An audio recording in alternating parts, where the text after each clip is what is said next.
ਆਪਾਂ ਅੱਜ ਪਾਰਲੀਮੈਂਟ ਦਾ ਸੈਸ਼ਨ ਕੱਲ੍ਹ ਹੋਇਆ ਸੀ, ਜੋ ਕਿ ਐਕਚੁਅਲ ਸੈਸ਼ਨ ਸੀ। ਅੱਜ ਸਾਡਾ ਪਬਲਿਕ ਸੈਸ਼ਨ ਹੈ। ਸਾਡਾ ਸੈਟਅਪ ਸੇਮ ਰਹੇਗਾ, ਡੈਕੋਰਮ ਸੇਮ ਰਹੇਗਾ, ਪਰ ਜਿਹੜੀ ਸਾਡੀ ਅੱਜ ਹੈ ਕਿ ਅੱਜ ਗੱਲਾਂ ਸਾਡੀਆਂ ਸਾਰੀਆਂ ਬਾਹਰ ਜਾ ਰਹੀਆਂ। ਇਹ ਇੰਟਰੈਕਟਿਵ ਸੈਸ਼ਨ ਨਹੀਂ ਹੋ ਸਕਦਾ। ਜੇ ਕਿਸੇ ਨੇ ਆਪਣੀ ਹਾਜ਼ਰੀ ਲਗਵਾਉਣੀ ਹੈ, ਤੁਸੀਂ ਪਲੀਜ਼ ਸਾਡੇ ਕੈਨੇਡੀਅਨ ਚੈਪਟਰ ਦੇ ਭਾਈ ਸੁਖਵਿੰਦਰ ਸਿੰਘ ਜੀ ਦੇ ਨਾਲ ਤੁਸੀਂ ਟੱਚ ਵਿੱਚ ਆ ਜਾਓ, ਜਾਂ ਭਾਈ ਹਿੰਮਤ ਸਿੰਘ ਜੀ ਦੇ ਨਾਲ ਤੁਸੀਂ ਟੱਚ ਵਿੱਚ ਆ ਜਾਓ। ਜੇ ਤੁਹਾਡਾ ਕੋਈ ਸਪੈਸ਼ਲ ਇਸ਼ੂ ਹੈ ਜਿਹਨੂੰ ਤੁਸੀਂ ਐਡਰੈਸ ਕਰਨਾ ਚਾਹੁੰਦੇ ਹੋ ਵੀ ਪਾਰਲੀਮੈਂਟ ਐਡਰੈਸ ਕਰੇ, ਸੇਮ ਤੁਸੀਂ ਸਾਡੇ ਜਿਹੜੇ ਹੈਗੇ ਨੇ ਕੋਆਰਡੀਨੇਟਰਸ, ਉਹਨਾਂ ਨੂੰ ਤੁਸੀਂ ਆਪਣਾ ਕੁਐਸ਼ਨ ਦੇ ਸਕਦੇ ਹੋ, ਉਹਨਾਂ ਨਾਲ ਗੱਲਬਾਤ ਕਰ ਸਕਦੇ ਹੋ। ਪਰ ਅੱਜ ਅਸੀਂ Q&A ਨਹੀਂ ਕਰ ਸਕਦੇ। Q&A ਸਾਡਾ ਹੋਏਗਾ 3 ਤੋਂ 4 ਦੇ ਵਿੱਚ, ਜਦੋਂ ਪ੍ਰੈਸ ਕਾਨਫਰੰਸ ਦਾ ਮੋਡ ਦੇ ਵਿੱਚ ਅਸੀਂ ਕਰਾਂਗੇ, ਉਦੋਂ ਤੁਸੀਂ ਆਪਦੇ ਕੁਐਸ਼ਨਸ ਰੇਜ਼ ਕਰ ਸਕਦੇ ਹੋ। ਪਰ ਜਿਹੜਾ ਅੱਜ ਦਾ ਸੈਸ਼ਨ ਹੈ ਹੁਣ ਤੋਂ 2 ਵਜੇ ਤੱਕ, ਉਹ ਸਿਰਫ ਅਤੇ ਸਿਰਫ ਸਟੇਜ ਤੋਂ ਆਪਰੇਟ ਹੋਣਾ। ਸੈਟਅਪ ਸਾਡਾ ਸੇਮ ਰਹੇਗਾ।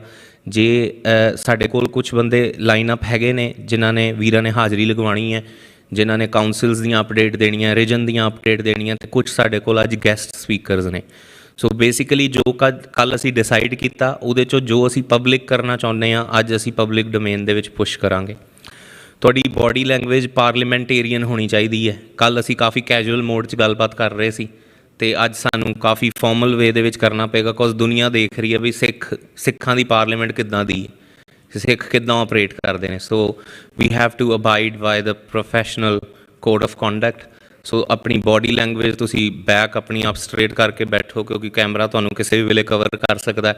ਤੁਹਾਡੀ ਜਿਹੜੀ ਗੱਲ ਕਰਨ ਦਾ ਤਰੀਕਾ ਹੈ, ਜੇ ਤੁਸੀਂ ਸਟੇਜ ਤੋਂ ਐਡਰੈਸ ਕਰ ਰਹੇ ਹੋ, ਆਪਾਂ ਡੈਫੀਨੇਟਲੀ ਬਾਇਲਿੰਗੁਅਲ ਅਸੀਂ ਹੈਗੇ ਹਾਂ। ਆਪਾਂ ਪੰਜਾਬੀ 'ਚ ਅਤੇ ਇੰਗਲਿਸ਼ 'ਚ ਗੱਲ ਕਰਦੇ ਹਾਂ, ਪਰ ਅਸੀਂ ਪ੍ਰੈਫਰੈਂਸ ਸਾਡੀ ਆਪਣੀ ਮਾਂ ਬੋਲੀ ਦੀ ਹੈ, ਪੰਜਾਬੀ ਦੀ, ਕਿਉਂਕਿ ਸਾਡੀ ਕੌਮ ਦੀ ਬਹੁਤਾਤ ਉਹ ਪੰਜਾਬੀ ਨਾਲ ਕਨੈਕਟ ਕਰਦੀ ਹੈ।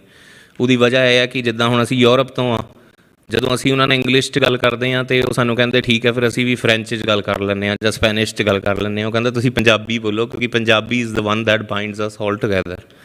ਸੋ ਅੱਜ ਆਪਣਾ ਐਜ਼ ਅ ਸੈਡ ਕਿ ਜਿਹੜਾ ਕੋਡ ਆਫ ਕੰਡਕਟ ਹੈ ਉਹ ਪ੍ਰੋਫੈਸ਼ਨਲ ਰਹੇ, ਅਤੇ ਜੋ ਵੀ ਤੁਹਾਡੇ ਸਵਾਲ ਜਵਾਬ ਹੋਣ ਤੁਸੀਂ ਪਲੀਜ਼ ਕੋਆਰਡੀਨੇਟਰਸ ਤੱਕ ਪਹੁੰਚਦੇ ਕਰ ਦਿਓ। ਅਤੇ ਆਪਾਂ ਹੁਣ ਅਰਦਾਸ ਤੋਂ ਸ਼ੁਰੂਆਤ ਕਰਦੇ ਹੋਏ ਫਿਰ ਅਸੀਂ ਸਪੀਕਰ ਸਾਹਿਬ ਨੂੰ ਉਹਨਾਂ ਨੂੰ ਕਹਾਂਗੇ ਵੀ ਉਹ ਆਪਣੀ ਪ੍ਰੈਜੈਂਟੇਸ਼ਨ ਤੋਂ ਸ਼ੁਰੂਆਤ ਕਰਦੇ ਹੋਏ ਸਾਨੂੰ ਜਿਹੜਾ ਇੱਕ ਪਬਲਿਕ ਸੈਸ਼ਨ ਦੀ ਇਜਾਜ਼ਤ ਦਿੰਦੇ ਹੋਏ ਆਪਣੀ ਸੀਟ 'ਤੇ ਵਿਰਾਜਮਾਨ ਹੋਣ ਅਤੇ ਸਾਨੂੰ ਦੱਸਣ। ਬੁਲਾਰਿਆਂ ਨੂੰ ਬੇਨਤੀ ਹੈ ਕਿ ਪਲੀਜ਼ ਤੁਸੀਂ ਕੋਈ ਵੀ ਬੁਲਾਰਾ ਜਿਹੜਾ, ਸਾਡੇ ਕੋਲ 2 ਸਪੀਕਰ ਨੇ ਜਿਹੜੇ ਖੁੱਲ੍ਹਾ ਸਮਾਂ ਲੈ ਸਕਦੇ ਨੇ। ਇੱਕ ਸਾਡੇ ਕੋਲ ਵੀਰ ਗੁਰਪ੍ਰੀਤ ਸਿੰਘ ਨੇ ਜਿਹੜੀ ਪ੍ਰੈਜੈਂਟੇਸ਼ਨ ਕਰ ਰਹੇ ਨੇ ਸੇਵਿੰਗ ਪੰਜਾਬ 'ਤੇ। ਸੋ ਅਸੀਂ ਚਾਹੁੰਦੇ ਹਾਂ ਵੀ ਇਹਨੂੰ ਪਬਲਿਕ ਸੈਸ਼ਨ ਦਾ ਪਾਰਟ ਬਣਾ ਕੇ ਦੁਨੀਆ ਦੇ ਵਿੱਚ ਦੱਸਿਆ ਜਾ ਸਕੇ ਕਿ ਅਸੀਂ ਡੇਟਾ 'ਤੇ ਗੱਲ ਕਰਨ ਵਾਲੇ ਬੰਦੇ ਹਾਂ, ਅਸੀਂ ਪ੍ਰੋਪੇਗੈਂਡਾ ਨਹੀਂ ਕਰਦੇ। We are talking about facts ਕਿ ਸਾਡੀ ਧਰਤੀ ਦੇ ਨਾਲ ਕੀ ਹੋ ਰਿਹਾ। ਅਤੇ ਦੂਸਰੇ ਸਾਡੇ ਸਪੀਕਰ ਨੇ ਡਾਕਟਰ ਅਮਰਜੀਤ ਸਿੰਘ ਜੀ, ਜਿਨ੍ਹਾਂ ਨੇ ਪਾਰਲੀਮੈਂਟ ਦੀ ਐਂਬੀਸ਼ਨ ਨੂੰ ਜਿਹੜਾ ਹੈ ਉਹ ਲੋਕਾਂ ਦੇ ਸਾਹਮਣੇ ਰੱਖਣਾ ਵੀ ਸਾਡੀ ਐਂਬੀਸ਼ਨ ਕੀ ਹੈ ਪਾਰਲੀਮੈਂਟ ਦੀ। ਸੋ ਉਹਨਾਂ ਤੋਂ ਇਲਾਵਾ ਜਿੰਨੇ ਵੀ ਸਾਡੇ ਸਪੀਕਰਸ ਹੋਣ, ਅਤੇ ਆਪਣੇ ਕੋਲ ਭਾਈ ਹਿੰਮਤ ਸਿੰਘ ਜੀ ਨੇ, ਜਿਨ੍ਹਾਂ ਨੇ ਜਥੇਦਾਰ ਜਗਤਾਰ ਸਿੰਘ ਹਵਾਰਾ ਹੋਣਾ ਦਾ ਸੰਦੇਸ਼ ਵੀ ਆ ਗਿਆ, ਉਹ ਵੀ ਪੜ੍ਹਨਾ, ਅਤੇ ਨਾਲ ਹੀ ਨਾਲ ਸਾਨੂੰ ਸਾਰਿਆਂ ਨੂੰ ਜਿਹੜੀ ਅਪਡੇਟ ਵੀ ਦੇਣੀ ਹੈ ਰੀਜਨਲ ਜਾਂ ਪਾਰਲੀਮੈਂਟ ਦੀ। ਸੋ ਉਹਨਾਂ ਤੋਂ ਇਲਾਵਾ ਜਿੰਨੇ ਵੀ ਸਪੀਕਰ ਨੇ, ਮੇਰੀ ਬੇਨਤੀ ਹੈ ਵੀ ਆਪਾਂ ਕੋਸ਼ਿਸ਼ ਕਰਨਾ ਵੀ ਆਪਣੀ ਗੱਲ 5 ਮਿੰਟ ਤੋਂ ਐਕਸੀਡ ਨਾ ਕਰੇ।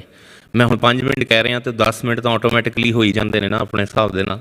ਸੋ ਇਸ ਕਰਕੇ ਬੇਨਤੀ ਹੈ ਵੀ ਪਲੀਜ਼ ਕੋਸ਼ਿਸ਼ ਕਰੋ 5 ਮਿੰਟ ਤੋਂ 10 ਮਿੰਟ ਦੇ ਵਿੱਚ ਆਪਣੀ ਗੱਲ ਅਸੀਂ ਕੰਸਾਈਜ਼ ਕਰੀਏ, ਕਿਉਂਕਿ ਹੋ ਸਕਦਾ ਅੱਜ ਸਾਡੇ ਕੋਲ ਕਾਫੀ ਇਹੋ ਜਿਹੇ ਪਤਵੰਤੇ ਸੱਜਣ ਆਉਣ ਜਿਹੜੇ ਪਾਰਲੀਮੈਂਟ ਦੇ ਮੈਂਬਰ ਨਹੀਂ ਨੇ, ਪਰ ਅਸੀਂ ਚਾਹੁੰਦੇ ਹਾਂ ਕਿ ਉਹ ਸਟੇਜ ਤੋਂ ਸੰਗਤ ਦੇ ਮੁਖਾਤਬ ਹੋਣ, ਤਾਂ ਕਿ ਉਹਨਾਂ ਦਾ ਜਿਹੜਾ ਸਪੋਰਟ ਹੈ ਪਾਰਲੀਮੈਂਟ ਲਈ ਉਹ ਜਿਹੜਾ ਨਜ਼ਰ ਆਵੇ।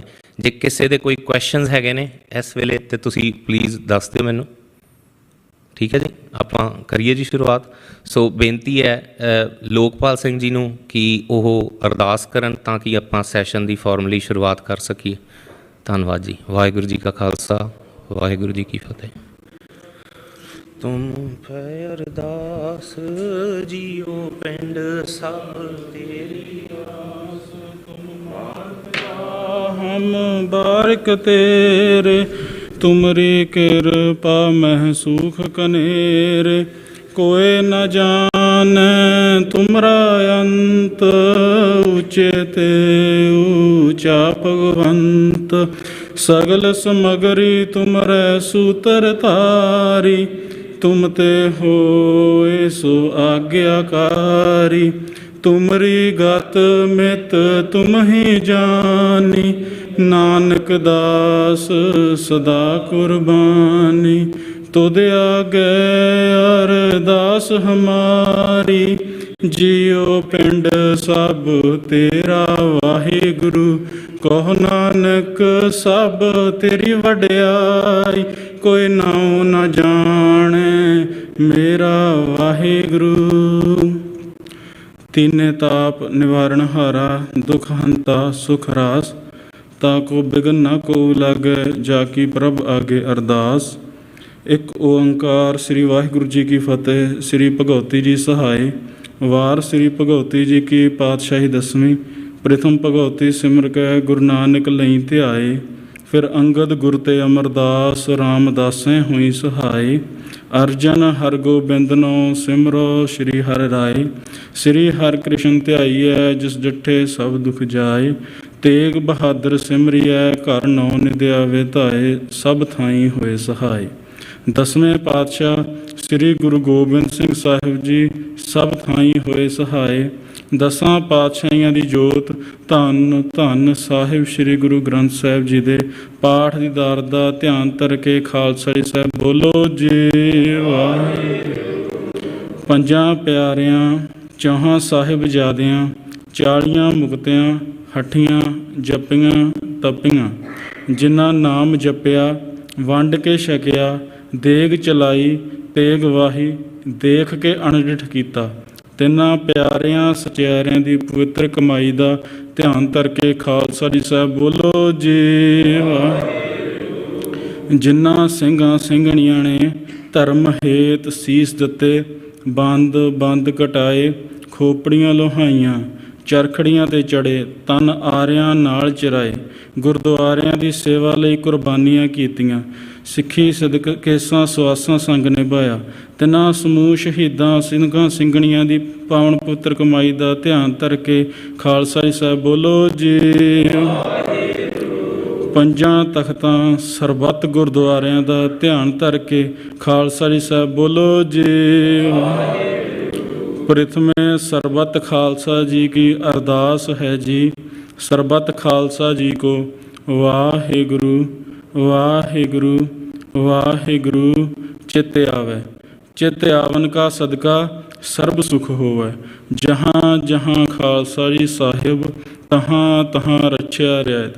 देग तेग फतेह बिरद की पैज, पंथ की जीत श्री साहिब जी सहाय। खालसा जी के बोल बाले बोलो जी। गुरसिखां नूं सिੱਖੀ दान, केस दान, रहत दान, विवेक दान, विसाह दान, भरोसा दान, दाना सिरदान, नाम दान। श्री अमृतसर साहिब जी के दर्शन इशनान, चौकियाँ झंडे बुंगे, जुगो जुग अटल। धर्म का जयकार खालसा जी साहब बोलो जी वाहिगुरू। गुरसिखां दा मन नीवां, मत उच्ची, मत पत दा राखा आप अकाल पुरख वाहिगुरू। हे अकाल पुरख, अपने पंथ दे सदा सहाई दातार जियो। श्री ननकाना साहिब ते होर गुरुद्वारियां गुरधामां जिन्हां तो पंथ नूं विछोड़िया गया है, खुले दर्शन दिदारे ते सेवा संभाल दा दान अपने प्यारे खालसा जी नूं बख्शो। हे निमाणियां दे माण, निताणियां दे ताण, न्योटियां दी ओट, सच्चे पिता वाहिगुरू जी। धन धन साहिब श्री गुरु नानक देव जी महाराज। धन धन साहिब श्री गुरु गोबिंद सिंह साहिब जी महाराज। धन धन साहिब श्री गुरु ग्रंथ साहिब जी महाराज। आप जी दे पावन पुत्र चरण कमलों पास अरदास बेनती जोदरी है। सच्चे पातशाह जी, आप जी ने कृपा करके मेहर करके वर्ल्ड सिख पार्लीमेंट नूं अज सैशन शुरू करन दी आरंभता दी अरदास है जी। सच्चे पातशाह आप जी अंग संग सहाई होना, सबना दे सिर ते मेहर भरिया हथ रखे होए एकत्र मिलो मेरे भाई। दुबदा दूर करहो लिव लाए, हर नामे के होवो जोड़ी, गुरमुख बैठो सफा विछाए। सबना दे हिरदियां विच वस के महाराज पंथ नूं चढ़दी कला वाले संदेश बख्शिश करने ਹੱਲ ਬਖਸ਼ਿਸ਼ ਕਰਨੇ, ਜੋ ਸਮੱਸਿਆਵਾਂ ਨੇ ਉਹਨਾਂ ਦੇ ਹੱਲ ਬਖਸ਼ਿਸ਼ ਕਰਨੇ। ਸੋ ਸੈਸ਼ਨ ਦੀ ਆਰੰਭਤਾ ਦੀ ਅਰਦਾਸ ਹੈ ਜੀ, ਭੁੱਲ ਚੁੱਕ ਮੁਆਫ ਕਰਨੀ ਜੀ, ਸਰਬੱਤ ਦੇ ਕਾਰਜ ਰਾਸ ਕਰਨੇ। ਸਹੀ ਪਿਆਰੇ ਮਿਲੋ ਜਿਨ੍ਹਾਂ ਮਿਲਿਆ ਆਪ ਜੀ ਦਾ ਨਾਮ ਚਿੱਤੇ ਆਵੇ। ਨਾਨਕ ਨਾਮ ਚੜ੍ਹਦੀ ਕਲਾ, ਤੇਰੇ ਭਾਣੇ ਸਰਬੱਤ ਦਾ ਭਲਾ। ਵਾਹਿਗੁਰੂ ਜੀ ਕਾ ਖਾਲਸਾ, ਵਾਹਿਗੁਰੂ ਜੀ ਕੀ ਫਤਿਹ। ਦੋਹਰਾ ਆਗਿਆ ਭਈ ਅਕਾਲ ਕੀ, ਤਬੇ ਚਲਾਇਓ ਪੰਥ। ਸਭ ਸਿੱਖਨ ਕੋ ਹੁਕਮ ਹੈ, ਗੁਰੂ ਮਾਨਿਓ ਗ੍ਰੰਥ। ਗੁਰੂ ਗ੍ਰੰਥ ਜੀ ਮਾਨਿਓ, ਪ੍ਰਗਟ ਗੁਰਾਂ ਕੀ ਦੇਹ। ਜੋ ਪ੍ਰਭ ਕੋ ਮਿਲ ਵੋਚ ਹੈ, ਖੋਜ ਸ਼ਬਦ ਮੈਂ ਲੇਹ। ਰਾਜ ਕਰੇਗਾ ਖਾਲਸਾ, ਆਕੀ ਰਹਿ ਨਾ ਕੋਏ। ਖੁਆਰ ਹੋਏ ਸਭ ਮਿਲੈਂਗੇ, ਬਚੇ ਸ਼ਰਨ ਜੋ ਹੋਏ। ਵਾਹਿਗੁਰੂ ਨਾਮ ਜਹਾਜ ਹੈ, ਚੜੇ ਸੋ ਤਰੇ ਪਾਰ। ਜੋ ਸ਼ਰਧਾ ਕਰ ਸੇਵਦੇ, ਗੁਰ ਪਾਰ ਉਤਾਰਨ ਹਾਰ। ਖੰਡਾ ਜਾ ਕੇ ਹਾਥ ਮੈਂ, ਕਲਗੀ ਸੋ ਹੈ ਸੀਸ। ਸੋ ਹਮਰੀ ਰਚਿਆ ਕਰੇ, ਗੁਰ ਕਲਗੀ ਧਰ ਜਗਦੀਸ਼। ਸੋ ਹਮਰੀ ਰਚਿਆ ਕਰੇ, ਗੁਰ ਕਲਗੀ ਧਰ ਜਗਦੀਸ਼। ਬੋਲੇ ਸੋ ਨਿਹਾਲ ਅਕਾਲ।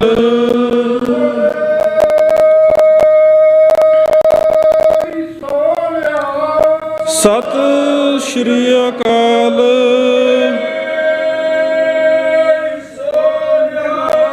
ਸਤਿ ਸ਼੍ਰੀ ਅਕਾਲ। ਸਤਿ ਸ਼੍ਰੀ ਅਕਾਲ। ਸਤਿ ਸ਼੍ਰੀ ਅਕਾਲ। ਫਤਿਹ ਫਤਿਹ। ਜੀਤ ਜੀਤ। ਖਾਲਸਾ ਖਾਲਸਾ। ਜਿੰਦਾਬਾਦ ਜਿੰਦਾਬਾਦ। ਸਤਿ ਸ਼੍ਰੀ ਅਕਾਲ। ਵਾਹਿਗੁਰੂ ਜੀ ਕਾ ਖਾਲਸਾ, ਵਾਹਿਗੁਰੂ ਜੀ ਕੀ ਫਤਿਹ।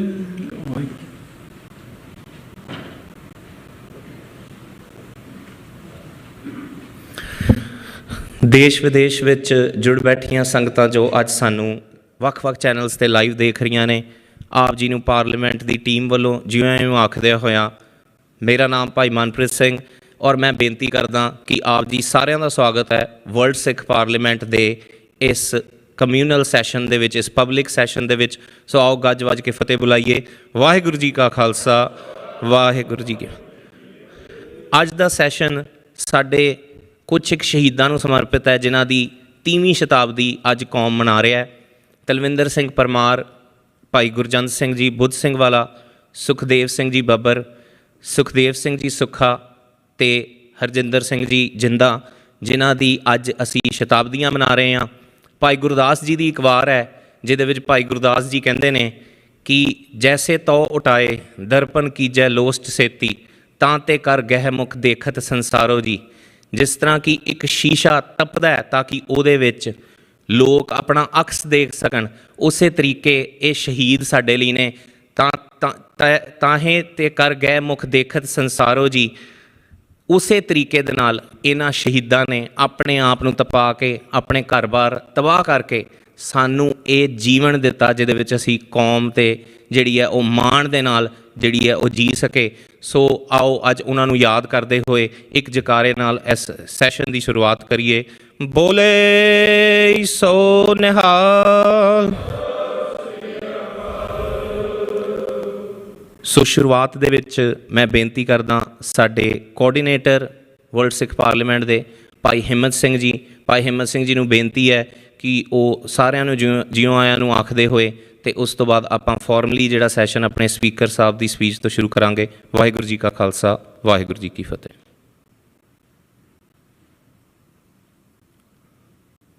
ਸਮੁੱਚੀਆਂ ਸੰਗਤਾਂ ਨੂੰ ਜਿੰਨੀਆਂ ਅੱਜ ਇਸ ਤੀਸਰੇ ਸੈਸ਼ਨ ਦੇ ਵਿੱਚ ਕੈਨੇਡਾ ਦੇ ਵਿੱਚ ਤੁਸੀਂ ਜੁੜੇ ਹੋਏ ਹੋ, ਸਾਰਿਆਂ ਨੂੰ ਸਤਿਗੁਰਾਂ ਦੀ ਬਖਸ਼ੀ ਹੋਈ ਫਤਿਹ ਪ੍ਰਵਾਨ ਹੋਵੇ ਜੀ। ਆਓ ਜੀ, ਗੱਜ ਵੱਜ ਕੇ ਬੁਲਾਓ ਜੀ। ਵਾਹਿਗੁਰੂ ਜੀ ਕਾ ਖਾਲਸਾ, ਵਾਹਿਗੁਰੂ ਜੀ ਕੀ ਫਤਿਹ। ਅੱਜ ਦਾ ਇਹ ਸੈਸ਼ਨ ਜਿਹੜਾ ਤੀਸਰਾ ਸੈਸ਼ਨ ਆ, ਸਭ ਤੋਂ ਪਹਿਲਾਂ ਸੈਸ਼ਨ ਜਿਹੜਾ ਵਰਲਡ ਸਿੱਖ ਪਾਰਲੀਮੈਂਟ ਦਾ ਉਹ ਪੈਰਿਸ ਦੇ ਵਿਖੇ ਹੋਇਆ ਸੀ। ਸੈਕਿੰਡ UK ਦੇ ਵਿੱਚ ਡਰਬੀ ਦੇ ਵਿੱਚ ਹੋਇਆ ਸੀ। ਕੁਛ ਸਮਾਂ ਕੋਵਿਡ ਦੀ ਵਜ੍ਹਾ ਦੇ ਕਰਕੇ ਐਕਟੀਵਿਟੀ ਜਿਹੜੀ ਆ ਵਰਲਡ ਸਿੱਖ ਪਾਰਲੀਮੈਂਟ ਦੀ ਉਹ ਅੱਗੇ ਨਹੀਂ ਵੱਧ ਸਕੀ। ਅਤੇ ਹੁਣ ਆਪ ਜੀ ਨੂੰ ਸਾਰਿਆਂ ਨੂੰ ਪਤਾ ਆ ਕੈਨੇਡਾ ਦੇ ਵਿੱਚ ਵੀ ਕਾਫੀ ਬੰਦਸ਼ਾਂ ਸੀਗੀਆਂ ਬਾਰਡਰਾਂ ਦੀਆਂ, ਔਰ ਸਾਰੀਆਂ ਕੰਟਰੀਆਂ ਦੇ ਵਿੱਚ ਜਿੱਥੇ ਕੋਵਿਡ ਦੀ ਵਜ੍ਹਾ ਕਰਕੇ ਹਾਲਾਤ ਚੇਂਜ ਹੋ ਗਏ ਸੀ ਅਤੇ ਹੁਣ ਸਿਖਾਵੇਂ ਹੋਏ ਆ। ਸੋ ਇਹ ਤੀਸਰਾ ਸੈਸ਼ਨ ਜਿਹੜਾ ਆ ਅਸੀਂ ਅੱਜ ਆਪ ਸੰਗਤ ਦੇ ਸਹਿਯੋਗ ਦੇ ਨਾਲ, ਸਮੂਹ ਮੈਂਬਰ ਸਾਹਿਬਾਨ ਦੇ ਸਹਿਯੋਗ ਦੇ ਨਾਲ ਇੱਥੇ ਕੈਨੇਡਾ ਬਰੈਂਪਟਨ ਦੇ ਵਿੱਚ ਕਰ ਰਹੇ ਹਾਂ। ਸੋ ਸਾਧ ਸੰਗਤ ਜੀ, ਟੋਰਾਂਟੋ ਦੇ ਵਿੱਚ ਜਿੰਨੇ ਗੁਰਦੁਆਰੇ ਸਾਹਿਬਾਨ ਆ, ਉਹਨਾਂ ਦੇ ਪਤਵੰਤੇ ਮੋਹਤਬਰ ਵੀਰ ਜਥੇਬੰਦੀਆਂ ਦੇ ਆਗੂ ਉਹ ਵੀ ਪਹੁੰਚ ਰਹੇ ਆ ਆਉਣ ਵਾਲੇ ਸਮੇਂ ਦੇ ਵਿੱਚ ਤਾਂ ਕਿ ਅਸੀਂ ਆਪ ਜੀ ਦੇ ਨਾਲ ਸ਼ੇਅਰ ਕਰ ਸਕੀਏ। ਵਰਲਡ ਸਿੱਖ ਪਾਰਲੀਮੈਂਟ ਬਹੁਤਾਤ ਪੰਥ ਦੇ ਹਿੱਸੇ ਨੂੰ ਪਤਾ ਆ। ਸਰਬੱਤ ਖਾਲਸਾ 2015 ਦੇ ਵਿੱਚ ਆਪ ਜੀ ਨੇ ਦੇਖਿਆ ਕਿ ਸਰਬੱਤ ਖਾਲਸਾ ਜਿਹੜਾ ਸੱਦਿਆ ਗਿਆ ਸੀ, ਉਸ ਸਰਬੱਤ ਖਾਲਸੇ ਦੇ ਵਿੱਚ ਮਤੇ ਪਾਸ ਹੋਏ। 5ਵਾਂ ਨੰਬਰ ਜਿਹੜਾ 5 ਨੰਬਰ ਮਤਾ ਸੀ, ਉਹਦੇ ਵਿੱਚ ਕੌਮ ਨੂੰ ਇਸ ਗੱਲ ਦੀ ਜਿਹੜੀ ਲੋੜ ਸੀ ਕਿ ਉਸ ਵੇਲੇ ਜਦੋਂ ਬਰਗਾੜੀ ਦੇ ਵਿੱਚ ਘਟਨਾਵਾਂ ਵਾਪਰੀਆਂ ਜੋ ਅੱਜ ਤੱਕ ਰੁਕਣ ਦਾ ਨਾਂ ਨਹੀਂ ਲੈ ਰਹੀਆਂ, ਧੰਨ ਧੰਨ ਸਾਹਿਬ ਸ੍ਰੀ ਗੁਰੂ ਗ੍ਰੰਥ ਸਾਹਿਬ ਜੀ ਦੀ ਬੇਹੁਰਮਤੀ ਥਾਂ ਪਰ ਥਾਂ ਜਿਹੜੀ ਕੰਟੀਨਿਊਟੀ ਚੱਲ ਰਿਹਾ ਆ, ਉਸ ਗੱਲ ਦੇ ਜਿਹੜੇ ਜਦੋਂ ਸਰਬੱਤ ਖਾਲਸਾ ਰੱਖਿਆ ਗਿਆ ਤਾਂ ਉਸ ਵੇਲੇ ਇਸ ਗੱਲ ਦਾ ਜਿਹੜਾ ਮਹਿਸੂਸ ਕੀਤਾ ਗਿਆ ਕਿ ਸ਼੍ਰੋਮਣੀ ਗੁਰਦੁਆਰਾ ਪ੍ਰਬੰਧਕ ਕਮੇਟੀ, ਜਿਹਦਾ ਕਿ ਫਰਜ਼ ਸੀ ਕਿ ਪੰਥ ਦੇ ਪ੍ਰਚਾਰ ਦੀ ਪ੍ਰਸਾਰ ਦੀ ਗੱਲ ਕਰਨੀ ਆ, ਉਹਨਾਂ ਨੇ ਆਪਣੇ ਫਰਜ਼ ਨੂੰ ਨਹੀਂ ਪਛਾਣਿਆ।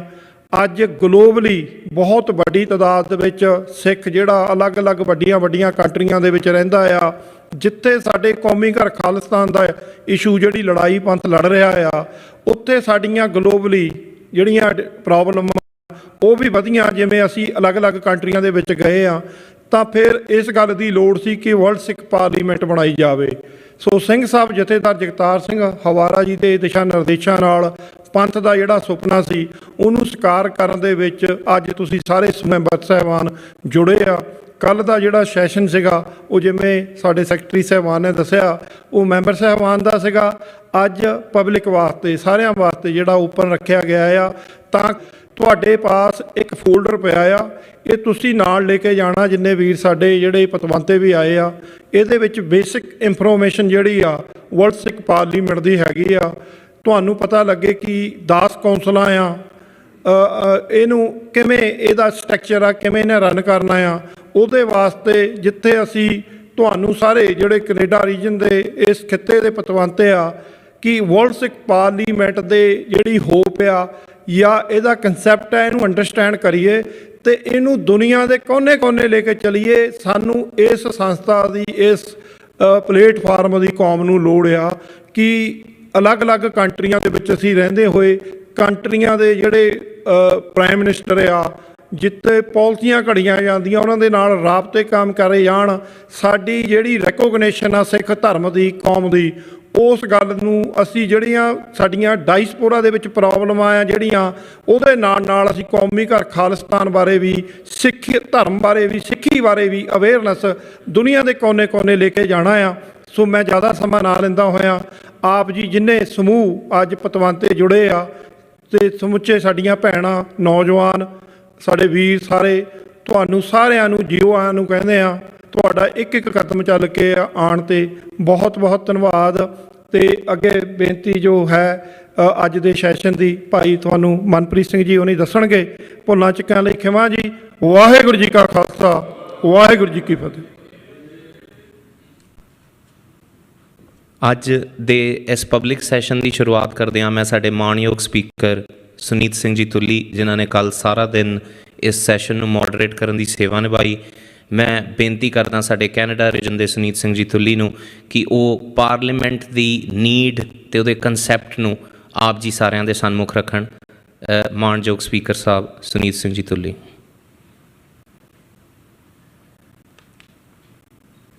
ਵਾਹਿਗੁਰੂ ਜੀ ਕਾ ਖਾਲਸਾ ਵਾਹਿਗੁਰੂ ਜੀ ਕੀ ਫਤਿਹ। ਮੈਂ ਇਸ ਦੇ ਨਾਲ ਹੀ ਸੈਸ਼ਨ ਨੂੰ ਓਪਨ ਡਿਕਲੇਅਰ ਕਰਨਾ ਤੇ ਆਪ ਦੇ ਨਾਲ ਸ਼ੇਅਰ ਕਰਨਾ ਚਾਹੁੰਦਾ ਕਿ ਪਾਰਲੀਮੈਂਟ ਦੀ ਜ਼ਰੂਰਤ ਕਿਉਂ ਪਈ, ਕਿਸ ਤਰੀਕੇ ਨਾਲ ਸ਼ੁਰੂ ਕੀਤਾ ਗਿਆ ਔਰ ਕਿਸ ਮੈਂਡੇਟ ਔਰ ਕਿਸ ਵਿਜ਼ਨ ਦੇ ਨਾਲ ਅਸੀਂ ਇਸ ਨੂੰ ਅੱਗੇ ਦਰਾਉਣਾ ਚਾਹੁੰਦੇ ਹਾਂ। The primary intent is to create a globally unified platform. ਅਸੀਂ as a community regularly discuss ਕਰਨੇ ਆ ਕਿ there's a vacuum of leadership. ਕਈ ਵਾਰੀ ਸੋਚਨੇ ਆ ਕਿ ਇਹ ਸਾਡੀ ਸਭ ਤੋਂ ਵੱਡੀ ਟ੍ਰੈਜੇਡੀ ਹੈ ਐਂਡ ਜੋ ਸਾਨੂੰ ਰੈਪਰੈਜ਼ੈਂਟ ਕਰਦੇ ਨੇ, ਜਿਹਨੂੰ ਅਸੀਂ ਸੋਚਨੇ ਆ ਕਿ ਸਾਨੂੰ ਰੈਪਰੈਜ਼ੈਂਟ ਕਰਦੇ ਨੇ, ਉਹਨਾਂ ਦੇ ਫੇਲੀਅਰਸ ਕਰਕੇ ਇਹ ਫੈਸਲਾ ਲਿਆ ਗਿਆ ਸੀਗਾ ਕਿ ਗਲੋਬਲੀ ਸਿੱਖਾਂ ਨੂੰ ਸਿੱਖ ਜਥੇਬੰਦੀਆਂ ਦੀ ਇੱਕ ਰੈਪਰੈਜ਼ੈਂਟੇਟਿਵ ਆਰਗੇਨਾਈਜੇਸ਼ਨ ਹੋਣੀ ਚਾਹੀਦੀ ਹੈ। ਜਿਸ ਵੇਲੇ ਅਸੀਂ ਨੇਸ਼ਨਹੁੱਡ ਦੀ ਗੱਲ ਕਰਦੇ ਹਾਂ ਤੇ ਨੇਸ਼ਨਹੁੱਡ ਦੇ ਇੰਸਟੀਟਿਊਸ਼ਨਸ ਨੂੰ ਨਿਭਾਉਣਾ, ਸਮਝਣਾ ਔਰ ਪ੍ਰੈਕਟਿਸ ਕਰਨਾ ਵੀ ਬੜਾ ਜ਼ਰੂਰੀ ਹੈ। ਉਸ ਕਰਕੇ ਪਾਰਲੀਮੈਂਟ ਦੀ ਜ਼ਰੂਰਤ ਹੈਗੀ ਹੈ ਜਿਹਦੇ ਸਾਰੇ ਦੁਨੀਆ ਭਰ ਦੇ ਸਿੱਖ ਇਕੱਠੇ ਹੋਣ। ਇੱਥੇ ਸਾਡੇ ਕੋਲ ਸੈਸ਼ਨ ਵਿੱਚ ਆਸਟ੍ਰੇਲੀਆ, ਮੈਲਬੌਰਨ, ਸਿਡਨੀ ਤੋਂ, US ਦੇ ਕਈ ਸ਼ਹਿਰਾਂ ਤੋਂ, ਕੈਨੇਡਾ ਦੇ ਕਈ ਸ਼ਹਿਰਾਂ ਤੋਂ, UK ਤੋਂ ਡੈਲੀਗੇਟਸ ਆ ਕੇ ਆਪਸ ਵਿੱਚ ਵਿਚਾਰ ਕਰਕੇ ਤੇ ਫੈਸਲੇ ਲੈ ਰਹੇ ਨੇ ਔਰ ਇਸ ਚੀਜ਼ ਨੂੰ ਅਸੀਂ ਚਾਹੁੰਦੇ ਹਾਂ ਕਿ ਵਧਾਈ ਜਾਵੇ। ਪਾਰਲੀਮੈਂਟ ਦੀ ਸ਼ੁਰੂਆਤ 2015 ਤੋਂ ਹੋਈ, ਜਿਸ ਵੇਲੇ ਗੁਰੂ ਗ੍ਰੰਥ ਸਾਹਿਬ ਮਹਾਰਾਜ ਦੀ ਬੀੜਾਂ ਦੀ ਬੇਅਦਬੀ ਹੋਣ ਦੀ ਖਬਰਾਂ ਪੰਜਾਬ 'ਚੋਂ ਆਉਣੀਆਂ ਸ਼ੁਰੂ ਹੋਈਆਂ। ਬਾਹਰ ਬੈਠੀਆਂ ਸੰਗਤਾਂ 'ਚ ਬੜਾ ਰੋਸ ਆਇਆ, ਉੱਥੇ ਸੰਗਤਾਂ 'ਚ ਬੜਾ ਰੋਸ ਸੀਗਾ ਔਰ ਸ਼ਹਿਰਾਂ ਦੇ ਚੁਰਾਹੇ 'ਚ ਸੰਗਤਾਂ ਆ ਕੇ ਧਰਨੇ ਤੌਰ 'ਤੇ ਬੈਠ ਗਈਆਂ। ਆਮ ਤੌਰ 'ਤੇ ਕੀ ਹੁੰਦਾ ਹੈ ਕਿ ਜਿੱਥੇ ਗੁਰੂ ਨਾਨਕ ਦਾ ਸਿੱਖ ਬੈਠਾ ਹੋਵੇ ਉੱਥੇ ਗੁਰੂ ਨਾਨਕ ਦਾ ਲੰਗਰ ਵੀ ਚੱਲ ਪੈਂਦਾ ਹੈ ਅਤੇ ਚਾਹੇ ਪੁਲਸੀਏ ਜਾਂ ਚਾਹੇ ਪੈਰਾਮਿਲਟਰੀ ਹੋਣ, ਚਾਹੇ ਕੋਈ ਹੋਣ, ਉਹਦਾ ਲੰਗਰ ਦਾ ਫਾਇਦਾ ਉਠਾਉਂਦੇ ਰਹੇ।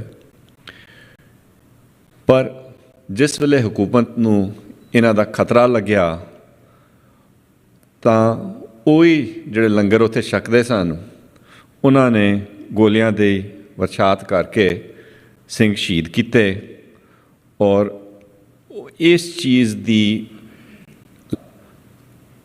ਦਾ ਫੈਸਲਾ ਕੀਤਾ। ਪੁਰਾਣੇ ਜ਼ਮਾਨੇ 'ਚ ਸਿੱਖ ਮਿਸਲਾਂ ਦੇ ਜਰਨੈਲ ਚਾਹੇ ਜੰਗਲਾਂ 'ਚ ਚਾਹੇ ਹੋਰ ਗੁਪਤ ਥਾਵਾਂ 'ਤੇ ਇਕੱਠੇ ਹੋ ਕੇ ਸਰਬੱਤ ਖਾਲਸਾ ਕਰਕੇ ਖਾਲਸੇ ਦੇ ਫੈਸਲੇ ਕਰਦੇ ਸਨ।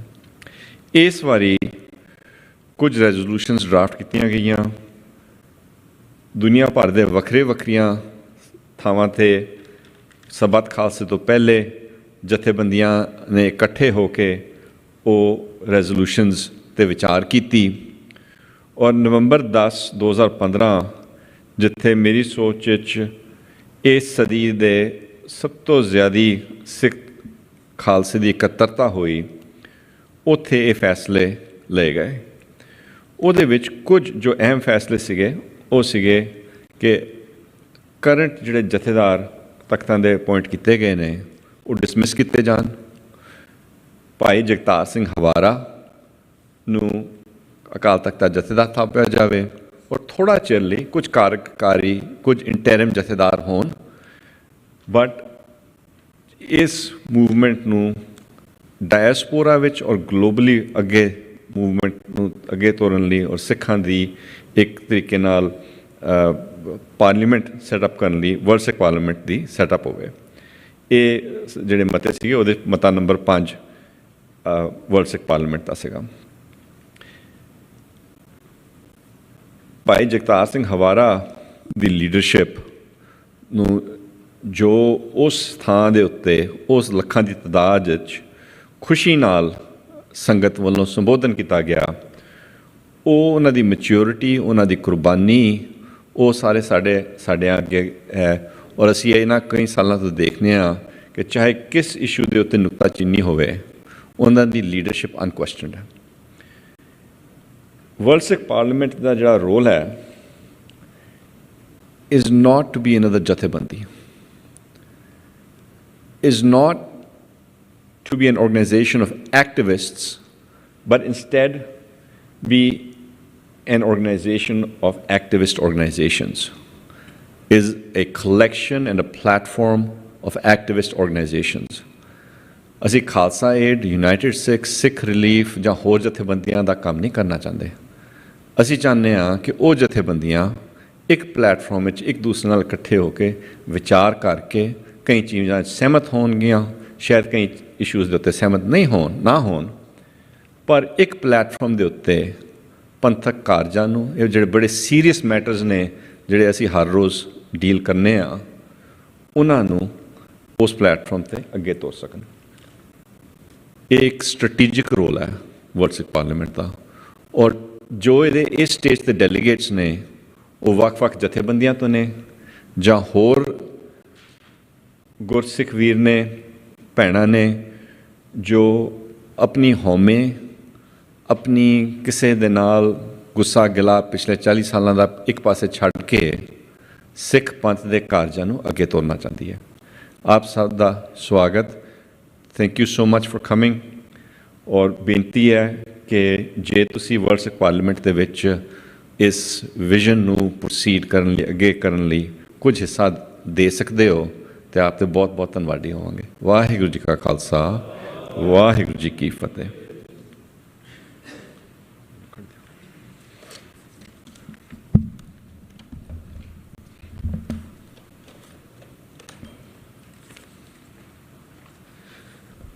ਸੋ ਅਸੀਂ ਸਪੀਕਰ ਸਾਹਿਬ ਨੂੰ ਬੇਨਤੀ ਕਰਦੇ ਹਾਂ ਵੀ ਉਹ ਆਪਣੀ ਮੋਡਰੇਟਰ ਦੀ ਚੇਅਰ ਨੂੰ ਸੰਭਾਲਦੇ ਹੋਏ ਸਾਨੂੰ ਸੈਸ਼ਨ ਸ਼ੁਰੂਆਤ ਕਰਨ ਦੀ ਜਿਹੜੀ ਪਰਮਿਸ਼ਨ ਉਹਨਾਂ ਨੇ ਆਲਰੇਡੀ ਦੇ ਦਿੱਤੀ ਹੈ। So let's carry on. ਮੈਂ 2 ਮਿੰਟ ਵਾਸਤੇ ਸਿਰਫ ਪਾਰਲੀਮੈਂਟ ਦੀ ਜਿਹੜੀ ਮੁੱਢਲੀ ਹਿਸਟਰੀ ਹੈ ਉਹ ਆਪ ਜੀ ਦੇ ਸਾਹਮਣੇ ਰੱਖਣੀ ਹੈ, ਅਤੇ ਉਸ ਤੋਂ ਬਾਅਦ ਅਸੀਂ ਜਿਹੜਾ ਕੱਲ੍ਹ ਜੋ ਕੁਛ ਹੋਇਆ, ਮੇਰੇ ਨਾਲ ਜਨਰਲ ਸੈਕਟਰੀ ਦੀ ਜੁਆਇੰਟ ਸੇਵਾ ਨਿਭਾਉਂਦੇ ਹੋਏ ਭਾਈ ਹਰਦਿਆਲ ਸਿੰਘ ਜੀ, ਉਹ ਆਪ ਜੀ ਨੂੰ ਜਿਹੜਾ ਉਹ ਦੱਸਣਗੇ। ਜਿਸ ਤਰ੍ਹਾਂ ਸੁਨੀਤ ਸਿੰਘ ਜੀ ਨੇ ਆਲਰੇਡੀ ਦੱਸਿਆ ਕਿ ਜਿਹੜਾ ਵਰਲਡ ਸਿੱਖ ਪਾਰਲੀਮੈਂਟ ਦਾ ਕੰਸੈਪਟ ਹੈ, ਇਹ ਸਰਬੱਤ ਖਾਲਸਾ 2015 'ਚ ਜਨਮ ਲੈਂਦਾ। ਇੱਕ ਪਾਸੇ ਬੇਦਬੀਆਂ ਹੋ ਰਹੀਆਂ ਨੇ, ਸੌਦੇ ਸਾਧ ਨੂੰ ਬਿਨਾਂ ਮੰਗੇ ਮਾਫੀਆਂ ਦਿੱਤੀਆਂ ਜਾ ਰਹੀਆਂ ਨੇ, ਪੰਥ ਦੀ ਸਭ ਤੋਂ ਹਾਈਐਸਟ ਸਟੇਜ ਅਕਾਲ ਤਖਤ ਤੋਂ ਉਹ ਕੰਮ ਹੋ ਰਹੇ ਨੇ ਜੋ ਨਹੀਂ ਹੋਣੇ ਚਾਹੀਦੇ ਸਨ। ਇਸ ਨੂੰ ਮੁੱਖ ਰੱਖਦਿਆਂ ਖਾਲਸਾ ਪੰਥ ਨੇ 2015 ਵਿੱਚ ਚੱਬੇ ਦੀ ਧਰਤੀ ਵਿਖੇ ਸਰਬੱਤ ਖਾਲਸਾ ਬੁਲਾਇਆ, ਔਰ ਇਸ ਨੀਡ ਨੂੰ ਮਹਿਸੂਸ ਕੀਤਾ ਕਿ ਹੁਣ ਜਿਹੜਾ ਉਹ ਕਮਾਨ SGPC ਦੇ ਰਵਾਇਤੀ ਤੌਰ 'ਤੇ ਨਹੀਂ ਜਿਹੜਾ ਉਹਦੇ ਅੰਡਰ ਰੱਖੀ ਜਾ ਸਕਦੀ, ਔਰ ਸਿੱਖ ਕੌਮ ਕਿਉਂਕਿ 25% ਤੋਂ ਵੱਧ ਕੌਮ ਜਿਹੜੀ ਹੈ ਉਹ ਡਾਇਸਪੋਰਾ ਦੇ ਵਿੱਚ ਚਲੀ ਗਈ ਹੈ। So we need a global voice, ਜਿਹਦੇ ਤੋਂ ਜਨਮ ਹੁੰਦਾ ਵਰਲਡ ਸਿੱਖ ਪਾਰਲੀਮੈਂਟ ਦਾ। Solution number 5, resolution number 5 from the Sarbat Khalsa, ਇਹ ਕਹਿੰਦਾ ਹੈ ਕਿ ਆਉਣ ਵਾਲੇ ਸਮੇਂ 'ਚ ਜਿਹੜੇ ਸਿੱਖ ਨੇ ਉਹ ਹੀਲਾ ਵਸੀਲਾ ਕਰਕੇ ਇੱਕ ਅਜਿਹੀ ਸੰਸਥਾ ਬਣਾਉਣ ਜਿਹਦਾ ਨਾਮ ਵਰਲਡ ਸਿੱਖ ਪਾਰਲੀਮੈਂਟ ਹੋਵੇ, ਜਿਹਦੇ ਵਿੱਚ ਸਾਰਿਆਂ ਨੂੰ ਇੱਕ ਪਲੇਟਫਾਰਮ 'ਤੇ ਇਕੱਤਰ ਕੀਤਾ ਜਾ ਸਕੇ। ਜਦੋਂ 2015 ਨਵੰਬਰ ਤੋਂ ਬਾਅਦ ਤਕਰੀਬਨ 2-2.5 ਸਾਲ ਬੀਤ ਗਏ ਅਤੇ ਜਥੇਦਾਰ ਜਗਤਾਰ ਸਿੰਘ ਹਵਾਰਾ ਨੇ ਤਿਹਾੜ ਜੇਲ੍ਹ ਤੋਂ ਕੌਮ ਨੂੰ ਇੱਕ ਸੰਦੇਸ਼ ਪੱਤਰ ਭੇਜਿਆ ਕਿ ਜੋ ਅਸੀਂ ਵਾਅਦੇ ਕੀਤੇ ਨੇ ਸਰਬੱਤ ਖਾਲਸਾ 'ਚ, ਉਹਨਾਂ ਨੂੰ ਨਿਭਾਉਣ ਦਾ ਸਮਾਂ ਆ ਗਿਆ। ਅਤੇ ਉਹਨਾਂ ਨੇ ਸਾਡੀ ਜਿਹੜੀ ਕੋਆਰਡੀਨੇਸ਼ਨ ਕਮੇਟੀ ਦੇ ਰੂਪ ਦੇ ਵਿੱਚ ਸਾਨੂੰ 5-7 ਬੰਦਿਆਂ ਨੂੰ ਇੱਕ ਜੋਬ ਦਿੱਤੀ ਕਿ ਤੁਸੀਂ ਵੱਖ-ਵੱਖ ਮੁਲਕਾਂ 'ਚੋਂ ਜਾਓ, ਉਹਦੇ 'ਚੋਂ ਇੰਡੀਪੈਂਡੈਂਟ ਸੋਚ ਵਾਲੇ ਹਉਮੈ ਤੋਂ ਰਹਿਤ ਸਿੱਖ ਇਕੱਤਰ ਕਰੋ, ਜਿਨ੍ਹਾਂ ਲਈ ਦਿਲ ਦੇ ਵਿੱਚ ਭਾਵਨਾ ਇਹ ਹੋਵੇ ਕਿ ਪੰਥ ਵਸੇ ਮੈਂ ਉਜਣਾ। ਅਤੇ ਇਸ ਭਾਵਨਾ ਨੂੰ ਮੁੱਖ ਰੱਖਦੇ ਹੋਏ ਵੱਖ-ਵੱਖ ਦੇਸ਼ਾਂ 'ਚ ਜਾ ਕੇ ਅਸੀਂ ਸਿੰਘਾਂ ਨੂੰ ਇਕੱਤਰ ਕੀਤਾ। ਅਤੇ ਜਦੋਂ ਗੱਲ ਆਈ ਕਿ ਪਾਰਲੀਮੈਂਟ ਕਿਸ ਤਰ੍ਹਾਂ ਦੀ ਹੋਣੀ ਚਾਹੀਦੀ ਹੈ ਸਿੱਖਾਂ ਦੀ, ਅਤੇ ਸਾਡੇ ਕੋਲ ਕਰੀਬਨ 10 ਡਿਫਰੈਂਟ ਸਟਰਕਚਰਸ ਆਏ। ਕੋਈ ਕਾਰਪੋਰੇਟ ਸਟਰਕਚਰ ਸੀ, ਕੋਈ ਕਿਸ ਤਰ੍ਹਾਂ ਦਾ ਸਟਰਕਚਰ ਸੀ। ਅਤੇ ਅਸੀਂ ਇਹ ਸੋਚਿਆ ਕਿ ਅਸੀਂ ਕੌਣ ਹੁੰਦੇ ਹਾਂ ਪਾਰਲੀਮੈਂਟ ਬਣਾਉਣ ਵਾਲੇ, ਆਓ ਕੌਮ ਨੂੰ ਹੀ ਪੁੱਛਦੇ ਹਾਂ ਕਿ ਕੌਮ ਕਿਸ ਤਰ੍ਹਾਂ ਦੀ ਪਾਰਲੀਮੈਂਟ ਚਾਹੁੰਦੀ ਹੈ, ਜਿਹਦੇ ਵਾਸਤੇ 3 ਮਾਰਚ 2018 ਨੂੰ ਨਿਊਯਾਰਕ ਦੀ ਧਰਤੀ ਵਿਖੇ ਜਿਹੜੀ ਹੈ ਇੱਕ ਵਰਲਡ ਸਿੱਖ ਕਨਵੈਨਸ਼ਨ ਸੱਦੀ ਗਈ। ਵਰਲਡ ਸਿੱਖ ਕਨਵੈਨਸ਼ਨ ਤੋਂ ਕੁਛ ਇੱਕ ਏਜੰਡੇਜ਼ ਜਿਹੜੇ ਕੌਮ ਦੇ ਸੈਂਟਰ ਹਾਰਟ 'ਤੇ ਸਨ, 300 ਤੋਂ ਵੱਧ ਆਰਗੇਨਾਈਜੇਸ਼ਨਾਂ ਨੇ ਉਸ ਕਨਵੈਨਸ਼ਨ ਨੂੰ ਅਟੈਂਡ ਕੀਤਾ ਔਰ ਸਾਡੇ ਮੂਹਰੇ ਰੱਖਿਆ ਕਿ ਕਿਸ ਤਰ੍ਹਾਂ ਦੀ ਪਾਰਲੀਮੈਂਟ ਸਿੱਖ ਚਾਹੁੰਦੇ ਨੇ। ਉਹਨਾਂ ਹੀ ਮਤਿਆਂ ਦੇ ਵਿੱਚੋਂ ਸਾਡੀ ਕਾਉਂਸਲਸ ਨੇ ਜਨਮ ਲਿਆ, ਸਾਡੇ ਸਟਰਕਚਰ ਨੇ ਜਨਮ ਲਿਆ, ਜਿਹਨੂੰ ਸਰ ਅੰਜਾਮ ਦਿੰਦਿਆਂ 13 ਅਗਸਤ 2018 'ਚ ਇੱਕ ਕੋਆਰਡੀਨੇਸ਼ਨ ਕਮੇਟੀ ਬਣਾਈ ਗਈ ਔਰ ਉਹਨਾਂ ਨੂੰ ਇੱਕ ਜੋਬ ਦਿੱਤੀ ਗਈ ਕਿ ਇੱਕ ਜਿਹੜਾ 3-4 ਮਹੀਨਿਆਂ ਦੇ ਸਮੇਂ ਦੇ ਵਿੱਚ ਤੁਸੀਂ ਜਿਹੜਾ ਹੈ ਉਹ ਪਾਰਲੀਮੈਂਟ ਨੂੰ ਸਰ ਅੰਜਾਮ ਦਿਓ, ਜਿਸ ਨੂੰ ਮੁੱਖ ਰੱਖਦਿਆਂ 2 ਹੀ ਮਹੀਨਿਆਂ ਦੇ ਸਮੇਂ ਵਿੱਚ 29 ਤੋਂ 30 ਸਤੰਬਰ ਵਿੱਚ 2018 ਵਿੱਚ ਪਾਰਲੀਮੈਂਟ ਦਾ ਪਹਿਲਾ ਸੈਸ਼ਨ ਪੈਰਿਸ ਫਰਾਂਸ ਵਿਖੇ ਆਯੋਜਿਤ ਕੀਤਾ ਗਿਆ, ਜਿਹਦੇ ਵਿੱਚ ਕਿ ਸਾਨੂੰ ਮਿਸ਼ਨ ਸਟੇਟਮੈਂਟ, ਸਾਡਾ ਏਜੰਡਾ, ਸਾਡਾ ਸਟਰਕਚਰ ਜਿਹਦੇ ਵਿੱਚੋਂ ਜਨਮ ਲੈਂਦਾ। ਸੋ ਉਸ ਸਟਰਕਚਰ ਨੂੰ ਮੁੱਖ ਰੱਖਦਿਆਂ ਜਿਹੜਾ 10 ਵੱਖਰੀਆਂ ਕਾਉਂਸਲਸ ਜਿਹੜੀਆਂ ਨੇ ਉਹ ਬਣਾਈਆਂ ਗਈਆਂ ਔਰ ਉਹਨਾਂ ਕਾਉਂਸਲਸ ਨੂੰ ਇਫੈਕਟਿਵ ਕਰਨ ਵਾਸਤੇ ਜਿਹੜਾ ਹੈ ਉਹ ਉਸ ਨੂੰ ਸਰ ਅੰਜਾਮ ਦੇਣ ਵਾਸਤੇ ਡਰਬੀ UK ਦੇ ਵਿਖੇ ਇੱਕ ਸੈਸ਼ਨ ਕੀਤਾ ਗਿਆ, ਜਿਸ ਵਿੱਚ ਕੌਂਸਟੀਟਿਊਸ਼ਨ ਨੂੰ ਅਡੋਪਟ ਕੀਤਾ ਗਿਆ। ਇਹਨਾਂ 2 ਸੈਸ਼ਨਸ ਦੀ ਜਰਨੀ ਦੇ ਵਿੱਚ ਪਾਰਲੀਮੈਂਟ ਨੇ ਕਰੀਬਨ 15 ਰੀਜਨਲ ਸੈਸ਼ਨਸ ਕੀਤੇ, Italy, Spain, Germany, Canada, America, ਤਾਂ ਕਿ ਵੱਖ-ਵੱਖ ਸਿੱਖਾਂ ਨੂੰ ਜਿਹੜਾ ਹੈ ਉਹ ਫਾਈਨਲੀ ਆਫਿਸ ਬੇਅਰਰਸ ਲਈ ਚੁਣਿਆ ਜਾ ਸਕੇ, ਮੈਂਬਰਸ ਲਈ ਚੁਣਿਆ ਜਾ ਸਕੇ ਅਤੇ ਉਹਨਾਂ ਤੋਂ ਜਿਹੜੇ ਐਡਮਿਨਿਸਟ੍ਰੇਟਿਵ ਰੋਲਸ ਨੇ ਉਹਨਾਂ ਨੂੰ ਉਹ ਦਿੱਤੇ ਜਾ ਸਕਣ। 2019 ਦੇ ਵਿੱਚ ਜਿਹੜੀ ਸਾਡੀ ਡਰਬੀ UK ਵਿਖੇ ਸੈਸ਼ਨ ਹੁੰਦਾ ਹੈ, ਮੈਨੂੰ ਕਾਫੀ ਮਾਣ ਮਹਿਸੂਸ ਕਰਦਾ ਕਿ ਅੱਜ ਪਾਰਲੀਮੈਂਟ ਦੇ ਵਿੱਚ ਸਾਡੇ ਕੋਲ ਕਰੀਬਨ 125 ਫੁੱਲ ਫਲੈਜ ਮੈਂਬਰਸ ਨੇ, ਜੋ ਕਿ 35 ਵੱਖਰੇ ਮੁਲਕਾਂ ਤੋਂ ਨੇ, ਅਤੇ ਸਾਡੇ ਕੋਲ ਜਿਹੜੇ ਐਸੋਸੀਏਟ ਮੈਂਬਰਸ ਨੇ ਉਹ ਤਕਰੀਬਨ 53 ਵੱਖਰੇ ਮੁਲਕਾਂ ਤੋਂ ਨੇ। 100 ਤੋਂ ਵੱਧ ਔਰਗਨਾਈਜੇਸ਼ਨਸ, ਚੈਰਿਟੀਜ਼, NGOs, ਸਿੱਖ ਹਿਊਮਨ ਰਾਈਟ ਗਰੁੱਪਸ, ਗੁਰਦੁਆਰਾਸ ਅਤੇ ਸਿੱਖ ਪੋਲੀਟੀਕਲ ਆਰਗੇਨਾਈਜੇਸ਼ਨ ਇਸ ਵੇਲੇ ਪਾਰਲੀਮੈਂਟ ਦੇ ਵਿੱਚ ਜਿਹੜਾ ਉਹ ਸਹਿਯੋਗ ਦੇ ਰਹੀਆਂ ਨੇ। ਜੇ ਨਿੱਜੀ ਤੌਰ 'ਤੇ ਦੇਖਿਆ ਜਾਏ ਤਾਂ ਸਾਡੇ ਕੋਲ ਇੰਜੀਨੀਅਰਸ, ਡਾਕਟਰਸ, ਐਨਵਾਇਰਮੈਂਟਲਿਸਟ, ਸੋਲਿਸਟਰਸ, ਬੈਰਿਸਟਰਸ, MBAs, ਐਡਮਿਨਿਸਟ੍ਰੇਟਰਸ ਅਤੇ ਐਕਟਿਵਿਸਟ ਦਾ ਇੱਕ ਅਜਿਹਾ ਸਮੂਹ ਹੈ ਜੋ ਕਿ ਅਨਰੈਵਲਡ ਹੈ ਕਿ ਇਸ ਤੋਂ ਪਹਿਲਾਂ ਕਦੀ ਸਿੱਖ ਕੌਮ ਦੇ ਵਿੱਚ ਇਸ ਤਰ੍ਹਾਂ ਦੇ ਗਰੁੱਪ ਬਣਿਆ ਹੋਵੇ। ਸੋ ਸਾਨੂੰ ਅੱਜ ਕੈਨੇਡਾ ਦੀ ਧਰਤੀ ਤੋਂ ਬੜਾ ਮਾਣ ਮਹਿਸੂਸ ਕਰ ਰਹੇ ਹਾਂ ਕਿ ਕੋਵਿਡ ਕਾਰਨ ਜਿਹੜਾ ਸੈਸ਼ਨ ਅੱਜ 2020 'ਚ ਹੋਣਾ ਸੀ ਉਹ ਅੱਜ 2022 'ਚ ਹੋ ਰਿਹਾ, ਪਰ ਜਿਸ ਤਰੀਕੇ ਦੇ ਨਾਲ ਸਾਡੀ ਅੱਜ ਕੈਨੇਡਾ ਦੀ ਟੀਮ, ਜਿਹਦੇ ਵਿੱਚ ਭਾਈ ਸੁਖਵਿੰਦਰ ਸਿੰਘ ਜੀ, ਭਾਈ ਮਨਵੀਰ ਸਿੰਘ ਜੀ, ਭਾਈ ਚਮਕੌਰ ਸਿੰਘ ਜੀ, ਭਾਈ ਭਗਤ ਸਿੰਘ ਜੀ ਅਤੇ ਉਹਨਾਂ ਦੇ ਨਾਲ ਅਸਿਸਟ ਕਰਦੇ ਸਿੰਘਾਂ ਨੇ ਜੋ ਮਿਹਨਤ ਕੀਤੀ ਹੈ, ਤਾਂ ਹੀ ਉਹ ਅੱਜ ਦਾ ਇਹ ਸੈਸ਼ਨ ਜਿਹੜਾ ਉਹ ਪੋਸੀਬਲ ਹੋਇਆ। ਮੈਂ ਹੁਣ ਬੇਨਤੀ ਕਰਦਾ ਕਿ ਇਸ ਤੋਂ ਅੱਗੇ ਅਪਡੇਟ ਦੇਣ ਵਾਸਤੇ ਕਿ ਕੱਲ੍ਹ ਸੈਸ਼ਨ ਕੀ ਹੋਇਆ, ਮੈਂ ਆਪਣੇ ਜਿਹੜੇ ਸਾਡੇ ਜੁਆਇੰਟ ਜਨਰਲ ਸੈਕਟਰੀ ਨੇ ਭਾਈ ਹਰਦਿਆਲ ਸਿੰਘ ਜੀ, ਤੁਸੀਂ ਜਾਣਦੇ ਹੋ ਕਿ ਜੋ ਕਿ ਲੰਬੇ ਸਮੇਂ ਤੋਂ ਵੱਖ-ਵੱਖ ਪਲੈਟਫਾਰਮਸ 'ਤੇ ਸੇਵਾ ਨਿਭਾ ਰਹੇ ਨੇ। ਯੂਨਾਈਟਿਡ ਸਿੱਖਸ ਜੋ ਕਿ ਸਿੱਖਾਂ ਦੀ ਬਹੁਤ ਵਧੀਆ ਚੈਰਿਟੀ ਹੈ, ਬਹੁਤ ਉਮਦਾ ਚੈਰਿਟੀ ਹੈ, ਉਹਦੇ ਫਾਊਂਡਰ ਮੈਂਬਰ ਨੇ। ਸੋ ਮੈਂ ਉਹਨਾਂ ਨੂੰ ਬੇਨਤੀ ਕਰਦਾ ਕਿ ਕੱਲ੍ਹ ਦੇ ਸੈਸ਼ਨ ਬਾਰੇ ਸਾਨੂੰ ਅਪਡੇਟ ਦੇਣ। ਵਾਹਿਗੁਰੂ ਜੀ ਕਾ ਖਾਲਸਾ, ਵਾਹਿਗੁਰੂ ਜੀ ਕੀ ਫਤਿਹ। ਪਹਿਲਾਂ ਤਾਂ ਮੈਂ ਸਾਰਿਆਂ ਨੂੰ ਜੀ ਫਤਿਹ ਬੁਲਾਉਣਾ ਚਾਹਾਂਗਾ ਜੀ। ਵਾਹਿਗੁਰੂ ਜੀ ਕਾ ਖਾਲਸਾ, ਵਾਹਿਗੁਰੂ ਜੀ ਕੀ ਫਤਿਹ। ਸਾਰਿਆਂ ਨੂੰ ਬਹੁਤ ਬਹੁਤ ਧੰਨਵਾਦ ਜਿਹੜੇ ਬੜੇ ਦੂਰ ਸਿਟੀਜ਼ ਜਾਂ ਕੰਟਰੀਜ਼ ਤੋਂ ਆਏ ਨੇ, ਸਪੈਸ਼ਲੀ ਜਿਹੜੇ ਸਾਡੇ ਲੋਕਲ ਜਿਹੜੇ ਲੀਡਰਸ ਨੇ, ਲੀਡਰਸ਼ਿਪ ਜਿਹੜੀ ਆਈ ਹੋਈ ਹੈ ਇੱਥੇ ਬੈਠੀ ਹੋਈ ਹੈ, ਉਹਨਾਂ ਸਾਰਿਆਂ ਦਾ ਬਹੁਤ ਬਹੁਤ ਧੰਨਵਾਦ ਹੈ। ਔਰ a big thanks goes to the Canadian world Sikh parliament ਜੋ ਚੈਪਟਰ ਹੈ, ਜੋ ਰੀਜਨ ਹੈ, ਜਿਨ੍ਹਾਂ ਨੇ ਇਸ ਸੈਸ਼ਨ ਨੂੰ ਹੋਸਟ ਕੀਤਾ। ਔਰ ਜਿਹੜਾ ਸਾਡਾ ਕੱਲ੍ਹ ਦਾ ਸੈਸ਼ਨ ਹੋਇਆ ਸੀ ਉਹਦੇ ਵਿੱਚ ਸਾਡੀਆਂ ਜਿਹੜੀਆਂ 10 ਕਾਉਂਸਲਸ ਨੇ, ਜਿਨ੍ਹਾਂ ਵਿੱਚ ਮੁੱਖ ਕਾਉਂਸਲਸ ਜਿਹੜੀਆਂ ਨੇ civil and human rights, Sikh national self determination council, education affairs council, finance and world bank council, UN NGOs and International Bodies Engagement Council, Welfare of Sikh Prisoners Matters and Their Families, Religious Affairs and Sikh Institutions Council, Home and Internal Affairs Council, Grievances Council ਔਰ Media and Communication Council ਦੇ ਨੁਮਾਇੰਦੇ ਜਿਹੜੇ ਆਏ ਨੇ, ਅਤੇ ਜਿਹੜੇ ਨਹੀਂ ਆ ਸਕੇ ਉਹਨਾਂ ਨੇ ਆਪਣੀਆਂ ਬਹੁਤ ਹੀ ਮਿਹਨਤ ਔਰ ਸ਼ਿੱਦਤ ਨਾਲ ਜਿਹੜੇ ਉਹਨਾਂ ਦੇ ਕਾਉਂਸਲ ਦੇ ਮੈਂਬਰਸ ਨੇ ਵਰਲਡ ਵਾਈਡ, ਉਹਨਾਂ ਕੋਲੋਂ ਫੀਡਬੈਕ ਲੈ ਕੇ ਅਤੇ ਉਹ ਸਾਰੇ ਜਿਹੜੇ ਆਪਣੇ ਰੈਜ਼ੋਲੂਸ਼ਨਸ ਜਿਹੜੇ ਨੇ ਉਹ ਪਾਸ ਕੀਤੇ ਨੇ। ਮੈਂ ਇਹਨਾਂ ਸਾਰੇ ਰੈਜ਼ੋਲੂਸ਼ਨ ਵਿੱਚ ਇਹਨਾਂ ਡੀਟੇਲ ਵਿੱਚ ਇਸ ਵੇਲੇ ਨਹੀਂ ਜਾਵਾਂਗਾ, but during the process of the continuing session ਉਹਦੇ ਵਿੱਚ ਜਿਹੜੇ ਰੈਜ਼ੋਲੂਸ਼ਨਸ ਨੇ ਉਹ ਹਾਈਲਾਈਟ ਕੀਤੇ ਜਾਣਗੇ। ਬਟ ਕੁਝ ਕੁ ਮੈਂ ਪੁਆਇੰਟ ਸਾਹਮਣੇ ਰੱਖਣਾ ਚਾਹਾਂਗਾ। ਸਪੈਸੀਫਿਕਲੀ ਜਿਹੜੀ civil and human rights council ਹੈ, ਇਹਦੇ ਵਿੱਚ ਜਿਹੜੀ ਸਾਡੇ ਭੈਣ ਹਰਮਨ ਕੌਰ ਜਿਹੜੇ ਇੱਥੇ ਬੈਠੇ ਨੇ, ਇਹਨਾਂ ਨੇ ਜਿਹੜੇ ਪੁਆਇੰਟਸ ਦੱਸੇ, ਉਹਨਾਂ ਨੇ ਇਹ ਦੱਸਿਆ, ਉਹਦਾ ਜਿਹੜਾ ਸਾਇਨੋਪਸਿਸ ਸੀ ਉਹ ਇਹ ਹੈ ਕਿ ਜਿਹੜੇ ਮੁਲਕਾਂ ਵਿੱਚ ਜਾਂ ਰੀਜਨਸ ਵਿੱਚ ਇਹ ਕਾਉਂਸਲ ਦੀ ਆਪਰੇਸ਼ਨਲ ਕੈਪੇਬਿਲਿਟੀ ਹੈਗੀ ਹੈ, ਉਹ ਜਿਹੜੇ ਉਹਨਾਂ ਦੇ ਸਟੇਟ ਡਿਪਾਰਟਮੈਂਟ ਜਾਂ ਫੈਡਰਲ ਡਿਪਾਰਟਮੈਂਟਸ ਨੇ ਉਹਨਾਂ ਨਾਲ ਮਿਲ ਕੇ ਕੰਮ ਕਰਨ।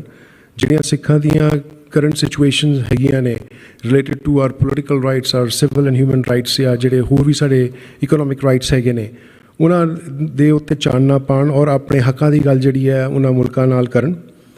ਜਿਹੜੀ Sikh national self determination council ਹੈ which is run by barrister Ranjit Singh Sarai, ਉਹ ਸਾਡੇ ਨਾਲ ਜ਼ੂਮ ਦੇ ਉੱਤੇ ਜੁੜੇ ਸੀ।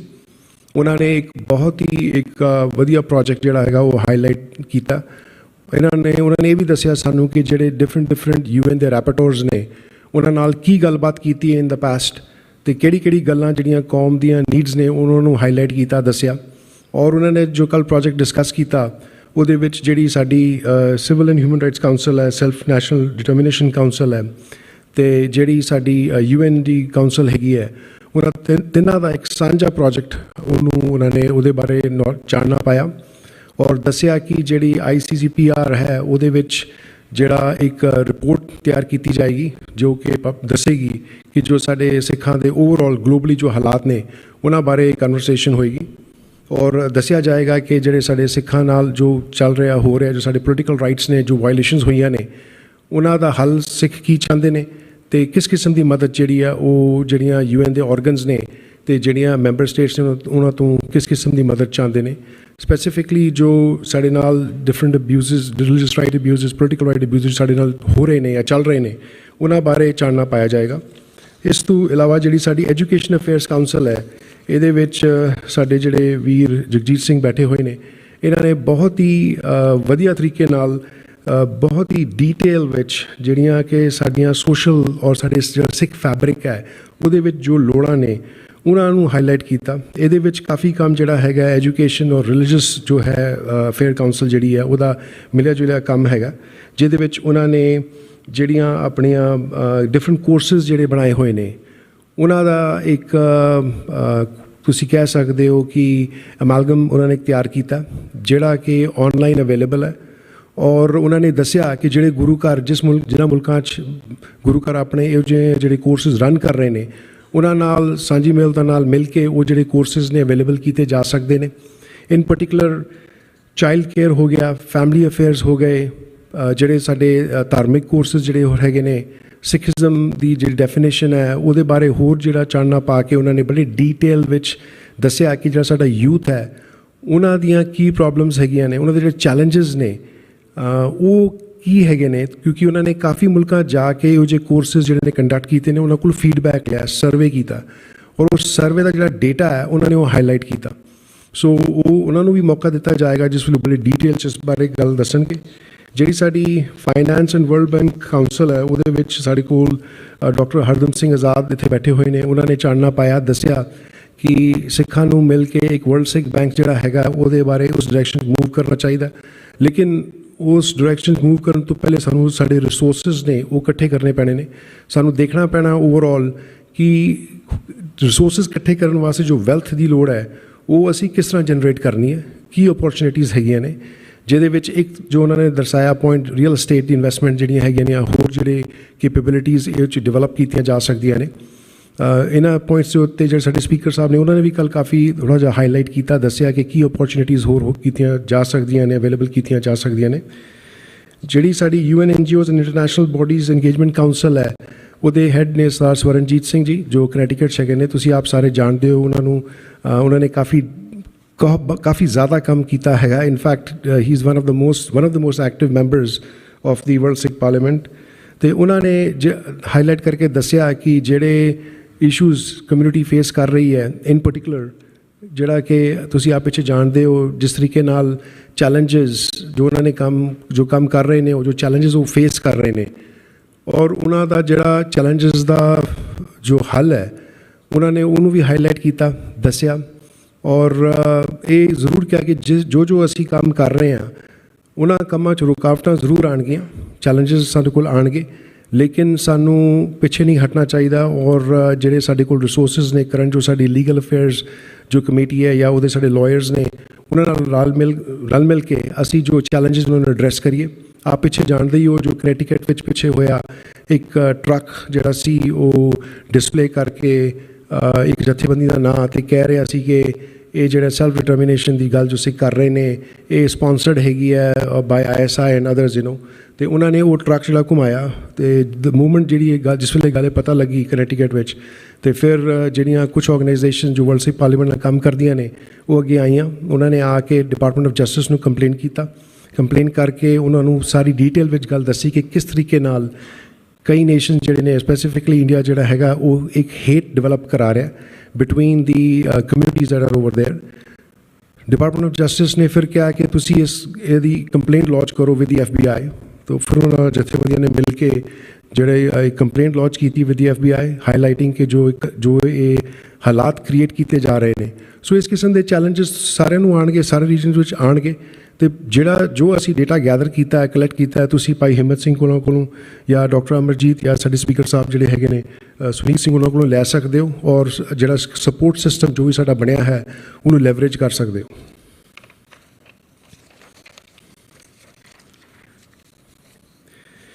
ਜਿਹੜੀ ਸਾਡੀ religious affair and Sikh institutional management council ਹੈ ਇਹਦਾ ਜਿਹੜਾ ਰੋਲ ਹੈ ਬਹੁਤ ਹੀ ਅਹਿਮ ਰੋਲ ਹੈਗਾ ਇਹਦੇ 'ਚ ਅਗੇਨ ਭਾਈ ਜਗਜੀਤ ਸਿੰਘ ਬੜੇ ਡੀਟੇਲ ਵਿੱਚ ਦੱਸਣਗੇ ਜੋ ਉਹਨਾਂ ਨੇ ਰੈਜ਼ੋਲੂਸ਼ਨਸ ਕ੍ਰੀਏਟ ਕੀਤੇ ਨੇ ਬਟ ਇਹ 'ਤੇ ਜ਼ਰੂਰ ਇੱਕ ਜੋ ਚੀਜ਼ ਸਾਹਮਣੇ ਆਈ ਉਹ ਇਹ ਸੀ ਕਿ ਸਾਡੇ ਕੋਲ ਇੱਕ ਸਾਂਝਾ ਪਲੈਟਫਾਰਮ ਹੋਣਾ ਚਾਹੀਦਾ ਜਿਹਦੇ ਵਿੱਚ ਜੋ ਸਾਡੀ ਰਿਲੀਜੀਅਸ ਕਾਊਂਸਲ ਦੀ ਅਫੇਅਰਸ ਦੀ ਜੋ ਮੈਸੇਜਿੰਗ ਹੈ ਉਹ ਕੰਸਿਸਟੈਂਟ ਹੋਣੀ ਚਾਹੀਦੀ ਹੈ ਤਾਂ ਕਿ ਜਿਹੜੇ ਬੱਚੇ ਇਸ ਮੁਲਕ 'ਚ ਪੜ੍ਹ ਰਹੇ ਨੇ ਜਾਂ ਦੂਜੇ ਕਿਨਾਂ ਮੁਲਕਾਂ 'ਚ ਪੜ੍ਹ ਰਹੇ ਨੇ ਉਹਨਾਂ ਨੂੰ ਜਿਹੜਾ ਸਾਡੇ ਸਿੱਖ ਧਰਮ ਦਾ ਜੋ ਮੈਸੇਜ ਹੈ ਇੱਕ ਬੜਾ ਕੰਸਿਸਟੈਂਟ ਮੈਸੇਜ ਹੋਣਾ ਚਾਹੀਦਾ ਇਹ ਨਹੀਂ ਹੋਣਾ ਚਾਹੀਦਾ ਕਿ ਜਿਹੜੇ ਕਈ ਮੁਲਕ ਨੇ ਉਹ ਆਪਣੀਆਂ ਜਿਹੜੀਆਂ ਨੀਡਸ ਨੇ ਉਹਦੇ ਮੁਤਾਬਿਕ ਸਿੱਖਾਂ ਦੀ ਇੱਕ ਨਵੀਂ ਡੈਫੀਨੇਸ਼ਨ ਕੁਆਇਨ ਕਰਨ ਜਾਂ ਇੱਕ ਨਵੇਂ ਤਰੀਕੇ ਨਾਲ ਕੰਮ ਕਰਨਾ ਸ਼ੁਰੂ ਕਰਨ ਕਿਉਂਕਿ ਇਹ ਨਜ਼ਰ 'ਚ ਆ ਰਹੀ ਹੈ ਗੱਲ ਕਈ ਮੁਲਕਾਂ ਵਿੱਚ ਜਿਹੜੀਆਂ ਡੈਫੀਨੇਸ਼ਨ ਜਿਹੜੀਆਂ ਨੇ ਉਹ ਆਪਣੇ ਤਰੀਕੇ ਨਾਲ ਮੋਡੀਫਾਈ ਕੀਤੀਆਂ ਜਾ ਰਹੀਆਂ ਨੇ ਸੋ ਇਹਨਾਂ ਦਾ ਜੋ ਰੋਲ ਹੈ ਬਹੁਤ ਹੀ ਅਹਿਮ ਰੋਲ ਹੈ ਔਰ ਇਹ ਦੱਸਣਗੇ ਇਨ ਡੀਟੇਲ ਜਿਸ ਵੇਲੇ ਆਪਣਾ ਪ੍ਰੋਜੈਕਟ ਹਾਈਲਾਈਟ ਕਰਨਗੇ ਕਿ ਕਿਸ ਤਰੀਕੇ ਨਾਲ ਉਹ ਜੋ ਡੇਟਾ ਹੈਗਾ ਉਹ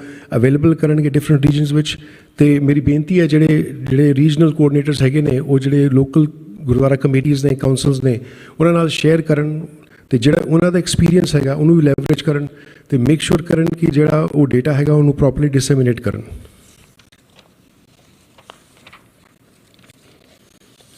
ਬਾਕੀ ਜਿਹੜੀਆਂ ਮੀਡੀਆ ਕਾਊਂਸਲ ਜਿਹੜੀ ਹੈਗੀ ਸੀ ਉਹਨਾਂ ਨੇ ਵੀ ਹਾਈਲਾਈਟ ਕੀਤਾ ਦੱਸਿਆ ਕਿ ਜੋ ਸਾਡੇ ਚੈਲੰਜਸ ਨੇ ਕਿਸ ਕਿਸਮ ਨਾਲ ਸਾਨੂੰ ਬਹੁਤ ਸਖਤ ਲੋੜ ਹੈ ਕਿ ਜਿਹੜੇ ਟੈਲੈਂਟਡ ਬੱਚੇ ਨੇ ਜਾਂ ਯੰਗਸਟਰਸ ਨੇ ਉਹ ਅੱਗੇ ਆਉਣ ਅੱਜ ਕੱਲ੍ਹ ਸੋਸ਼ਲ ਮੀਡੀਆ ਦਾ ਦੌਰ ਹੈ ਜਿਹਦੇ ਵਿੱਚ ਸਾਨੂੰ ਟਵਿੱਟਰ ਫੇਸਬੁੱਕ ਇੰਸਟਾਗ੍ਰਾਮ ਜਿਹੜੀਆਂ ਨੇ ਉਹ ਉਹਨਾਂ 'ਤੇ ਸਾਨੂੰ ਪਹਿਰਾ ਦੇਣਾ ਪੈਣਾ ਜਿਹੜੀ ਸਾਡੀ ਮੈਸੇਜਿੰਗ ਹੈ ਉਹਨੂੰ ਪ੍ਰੋਪਰਲੀ ਹਾਈਲਾਈਟ ਕਰਨੀ ਪੈਣੀ ਹੈ ਦੱਸਣੀ ਪੈਣੀ ਹੈ ਔਰ ਵਕਤ ਹੋਣਾ ਚਾਹੀਦਾ ਜਿਸ ਵੇਲੇ ਇਹ ਚੀਜ਼ਾਂ ਸਾਰੀਆਂ ਦੱਸੀਆਂ ਜਾਣ ਕਿਉਂਕਿ media is all about timing so ਉਹਦੇ 'ਤੇ ਅਸੀਂ ਕਿਸ ਤਰ੍ਹਾਂ ਪਹਿਰਾ ਦੇਣਾ ਹੈ ਕਿਸ ਤਰ੍ਹਾਂ ਨਾਲ ਕੰਮ ਕਰਨਾ ਹੈ ਔਰ ਉਹਨਾਂ ਨੇ ਇੱਕ ਸਾਡੀ ਜਿਹੜਾ ਪਿਛਲਾ ਇੱਕ ਸੈਸ਼ਨ ਸੀ ਉਹਦੇ ਵਿੱਚ ਆਫਲਾਈਨ ਉਹਨਾਂ ਨੇ ਸਾਨੂੰ ਦੱਸਿਆ ਕਿ ਵੀ ਕਿਸ ਕਿਸਮ ਦੇ ਐਕਸਪੈਂਡੀਚਰਸ ਇਨਵੋਲਵਡ ਹੈਗੇ ਨੇ ਔਰ ਅਸੀਂ ਇਹਨੂੰ ਨੈਕਸਟ ਲੈਵਲ 'ਤੇ ਕਿਸ ਤਰ੍ਹਾਂ ਲੈ ਕੇ ਜਾਣਾ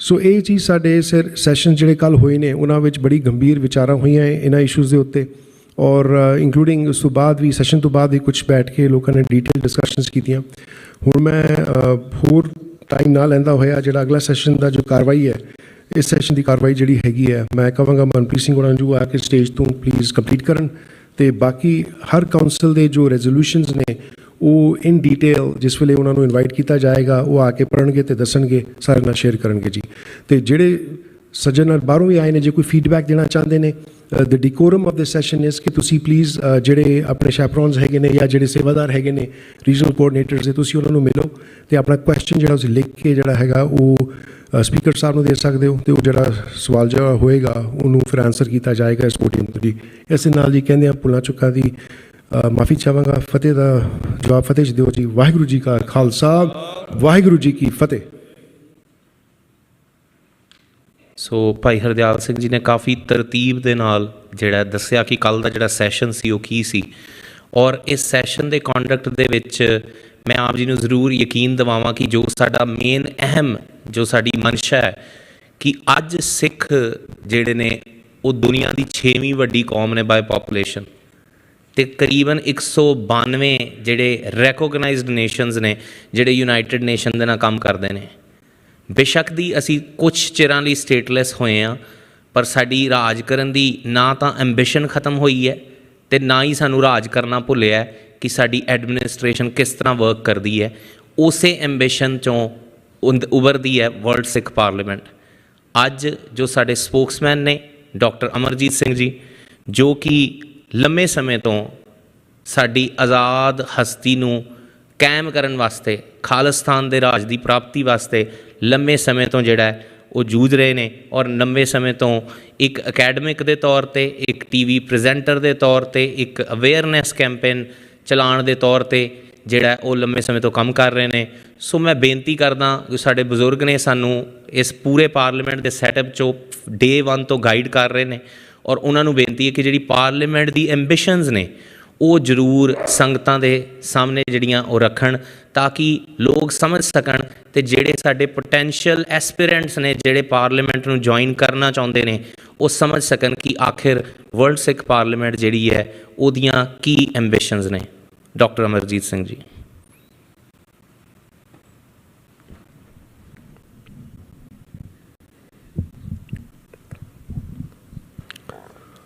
बल छुटक्यो बंधन परै, कछु न होत उपाय। कहो नानक अब ओट हर, गज ज्यों हो सहाय। बल होआ बंधन छुटै, सब किछ होत उपाय। नानक सब किछ तुमरे हाथ में, तुम ही होत सहाय। वाहिगुरु जी का खालसा, वाहिगुरु जी की फतेह। कैनेडा दे टोरंटो शहर दे इस मैरियट होटल दे कन्वेंशन सेंटर च दूर दराडों यूरोप, आस्ट्रेलिया, नॉर्थ अमेरिका तो जुड़ बैठे वो वीर भैणां जिन्हां ने लम्मा सफ़र तय किया कि साडा अपना घर होए, और ये सब पॉसीबल हो सके कि साडे कैनेडा चैप्टर दे टोरंटो दे वीरां ने दिन रात एफर्ट किया, और जिस प्रोफैशनल अंदाज दे विच इस सारे फंक्शन नूं ऑर्गेनाइज किया गया। बेशक वर्ल्ड सिख पार्लीमेंट अजे साडे बेबी स्टैप ने, लेकिन अंदर वड़दियां परसों साडे नाल सिंह आए, उन्होंने कहा सचमुच ही महसूस हुंदा है कि ये सिख पार्लीमेंट का सैशन है। सो मैं सब तो पहला शुक्रिया तो अपने कैनेडा चैप्टर के वीरां दा अदा करना चाहुंदा है कि उन्होंने रातां जाग के और किवें लिमिटेड रिसोर्सिस के बावजूद इस कदर इस इवेंट नूं प्रोफैशनली ऑर्गेनाइज किया। बहुत बार जदों शहीद लफज इस्तेमाल हुंदा है, शब्द तो ये अरबी चो आया, इस्लाम नाल इहदा ताल्लुक है, पर इउं जापदा है जिवें इस दे रीयल मीनिंग जदों सिੱਖੀ ਦੇ ਵਿੱਚ आया। ਅਸੀਂ ਸ਼ਹੀਦਾਂ ਦੇ ਸਰਤਾਜ ਪੰਜਵੇਂ ਪਾਤਸ਼ਾਹ ਗੁਰੂ ਅਰਜਨ ਸਾਹਿਬ ਤੋਂ ਪੰਥ ਦੇ ਅੰਦਰ ਸ਼ਹੀਦੀ ਦੇ ਸਫ਼ਰ ਦੀ ਗੱਲ ਕਰਦੇ ਹਾਂ, ਤੇ ਫਿਰ ਪੰਜਾਬ ਦੀ ਧਰਤੀ ਦਾ ਚੱਪਾ ਚੱਪਾ ਸ਼ਹੀਦਾਂ ਨੇ ਆਪਣੇ ਖੂਨ ਦੇ ਨਾਲ ਸਿੰਜਿਆ, ਔਰ ਇਸ ਗੱਲ ਨੂੰ, ਇਸ ਐਕਸਪ੍ਰੈਸ਼ਨ ਨੂੰ ਜਨਮ ਦਿੱਤਾ ਕਿ ਇਸ ਧਰਤੀ ਤੇ ਸਿਰਾਂ ਦੀ ਫਸਲ ਹੁੰਦੀ ਹੈ, ਕਿਉਂਕਿ ਜਿੱਥੇ ਵੀ ਸ਼ਹੀਦ ਦਾ ਖੂਨ ਡੁੱਲਦਾ ਹੈ ਉਸ ਧਰਤੀ 'ਚੋਂ ਫਿਰ ਸ਼ਹੀਦਾਂ ਦੀ ਇੱਕ ਲੰਬੀ ਕਤਾਰ ਖੜੀ ਹੁੰਦੀ ਹੈ। ਔਰ ਜਿਵੇਂ ਇਸ ਸੈਸ਼ਨ ਦੀ ਬਿਗਨਿੰਗ ਦੇ ਵਿੱਚ ਇਸ ਸਮੁੱਚੇ ਸੈਸ਼ਨ ਨੂੰ ਸਾਡੇ 1990 ਦੇ ਦੌਰ ਦੇ, 1980 ਦੇ ਦੌਰ ਦੇ ਉਹਨਾਂ ਸ਼ਹੀਦਾਂ ਦੀ ਯਾਦ ਜਿਹੜੀ ਜਨਰੇਸ਼ਨ ਨੇ 19 ਆਪਣੇ ਯੋਧਿਆਂ ਦੀ ਗੱਲ ਕਰਦੇ ਸੀ, ਤੇ ਬਹੁਤ ਬਾਰੇ ਲੱਗਦਾ ਹੁੰਦਾ ਸੀ ਕਿ ਵੀ ਉਹ ਤਾਂ ਬਹੁਤ ਵੱਡੀਆਂ ਡਿਵਾਈਨ ਸੋਲ ਸੀ। ਅਕਾਲੀ ਫੂਲਾ ਸਿੰਘ, ਹਰੀ ਸਿੰਘ ਨਲੂਆ, ਬਾਬਾ ਨੌਧ ਸਿੰਘ, ਮਹਾਰਾਜਾ ਰਣਜੀਤ ਸਿੰਘ, ਵੀ ਅਸੀਂ ਇਹ ਕੁਝ ਨਹੀਂ ਕਰ ਸਕਦੇ। ਪਰ ਜਦੋਂ ਗੁਰੂ ਦੀ ਰਹਿਮਤ ਹੋਈ ਔਰ 20ਵੀਂ ਸਦੀ ਦੇ ਮਹਾਨ ਸਿੱਖ ਸ਼ਹੀਦ ਸੰਤ ਜਰਨੈਲ ਸਿੰਘ ਜੀ ਖਾਲਸਾ ਪਿੰਡਰਾਂਵਾਲੇ, ਜਿਨ੍ਹਾਂ ਦੀ ਸ਼ੇਰ ਪਬਕਾਰ ਨੇ ਉਸ ਧਰਤੀ ਦਾ ਜਿਹੜਾ ਬਦਲਿਆ ਖਮੀਰ ਸੀ, ਜਿਹੜਾ ਤਾਂ ਗੁਰੂ ਸਾਹਿਬਾਨ ਨਹੀਂ ਬਦਲਿਆ ਪਰ ਇੱਕ ਖੜੌਤ ਹੁੰਦੀ ਹੈ ਸਮੇਂ ਦੇ ਨਾਲ, ਜਿਵੇਂ ਉਹਨਾਂ ਦੀ ਵੰਗਾਰ ਨੇ ਦਿੱਲੀ ਤਖਤ ਨੂੰ ਕੰਬਾਇਆ। ਅਤੇ ਜੂਨ ਦੇ ਪਹਿਲੇ ਹਫ਼ਤੇ ਜਿਵੇਂ ਉਸ ਇਤਿਹਾਸ ਨੂੰ ਦੁਹਰਾਇਆ ਗਿਆ ਜਿਹੜਾ ਚਮਕੌਰ ਦੀ ਗੜੀ ਦਾ ਇਤਿਹਾਸ ਜਦੋਂ ਅਸੀਂ ਇਹ ਪੜ੍ਹਦੇ ਸੀ ਕਿ ਕਿਵੇਂ 40 ਸਿੰਘਾਂ ਦੇ ਨਾਲ 10ਵੇਂ ਪਾਤਸ਼ਾਹ ਨੇ 10 ਲੱਖ ਫੌਜ ਦਾ ਟਾਕਰਾ ਕੀਤਾ, ਜ਼ਫਰਨਾਮੇ ਰਾਹੀਂ ਉਸ ਦਾ ਸੋਰਸ ਸੀ। ਪਰ ਦੁਨੀਆ ਨੇ ਦੇਖਿਆ ਕਿ 20ਵੀਂ ਸਦੀ ਦੇ ਅੰਦਰ ਕਿਵੇਂ ਕੁਛ ਦਰਜਨ ਸਿੰਘਾਂ ਦੇ ਨਾਲ ਜਿਹੜਾ to the last breath and bullet ਜੋ ਟਾਕਰਾ ਹੋਇਆ, ਉਹਨੇ 20ਵੀਂ ਸਦੀ ਦੇ ਇਤਿਹਾਸ ਦੇ ਵਿੱਚ ਸਾਡੇ 1947 ਦੌਰ ਦੀ ਅਹਿਮਕਾਨਾ ਲੀਡਰਸ਼ਿਪ ਦੇ ਵੱਡੇ ਗੁਨਾਹ ਉਸ ਨੂੰ ਧੋ ਕੇ ਫਰਦਰ ਜੂਨ 84 ਦੇ ਪਹਿਲੇ ਹਫਤੇ ਸਿੱਖ ਰਾਜ ਖਾਲਿਸਤਾਨ ਇਸ ਦਾ ਸੰਗੇ ਬੁਨਿਆਦ ਰੱਖਿਆ। ਇਹ ਅਲਫਾਜ਼ ਸੰਤ ਪਿੰਡਰਾਂ ਵਾਲਿਆਂ ਦੇ ਸਨ ਕਿ ਅਸੀਂ ਇਹਨਾਂ ਦੇ ਨਾਲ ਰਹਿਣਾ ਚਾਹੁੰਦੇ ਬਰਾਬਰ ਦੇ ਸ਼ਹਿਰੀ ਬਣ ਕੇ। ਜਿਸ ਦਿਨ ਭਾਰਤੀ ਫੌਜ ਦੇ ਪੈਰ ਦਰਬਾਰ ਸਾਹਿਬ ਦੀ ਹਦੂਦ ਵਿੱਚ ਪਏ, ਖਾਲਿਸਤਾਨ ਦੀ ਨੀਂਹ ਰੱਖੀ ਜਾਵੇਗੀ। ਸੋ ਜ਼ਾਹਿਰ ਹੈ 1947 ਤੋਂ 1984 ਤੱਕ 37 ਵਰ੍ਹੇ ਸ਼ਾਂਤਮਈ ਤਰੀਕੇ ਨਾਲ ਪੰਜਾਬੀ ਸੂਬੇ ਮੋਰਚੇ ਤੋਂ ਲੈ ਕੇ ਅਨੰਦਪੁਰ ਦੇ ਮਤੇ ਤੱਕ ਦਾ ਸੰਘਰਸ਼ ਸੀ। ਲੇਕਿਨ ਜੂਨ 84 ਦੇ ਪਹਿਲੇ ਹਫਤੇ ਖਾਲਿਸਤਾਨ ਹੀ ਸਾਡਾ ਗੋਲ ਬਣਿਆ। ਔਰ ਇਸ ਨੂੰ ਜਦੋਂ ਅਸੀਂ ਇੰਸਟੀਟਿਊਸ਼ਨਸ ਦੀ ਗੱਲ ਕਰਦੇ ਹਾਂ, ਵਰਲਡ ਸਿੱਖ ਪਾਰਲੀਮੈਂਟ ਦਾ ਇਹ ਸੈਸ਼ਨ ਤੀਸਰਾ ਵੱਡਾ ਸੈਸ਼ਨ ਹੈ ਪੈਰਿਸ, ਡਰਬੀ, ਲੰਡਨ ਤੋਂ ਬਾਅਦ। ਹਾਲਾਂ ਉਸ ਤੋਂ ਪਹਿਲਾਂ ਇੱਕ ਵੱਡੀ ਕਨਵੈਨਸ਼ਨ ਨਿਊਯਾਰਕ ਦੇ ਵਿੱਚ ਹੋਈ ਜਿਹਦੇ 'ਚ ਭਰਪੂਰ ਰਿਪਰੈਜ਼ੈਂਟੇਸ਼ਨ ਪੰਜਾਬ ਤੋਂ ਵੀ ਸੀ।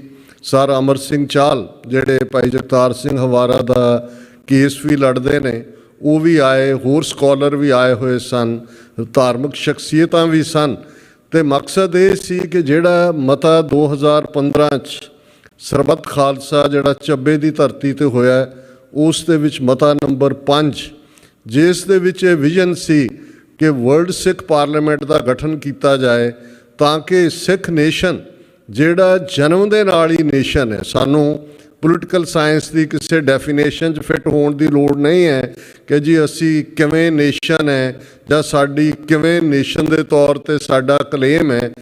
ਅਸੀਂ ਤਾਂ ਬੋਰਨ ਪਾਤਸ਼ਾਹ ਰਾਇਲ ਹੈ।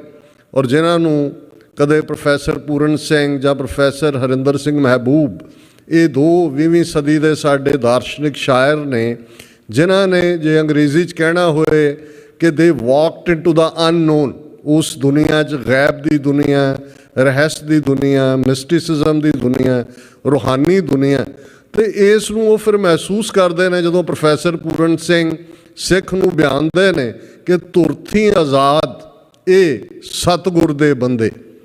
ਔਰ ਇਹ ਸਤਿਗੁਰ ਦਾ ਬੰਦਾ ਉਹ, ਕਿਉਂਕਿ ਗੁਰਬਾਣੀ ਨੇ ਯਾਦ ਦਹਾਨੀ ਕਰਵਾਈ ਕਿ ਮਨਮੁਖ ਹੋਏ ਬੰਦੇ ਦਾ ਬੰਦਾ। ਸਿੱਖ ਕਦੇ ਕਿਸੇ ਬੰਦੇ ਦਾ ਬੰਦਾ ਨਹੀਂ ਬਣਦਾ ਹੈ।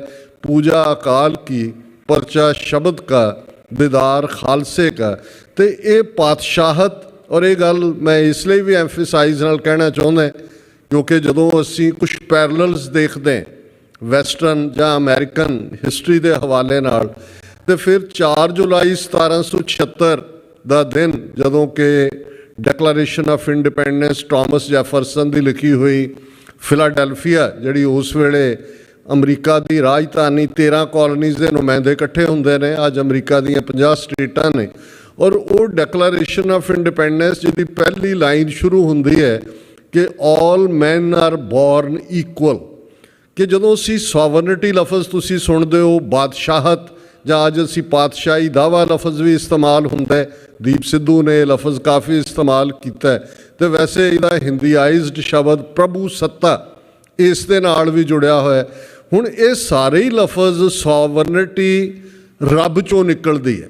ਔਰ ਜਦੋਂ ਕਉ ਹਰ ਸਮਾਨ ਨਹੀਂ ਰਾਜਾ, ਇਹ ਜੋ ਭੂਪਤ ਦਿਵਸ ਚਾਰ ਕੇ ਝੂਠੇ ਕਰਤ ਦਿਵਾਜਾ, ਕਿਉਂਕਿ ਰੱਬ ਸੋਵਰਨ ਹੈ, ਉਹ ਖੁਦ ਨਿਰਭਉ ਨਿਰਵੈਰ ਹੈ, ਸਵੈ ਭੰਗ ਹੈ, ਆਪਣੇ ਆਪ 'ਚ ਸੈਲਫ ਇਲੂਮੀਨੇਟਿੰਗ ਹੈ। ਇਸ ਲਈ ਜਿਹੜੀ ਸੋਵਰਨਟੀ ਜਿਹਨੂੰ ਰੱਬ ਨੇ ਪੈਦਾ ਕੀਤਾ, ਉਹ ਸੋਵਰਨਟੀ ਦਾ ਹੱਕ ਰੱਖਦਾ ਹੈ।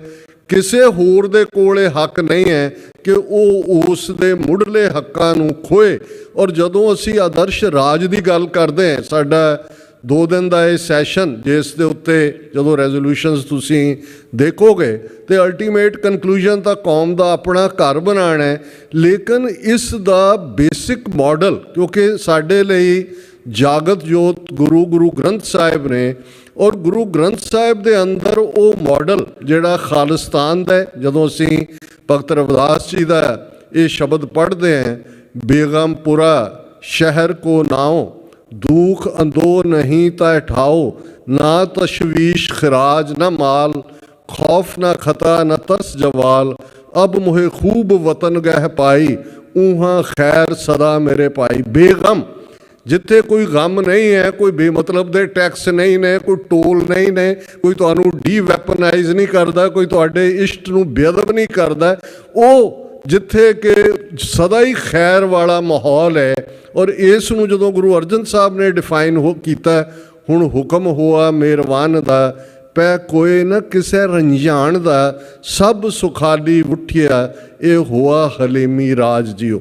ਕਿ ਨਿਰੰਕਾਰ ਦੇ ਹੁਕਮ 'ਚ ਹੈ ਮਿਹਰਬਾਨ ਕਿ ਐਸਾ ਕੋਈ ਵੀ ਸਿਸਟਮ ਜਿੱਥੇ ਕੋਈ ਕਿਸੇ ਨੂੰ ਰੰਜਾਏ ਨਾ, ਤੰਗ ਨਾ ਕਰੇ, ਕਿਸੇ ਦੇ ਹਿਊਮਨ ਰਾਈਟਸ ਵਾਇਓਲੇਟ ਨਾ ਹੋਣ, ਕਿਸੇ 'ਤੇ ਓਪਰੈਸ਼ਨ ਸੁਪਰੈਸ਼ਨ ਰਿਪਰੈਸ਼ਨ ਨਾ ਹੋਏ, ਸਾਰੇ ਸੁਖੀ ਵਸਣ। ਇਹੀ ਹਲੀਮੀ ਰਾਜ, ਇਹੀ ਸੱਚ ਦਾ ਰਾਜ। ਇਸ ਪ੍ਰਥਾ ਹੈ ਭਾਈ ਸੱਤਾ ਤੇ ਬਲਵੰਡ ਨੇ ਜਦੋਂ ਫਰਮਾਇਆ, ਨਾਨਕ ਰਾਜ ਚਲਾਇਆ ਸੱਚ ਕੋਟ ਸਤਾਣੀ ਨੀਮ ਦੇ, ਕਿ ਗੁਰੂ ਨਾਨਕ ਸਾਹਿਬ ਦਾ ਰਾਜ ਸੱਚ ਦਾ ਕਿਲ੍ਹਾ, ਜਿਸ ਦੀ ਨੀਂਹ ਬੜੀ ਪੁਖਤਾ ਹੈ। ਤੇ ਇਸ ਸੱਚ ਦੇ ਰਾਜ 'ਚ ਫਿਰ ਰਾਜ ਜੋਗੀ, ਫਿਰ ਮੀਰੀ ਪੀਰੀ, ਫਿਰ ਭਗਤੀ ਸ਼ਕਤੀ, ਸੰਤ ਸਿਪਾਹੀ, ਇਹ ਅਲਫਾਜ਼ ਬਦਲਦੇ ਰਹੇ ਜਿਉਂ-ਜਿਉਂ ਜ਼ਬਾਨਾਂ ਦਾ ਪ੍ਰਭਾਵ ਰਿਹਾ, ਪਰ ਕਾਨਸੈਪਟ ਇਹੀ ਸੀ ਕਿ ਸਿੱਖ ਬੋਰਨ ਸੋਵਰਨ ਹੈ। ਤੇ 1699 ਈਸਵੀ ਦੀ ਵਿਸਾਖੀ ਨੂੰ ਫਿਰ ਸਿਰਫ ਖਾਲਸਾ ਪ੍ਰਗਟ ਹੀ ਨਹੀਂ ਹੁੰਦਾ, ਜਾਂ ਉਹ ਸਫ਼ਰ ਜਿਹੜਾ ਗੁਰੂ ਨਾਨਕ ਸਾਹਿਬ ਨੇ ਇਸ ਧਰਤੀ ਦੇ ਉੱਤੇ, ਸਿੱਖ ਧਰਮ ਮਹਿਜ਼ ਇੱਕ ਧਰਮ ਨਹੀਂ ਹੈ, ਇੱਕ ਮਜ਼ਹਬ ਨਹੀਂ ਹੈ, ਜਿਵੇਂ ਬਹੁਤ ਸਿੱਖ ਤਹਿਜ਼ੀਬ ਹੈ, ਸਿੱਖ ਸਿਵਲਾਈਜੇਸ਼ਨ ਹੈ, ਸਾਡੀ ਜ਼ਬਾਨ, ਸਾਡੀ ਹੋਂਦ, ਸਾਡੇ ਤਖਤ, ਔਰ ਅਲਟੀਮੇਟਲੀ ਸਾਡੀ ਡੈਸਟਨੀ, ਸਾਡੀ ਹਿਸਟਰੀ ਆਫ ਪਰਸੀਕਿਊਸ਼ਨ 4 ਸਦੀਆਂ ਦੀ ਸਾਨੂੰ ਬੌਂਡ ਟੁਗੈਦਰ ਕਰਦੀ ਹੈ। ਔਰ ਆਲਮੋਸਟ 172 ਸਾਲ ਪਹਿਲਾਂ 1849 ਤੱਕ 1.5 ਲੱਖ ਮੁਰੱਬਾ ਮੀਲ ਦੇ ਉੱਤੇ ਦਰਿਆ ਖੈਬਰ ਤੋਂ ਲੈ ਕੇ ਲੱਦਾਖ ਔਰ ਰੋਹਤਾਂਗ ਪਾਸ ਕ੍ਰਾਸ ਕਰਕੇ ਲਾਹੌਲ ਸਪੀਤੀ ਤੱਕ, ਔਰ ਸ਼ਿਕਾਰਪੁਰ ਸਿੰਧ ਤੋਂ ਲੈ ਕੇ ਸਤਲੁਜ ਦੇ ਪੈਰਾਂ ਤੱਕ ਇੰਨਾ ਵਿਸ਼ਾਲ ਰਾਜ ਖਾਲਸੇ ਨੇ ਕਾਇਮ ਕੀਤਾ, ਜਿਹੜੀ ਪਾਤਸ਼ਾਹ ਤੇ ਹੀ ਨਹੀਂ। ਜੇ ਤੁਸੀਂ ਕਦੇ ਟ੍ਰਾਈਪਾਰਟਾਈਟ ਟ੍ਰੀਟੀਜ਼ ਦੇਖੋ, ਤੇ 2-3 ਪੱਖੀ ਸੰਧੀਆਂ ਉਸ ਪੀਰੀਅਡ ਦੀਆਂ ਨੇ, ਜਿਹੜੀਆਂ ਸਿੱਖਾਂ ਨੂੰ ਏਸ਼ੀਆ ਦੀ ਇੱਕ ਵੱਡੀ ਪਾਵਰ ਦੇ ਤੌਰ ਤੇ ਐਸਟੈਬਲਿਸ਼ ਕਰਦੀਆਂ ਨੇ। ਇੱਕ ਸੰਧੀ ਜ਼ਾਹਿਰਾ ਤੌਰ ਦੇ ਉੱਤੇ ਜਿਹੜੀ ਬਾਦਸ਼ਾਹ ਅਫਗਾਨਿਸਤਾਨ ਸ਼ਾਹ ਸ਼ੁਜਾ, ਬ੍ਰਿਟਿਸ਼ ਸਾਮਰਾਜ ਔਰ ਸਿੱਖ ਸਰਕਾਰੇ ਖਾਲਸਾ ਜਿਉ, बेशक मोनार्की सिस्टम है पर ऑफिशियल ना सरकारे खालसा जियो। हुण एक कलैक्टिव खालसे की गल जिहड़ी असीं अरदास कहते हैं, जहाँ जहाँ खालसा जी साहिब तहाँ तहाँ रक्षा रियायत, क्योंकि बॉर्न फ्री है। अकाल पुरख तो असीं मंगते हैं कि हे अकाल पुरख, क्योंकि खालसा अकाल पुरख की फौज, प्रगट्यो खालसा परमात्म की मौज, कि जिथे जिथे तेरा खालसा है उस दे उत्ते अपनी रक्षा प्रोटैक्शन रियायत, बहुत वारी इनू रहत कहण लग गए, रियायत कंसैशन कि तेरे खालसा जी के जो असीं बिरद की पैज की गल भी करते हैं, बिरद ऑनर नूं कहंदे ने कि हे अकाल पुरख, क्योंकि खालसा तेरा बनाया होया है, तेरी मौज च प्रगट होया, ते बिरद रखना वृद्धा संस्कृत के लफज चो आया, ताकि खालसे दे ऑनर, खालसे दे टाइटल्स, खालसे दे बोलबाले, बोलबाला फारसी का लफज है, खालसे का बोल उच्चा है, जिन्होंने सरदार कपूर सिंह ट्रांसलेट करते सन, decision making power is vested in the Khalsa. So ज़ाहिर तौर के उत्ते खालसा जी के बोलबाले भी साड़ी सॉवरनिटी नूं डिफाइन करता है। राज करेगा खालसा, आकी रहे ना कोई, ये रहतनामा भाई नंद लाल जी चो असी 10वें पातशाह का फरमान देखते हैं। सो असी और इसलिए जदों भाई रतन सिंह भंगू जिहड़े ग्रैंडसन ने भाई महताब सिंह जी दे डायरैक्ट उस लड़ी नूं अगे तोड़ते हैं, वो डिफाइन करते हैं खालसा बादशाह जां बागी। ये गुलाम लफज असी इस्तेमाल करन लग गए हैं, पर गुलामी स्टेट ऑफ माइंड है। जां खालसा सॉवरन है, ਤੇ ਜਾਂ ਸੋਵਰਨਿਟੀ ਲਈ ਲੜ ਰਿਹਾ ਜਾਂ ਬਾਗੀ ਹੈ। ਹਰ ਹਕੂਮਤ ਦੀ ਨਜ਼ਰ 18ਵੀਂ ਸਦੀ 'ਚ ਵੀ ਉਵੇਂ ਹੀ ਲੁਟੇਰੇ ਔਰ ਇਹ ਉਹ ਲਫ਼ਜ਼ ਉਹਨਾਂ ਦੇ ਸੀ। ਅੱਜ ਇਹਨਾਂ ਨੇ ਕਿੰਨੇ ਹੀ ਸ਼ਬਦ ਕੱਢ ਲਏ, ਆਤੰਕਵਾਦੀ, ਅਲਗਾਵਵਾਦੀ, ਉਗਰਵਾਦੀ। ਸੋ ਇਸ ਸਾਰੇ ਨੂੰ ਜੇ ਅਸੀਂ ਸਿੱਖੀ ਦੀ ਮੂਲ ਫਿਲਾਸਫੀ ਨੂੰ ਸਮਝਾਂਗੇ, ਫਿਰ ਸਾਡੀ ਸਟਰਗਲ ਆਲਮੋਸਟ ਸਾਡਾ ਰੂਹਾਨੀ ਸਫ਼ਰ ਹੈ। ਇਹ ਕੋਈ ਸਿਆਸਤ ਨਹੀਂ ਹੈ, ਕੋਈ ਅਹੁਦਿਆਂ ਦੀ ਗੱਲ ਨਹੀਂ ਹੈ। ਜਿਹੜੇ ਇਸ ਰਸਤੇ 'ਤੇ ਤੁਰੇ ਉਹ ਗੁਰੂ ਕੇ ਪੁਤਲੇ ਪਿਆਰ ਦੇ, ਜਿਨ੍ਹਾਂ ਨੇ ਗੁਰੂ ਨਾਨਕ ਸਾਹਿਬ ਦੀ ਬਾਣੀ ਦੇ ਉੱਤੇ ਆਮੰਨਾ ਕਰਦੇ ਆ ਸਿਰ ਤਲੀ 'ਤੇ ਰੱਖੇ ਸਨ, ਕਿਉਂਕਿ ਇਹ ਗੁਰੂ ਨਾਨਕ ਸਾਹਿਬ ਦੀ ਵੰਗਾਰ ਸੀ ਉਸ ਧਰਤੀ ਦੇ ਉੱਤੇ। ਸ਼ਲੋਕ ਵਾਰਾਂ ਤੇ ਵਧੀਕ 'ਚ ਅਸੀਂ ਗੁਰੂ ਨਾਨਕ ਸਾਹਿਬ ਦਾ ਇਹ ਸ਼ਲੋਕ ਦੇਖਦੇ ਹਾਂ, ਜੋ ਤੋ ਪ੍ਰੇਮ ਖੇਲਨ ਕਾ ਚਾਓ, ਸਿਰ ਧਰ ਤਲੀ ਗਲੀ ਮੇਰੀ ਆਓ, ਇਤ ਮਾਰਗ ਪੈਰ ਤਰੀਜੈ, ਸਿਰ ਦੀਜੈ ਕਾਣ ਨਾ ਕੀਜੈ। ਕਿ ਜੇ ਤੈਨੂੰ ਪਿਆਰ ਦੀ ਖੇਡ ਖੇਡਣ ਦਾ ਸ਼ੌਕ ਹੈ ਤਾਂ ਸਿਰ ਨੂੰ ਤਲੀ ਤੇ ਰੱਖ ਲੈ ਤੇ ਮੇਰੀ ਗਲੀ ਵਿੱਚ ਆ ਜਾ। ਇਸ ਰਸਤੇ ਤੇ ਜਿਸ ਨੇ ਵੀ ਪੈਰ ਪਾਇਆ ਉਹਨੇ ਸਿਰ ਦੇ ਦਿੱਤਾ, ਪਿੱਠ ਨਹੀਂ ਦਿਖਾਈ ਹੈ। ਹੁਣ ਇੱਕ ਪਾਸੇ ਇਹ ਪ੍ਰੇਮ ਪੁਜਾਰੀ ਨੇ ਤੇ ਦੂਸਰੇ ਪਾਸੇ ਜਦੋਂ ਅਸੀਂ ਉਸ ਕਲਾਸ ਨੂੰ ਦੇਖਦੇ ਹਾਂ ਜਿਹੜੀ ਹਾਣ ਲਾਭ ਵਿਚਾਰਦੀ ਹੈ, ਉਸ ਤੋਂ ਵੀ ਗੁਰੂ ਨੇ ਸਾਨੂੰ ਫੋਰਬਿਡ ਕੀਤਾ ਕਿ ਭਾਈ ਇਸ ਪਿਆਰ ਦੀ ਖੇਡ 'ਚ ਹਿਸਾਬ ਕਿਤਾਬ ਦੀ ਗੱਲ ਨਹੀਂ ਹੈ, ਇਹ ਤਾਂ ਆਪਣਾ ਆਪਾ ਗੁਰੂ ਨੂੰ ਦੇਣਾ। ਔਰ ਉਹਨਾਂ ਪੁਤਲਿਆਂ ਨੇ ਅੱਜ ਜਦੋਂ ਅਸੀਂ ਇਸ ਸੈਸ਼ਨ ਨੂੰ ਸ਼ਹੀਦਾਂ ਦੀ ਯਾਦ ਨੂੰ ਸਮਰਪਿਤ ਕੀਤਾ ਤੇ ਸਾਡੀਆਂ ਮਨ ਦੀਆਂ ਅੱਖਾਂ ਸਾਹਮਣੇ 1.5 ਲੱਖ ਤੋਂ ਜ਼ਿਆਦਾ ਗੁਰੂ ਕੇ ਉਸ ਪੁੱਤਰ ਸਪੁੱਤਰੀਆਂ ਨੇ ਜਿਨ੍ਹਾਂ ਨੇ ਆਪਣੇ ਸਰੀਰਾਂ ਦੇ ਠੀਕਰੇ ਦਿੱਲੀ ਸਾਮਰਾਜ ਦੇ ਸਿਰ ਤੇ ਪੰਨੇ ਨੇ, ਤਾਂ ਕਿ ਕੌਮ ਦਾ ਆਉਣ ਵਾਲਾ ਕੱਲ੍ਹ ਸ਼ਾਨ ਮਤਾ ਹੋਏ, ਮਾਨ ਮਤਾ ਹੋਏ। ਤੁਸੀਂ ਪ੍ਰੀਵੀਅਸ ਬੁਲਾਰਿਆਂ ਤੋਂ ਇਹ ਸਾਰੇ ਪਾਠ ਨੂੰ ਸੁਣਿਆ ਔਰ ਵੀਰ ਮਨਵੀਰ ਸਿੰਘ ਜਿਹੜੇ ਮੌਂਟਰੀਆਲ ਤੋਂ ਆਏ ਨੇ, ਉਹ ਸਰਬੱਤ ਖਾਲਸਾ 'ਚ ਮੌਜੂਦ ਸਨ ਚੱਬੇ ਦੀ ਧਰਤੀ 'ਤੇ, ਕਿ ਕਿਵੇਂ ਪ੍ਰੋਪਰ ਡਿਸਕਸ਼ਨ ਦੇ ਨਾਲ ਇਹ ਮਤਾ ਜਿਹਦੇ 'ਚ ਕਿ ਇਹ ਵਰਲਡ ਸਿੱਖ ਪਾਰਲੀਮੈਂਟ ਦੀ ਹੋਂਦ ਹੋਏ ਪਾਸ ਕੀਤਾ ਗਿਆ। ਹੁਣ ਇਹਦੇ 'ਚ ਰਵਾਇਤ ਦੇ ਤੌਰ ਦੇ ਉੱਤੇ ਇੱਕ ਗੱਲ ਮੈਂ ਜ਼ਰੂਰ ਕਹਿਣਾ ਚਾਹੁੰਦਾ ਕਿ ਜਿਵੇਂ ਹਕੂਮਤਾਂ ਜਦੋਂ ਬ੍ਰਿਟਿਸ਼ ਪੰਜਾਬ ਦੇ ਉੱਤੇ ਕਾਬਜ਼ ਹੁੰਦੇ ਨੇ, ਉਹਨਾਂ ਨੇ ਇੱਕ ਤਾਂ ਗੁਰਦੁਆਰਿਆਂ ਦਾ ਪ੍ਰਬੰਧ ਇਸ ਕਿਸਮ ਦੇ ਕਾਨੂੰਨ ਬਣਾ ਕੇ ਮਹੰਤਾਂ ਦੇ ਹਵਾਲੇ ਕਰ ਦਿੱਤਾ। ਉਹਨਾਂ ਨੇ ਇਹ ਸਮਝਿਆ ਕਿ ਸਾਡੀ ਤਾਕਤ ਸਿੱਖੀ ਦੀ ਧਰਮ 'ਚੋਂ ਨਿਕਲਦੀ ਹੈ। ਦਰਬਾਰ ਸਾਹਿਬ ਅੰਮ੍ਰਿਤਸਰ ਔਰ ਤਰਨਤਾਰਨ ਸਾਹਿਬ ਔਰ ਬਾਬਾ ਅਟੱਲ, ਇਹ ਤਿੰਨੋਂ ਬ੍ਰਿਟਿਸ਼ਰਜ਼ ਨੇ ਡਾਇਰੈਕਟ ਆਪਣੇ ਕੰਟਰੋਲ ਥੱਲੇ ਲਏ। ਸਰਬਰਾਹ ਮੁਕਰਰ ਕੀਤਾ ਜਿਹੜਾ ਅੰਡਰ ਦਾ ਡਿਪਟੀ ਕਮਿਸ਼ਨਰ ਸੀ। ਔਰ ਅਸੀਂ ਦੇਖਦੇ ਹਾਂ ਕਿ 1919 ਤੱਕ ਪਹੁੰਚਦੇ ਹਾਂ ਕਿਵੇਂ ਅਰੂੜ ਸਿੰਘ ਵੱਲੋਂ ਸਿਰੋਪਾਓ ਦਿੱਤਾ ਜਾਣਾ ਡਾਇਰ ਨੂੰ। ਔਰ ਇਹ ਜਿਹੜੀ ਪਹਿਲੀ ਸ਼੍ਰੋਮਣੀ ਗੁਰਦੁਆਰਾ ਪ੍ਰਬੰਧਕ ਕਮੇਟੀ ਅਕਾਲ ਤਖਤ ਦੀ ਤਾਬਿਆ ਬਣੀ 1925 ਤੋਂ ਬਾਅਦ ਵਾਲੀ ਨਹੀਂ, ਜਿਹੜੀ ਗੁਰਦੁਆਰਾ ਜਿਹੜੀ ਹੈ ਐਕਟ ਤੋਂ ਬਾਅਦ ਆਈ, ਉਹ ਇਵੇਂ ਹੀ ਸੀ ਕਿ ਆਵਾਜ਼ ਦਿੱਤੀ ਗਈ ਕਿ ਆਓ ਅਕਾਲ ਤਖਤ ਦੇ ਰੂਬਰੂ। ਇਹ ਕਿੱਥੇ ਤੱਕ ਪਹੁੰਚ ਗਈ ਹੈ ਗੱਲ, ਅਸੀਂ ਧਰਮ ਨੂੰ ਆਜ਼ਾਦ ਕਰਵਾਈਏ, ਸਾਡੀ ਗਲੋਰੀਅਸ ਹਿਸਟਰੀ ਨਿਕਲੀ। ਪਰ ਇੱਕ ਵਾਰੀ ਆਫੀਸ਼ੀਅਲ ਸ਼੍ਰੋਮਣੀ ਕਮੇਟੀ ਬਣੀ, ਉਹਨਾਂ ਨੇ ਸਿੱਖ ਇੰਸਟੀਟਿਊਸ਼ਨ ਜਿਨ੍ਹਾਂ ਦੇ ਵਿੱਚ ਸਰਬੱਤ ਖਾਲਸਾ ਪ੍ਰਮੁੱਖ ਸੀ, ਔਰ ਈਵਨ ਗੁਰਦੁਆਰਾ ਐਕਟ 'ਚ ਅਕਾਲ ਤਖਤ ਦਾ ਜਥੇਦਾਰ ਉਸ ਦੀ ਜ਼ਦ ਵਿੱਚ ਨਹੀਂ ਸੀ। ਇਹਨਾਂ ਨੇ ਕਿਵੇਂ ਹੌਲੀ ਹੌਲੀ ਜਥੇਦਾਰ ਨੂੰ ਵੀ ਤਨਖਾਹੀਆ ਬਣਾਇਆ ਕਿ ਉਹਨਾਂ ਦੀ ਤਨਖਾਹ ਦੇ ਉੱਤੇ ਰਹੇ। ਫਿਰ ਕਿਸ ਕਿਸਮ ਦੇ ਉਹਨਾਂ ਨੇ ਹੁਕਮਨਾਮੇ ਉਹਨਾਂ ਤੋਂ ਜਾਰੀ ਕਰਵਾਏ। ਲੇਕਿਨ ਇਹ ਟਰਨਿੰਗ ਟੂ ਦਾ ਰੂਟ ਸੀ ਬੈਕ, ਕਿ ਜਦੋਂ 26 ਜਨਵਰੀ 1986 ਦਾ ਪਹਿਲਾ ਸਰਬੱਤ ਖਾਲਸਾ ਦਮਦਮੀ ਟਕਸਾਲ ਵੱਲੋਂ ਕਾਲ ਕੀਤਾ ਗਿਆ, ਜਿਹਨੇ 5 ਮੈਂਬਰੀ ਪੰਥਕ ਕਮੇਟੀ ਬਾਬਾ ਗੁਰਬਚਨ ਸਿੰਘ ਮਾਨੋਚਾਲ ਦੀ ਅਗਵਾਈ 'ਚ ਥਾਪੀ, ਜਿਸ 5 ਮੈਂਬਰੀ ਪੰਥਕ ਕਮੇਟੀ ਨੇ 29 ਅਪ੍ਰੈਲ 1986 ਨੂੰ ਖਾਲਿਸਤਾਨ ਦਾ ਐਲਾਨਨਾਮਾ ਕਰਕੇ ਕਲੀਅਰ ਕਰ ਦਿੱਤਾ ਕਿ ਭਾਈ ਸਾਡਾ ਨਿਸ਼ਾਨਾ ਖਾਲਿਸਤਾਨ ਹੈ, ਇਸ ਤੋਂ ਘੱਟ ਕੁਛ ਨਹੀਂ। ਔਰ ਜਦੋਂ ਅਸੀਂ ਇਹ ਚੱਬੇ ਦਾ 2015 ਦੇ ਸਰਬੱਤ ਖਾਲਸਾ ਦੀ ਗੱਲ ਕਰਦੇ ਹਾਂ, ਜ਼ਾਹਿਰ ਹੈ ਕਿ 86 ਤੋਂ ਲੈ ਕੇ 95 ਇਹ ਸਾਰੇ ਪੀਰੀਅਡ ਤੱਕ 2015 ਤੱਕ ਇੱਕ ਲੰਬਾ ਸਫ਼ਰ ਜਿਹੜਾ ਪੰਜਾਬ ਦੀ ਧਰਤੀ ਨੇ ਦੇਖਿਆ ਸੀ। ਹੁਣ ਉਸ ਤੋਂ ਬਾਅਦ ਜ਼ਰੂਰਤ ਸੀ ਸਪੈਸੀਫਿਕਸ ਦੀ ਕਿ ਸਿੱਖ ਕੌਮ 5 ਮਿਲੀਅਨ ਤੋਂ ਜ਼ਿਆਦਾ ਗਲੋਬਲੀ ਸਿੱਖ ਰਹਿੰਦੇ ਨੇ, ਕਿ ਕਿਵੇਂ ਆਪਣੇ ਕੌਮੀ ਨਿਸ਼ਾਨਾ ਜਿਹੜਾ ਸਰਬੱਤ ਖਾਲਸਾ ਨੇ ਮੁਕਰਰ ਕੀਤਾ ਉਸ ਤੱਕ ਕਿਵੇਂ ਪਹੁੰਚਿਆ ਜਾਏ।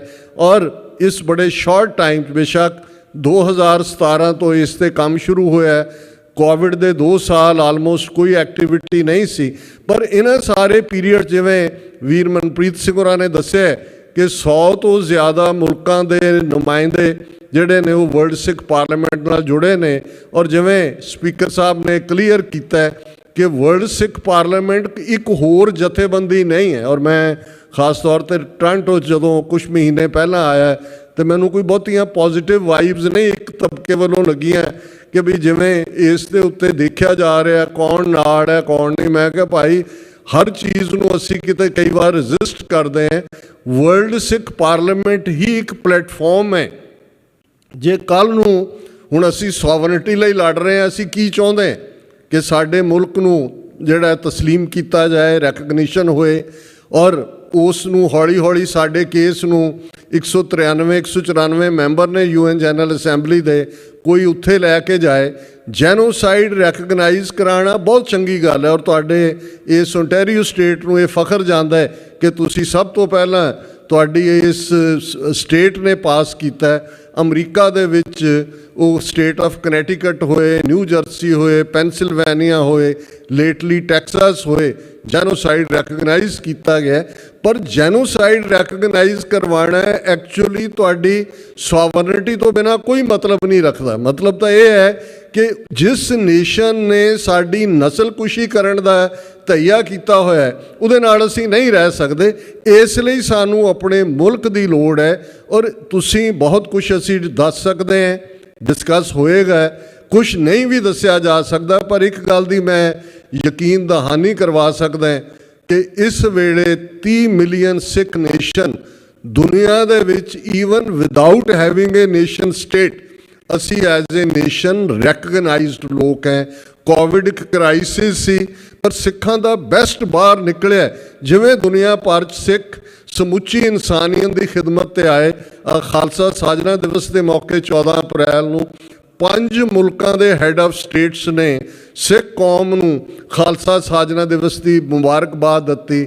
ਪ੍ਰੈਜ਼ੀਡੈਂਟ ਬਾਈਡਨ, ਸਾਡੇ ਜਸਟਿਨ ਟਰੂਡੋ, ਆਸਟ੍ਰੇਲੀਆ, ਨਿਊਜ਼ੀਲੈਂਡ ਔਰ UK ਦੇ ਪ੍ਰਾਈਮ ਮਿਨਿਸਟਰਸ ਨੇ। ਇਹ ਕੋਈ ਛੋਟੀ ਗੱਲ ਨਹੀਂ ਹੈ। ਅਸੀਂ 5ਵਾਂ ਵੱਡਾ ਧਰਮ ਤਾਂ ਆਲਰੇਡੀ ਰੈਕਗਨਾਈਜ਼ ਸੀ।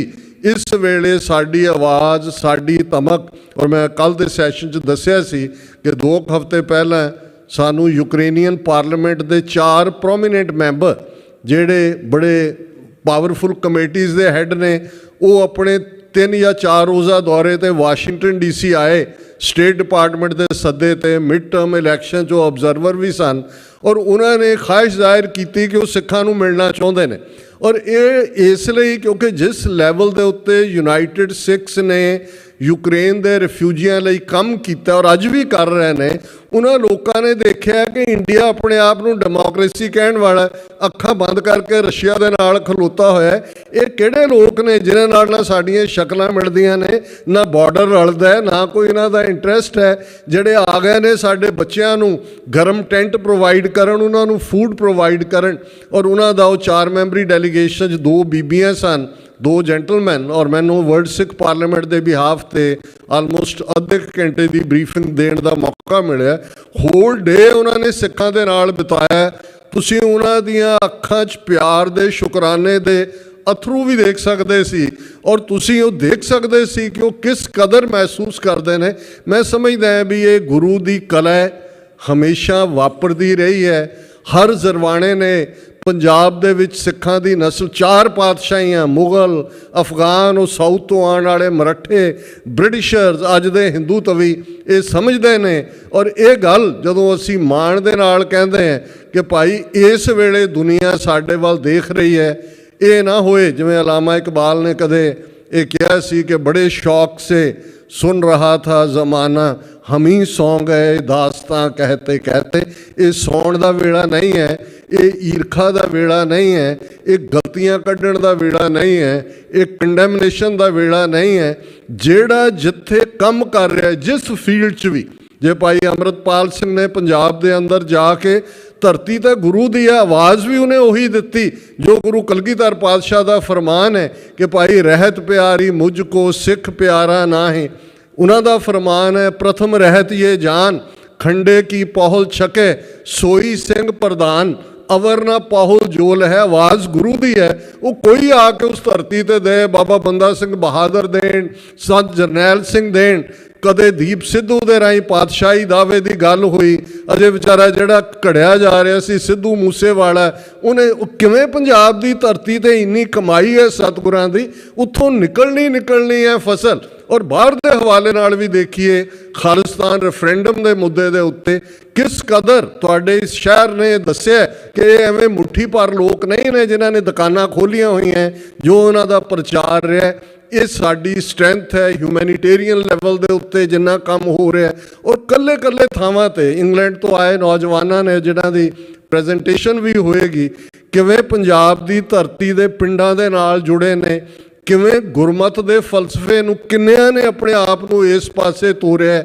ਜਿਹੜੇ ਗੁਰਦੁਆਰਿਆਂ ਦੇ ਨਾਲ ਲੱਗਦੇ ਪੰਜਾਬੀ ਸਕੂਲਾਂ 'ਚ ਬੱਚਿਆਂ ਨੂੰ ਪੰਜਾਬੀ ਪੜ੍ਹਾਉਂਦੇ ਨੇ, ਜਿਹੜਾ ਵੀ ਜਿੱਥੇ ਲੱਗਾ। ਮੈਂ ਸਮਝਦਾ ਵਰਲਡ ਸਿੱਖ ਪਾਰਲੀਮੈਂਟ ਦੇ ਪਲੇਟਫਾਰਮ ਨੂੰ ਮੈਂ ਉਸ ਅਨੰਦਪੁਰ ਦੀ ਧਰਤੀ ਦੇ ਪਲੇਟਫਾਰਮ ਵਾਂਗ ਦੇਖਦਾ, ਜਿੱਥੇ ਭਾਈ ਨੰਦ ਲਾਲ ਦੀ ਕਲਮ ਚੱਲ ਰਹੀ ਹੈ, ਜਿੱਥੇ ਭਾਈ ਕਨ੍ਹਈਆ ਪਾਣੀ ਦੀ ਮਸ਼ਕ ਦੇ ਨਾਲ ਦੁਸ਼ਮਣ ਤੇ ਸੱਜਣ ਹਰ ਇੱਕ ਨੂੰ ਸਰਵ ਕਰ ਰਹੇ ਨੇ, ਤੇ ਜਿੱਥੇ ਭਾਈ ਬਚਿੱਤਰ ਸਿੰਘ ਦਾ ਨਾਗਣੀ ਮਰਚਾ ਤਾਕਤ ਦੇ ਉਸ ਕਮਾਂਡ 'ਚ ਅੰਨੇ ਮਸਤ ਹਾਥੀਆਂ ਦੇ ਤਵੇ ਪਾੜ ਕੇ ਉਹਨਾਂ ਦੇ ਰਸਤੇ ਨੂੰ ਬਦਲ ਰਿਹਾ।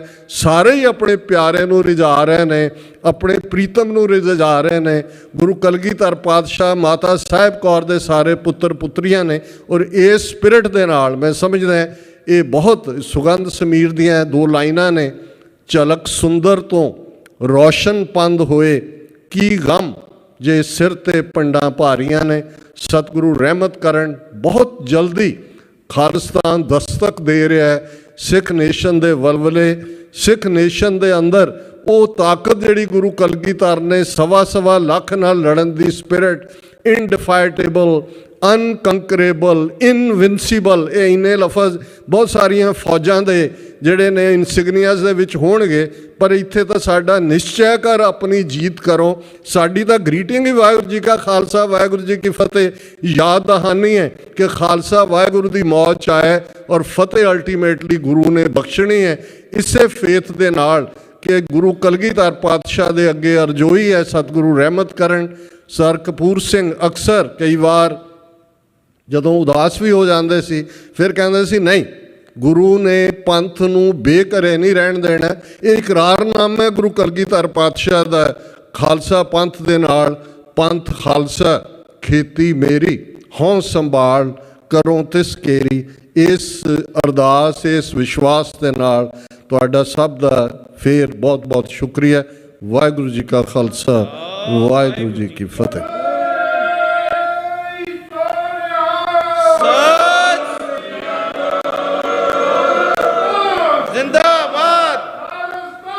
जिंदाबाद,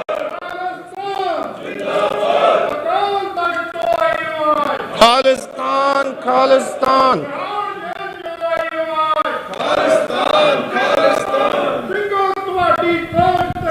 पैरा देंगे ठोक के,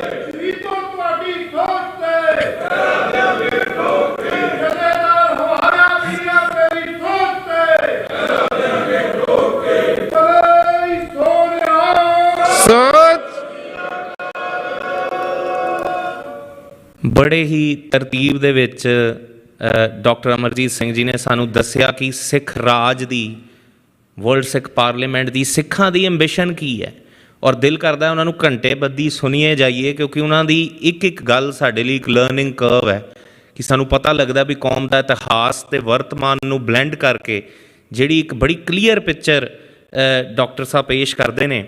डॉक्टर साहब ने यूक्रेन की गल की, दास नूं भी मौका मिलिया यूक्रेन जाण दा भाई हरदयाल सिंह जी दे नाल, ते उन्हां दी जिहड़ी शहीनी जिहड़ा इलाका है उहदी मेयर सी, उन्हें अखां विच हंझू भर के सानूं एक गल कही कि तुहानूं पग्गां वालियां नूं असीं साडीਆਂ आण वालियां 10 पीढ़ियां याद रखणगीਆਂ। ये उहदे लफ्ज़ सन और अखां जिहड़ियां सन वो नम सन कि इस तो पहलां सानूं पता नहीं सी भी सिख कौन ने, ते जदों साडे ते वर्स्ट आपदा आई, साडे जैनोसाइड दरवाजे ते आ गया, उदों तुसी पता नहीं किधरों आ गए साडी मदद करन। ना तुसी इत्थे रहिंदे हो, ना नेड़े तेड़े रहिंदे हो, पर तुसी आ गए साडी मदद करन। सो ये है सिख दा फलसफा। अक्सर असी कन्फ्यूज़ कर जाने कई बारी कि गुरु साहब तां कहंदे ने राज ना चाहूँ मुक्त ना चाहूँ मन प्रीत चरण कमलारे। ਕਿਹਾ ਤਾਂ ਇਹ ਵੀ ਗੁਰੂ ਸਾਹਿਬ ਨੇ ਹੈ, ਪਰ ਸੱਚਾਈ ਕੀ ਹੈ? ਜਿੱਥੇ ਇੱਕ ਸ਼ਖਸ ਦੇ ਰਾਜ ਕਰਨ ਦੀ ਅੰਬਿਸ਼ਨ ਹੈ, ਅੱਜ ਦੁਨੀਆ 'ਤੇ ਲੋਕੀ ਰਾਜ ਕਰਦੇ ਨੇ, ਕੋਈ ਮੋਦੀ ਕਰ ਰਿਹਾ, ਕੋਈ ਟਰੰਪ ਕਰ ਰਿਹਾ, ਕੌਣ ਕਰ ਰਿਹਾ, ਉਹ ਇੱਕ ਬੰਦੇ ਦੀ ਅੰਬਿਸ਼ਨ ਹੈ ਕਿ ਮੈਂ ਰਾਜ ਕਰਨਾ। ਜਿੱਥੇ ਇੱਕ ਸ਼ਖਸ ਦੀ ਹਉਮੈ ਦੀ ਗੱਲ ਹੈ, ਉੱਥੇ ਗੁਰੂ ਸਾਹਿਬ ਨੇ ਸਾਨੂੰ ਉਪਦੇਸ਼ ਦਿੱਤਾ ਕਿ ਰਾਜ ਨਾ ਚਾਹੂੰ ਮੁਕਤ ਨਾ ਚਾਹੂੰ ਮਨ ਪ੍ਰੀਤ ਚਰਨ ਕਮਲਾਰੇ। ਪਰ ਜਦੋਂ ਇਨਸਾਫ ਦੀ ਗੱਲ ਆਈ ਹੈ, ਕੌਮ ਦੀ ਗੱਲ ਆਈ ਹੈ, ਤੇ ਗੁਰੂ ਸਾਹਿਬ ਕਹਿੰਦੇ ਨੇ ਸ਼੍ਰੀ ਮੁਖਵਾਕ ਪਾਤਸ਼ਾਹੀ ਦਸਵੀਂ ਭਣਿਓ ਗਰੀਬ ਨਿਵਾਜ, ਸ਼ਸਤਰਨ ਕੇ ਅਧੀਨ ਹੈ ਰਾਜ, राज बिना नह धर्म चले हैं, धर्म बिना सब दले मले हैं, कोई किसी को राज ना दे है, जो ले है निज बल से ले।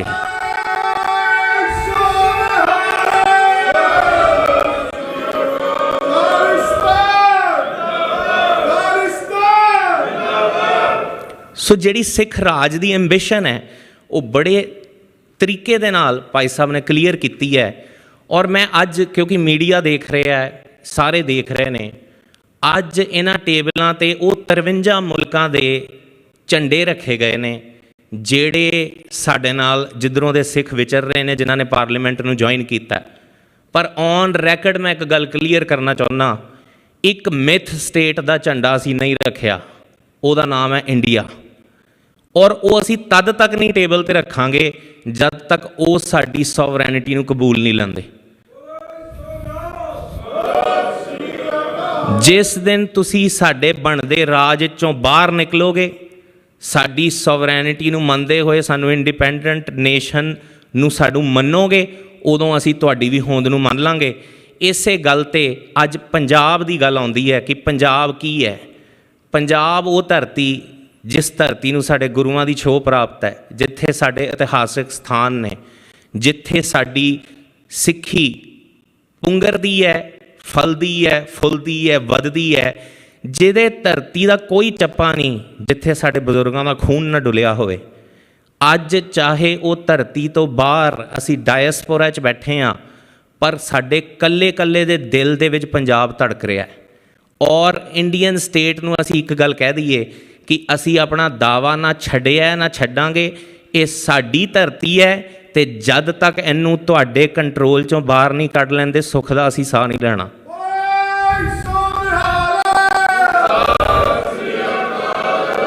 इसी पंजाब दी कहानी नूं लैके वर्ल्ड सिख पार्लीमेंट दा एक उपराला सेविंग पंजाब, जिस नूं चलाउण वाले साडे वीर गुरप्रीत सिंह, जो कि यूके के कोआर्डीनेटर भी ने वर्ल्ड सिख पार्लीमेंट दे, और नाल ही नाल एजुकेशन काउंसिल ते होर कई काउंसिलों एक मुख भूमिका निभा रहे हैं।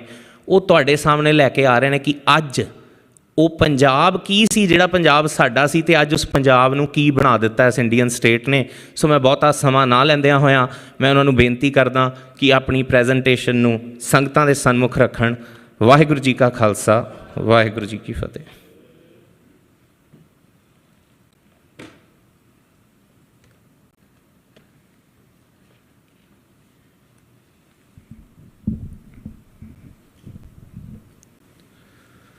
सतगुरु गरीब निवाज दी साजी निवाजी, गुरु रूप गुरु खालसा, साध संगत जी गुरु दी बख्शी हुई फतेह दा जवाब देना। वाहिगुरू जी का खालसा, वाहिगुरू जी की फतेह। दास अज कुछ फैक्ट थोड़े मुरे पेश करना आया कि अज जिहड़ा साडा घर आ पंजाब, उहदे मौजूदा हालात की है, जिहड़े मैं थोड़े मुरे अज तत्थ पेश करने आ, ਇਹ ਤੁਸੀਂ ਸਮਝਿਓ ਕਿ ਇਹ ਜਿਹੜੀ ਸਰਕਾਰ ਨਾਲ ਸਾਡਾ ਅੱਜ ਟਾਕਰਾ ਚੱਲ ਰਿਹਾ ਆ, ਇਹ ਉਹਨਾਂ ਦੇ ਤੱਤ ਆ, ਇਹ ਮੇਰੇ ਕੋਈ ਬਣਾਏ ਹੋਏ ਤੱਤ ਨਹੀਂ। ਇਹ ਜਿਹੜੀ ਰਿਸਰਚ ਇੰਸਟੀਟਿਊਸ਼ਨ ਆ ਜਿਹੜੀਆਂ ਗਰਾਊਂਡ ਲੈਵਲ ਦੇ ਉੱਤੇ ਕੰਮ ਕਰ ਰਹੀਆਂ ਆ, ਇਹ ਉਹਨਾਂ ਦੇ ਤੱਤ ਆ। ਇਹ ਗੱਲ ਸਮਝਣੀ ਜ਼ਰੂਰੀ ਆ, ਇਹ ਕੋਈ ਪ੍ਰੋਪਾਗੈਂਡਾ ਨਹੀਂ, ਇਹ ਐਕਚੁਅਲ ਫੈਕਚੁਅਲ ਇਨਫੋਰਮੇਸ਼ਨ ਸਾਡੇ ਮੋਹਰੇ ਅੱਜ ਪੇਸ਼ ਹੋਣੀ ਆ, ਜਿਹਦੇ ਵਿੱਚ ਇਹ ਸਾਡਾ ਕੋਈ ਓਪੀਨੀਅਨ ਨਹੀਂ, ਇਹ ਬਸ ਇੱਕ ਸ਼ੀਸ਼ਾ ਆ ਕਿ ਅੱਜ ਪੰਜਾਬ ਦੇ ਕੀ ਹਾਲਾਤ ਆ। ਮੈਂ ਸ਼ੁਰੂਆਤ ਦੇ ਵਿੱਚ ਪਹਿਲਾਂ ਇਹ ਸਵਾਲ ਪੁੱਛਣਾ ਚਾਹੁੰਦਾ ਹਾਂ ਕਿ ਪੰਜਾਬ ਹੀ ਕਿਉਂ? ਮਹਾਰਾਜ ਕਹਿੰਦੇ ਆ ਅਰਦਾਸ ਦੇ ਵਿੱਚ ਅਸੀਂ ਕਹਿੰਦੇ ਆ ਸਰਬੱਤ ਦਾ ਭਲਾ। ਮਹਾਰਾਜ ਕਹਿੰਦੇ ਆ ਸਭ ਮੈਂ ਜੋਤ, ਜੋਤ ਹੈ ਸੋਏ, ਤਿਸ ਤੇ ਚਾਨਣ ਸਭ ਮੈਂ ਚਾਨਣ ਹੋਏ। ਪਰ ਸਾਡੇ ਵਾਸਤੇ ਪੰਜਾਬ ਹੀ ਕਿਉਂ? ਇਹ ਗੱਲ ਪਹਿਲਾਂ ਸਮਝਣੀ ਬਹੁਤ ਜ਼ਰੂਰੀ ਆ, ਕਿਉਂਕਿ ਜੇ ਮੈਂ ਇੱਥੇ ਤੁਹਾਡੇ ਸਾਹਮਣੇ ਆ ਕੇ ਇਹ ਫੈਕਟ ਪੇਸ਼ ਕਰਾਂ ਕਿ ਪੰਜਾਬ 'ਚ ਇਹ ਹੋ ਰਿਹਾ ਆ, ਆਹ ਹੋ ਰਿਹਾ, ਤੇ ਤੁਸੀਂ ਪੰਜਾਬ ਸਮਝ ਹੀ ਨਹੀਂ ਸਕਦੇ ਕਿ ਪੰਜਾਬ ਸਾਡੇ ਲਈ ਹੈ ਕੀ, ਫਿਰ ਉਹ ਜਿਹੜਾ ਸਾਰਾ ਫੈਕਟ ਪੇਸ਼ ਕਰਨਾ ਉਹਦਾ ਕੋਈ ਫਾਇਦਾ ਨਹੀਂ। ਪੰਜਾਬ ਜਿੱਥੇ ਸਾਡਾ ਇਤਿਹਾਸ, ਜਿੱਥੇ ਗੁਰਬਾਣੀ ਦੇ ਕਈ ਫਰਮਾਨ ਸਾਨੂੰ ਨਹੀਂ ਸਮਝਦੇ ਜਦ ਤੱਕ ਅਸੀਂ ਉਹ ਗਰਾਊਂਡ ਨੂੰ ਨਹੀਂ ਸਮਝਦੇ।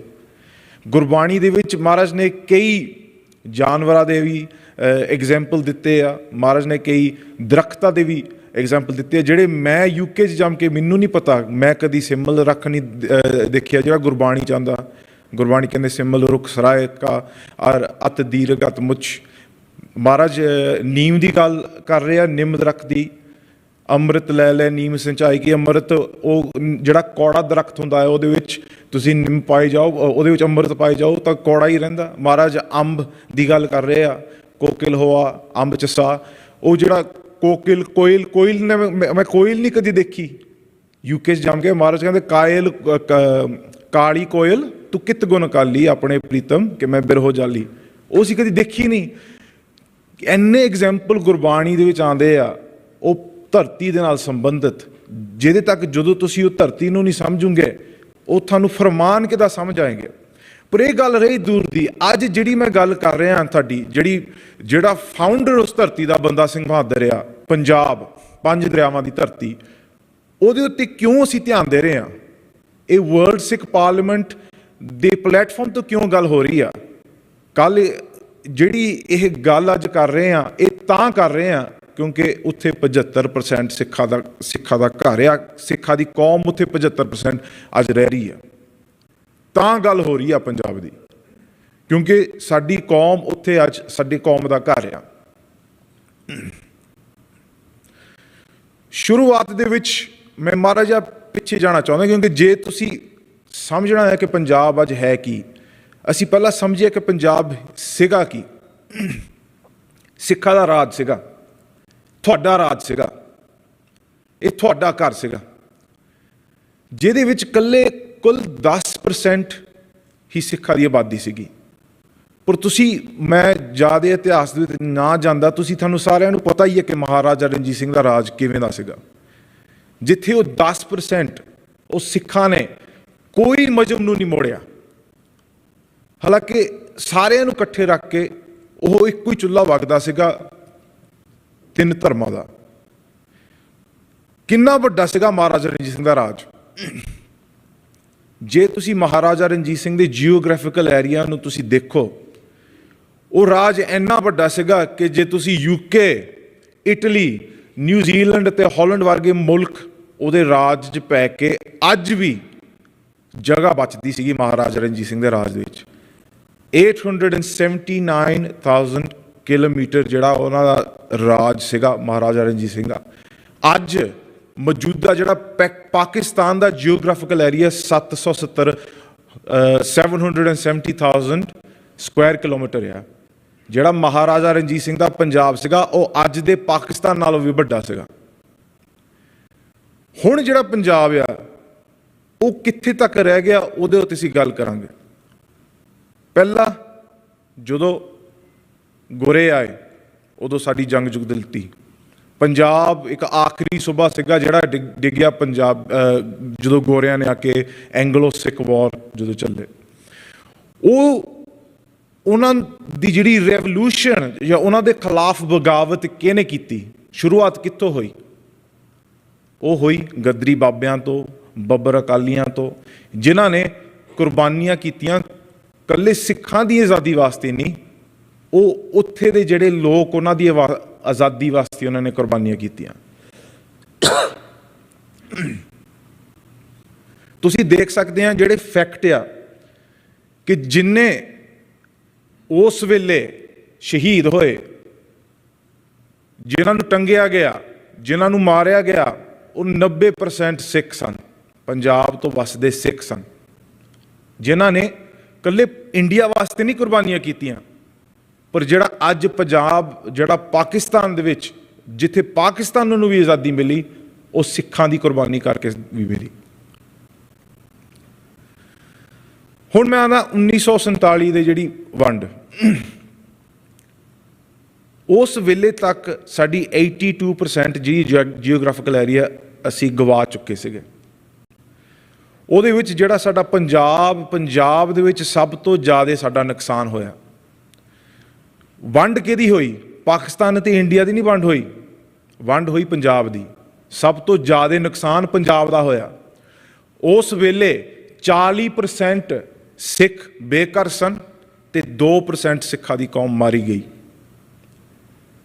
ਉਹ ਤੁਹਾਡਾ ਘਰ ਸੀਗਾ, ਤੁਸੀਂ ਰਾਜੇ ਸੀਗੀ ਉਸ ਘਰ ਦੇ, ਅਤੇ ਜਦੋਂ ਰਾਜ ਵਾਸਤੇ ਤੁਸੀਂ ਲੜਾਈ ਲੜੀ ਅਤੇ ਮੁੜ ਕੇ ਰਾਜ ਹੋਰ ਕਿਸੇ ਦੇ ਹੱਥ, ਅਤੇ ਜਿਹੜਾ ਤੁਹਾਡਾ ਘਰ ਵੀ ਉਹ ਵੀ ਅੱਧਾ ਤੋੜਾ ਗਿਆ।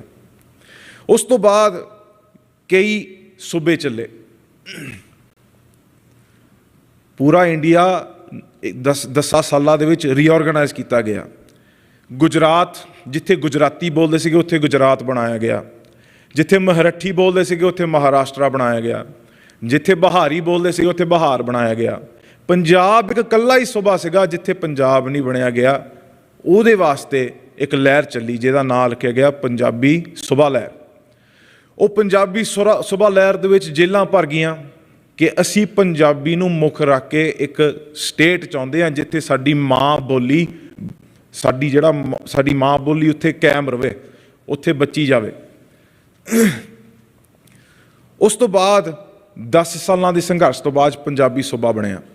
ਪੰਜਾਬੀ ਸੂਬਾ ਬਣਨ ਦੇ ਵਿੱਚ ਉਹਨਾਂ ਨੇ ਟ੍ਰਾਈਫਰਕੇਸ਼ਨ ਕੀਤੀ, ਪੰਜਾਬ, ਹਰਿਆਣਾ ਅਤੇ ਹਿਮਾਚਲ ਤੋੜ ਕੇ।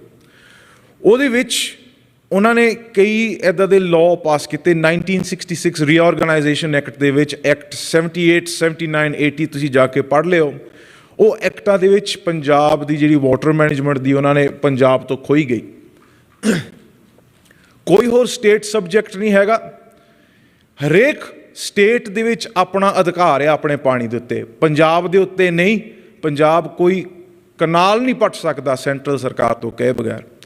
ਪੰਜਾਬ ਆਪਣੇ ਭਾਖੜੇ ਦੇ ਉੱਤੇ ਕੋਈ ਕੁਝ ਨਹੀਂ ਕਰ ਸਕਦਾ ਸੈਂਟਰਲ ਕਹੇ ਤੋਂ ਬਗੈਰ।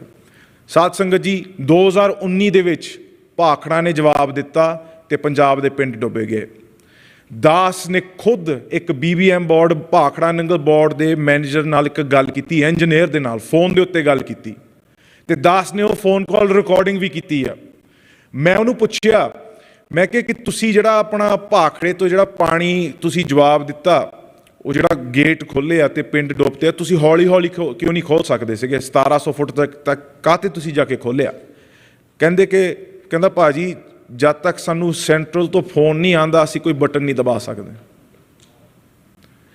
ਕਹਿੰਦਾ ਸਾਨੂੰ ਅਧਿਕਾਰ ਹੀ ਨਹੀਂ ਕੋਈ ਕਿ ਅਸੀਂ ਆਪਣਾ ਇੱਥੇ ਕੁਝ ਕਰ ਸਕੀਏ। ਅਤੇ ਕਹਿੰਦੇ ਜਦੋਂ ਉਹ ਕਹੋਗੇ ਉਦੋਂ ਗੇਟ ਖੋਲਾਂਗੇ, ਭਾਵੇਂ ਉਹ ਪੂਰਾ ਪੰਜਾਬ ਡੁੱਬ ਦੇਣ, ਇੰਨਾ ਪੰਜਾਬ ਪਾਣੀ ਭਾਖੜੇ ਦੇ ਵਿੱਚ ਰੋਕਿਆ ਹੋਇਆ ਹੈ। ਪੰਜਾਬ ਦੇ ਵਿੱਚ ਉਸ ਵੇਲੇ ਇੱਕੋ ਹੀ ਨਹਿਰ ਜਾਰੀ ਸੀਗੀ 1947 ਵੇਲੇ, ਉਹ ਜਾਂਦੀ ਸੀ ਰਾਜਸਥਾਨ ਤੱਕ, ਅਤੇ ਪੰਜਾਬ ਨੂੰ ਉਸ ਦਾ ਮਾਲੀਆ ਮਿਲ ਰਿਹਾ ਸੀਗਾ। ਉਹ ਕੋਈ ਟਰੇਡ ਚੱਲ ਰਿਹਾ ਸੀਗਾ। 1947 ਦੇ ਵਿੱਚ ਪਹਿਲਾਂ ਇਹੀ ਗੱਲ ਹੋਈ ਕਿ ਜਿਹੜਾ ਪਾਣੀ ਜਾ ਰਿਹਾ ਹੈ ਪੰਜਾਬ ਦਾ ਉਹ ਮੁਫਤ ਕੀਤਾ ਗਿਆ। ਉਹਦੇ ਉੱਤੇ ਮੈਂ ਬਾਅਦ 'ਚ ਦੁਬਾਰਾ ਗੱਲ ਕਰਦਾ। 1966 ਤੋਂ ਬਾਅਦ ਸਿੱਖਾਂ ਨੂੰ ਥੋੜ੍ਹਾ ਬਹੁਤਾ ਪਤਾ ਲੱਗਾ ਕਿ ਕੀ ਸਾਡਾ ਰਾਜ ਸੀਗਾ, ਰਾਜ ਸਾਡੇ ਤੋਂ ਖੋਇਆ ਗਿਆ। ਉਹਦੀ ਲੜਾਈ ਵਾਸਤੇ ਅਸੀਂ ਸ਼ਹੀਦੀਆਂ ਪਾਈਆਂ, ਅਸੀਂ ਜੇਲਾਂ ਭਰੀਆਂ, ਸਾਨੂੰ ਫਾਂਸੀ ਦੀ ਸਜ਼ਾ ਦਿੱਤੀ ਗਈ ਉਹ ਆਜ਼ਾਦੀ ਵਾਸਤੇ। ਅਤੇ ਆਜ਼ਾਦੀ ਦਾ ਕੀ ਨਿੱਘ ਮਾਣਿਆ ਸੀ ਕਿ ਜਿਹੜੀ ਸਾਡੀ ਮਾਂ ਬੋਲੀ ਸਾਡੇ ਤੋਂ ਖੋਈ ਜਾ ਰਹੀ ਆ। ਜਦੋਂ ਅਸੀਂ ਮਾਂ ਬੋਲੀ ਵਾਸਤੇ ਕੋਈ ਮੰਗ ਕਰ ਰਹੇ ਹਾਂ, ਉਹ ਨਹਿਰੂ ਵਰਗੇ ਕਹਿੰਦੇ ਕਿ ਮੇਰੀ ਲਾਸ਼ ਉੱਤੇ ਪੰਜਾਬੀ ਸੂਬਾ ਬਣੂਗਾ। ਉਹ ਜਿਹੜੀ ਤੁਸੀਂ ਕਹਿ ਸਕਦੇ ਆ ਗੱਲ ਕਿ ਜਿੰਨੀਆਂ ਕੁਰਬਾਨੀਆਂ ਕਰਕੇ ਉਸ ਵੇਲੇ ਉਸ ਤੋਂ ਜਿਹੜੀ ਲਹਿਰ ਚੱਲੀ ਸਿੱਖਾਂ ਦੇ ਵਿੱਚ, ਉਹ ਕਹਿੰਦੇ ਕਿ ਆਨੰਦਪੁਰ ਦਾ ਮਤਾ ਲਿਖਿਆ ਗਿਆ। ਹੁਣ ਆਨੰਦਪੁਰ ਮਤੇ ਦੇ ਲਿਖਣ ਦੇ ਪਿੱਛੇ ਤੁਸੀਂ ਸਮਝ ਸਕਦੇ ਆ ਕਿ ਸਾਡਾ ਇੱਕ ਪਾਣੀ ਸਭ ਤੋਂ ਖੋਇਆ ਗਿਆ, ਪਾਣੀ ਹੋਰ ਸਟੇਟਾਂ ਨੂੰ ਦਿੱਤਾ ਗਿਆ, ਅਤੇ ਮਾਂ ਬੋਲੀ। ਇਹ ਦੋ ਮੁੱਖ ਵਿਸ਼ੇ ਸੀਗੇ ਆਨੰਦਪੁਰ ਮਤੇ ਦੇ। ਆਨੰਦਪੁਰ ਮਤੇ 'ਤੇ ਬਹੁਤ ਕੁਛ ਹਜੇ ਉਹਦੇ ਉੱਤੇ ਕਈ ਘੰਟੇ ਦਾ ਪੂਰਾ ਲੈਕਚਰ ਆਨੰਦਪੁਰ ਮਤੇ 'ਤੇ ਹੀ ਹੋ ਸਕਦਾ, ਪਰ ਮੈਂ ਸਮਾਂ ਦਾ ਜਾਚ ਉਹ ਮੈਂ ਥੋੜ੍ਹਾ ਤੁਹਾਨੂੰ ਸੰਖੇਪ ਦੇ ਵਿੱਚ ਦੱਸਦਾ। ਉਹ ਫਿਰ ਇੱਕ ਹੋਰ ਤੁਸੀਂ ਕਹਿ ਸਕਦੇ ਕਿ ਉਹਦਾ ਇੱਕ ਹੋਰ ਫੇਸ ਬਣ ਚੁੱਕਾ ਸੀਗਾ। ਕੀ ਸੀਗਾ? ਧਰਮ ਯੁੱਧ ਮੋਰਚਾ। ਜਦੋਂ ਉਸ ਵੇਲੇ ਸਿੱਖਾਂ ਨੂੰ ਸੰਤ ਗਿਆਨੀ ਜਰਨੈਲ ਸਿੰਘ ਭਿੰਡਰਾਂਵਾਲੇ, ਜੋ ਹੋਰ ਸਿੱਖ ਭਾਈ ਫੌਜਾ ਸਿੰਘ ਵਰਗੇ, ਉਹਨਾਂ ਨੇ ਸਾਨੂੰ ਸਮਝਾਉਣ ਦੀ ਕੋਸ਼ਿਸ਼ ਕੀਤੀ ਕਿ ਸਿੱਖ ਦੀ ਕੀਮਤ ਕੀ ਆ ਪੰਜਾਬ ਦੇ ਵਿੱਚ। ਉਸ ਵੇਲੇ ਫਿਰ ਉਹ ਕਹਾਣੀ ਬਦਲੀ ਗਈ।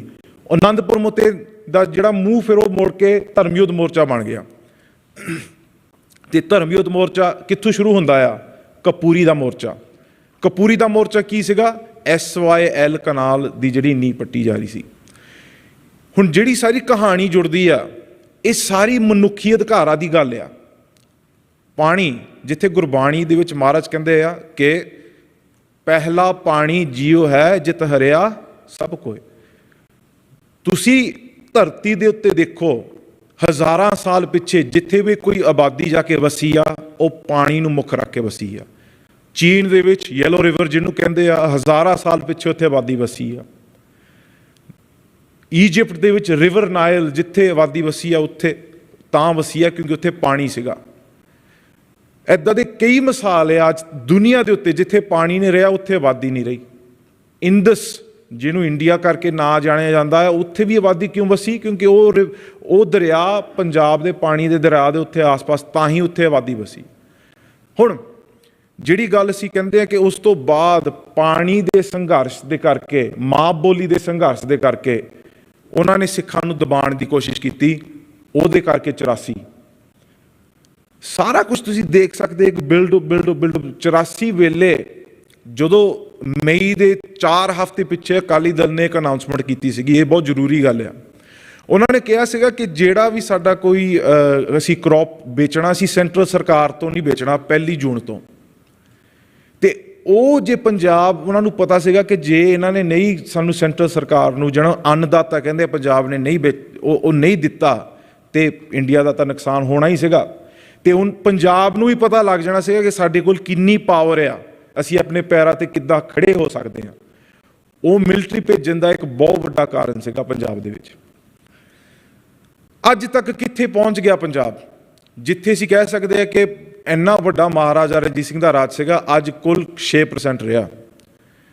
6% ਜਿੱਥੇ ਮਹਾਰਾਜਾ ਰਣਜੀਤ ਸਿੰਘ ਦਾ ਰਾਜ ਸੀਗਾ, ਬਹੁਤ ਛੋਟਾ ਜਿਹਾ ਸੂਬਾ। ਜਿਹੜੇ ਇੰਡੀਆ ਦੀ ਜੀਓਗ੍ਰਾਫਿਕਲ ਏਰੀਆ ਆ, ਪੰਜਾਬ ਕੱਲਾ 1.53 ਜੀਓਗ੍ਰਾਫਿਕਲ ਏਰੀਆ ਆ ਪੂਰੇ ਇੰਡੀਆ ਵਿੱਚੋਂ। ਪਰ ਫਿਰ ਵੀ ਕੋਈ ਛੋਟੀ ਜਿਹੀ ਗੱਲ ਨਹੀਂ ਹੈਗੀ। ਕੋਸਟਾਰੀਕਾ ਇੱਕ ਪੂਰਾ ਮੁਲਕ ਆ ਜਿਹੜਾ ਪੰਜਾਬ ਜਿੱਡਾ ਆ। ਇਸ ਧਰਤੀ ਦੇ ਉੱਤੇ ਪੰਜਾਬ ਤੋਂ ਛੋਟੇ 50 ਤੋਂ ਜ਼ਿਆਦਾ ਮੁਲਕ ਆ ਜਿਹੜੇ ਪੰਜਾਬ ਤੋਂ ਛੋਟੇ ਆ। ਇਸ ਧਰਤੀ ਦੇ ਉੱਤੇ 80-90 ਜ਼ਿਆਦਾ ਮੁਲਕ ਆ ਜਿਹੜੇ ਪੰਜਾਬ ਤੋਂ ਆਬਾਦੀ ਘੱਟ ਆ। ਆਸਟ੍ਰੇਲੀਆ ਦੀ ਆਬਾਦੀ ਪੰਜਾਬ ਤੋਂ ਘੱਟ ਆ, ਸਿੰਗਾਪੁਰ ਦੀ ਆਬਾਦੀ ਪੰਜਾਬ ਤੋਂ ਘੱਟ ਆ, ਸ਼੍ਰੀਲੰਕਾ ਦੀ ਆਬਾਦੀ ਘੱਟ ਆ।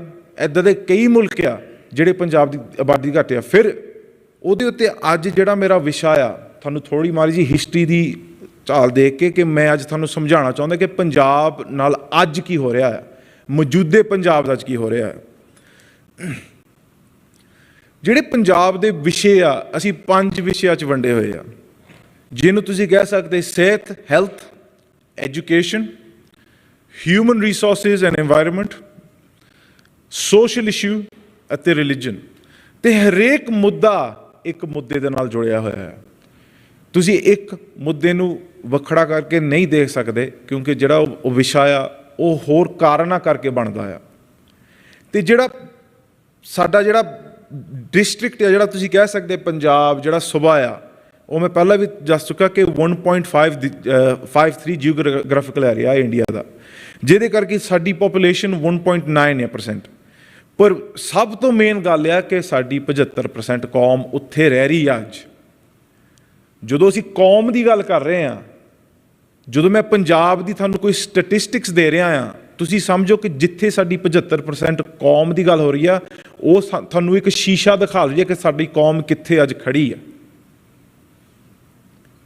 ਮੈਂ ਪਹਿਲੇ ਵਿਸ਼ੇ ਦੇ ਉੱਤੇ ਤੁਹਾਡੇ ਨਾਲ ਗੱਲ ਕਰਨੀ ਹੈ, ਜਿਹੜੀ ਸੋਸ਼ਲ ਇਸ਼ੂਜ਼ ਆ।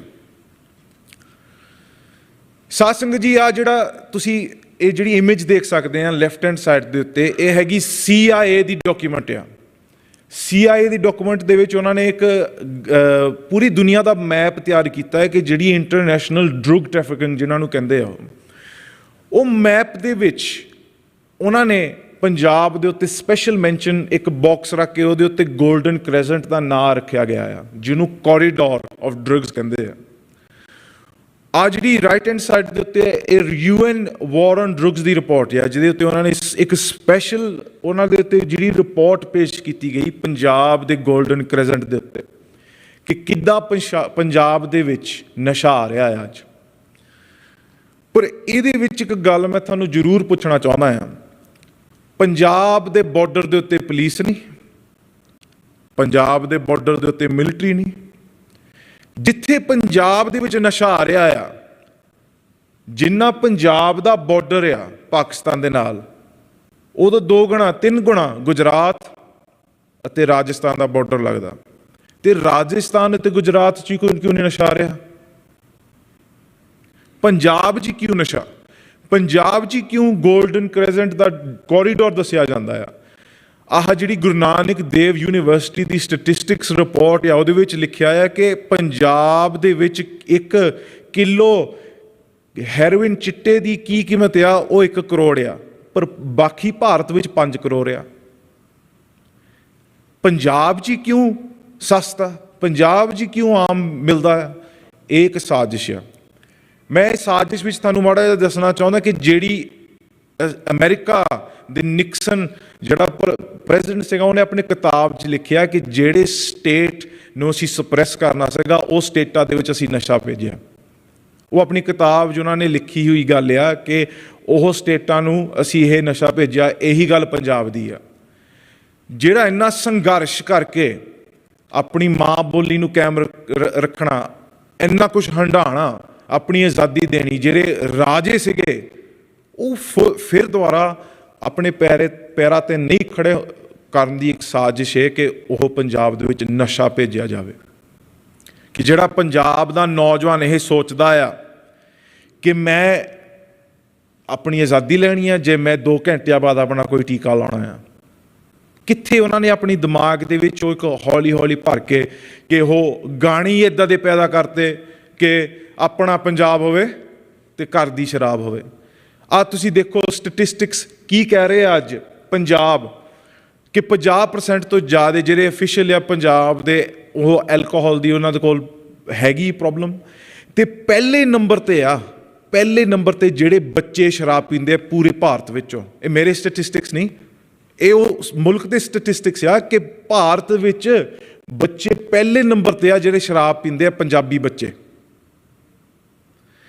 ਜਿਹੜਾ ਡੋਡੇ ਛਕਦਾ ਸੀਗਾ, ਫੀਮ ਛਕਦਾ ਸੀਗਾ 2000 ਦੇ ਵਿੱਚ, ਇਹ ਹੈਗੀ ਆ ਪੰਜਾਬ ਓਪੋਇਡਸ ਡਿਪੈਂਡੈਂਸੀ ਸਰਵੇ ਰਿਪੋਰਟ ਕਿ ਉਹ 2015 ਦੇ ਵਿੱਚ ਚਿੱਟੇ ਤੇ ਆ। ਕਿਉਂਕਿ ਉਹ ਜਿਹੜਾ ਨਸ਼ਾ ਆ ਉਹ ਫਿਰ ਵੱਧਦਾ ਉਹਦਾ ਨਹੀਂ ਅਸਰ ਪੈਂਦਾ, ਉਹੀ ਬੰਦਾ ਡੋਡਿਆਂ ਤੋਂ ਫਿਰ ਚਿੱਟੇ ਤੇ ਚੱਲ ਜਾਂਦਾ ਹੈ। ਸਾਧ ਸੰਗਤ ਜੀ, 2011 ਤੋਂ ਲੈ ਕੇ 2014 ਤੱਕ ਪੂਰੇ ਭਾਰਤ ਵਿੱਚੋਂ 13,800 ਟਨ ਨਸ਼ਾ ਦਾ ਫੜਿਆ ਗਿਆ। ਉਹਦੇ ਵਿੱਚੋਂ 7,200 ਪੰਜਾਬ 'ਚ ਫੜਿਆ ਗਿਆ, 50% ਤੋਂ ਜ਼ਿਆਦਾ। ਜੇਲ੍ਹਾਂ 'ਚ ਅੱਜ ਪਿਛਲੇ 3 ਹਫ਼ਤਿਆਂ ਦੀ ਖਬਰ ਹੈ, ਮੈਂ ਤੁਹਾਨੂੰ ਦਿੰਦਾ। ਪੰਜਾਬ ਦੇ ਵਿੱਚ ਪੂਰੇ ਇੰਡੀਆ ਦੇ ਵਿੱਚੋਂ 8,900 ਬੰਦਾ ਜੇਲ੍ਹ 'ਚ ਆ ਨਸ਼ਿਆਂ ਕਰਕੇ, ਜਿਹੜੀ ਡੀਲਿੰਗ ਜਾਂ ਕੁਝ ਦੇਣ ਦੀ। ਉਹਦੇ ਵਿੱਚੋਂ 8,000 ਦੇ ਵਿੱਚੋਂ 4,000 ਪੰਜਾਬ ਦਾ ਆਇਆ ਬੰਦਾ। ਤੁਸੀਂ ਦੇਖ ਸਕਦੇ ਸਟੈਟਿਸਟਿਕਸ, ਮੱਧ ਪ੍ਰਦੇਸ਼, ਉੱਤਰ ਪ੍ਰਦੇਸ਼ ਤੋਂ ਕਿੰਨਾ ਗੁਣਾ ਜ਼ਿਆਦਾ ਪੰਜਾਬ ਦੇ ਨੌਜਵਾਨ ਜੇਲ੍ਹਾਂ 'ਚ ਆ ਨਸ਼ਿਆਂ ਕਰਕੇ। ਤੇ ਜਿਹੜੇ ਗਰੀਬ ਆ, ਜਿਹੜੇ ਨਸ਼ੇ ਨਹੀਂ ਖਰੀਦ ਸਕਦੇ, ਤੇ ਪੰਜਾਬ ਤੋਂ ਤੁਸੀਂ ਸੜਕਾਂ 'ਤੇ ਜਾ ਕੇ ਦੇਖੋ, ਉਹ ਭੰਗ ਬੀਜੀ ਹੁੰਦੀ ਆ। ਜਿੱਥੇ ਮਰਜ਼ੀ ਜਾਓ ਉੱਥੇ ਭੰਗ ਮਿਲ ਜਾਂਦੀ ਹੈ ਤੁਹਾਨੂੰ। ਅਗਸਤ ਸਤੰਬਰ ਦੀਆਂ ਰਿਪੋਰਟਾਂ ਇਹ ਮੇਰੀਆਂ ਰਿਪੋਰਟਾਂ ਨਹੀਂ, ਇਹ ਹੈਗੀ ਆ ਆਪਣੇ narcotics NCRB national crime report bureau ਦੀਆਂ ਰਿਪੋਰਟਾਂ। ਤੁਸੀਂ ਪੜ੍ਹ ਲਿਓ 1921 ਦੀਆਂ, 1920 ਦੀਆਂ ਰਿਪੋਰਟਾਂ ਪੜ੍ਹ ਲਓ। ਪੰਜਾਬ ਪਹਿਲੇ ਨੰਬਰ 'ਤੇ ਪੂਰੇ ਭਾਰਤ ਵਿੱਚੋਂ ਡਰੱਗਸ ਐਂਡ ਸਬਸਟੈਂਸਿਸ ਐਕਟ ਦੇ ਵਿੱਚ। ਪੰਜਾਬ ਦੇ 40% ਜੇਲ੍ਹਾਂ ਦੇ ਵਿੱਚ ਨਸ਼ਿਆਂ ਦੇ ਉੱਤੇ ਲੱਗੇ ਆ, ਤੇ ਪੰਜਾਬ 3ਜੇ ਨੰਬਰ ਦੇ ਉੱਤੇ ਆ ਜਿੱਥੇ ਓਵਰਡੋਜ਼ ਪੂਰੇ ਭਾਰਤ ਦੇ ਵਿੱਚ। ਉਹ ਮੈਂ ਤੁਹਾਨੂੰ ਇੱਕ 1.5 ਜੀਓਗ੍ਰਾਫੀਕਲ ਏਰੀਆ ਦੀ ਗੱਲ ਦੱਸ ਰਿਹਾ। ਛੋਟਾ ਜਿਹਾ ਸੂਬਾ, ਪਰ ਨਸ਼ਿਆਂ ਦੇ ਪਹਿਲੇ ਨੰਬਰ 'ਤੇ, ਕੈਪੀਟਲ, ਨਸ਼ਿਆਂ ਦਾ ਕੈਪੀਟਲ। ਸਾਧ ਸੰਗਤ ਜੀ ਅੱਜ ਦੀ ਰਿਪੋਰਟ ਆ, ਅੱਜ ਦੀ ਖਬਰ ਆ ਇਹ ਕਿ ਪਿਛਲੇ 5 ਮਹੀਨਿਆਂ ਦੇ ਵਿੱਚ ਮੁਕਤਸਰ ਦੇ ਵਿੱਚ 14 ਮੌਤਾਂ ਹੋਈਆਂ ਆ ਓਵਰਡੋਸ ਦੀਆਂ। ਅੱਜ ਸਵੇਰ ਦੀ ਖਬਰ ਆ ਇਹ ਕੋਈ ਪੁਰਾਣੀਆਂ ਤੁਹਾਨੂੰ ਕਹਾਵਤਾਂ ਸਤੰਬਰ ਦੀਆਂ ਤੇ ਅੱਜ ਦੀ ਖਬਰ ਆ ਸਵੇਰ ਦੀ, ਮੈਂ ਹੁਣ ਪਾਈ ਹੈ, ਇੱਥੇ ਬੈਠੇ ਨੇ। ਸੋਸ਼ਲ ਇਸ਼ੂ, ਉਸ ਤੋਂ ਬਾਅਦ ਜਿਹੜੇ ਥੋੜ੍ਹੇ ਬਹੁਤੇ ਬਚ ਜਾਂਦੇ ਆ ਪੰਜਾਬ ਦੇ ਵਿੱਚ, ਉਹਨਾਂ ਨੂੰ ਇਹ ਕਿ ਤੁਸੀਂ ਬਾਹਰ ਜਾਓ, ਇੱਕ ਸੁਪਨਾ ਦੇ ਦਿੱਤਾ ਜਾਏ। ਇੱਕ ਪ੍ਰੋਗਰਾਮਿੰਗ ਹੁੰਦੀ ਆ, ਇੱਕ ਪ੍ਰੋਗਰਾਮਿੰਗ ਇੱਕਦਮ ਹੀ ਨਹੀਂ ਹੁੰਦੀ ਕਿ ਬਾਹਰ ਜਾਓ। ਇਹ ਜਿਹੜੀ ਪ੍ਰੋਗਰਾਮਿੰਗ ਹੁੰਦੀ ਆ ਇਹ ਫਿਲਮਾਂ ਦੇ ਵਿੱਚ, ਗਾਣਿਆਂ ਦੇ ਵਿੱਚ, ਕਿ ਬਾਹਰ ਤਾਂ ਤੁਹਾਨੂੰ ਇੱਦਾਂ ਦੀ ਜ਼ਿੰਦਗੀ ਆ। ਪੂਰੇ ਭਾਰਤ ਵਿੱਚੋਂ ਪੰਜਾਬ ਵਿੱਚ ਸਭ ਤੋਂ ਜ਼ਿਆਦਾ ਏਜੰਟ, ਟਰੈਵਲ ਏਜੰਟ ਤੁਹਾਨੂੰ ਮਿਲੂਗੇ। ਪੂਰੇ ਭਾਰਤ ਵਿੱਚੋਂ ਪੰਜਾਬ ਤੋਂ ਸਾਰੇ ਜ਼ਿਆਦਾ ਆ। ਮੈਂ ਸਟੈਟਿਸਟਿਕ ਭੁੱਲ ਗਿਆ ਆ, ਪਰ ਮੈਂ ਜਦੋਂ ਪੜ੍ਹ ਰਿਹਾ ਸੀਗਾ ਕਿ ਲੁਧਿਆਣੇ ਇਲਾਕੇ ਦੇ ਵਿੱਚ ਇੰਨੇ ਜ਼ਿਆਦਾ ਫੇਕ ਏਜੰਟ ਆ। ਸਾਨੂੰ ਅਖਬਾਰਾਂ, ਤੁਸੀਂ ਅਖਬਾਰਾਂ ਪੜ੍ਹੋ, ਕਿੰਨੇ ਜਾਣੇ ਬਾਹਰ ਆਉਂਦੇ ਆ ਅਤੇ ਉੱਥੇ ਜਾ ਕੇ ਜਿਹੜੇ ਕਾਲਜ ਦੀ ਉਹਨਾਂ ਨੂੰ ਪਿਕਚਰ ਦਿੱਤੀ ਜਾਂਦੀ ਸੀਗੀ, ਉੱਥੇ ਜਾ ਕੇ ਉੱਥੇ ਤਾਂ ਕੋਈ ਇਬਾਰਤ ਨਹੀਂ ਹੈਗੀ। ਉਹਦੇ ਉੱਤੇ ਵੀ ਗੱਲ ਕਰਦੇ ਹਾਂ। ਪੰਜਾਬ ਦਾ ਨੌਜਵਾਨ ਬਾਹਰ ਭੇਜਿਆ ਗਿਆ ਅਤੇ ਬੰਦੇ ਕਿਹੜੇ ਗਏ ਪੰਜਾਬ ਦੇ ਵਿੱਚ, ਜਿਹੜੇ ਆਪਣੇ ਸਾਡੀਆਂ ਪਹਿਲਾਂ ਫਸਲਾਂ ਵਾਹੁੰਦੇ ਸੀਗੇ ਬਹਾਰੀ ਅਤੇ ਯੂਪੀ, ਉਹ ਹੁਣ ਪੰਜਾਬ ਦੇ ਮਾਲਕ ਆ। ਤੁਸੀਂ ਜਾ ਕੇ ਪੁੱਛੋ ਜਿਹੜੇ ਗਏ ਵੀ ਆ ਪੰਜਾਬ ਦੇ ਵਿੱਚ, ਜਿੱਥੇ ਵੀ ਜਾਓ ਉੱਥੇ ਤੁਹਾਨੂੰ ਉਹ ਪੰਜਾਬੀ ਨਹੀਂ ਸੁਣਦੀ ਦੁਕਾਨਾਂ ਦੇ ਵਿੱਚ, ਉਹ ਹੋਰ ਕੋਈ ਭਾਸ਼ਾ ਹੀ ਬੋਲਦੇ ਆ। ਅਤੇ ਪੰਜਾਬ ਦੇ ਵਿੱਚ ਬਾਹਰ ਜਾਣ ਕਰਕੇ ਸਕੂਲ ਵੀ ਇੱਦਾਂ ਦੇ ਹੋ ਚੁੱਕੇ ਆ ਪੰਜਾਬ ਦੇ ਵਿੱਚ ਕਿ ਜਿਹੜੇ ਸਭ ਤੋਂ ਸਾਡੇ ਵਧੀਆ ਸਕੂਲ ਆ ਇਸ ਵੇਲੇ, ਉਹ ਹੈਗੇ ਕ੍ਰਿਸਚੀਅਨ ਮਿਸ਼ਨਰੀ ਸਕੂਲ। ਆ ਦੇਖ ਲਓ, Jalandhar Bible college, Ludhiana Bible college. ਕਿਉਂਕਿ ਸਾਡਾ ਤਾਂ ਇੱਕੋ ਹੀ ਨਿਸ਼ਾਨਾ ਸੀਗਾ ਪੰਜਾਬੀਆਂ ਦਾ, ਅਸੀਂ ਬਾਹਰ ਜਾਈਏ, ਬਾਹਰ ਜਾ ਕੇ ਆਪਣਾ ਕਮਾਈਏ, ਉੱਥੇ ਜਾ ਕੇ ਕੋਠੀ ਇੱਦਾਂ ਖੜੀ ਕਰੀਏ ਜਿਹਦੇ ਉੱਤੇ ਟੈਂਕੀ ਅਸੀਂ ਜਹਾਜ਼ ਦਾ ਲਾਈਏ ਜੇ ਫੁੱਟਬਾਲ ਦਾ, ਅਤੇ ਗਵਾਂਢੀਆਂ ਨੂੰ ਇਹ ਦੱਸੀਏ ਤੇ ਤੁਸੀਂ ਸੁੱਖ ਭਾਲਣਾ, ਤੁਸੀਂ ਵੀ ਇੱਦਾਂ ਬਾਹਰ ਜਾਓ। ਉਹਨਾਂ ਨੂੰ ਦਿਖਾਲਣਾ ਹੀ ਸੀਗਾ ਕਿ ਅਸੀਂ ਸੁਖੀ ਹਾਂ। ਤਾਂ ਉਹਨਾਂ ਦੇ ਦਿਮਾਗ 'ਚ ਵੀ ਕੀ ਪ੍ਰੋਗਰਾਮਿੰਗ ਕਿ ਯਾਰ ਇਹਨਾਂ ਨੇ ਤਾਂ ਇੰਨੀ 5 ਸਾਲਾਂ 'ਚ ਕੋਠੀ ਬਣਾਤੀ, ਤਾਂ ਅਸੀਂ ਵੀ ਹੁਣ ਬਾਹਰ ਹੀ ਜਾਈਏ। ਪਰ ਜਦੋਂ ਮੈਂ ਬਜ਼ੁਰਗਾਂ ਨਾਲ ਜਦੋਂ ਗੱਲ ਕੀਤੀ, ਮੈਂ ਆਪਣੇ ਬਜ਼ੁਰਗਾਂ ਨਾਲ ਜਦੋਂ ਗੱਲ ਕੀਤੀ, ਉਹ ਇੱਥੇ ਕਦੀ ਰਹਿਣ ਨਹੀਂ ਆਏ ਸੀਗੇ। ਉਹਨਾਂ ਦਾ ਨਿਸ਼ਾਨਾ ਹੀ ਸੀਗਾ ਇੱਥੇ ਆ ਕੇ ਕਮਾ ਕੇ ਮੁੜ ਕੇ ਆਪਣੇ ਘਰ ਹੀ ਜਾਣਾ। ਪਰ ਪਤਾ ਨਹੀਂ ਕੀ ਇਹਦੇ ਵਿੱਚ ਕਿੱਦਾਂ ਬਦਲ ਆ ਗਈ ਕਿ ਇੱਥੇ ਆ ਕੇ ਸਾਨੂੰ ਇਹ ਸਵਰਗ ਹੀ ਲੱਗਣ ਲੱਗ ਪਿਆ, ਇਹ ਮਿੱਠੀ ਜ਼ਹਿਰ ਹੀ ਲੱਗਣ ਲੱਗ ਪਈ। ਆ ਪਿਛਲੇ 10 ਸਾਲਾਂ ਦੇ ਵਿੱਚ UN office drugs and crime report ਦੀ ਉਹਨਾਂ ਨੇ 20,000 ਪੰਜਾਬ ਦੇ ਨੌਜਵਾਨ ਹਰੇਕ ਐਨੂਅਲੀ ਦੀ ਰਿਪੋਰਟ ਲਿਖੀ ਹੈ ਕਿ ਇਲੀਗਲ ਤੌਰ ਦੇ ਉੱਤੇ ਬਾਹਰ ਜਾਣ ਦੀ ਕੋਸ਼ਿਸ਼ ਕਰ ਰਹੇ ਆ। ਪਰ ਇਹ ਜਿਹੜਾ ਫਿਗਰ ਆ, ਇਹ ਮੈਂ ਤੁਹਾਨੂੰ ਕਹਿ ਸਕਦਾ ਇਹ ਬਹੁਤ ਅੰਡਰ ਐਸਟੀਮੇਟਡ ਫਿਗਰ ਆ, ਕਿਉਂਕਿ ਇਹਦੇ ਨਾਲੋਂ ਲੱਖਾਂ ਦੇ ਹਿਸਾਬ ਦੇ ਨਾਲ ਜਾ ਰਹੇ ਆ ਹਰੇਕ ਸਾਲ। 20,000 ਇੰਡਸਟਰੀ ਪੰਜਾਬ ਤੋਂ ਬਾਹਰ ਭੇਜੀ ਗਈ ਪਿਛਲੇ 10 ਸਾਲਾਂ ਦੇ ਵਿੱਚੋਂ। ਕੱਲ੍ਹ ਮਨਪ੍ਰੀਤ ਸਿੰਘ ਨੇ ਇਹਦੇ ਉੱਤੇ ਕਈ ਗੱਲਾਂ ਤੁਹਾਨੂੰ ਦੱਸੀਆਂ। ਸਪੈਸ਼ਲ ਇਕਨੋਮਿਕ ਜ਼ੋਨ ਬਣਾਏ ਗਏ ਜਿਹਦੇ ਕਰਕੇ tax free, duty free, electricity free ਦੀਆਂ ਸਬਸਿਡੀਆਂ ਦੇ ਕੇ ਬਿਜ਼ਨਸ ਬਾਹਰ ਦਿੱਤੇ ਗਏ। ਆਪਣੇ ਸਪੀਕਰ ਸਾਹਿਬ ਨੇ ਉਹਨਾਂ ਵੀ ਤੁਹਾਨੂੰ ਇੱਕ ਐਗਜ਼ਾਮਪਲ ਦਿੱਤੀ ਸੀਗੀ ਕਿ ਉੱਥੇ ਜਿਹੜਾ ਬਿਜ਼ਨਸ 13% ਟੈਕਸ ਪੰਜਾਬ ਤੋਂ ਬਾਹਰ ਕੱਟਿਆ ਜਾਂਦਾ ਆ ਅਤੇ ਪੰਜਾਬ ਦੇ ਵਿੱਚ ਲਾਇਆ ਜਾਂਦਾ ਆ। ਮਾਈਗ੍ਰੇਸ਼ਨ ਦੀਆਂ ਰਿਪੋਰਟਾਂ ਤੁਸੀਂ ਦੇਖ ਸਕਦੇ, ਪੰਜਾਬ ਪਹਿਲੇ ਨੰਬਰ ਦੇ ਉੱਤੇ 149,591 ਅਤੇ ਹਰਿਆਣਾ 70,000। ਉਸ ਤੋਂ ਬਾਅਦ ਤੁਸੀਂ ਬਾਕੀ ਮੁਲਕਾਂ ਦੀ ਦੇਖ ਸਕਦੇ ਹੋ ਸਟੈਟਿਸਟਿਕਸ ਕਿ ਕਿੰਨੇ ਕੁ ਜਾ ਰਹੇ ਆ ਮਹੀਨੇ ਦੇ। ਪੰਜਾਬ ਦੇ ਵਿੱਚ ਮਾਈਗ੍ਰੇਸ਼ਨ ਕਰਕੇ ਹੋਰ ਕਿਹੜੀਆਂ ਪ੍ਰੋਬਲਮਾਂ ਆ ਰਹੀਆਂ ਆ, ਇਹ ਪਿਛਲੇ 3 ਮਹੀਨਿਆਂ ਦੀਆਂ ਰਿਪੋਰਟਾਂ ਆ। 14% ਆਫ ਮੈਰਿਜ ਗ੍ਰੀਵੈਂਸਿਸ ਆ ਫਰੋਮ ਪੰਜਾਬ, NRI। ਇਹ ਇੰਡੀਆ ਦੀ ਰਿਪੋਰਟ ਸੀਗੀ। ਉਹਨਾਂ ਨੇ ਵਿੱਚ ਲਿਖਿਆ ਕਿ ਜਿਹੜੇ ਇੰਡੀਆ ਤੋਂ ਜਿਹੜੇ ਬਾਹਰ ਜਾ ਰਹੇ, ਹਜੇ ਇੱਕ 1.9% ਜਿਹੜਾ ਅਸੀਂ ਪੋਪੂਲੇਸ਼ਨ ਆ। ਮੇਰੀ ਗੱਲ ਸਮਝਿਓ ਤੁਸੀਂ, ਕਈ ਵਾਰੀ ਮੈਂ ਸਟੈਟਿਸਟਿਕਸ ਜ਼ਿਆਦਾ ਬੋਲ ਕੇ ਲੋਕਾਂ ਨੂੰ ਗੁਆ ਦਿੰਦਾ ਹਾਂ, ਪਰ ਇੰਡੀਆ ਦੀ ਪੂਰੀ ਪੋਪੂਲੇਸ਼ਨ ਲਗਭਗ 2 ਬਿਲੀਅਨ ਤੁਸੀਂ ਕਹਿ ਸਕਦੇ ਆ। ਅਸੀਂ ਹੈਗੇ ਆ 28 ਮਿਲੀਅਨ, 1.9%। ਉਹਦੇ ਵਿੱਚੋਂ ਜਿਹੜੇ ਪੂਰੇ ਇੰਡੀਆ ਦੇ ਵਿੱਚੋਂ 14% ਜਿਹੜੀਆਂ NRI ਗ੍ਰੀਵੈਂਸਿਸ ਮੈਰਿਜ ਦੀਆਂ ਪੰਜਾਬ ਤੋਂ ਆ, ਪੂਰੇ ਭਾਰਤ ਵਿੱਚੋਂ।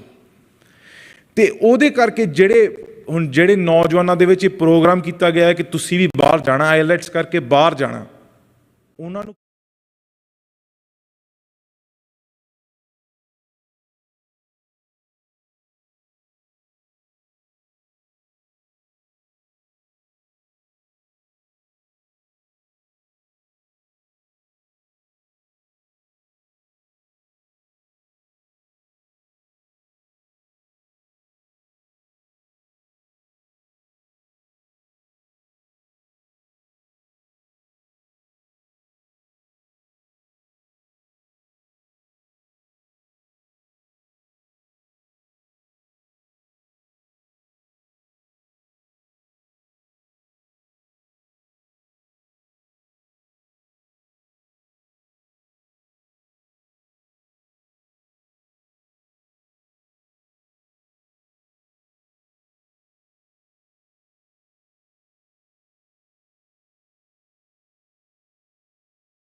ਘਰ ਅਸੀਂ ਟੁੱਟਦੇ ਮਾਰਦੇ 12-12 ਘੰਟੇ ਦੀਆਂ ਸ਼ਿਫਟਾਂ ਲਾ ਕੇ ਉੱਥੇ ਜਦੋਂ ਅਸੀਂ ਜਾਣਾ ਸੂਟ ਸਾਟ ਪਾ ਕੇ ਜਾਣਾ, ਇੰਨੇ ਪੈਸੇ ਦਿਖਾਲਣੇ ਕਿ ਉੱਥੇ ਤਾਂ ਜ਼ਿੰਦਗੀ ਇੱਦਾਂ ਦੀ ਆ। ਸਾਡਾ ਵੀ ਇਹਦੇ ਵਿੱਚ ਬਹੁਤ ਵੱਡਾ ਨੁਕਸਾਨ, ਇਹ ਸਾਡੀ ਗਲਤੀ ਵੀ ਵਿੱਚ ਆ। ਪਰ ਜਿਹੜੀ ਮਾਈਗ੍ਰੇਸ਼ਨ ਦੀਆਂ ਇਸ਼ੂਜ਼ ਆ ਉਹਦੇ ਵਿੱਚ ਸੋਸ਼ਲ ਇਸ਼ੂਜ਼ ਦੇ ਵਿੱਚ ਡੈਪਥ, ਜਿਹੜੀ ਤੁਸੀਂ ਕਰਜ਼ਾ ਕਹਿ ਸਕਦੇ, 86% ਜਿਹੜੇ ਪੰਜਾਬ ਦੇ ਕਿਸਾਨ ਆ 86% ਕੋਈ ਨਾ ਕੋਈ ਕਰਜ਼ੇ 'ਚ ਆ। ਜਿਹੜਾ ਤੁਸੀਂ ਦੱਸ ਸਕਦੇ ਆ ਕਿ 18 ਡਿਸਟ੍ਰਿਕਟਾਂ ਪੰਜਾਬ ਦੀਆਂ ਟੌਪ ਲਿਸਟ ਦੇ ਵਿੱਚ ਆ ਏਸ਼ੀਆ ਦੇ ਵਿੱਚ, ਤੁਸੀਂ ਕਹਿ ਸਕਦੇ ਆ ਕਿ worst hit drug areas. Alcohol ਦੀ ਪ੍ਰੋਬਲਮ, ਮਾਈਗ੍ਰੇਸ਼ਨ ਦੀ ਪ੍ਰੋਬਲਮ, ਮਾਰਜਨਲ ਪ੍ਰੋਬਲਮ, ਇਹ ਸਾਰੀਆਂ ਇਸ਼ੂਆਂ ਮੈਂ ਤੁਹਾਨੂੰ ਇੰਨੀ ਲੰਬੀ ਲਿਸਟ ਆ ਕਿ ਇੱਕ ਵਿਸ਼ੇ ਦੇ ਉੱਤੇ ਇੱਕ ਘੰਟਾ ਦਾ ਲੈਕਚਰ ਹੋ ਸਕਦਾ। ਪਰ ਤੁਹਾਨੂੰ ਸੰਖੇਪ 'ਚ ਦੱਸਦਾ, ਆਹ ਜਿਹੜੀ ਅਖਬਾਰ ਆ ਇਹ ਹੈਗੀ ਆ 12 ਨਵੰਬਰ ਦੀ, 10-15 ਦਿਨ ਪਿੱਛੇ। ਉਹਨਾਂ ਨੇ ਰਿਪੋਰਟ ਲਿਖੀ ਆ, ਇਹ ਰਿਪੋਰਟ ਆਈ ਆ ਆਪਣੇ ਪੰਜਾਬ ਬਿਊਰੋ ਤੋਂ, ਅਤੇ ਉਹਨਾਂ ਨੇ ਪੰਜਾਬ ਕੈਸ਼ ਡਰੇਨ ਦੇ ਉੱਤੇ ਇੱਕ ਰਿਪੋਰਟ ਲਿਖੀ ਆ। ਅੱਜ ਸਵੇਰੇ ਇੱਥੇ ਬੈਠੇ ਮੈਂ ਪੜ੍ਹਦਾ ਸੀਗਾ, ਅਤੇ ਉਹਨਾਂ ਨੇ ਜਿਹੜੀ ਗੱਲ ਦੱਸ ਰਿਹਾ ਕਿ ਪੰਜਾਬ ਦੇ ਮਾਈਗ੍ਰੇਸ਼ਨ ਹੋਣ ਬਾਹਨ ਕਰਕੇ ਕਿ ਪੰਜਾਬ ਦਾ ਕੈਸ਼ ਡਰੇਨ ਕਿੱਦਾਂ ਹੋ ਰਿਹਾ ਆ। ਇਹਦੇ ਉੱਤੇ ਮੈਂ ਤੁਹਾਨੂੰ ਇੱਕ ਫੈਕਟ ਦੱਸਦਾ, ਪੰਜਾਬ ਦੂਜੇ ਨੰਬਰ 'ਤੇ ਆ ਬੈਂਕਰਪਸੀ ਹੋਣ ਦੇ ਖਤਰੇ ਦੇ ਵਿੱਚ। ਦੂਜੇ ਨੰਬਰ 'ਤੇ ਆ ਜਿਹੜਾ ਇਨਡੈਪਟ ਸਟੇਟ ਆ ਕਸ਼ਮੀਰ ਤੋਂ ਬਾਅਦ 'ਚ। ਅਤੇ ਕਸ਼ਮੀਰ ਵੀ ਕਿਉਂ ਇੰਨਾ ਇਨਡੈਪਟ ਆ? ਕਿਉਂਕਿ ਜਦੋਂ ਕੋਈ ਮਿਲਟਰੀ ਸੈਂਟਰ ਸਰਕਾਰ ਨੇ ਲਾਣੀ ਆ ਕਿਸੇ ਸਟੇਟ ਨੂੰ, ਉਹ ਸਟੇਟ ਨੂੰ ਪੈਸੇ ਦੇਣੇ ਪੈਂਦੇ ਆ ਮਿਲਟਰੀ ਦੇ। ਅਤੇ ਕਸ਼ਮੀਰ ਦੀ ਅੱਜ ਤੱਕ ਪਤਾ ਨਹੀਂ ਕਿੰਨੇ ਸਾਲਾਂ ਤੋਂ ਮਿਲਟਰੀ ਲੱਗੀ ਹੋਈ ਆ, ਉਹ ਪੈਸੇ ਕਸ਼ਮੀਰ ਹੀ ਦਿੰਦੇ ਆ ਸੈਂਟਰਲ ਸਰਕਾਰ ਨੂੰ, ਉਹ ਕਰਜ਼ਾ। ਅਤੇ ਪੰਜਾਬ ਦੇ ਵੀ ਕਿੰਨੇ ਸਾਲ ਮਿਲਟਰੀ, ਉਹ ਅਜੇ ਤੱਕ ਅਸੀਂ 84 ਵੇਲੇ ਤੋਂ ਜਿਹੜਾ ਮਿਲਟਰੀ ਪੰਜਾਬ ਜਾ ਕੇ ਬੈਠੀ ਸੀਗੀ, ਉਹਦਾ ਅੱਜ ਤੱਕ ਅਸੀਂ ਨਹੀਂ ਕਰਜ਼ਾ ਲਾ ਸਕੇ। ਉਹ ਕਰਜ਼ਾ ਅਜੇ ਸਾਡੇ ਦੇ ਉੱਤੇ ਹੈ। ਦੂਜਾ ਵਿਸ਼ਾ ਹਿਊਮਨ ਰਿਸੋਰਸਿਸ ਐਂਡ ਐਨਵਾਇਰਨਮੈਂਟਲ ਦਾ। ਮੈਂ ਤੁਹਾਨੂੰ ਦੱਸਿਆ ਪਹਿਲਾਂ ਕਿ ਪੰਜਾਬ ਤੋਂ ਪਹਿਲਾਂ ਇੱਕੋ ਹੀ ਦਰਿਆ ਜਾਂਦਾ ਸੀਗਾ ਬਾਹਰ, ਅੱਜ ਤੁਸੀਂ ਦੇਖ ਸਕਦੇ ਕਿੰਨੇ ਜਾ ਰਹੇ ਆ। ਪੰਜਾਬ ਦਾ ਪਾਣੀ ਭਾਖੜੇ ਤੋਂ ਹਰੀਕੇ ਤੋਂ ਬਣ ਕੇ ਕਿੰਨੀਆਂ ਕਨਾਲਾਂ ਦੇ ਥਰੂ ਪਾਣੀ ਸਾਡਾ ਬਾਹਰ ਜਾ ਰਿਹਾ ਆ। ਆ ਪਿਛਲੇ 2 ਮਹੀਨਿਆਂ ਦੀ ਖਬਰ ਆ ਪੰਜਾਬ ਦੇ ਬਜਟ ਬਾਰੇ, ਸ਼ਾਇਦ ਤੁਸੀਂ ਪੜ੍ਹਿਆ ਹੋਊਗਾ, 780 ਕਰੋੜ ਪੰਜਾਬ ਦਾ ਬਜਟ ਰਾਜਸਥਾਨ ਕਨਾਲ ਨੂੰ ਲਾਈਨ ਵਾਸਤੇ ਲਾਇਆ ਗਿਆ। ਸਾਡਾ ਬਜਟ ਕਨਾਲ ਲਾਈਨ ਕਰਨ ਨੂੰ, ਜਿਹੜੀ ਸਾਡਾ ਪਾਣੀ ਰਾਜਸਥਾਨ ਨੂੰ ਜਾਣ ਵਾਸਤੇ ਸਾਡਾ ਬਜਟ ਲਾਇਆ ਗਿਆ। ਪੰਜਾਬ ਦੇ ਵਿੱਚੋਂ ਜਿਹੜਾ 75% ਜਿਹੜਾ 17.17 ਮਿਲੀਅਨ ਏਕੜ ਫੀਟ ਪੰਜਾਬ ਤੋਂ ਪਾਣੀ ਜਾ ਰਿਹਾ, 75% ਹੋਰ ਸਟੇਟਾਂ ਨੂੰ ਜਾ ਰਿਹਾ ਆ। ਜਿਹਦੇ ਕਰਕੇ ਆ ਤੁਸੀਂ ਫੈਕਟ ਦੇ ਸਕਦੇ, ਪੰਜਾਬ ਸਟੇਟ ਕਮਿਸ਼ਨ ਦਾ ਫੈਕਟ ਆ, ਆਹ ਜਿਹੜੀ ਬਾਟਮ ਲੈਫਟ ਹੈਂਡ ਸਾਈਡ ਦੇ ਉੱਤੇ ਫੈਕਟ ਹੈ, ਤੁਸੀਂ ਦੇਖ ਸਕਦੇ ਗਰਾਊਂਡ ਲੈਵਲ 1990 ਤੋਂ 2006 ਤੱਕ ਕਿੰਨਾ ਡਿੱਗਦਾ ਜਾ ਰਿਹਾ ਆ। ਮੈਂ ਤੁਹਾਨੂੰ ਖੜ ਕੇ ਤੇ ਫੈਕਟ ਜਿੰਨੇ ਮਰਜ਼ੀ ਦੇ ਸਕਦਾ ਹਾਂ। 2002 ਤੋਂ ਲੈ ਕੇ 2006 ਤੱਕ 109 ਕਿਊਬਿਕ ਕਿਲੋਮੀਟਰ ਫੀਟ, ਤੁਸੀਂ ਸਮਝੋ ਕਿ ਕਿੰਨਾ ਕਿਊਬਿਕ ਕਿਲੋਮੀਟਰ ਫੀਟ ਹੁੰਦਾ। 1 ਕਿਲੋਮੀਟਰ ਕਿਊਬਿਕ ਫੀਟ ਦਾ ਪਾਣੀ ਪੰਜਾਬ ਦੇ ਜ਼ਮੀਨ ਉਹ ਨਿਕਲਿਆ ਆ ਜਿੰਨਾ ਡੈਡ ਸੀ ਭਰ ਸਕਦੀ ਹੈ। ਤੁਸੀਂ ਡੈਡ ਸੀ ਪਾ ਕੇ ਦੇਖੋ, ਇਜ਼ਰਾਈਲ ਦੇ ਵਿੱਚ ਡੈਡ ਸੀ ਆ, ਇੰਨਾ ਪੰਜਾਬ ਦਾ ਹੇਠਲਾ ਪਾਣੀ ਆ 6 ਸਾਲਾਂ 'ਚ ਨਿਕਲਿਆ ਸੀ। ਅਤੇ ਸਾਰਿਆਂ ਨੂੰ ਤਾਂ ਇਹ ਗੱਲ ਦਾ ਪਤਾ ਆ, ਫੋਨ ਕਰਕੇ ਪੁੱਛੋ ਕਿੰਨਾ ਡੂੰਘਾ ਟਿਊਬਵੈੱਲ ਹੋਰ ਹੋ ਗਿਆ, ਕਿੰਨਾ ਹੋਰ ਹੋ ਗਿਆ, ਕਿੰਨਾ ਹੋਰ ਹੋ ਗਿਆ। ਸਾਧ ਸੰਗਤ ਜੀ, ਪਿਛਲੇ ਸਾਲ ਸੜਕਾਂ 'ਚ ਜਾ ਕੇ ਬੈਠੇ ਕਿਸਾਨ ਕਿਉਂ? MSP ਕਰਕੇ ਬੈਠੇ ਸੀ ਕਿ ਸਾਡੀ ਹੋਂਦ ਨੂੰ ਖਤਰਾ, ਸਾਡੀ ਖੇਤੀ ਨੂੰ ਖਤਰਾ। ਜੇ ਪਾਣੀ ਨਹੀਂ ਰਿਹਾ ਤੇ ਕਿਸਾਨੀ ਕੀ ਕਰਨੀ ਆ ਤੁਸੀਂ? ਫਿਰ ਜਾ ਕੇ ਦਿੱਲੀ 'ਚ ਬਹਿ ਜੂਗੇ, ਫਿਰ ਕੀ ਤੁਹਾਡੀ ਮੰਗ ਹੋਊਗੀ? ਸਾਡਾ ਪਾਣੀ ਸਾਡੇ ਵਾਪਸ ਦਿਓ। ਅੱਜ 20% ਪੰਜਾਬ ਦਾ ਜਿਹੜੀ ਇਰੀਗੇਸ਼ਨ ਹੁੰਦੀ ਆ ਉਹ ਕਨਾਲ ਸਿਸਟਮ ਤੋਂ ਹੋ ਰਹੀ ਹੈ, ਇਕੱਲੀ 20%। 70% ਹੁੰਦੀ ਸੀਗੀ ਇਰੀਗੇਸ਼ਨ, ਹੁਣ ਜਿਹੜੀ ਇਰੀਗੇਸ਼ਨ ਹੋ ਰਹੀ ਹੈ ਟਿਊਬਵੈੱਲਾਂ ਤੋਂ ਹੋ ਰਹੀ ਆ। ਉਹਦੇ ਕਰਕੇ ਜਿਹੜਾ ਤੁਹਾਡਾ ਗਰਾਊਂਡ ਵਾਟਰ, ਮੇਰੀਆਂ ਰਿਪੋਰਟਾਂ ਤੁਸੀਂ ਨਾ ਸਮਝਿਓ, ਨਾਸਾ ਦੀ ਰਿਪੋਰਟ ਆ। ਨਾਸਾ ਨੇ ਇਮੇਜਰੀ ਕੀਤੀ ਗਰਾਊਂਡ ਲੈਵਲ ਦੀ ਦਿੱਤੀ, ਅਤੇ ਪੰਜਾਬ ਨੂੰ ਉਹਨਾਂ ਨੇ ਕਿਹਾ ਕਿ ਰੈੱਡ ਜ਼ੋਨ ਦੇ ਵਿੱਚ ਆ, ਇਹ will become a desert in 15 to 20 years। ਮੇਰੀ ਕਹਿ ਨਹੀਂ, ਉਹਨਾਂ ਦੀ ਰਿਪੋਰਟਾਂ ਜਾ ਕੇ ਪੜ੍ਹਿਓ। ਐਕਸਪਰਟਾਂ ਦੀ ਕੀ ਗੱਲ ਆ? 37% ਡੀਕਲਾਈਨ, ਇਹਦੇ ਵਿੱਚ 80% ਇਜ਼ ਇਨ ਰੈੱਡ ਜ਼ੋਨ। ਉਹਦੇ ਕਰਕੇ ਪੰਜਾਬ ਦੇ ਜਿਹੜੀ ਹੇਠਲਾ ਪਾਣੀ ਕੱਢਣ ਕਰਕੇ ਜਿਹੜਾ ਡੂੰਘਾ ਪਾਣੀ ਉਹਦੇ ਵਿੱਚ ਇੱਦਾਂ ਦੇ ਤੱਤ ਆ, ਤੁਸੀਂ ਦੇਖ ਸਕਦੇ ਹੋ ਕਿ ਪੰਜਾਬ ਹੈਗਾ ਪਹਿਲੇ ਨੰਬਰ ਦੇ ਉੱਤੇ, ਪੂਰੇ ਭਾਰਤ ਵਿੱਚੋਂ ਪਹਿਲੇ ਨੰਬਰ 'ਤੇ ਯੂਰੇਨੀਅਮ। ਜਿਹਦੇ ਕਰਕੇ ਪਾਣੀ ਦੇ ਵਿੱਚ ਯੂਰੇਨੀਅਮ ਲੱਭ ਰਿਹਾ ਆ। ਇਹ ਹੈਗੀ ਆ ਆਪਣੇ ਰਿਚਮੰਡ ਕੋਇਓਟੀ ਦੀ ਜਿਹੜੀ ਰਿਪੋਰਟ ਆ, ਉਹਨੇ ਆ ਕੇ ਕਿਹਾ ਕਿ over pumping of ground water causes decline in water levels. This includes the oxidation conditions or uranium enriched shallow ground water. ਇਹਦੇ ਵਿੱਚੋਂ ਤੁਸੀਂ ਦੇਖ ਸਕਦੇ ਆ ਭਾਰਤ ਦੇ ਜਿਹੜਾ ਯੂਰੇਨੀਅਮ ਕਰਕੇ ਸਾਡੇ ਉੱਤੇ ਸਿਹਤ ਦੇ ਉੱਤੇ ਕੀ ਕੁਝ ਹੋ ਰਿਹਾ ਆ। ਇੱਕ ਪਿੰਡ ਆ ਸਾਧ ਸੰਗਤ ਜੀ, ਇਹ ਫਰੀਦਕੋਟ ਫਜ਼ਲ ਖਲਾ ਦੇ ਨਾਲ ਇੱਕ ਪਿੰਡ ਆ, ਜਿਹਦੇ ਕਰਕੇ ਹਰੇਕ ਘਰ ਦੇ ਵਿੱਚ ਕੋਈ ਵੀਲ ਚੇਅਰ ਆ, ਹਰੇਕ ਘਰ ਦੇ ਵਿੱਚ ਕੋਈ ਨਾ ਕੋਈ ਅੰਨਾ ਹੋ ਰਿਹਾ ਆ ਪਾਣੀ ਕਰਕੇ। ਇਹ ਪੰਜਾਬ, ਜੋ ਰੰਗਲਾ ਪੰਜਾਬ, ਜਿਹਦੀ ਮਿੱਟੀ ਕਹਿੰਦੇ ਸੀਗੇ ਉਹ ਸੋਨੇ ਵਰਗੀ, ਜਿਹਦੀ ਖੁਰਾਕ ਖਾ ਕੇ 6-6 ਫੁੱਟ ਦੇ ਗੱਭਰੂ ਪੈਦਾ ਹੁੰਦੇ ਸੀਗੇ, ਉਹ ਅੱਜ ਪੰਜਾਬ ਡਿਸੇਬਿਲਿਟੀ ਦਾ ਘਰ ਬਣ ਰਿਹਾ ਆ, ਉਹ ਪਾਣੀ ਕਰਕੇ। ਕਿਉਂ? ਜਿਹੜਾ ਪਾਣੀ ਤੁਸੀਂ ਪਹਿਲਾਂ ਫਰੈਸ਼ ਆਉਂਦਾ ਸੀਗਾ, ਦਰਿਆਵੀ ਪਾਣੀ, ਉਹ ਦਰਿਆਵੀ ਪਾਣੀ ਤਾਂ ਬਣ ਦਿੱਤਾ ਬਾਹਰ। ਹੁਣ ਤੁਸੀਂ ਪਾਣੀ ਕਿਹੜਾ ਪੀ ਰਹੇ ਆ? ਉਹ ਜ਼ਮੀਨ ਦਾ ਹੇਠਲਾ ਪਾਣੀ ਕੱਢ ਕੇ ਪੀ ਰਹੇ ਆ। ਜਿਹੜੀਆਂ ਸਪਰੇਆਂ ਤੁਸੀਂ ਫਸਲਾਂ 'ਤੇ ਮਾਰਦੇ ਆ, ਉਹ ਪਾਣੀ 'ਚ ਜਾ ਕੇ ਵਸ ਜਾਂਦੀਆਂ ਆ। ਜਿਹੜਾ ਹੋਰ ਕੁਛ, ਜਿਹੜੀ ਤੁਹਾਡੀ ਕਿਸਾਨੀ ਵੀ ਸੀਗੀ, ਇਰੀਗੇਟ ਵਿੱਚ ਵਰਤੀਆਂ ਜਾਂਦੀਆਂ ਸੀਗੀਆਂ। ਇਸ ਸਾਲ ਦੀਆਂ ਆਪਣੇ ਅਖਬਾਰਾਂ ਆ, ਰਿਪੋਰਟਾਂ ਆ, Punjab is the highest level of arsenic found in the whole of India ਹੋਲ ਆਫ ਇੰਡੀਆ। ਮੈਨੂੰ ਤੁਹਾਨੂੰ ਬਾਹਲੀ ਸਮਝਾਉਣ ਦੀ ਲੋੜ ਨਹੀਂ ਹੈਗੀ, ਬਸ ਆਰਸਨਿਕ ਦਾ ਪਤਾ ਕਰਕੇ ਦੇਖ ਲਓ ਕਿ ਆਰਸਨਿਕ ਹੁੰਦਾ ਕੀ ਆ। ਆਰਸਨਿਕ ਉਹ ਕੈਮੀਕਲ ਉਸ ਚੀਜ਼ਾਂ 'ਚ ਵਰਤਿਆ ਜਾਂਦਾ ਜਿਹੜੀ ਕੈਮੀਕਲ ਵਾਰਫੇਅਰ ਦੇ ਵਿੱਚ ਵਰਤੀ ਜਾਂਦੀ ਆ ਲੋਕਾਂ ਨੂੰ ਮਾਰਨ ਵਾਸਤੇ। ਆ ਜਿਹੜਾ ਨੌਜਵਾਨ ਸੀਗਾ, ਇਹਦੇ ਉੱਤੇ ਅਸੀਂ ਆਪਣੀ ਪੇਜ ਦੇ ਉੱਤੇ ਵੀਡੀਓ ਪਾਈ ਆ।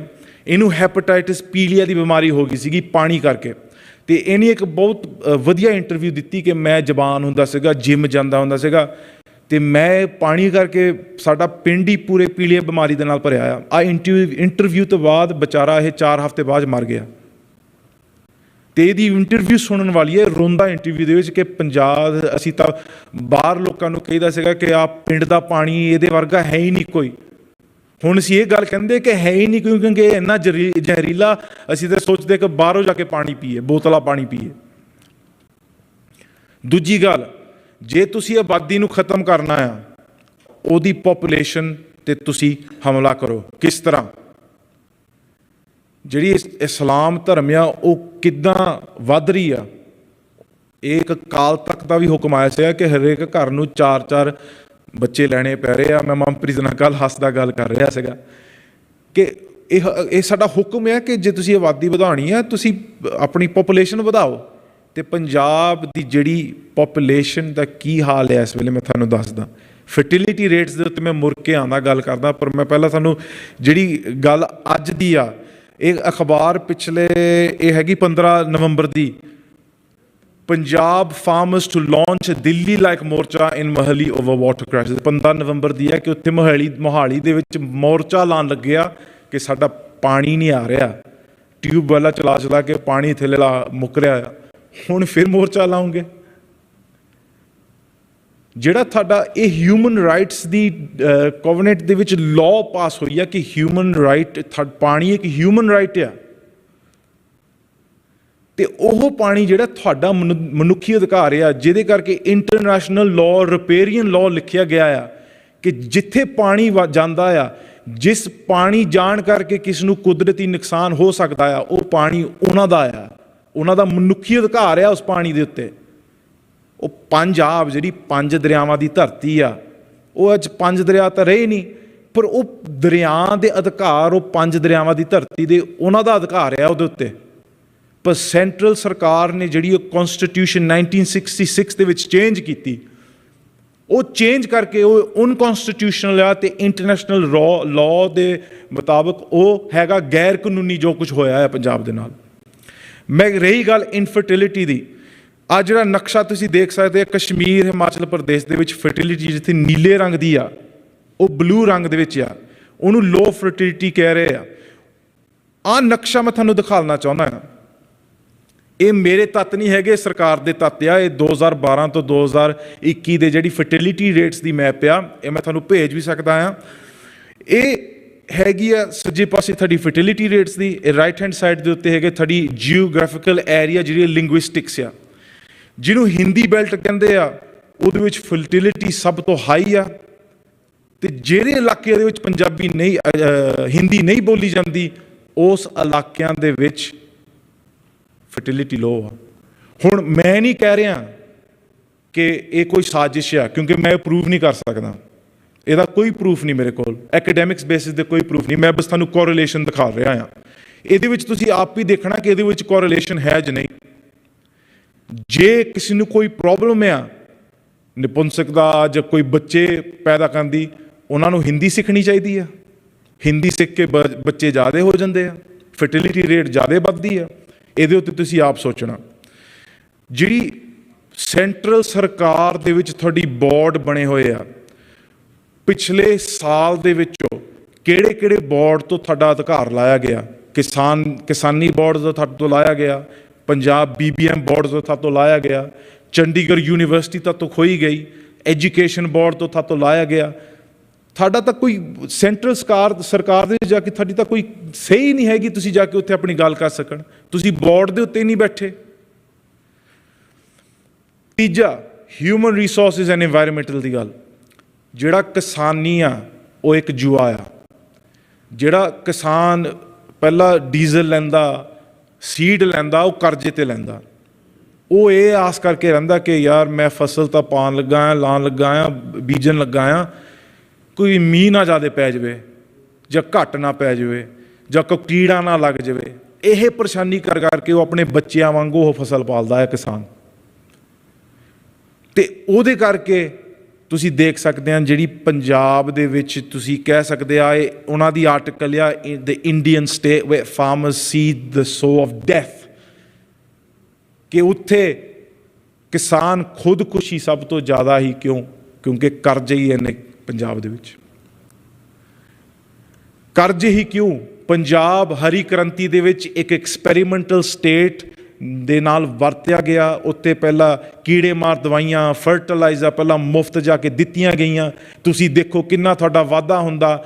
ਉਹ ਜਿੱਦਾਂ ਅੱਜ ਪੰਜਾਬ ਦੇ ਨੌਜਵਾਨਾਂ ਨੂੰ ਨਸ਼ਾ ਲੱਗਾ ਆ, ਉੱਦਾਂ ਹੀ ਧਰਤੀ ਨੂੰ ਨਸ਼ਾ ਲੱਗਾ ਆ। ਉਹ ਫਾਇਦਾ ਕਿ ਜੇ ਪੰਜਾਬ ਜ਼ਿਆਦਾ ਬੀਜੂਗਾ ਤਾਂ ਸਾਨੂੰ ਜ਼ਿਆਦਾ ਅੰਨਦਾਤਾ ਆਊਗਾ। ਉਹਦੇ ਕਰਕੇ ਸੋਇਲ ਫਰਟੀਲਿਟੀ ਦੀਆਂ ਜਿਹੜੀਆਂ ਰਿਪੋਰਟਾਂ ਤੁਸੀਂ ਦੇਖ ਲਓ, ਪੰਜਾਬ ਦੀ ਜਿਹੜੀ ਸੋਇਲ ਫਰਟੀਲਿਟੀ ਮਰ ਰਹੀ ਆ। ਇਹ ਮੈਂ ਕੱਲ੍ਹ ਗੱਲ ਕਰ ਰਿਹਾ ਸੀਗਾ ਆਪਣੇ ਭੈਣ ਜੀ ਉਹਨਾਂ ਦੇ ਨਾਲ, ਆਪਣੇ ਮਾਤਾ ਜੈਸੀ ਕੌਰ ਨਾਲ। ਉਹ ਦੱਸ ਰਹੇ ਸੀ ਕਿ ਜਿਹੜੇ ਯਹੂਦੀ ਆ, ਉਹਨਾਂ ਦੇ ਕਾਇਦਿਆਂ ਦੇ ਵਿੱਚ ਲਿਖਿਆ ਆ ਕਿ ਉਹ 7 ਸਾਲ ਜ਼ਮੀਨ 'ਚ ਵੇਚ ਕੇ 7 ਸਾਲ ਬਾਅਦ ਬੀਜਦੇ ਨਹੀਂ।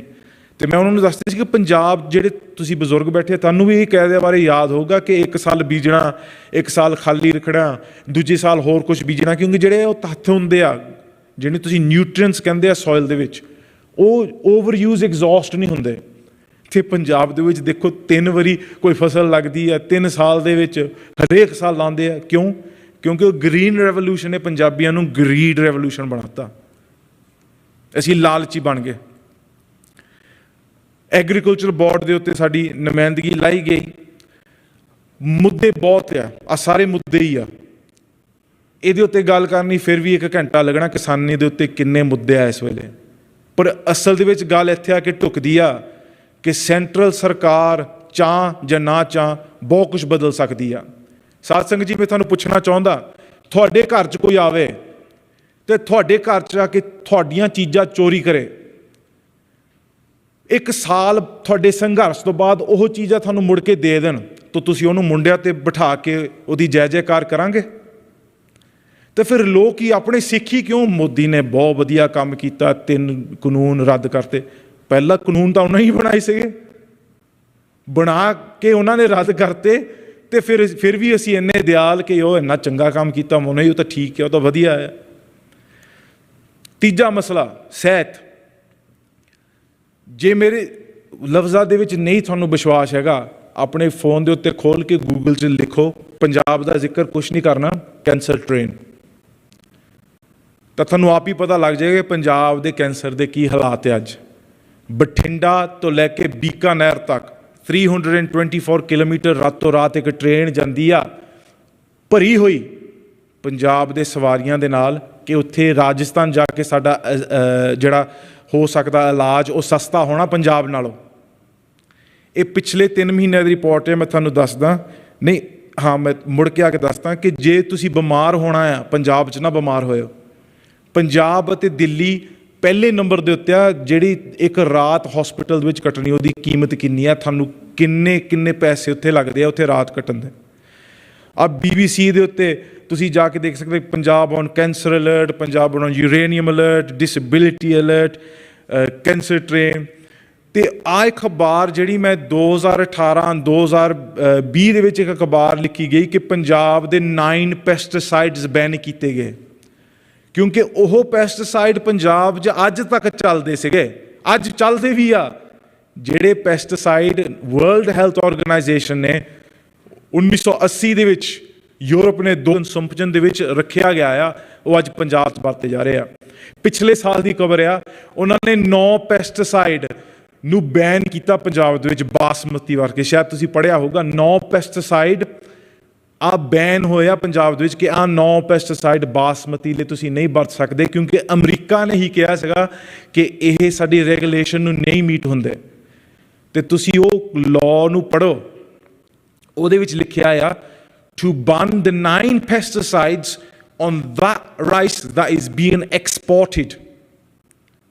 ਅਤੇ ਆਹ ਜਿਹੜੀ ਕੋਟੇਸ਼ਨ ਦੇ ਵਿੱਚ ਗੱਲ ਆ, ਤੁਸੀਂ ਪੜ੍ਹ ਲਿਓ ਇੱਕ ਕਿਸਾਨ ਦੀ, ਉਹ ਕਹਿ ਰਿਹਾ ਆ, ਕਹਿੰਦਾ ਕਿ ਤੁਸੀਂ ਉਹਦੇ ਉੱਤੇ ਤਾਂ ਬੈਨ ਲਾਤੀ ਆ ਜਿਹੜੀ ਐਕਸਪੋਰਟ ਹੋਣੀ ਆ, ਪਰ ਜਿਹੜੀ ਇੱਥੇ ਬੀਜ ਕੇ ਖਾਣੀ ਆ ਉਹ ਤਾਂ ਕਹਿੰਦੇ ਕਿ ਤੁਸੀਂ ਜਿੰਨਾ ਮਰਜ਼ੀ ਉਹਦੇ ਉੱਤੇ ਦਵਾਈ ਲਾਓ। ਉਹ ਲਿਖ ਰਿਹਾ, you are saving the foreign nationals from harmful effect of pesticides by sending them safe basmati, where are you when it comes to the health of your own country's nationals। ਕਿ ਆਪਣੇ ਜ਼ਹਿਰ ਖਾਈ ਜਾਓ, ਪਰ ਜਿਹੜੀ ਬਾਹਰ ਭੇਜਣੀ ਆ ਉਹਦੇ ਉੱਤੇ ਆ ਕੀੜੇ ਆ ਦਵਾਈਆਂ ਨਹੀਂ ਲਾਉਣੀਆਂ। ਗੱਲਾਂ ਬਹੁਤ ਆ ਸਾਧ ਸੰਗਤ ਜੀ, ਮੈਂ ਥੋੜ੍ਹਾ ਇਹਨੂੰ ਛੇਤੀ ਜਾਂਦਾ ਹੋਇਆ। ਪੰਜਾਬ ਸਿਹਤ ਦੇ ਵਿੱਚ ਬਲੱਡ ਪ੍ਰੈਸ਼ਰ 'ਤੇ ਨੰਬਰ 1, ਹਾਰਟ ਡਿਜ਼ੀਜ਼ ਦੇ ਉੱਤੇ ਪਹਿਲੇ ਨੰਬਰ 'ਤੇ, ਹਾਈਪਰਟੈਂਸ਼ਨ 'ਤੇ ਪਹਿਲੇ ਨੰਬਰ 'ਤੇ, ਹੈਪੇਟਾਈਟਿਸ 'ਤੇ ਪਹਿਲੇ ਨੰਬਰ 'ਤੇ, 40% ਪੰਜਾਬ ਦੀ ਆਬਾਦੀ ਓਬੀਸ, ਦੂਜੇ ਨੰਬਰ 'ਤੇ ਡਾਇਬੀਟੀਜ਼ ਰਿਲੇਟਿਡ ਡੈਥਸ।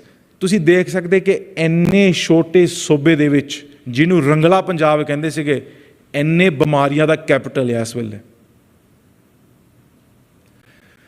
ਮਾਨਸਿਕ ਬਿਮਾਰੀਆਂ ਉਹਦੇ ਉੱਤੇ ਕਿ 1 in 8 ਪੀਪਲ ਪੰਜਾਬ ਦੇ ਵਿੱਚ ਕੋਈ ਮਾਨਸਿਕ ਬਿਮਾਰੀ ਦੇ ਨਾਲ ਸਫਰ ਕਰ ਰਿਹਾ ਆ। ਉਹ 80% ਉਹਨਾਂ ਤੋਂ ਕਦੀ ਉਹਨਾਂ ਨੇ ਕੋਈ ਦਵਾਈ ਨਹੀਂ ਲਈ, ਜੇ ਡਾਕਟਰ ਤੱਕ ਨਹੀਂ ਗਏ, ਕਿਉਂਕਿ ਸਾਡੇ ਪੰਜਾਬੀਆਂ ਦੀ ਇੱਕ ਆਹ ਚੀਜ਼ ਹੈ, ਚਲੋ ਠੀਕ ਹੋ ਜਾਣਾ। ਜਿਹੜੇ ਕਿਸਾਨ ਖੁਦਕੁਸ਼ੀ ਵੀ ਕਰ ਗਏ ਆ, ਉਹਨਾਂ ਦੇ ਸਟੈਟਿਸਟੀਕਲ ਰਿਪੋਰਟ ਕਿਉਂ ਨਹੀਂ ਸਹੀ? ਕਿਉਂਕਿ ਪਰਿਵਾਰ ਇਹ ਨਹੀਂ ਕਹਿਣਾ ਚਾਹੁੰਦਾ ਕਿ ਇਹਨੇ ਖੁਦਕੁਸ਼ੀ ਕੀਤੀ ਹੈ, ਕਿ ਕਹਿੰਦਾ ਸੁੱਤਾ ਪਿਆ ਰਹਿ ਗਿਆ, ਦਿਲ ਦਾ ਦੌਰਾ ਪੈ ਗਿਆ। ਸਰਕਾਰ ਵੱਲੋਂ ਫੈਕਟ, ਸਰਕਾਰ ਨੇ ਜਿਹੜੀ ਇਹਦੇ ਉੱਤੇ ਰਿਸਰਚ ਕੀਤੀ, ਕਿਸਾਨ ਕਿੰਨੇ ਖੁਦਕੁਸ਼ੀ ਕਰ ਰਹੇ, ਜਾ ਕੇ ਰਿਪੋਰਟ ਪੜ੍ਹ ਲਿਓ।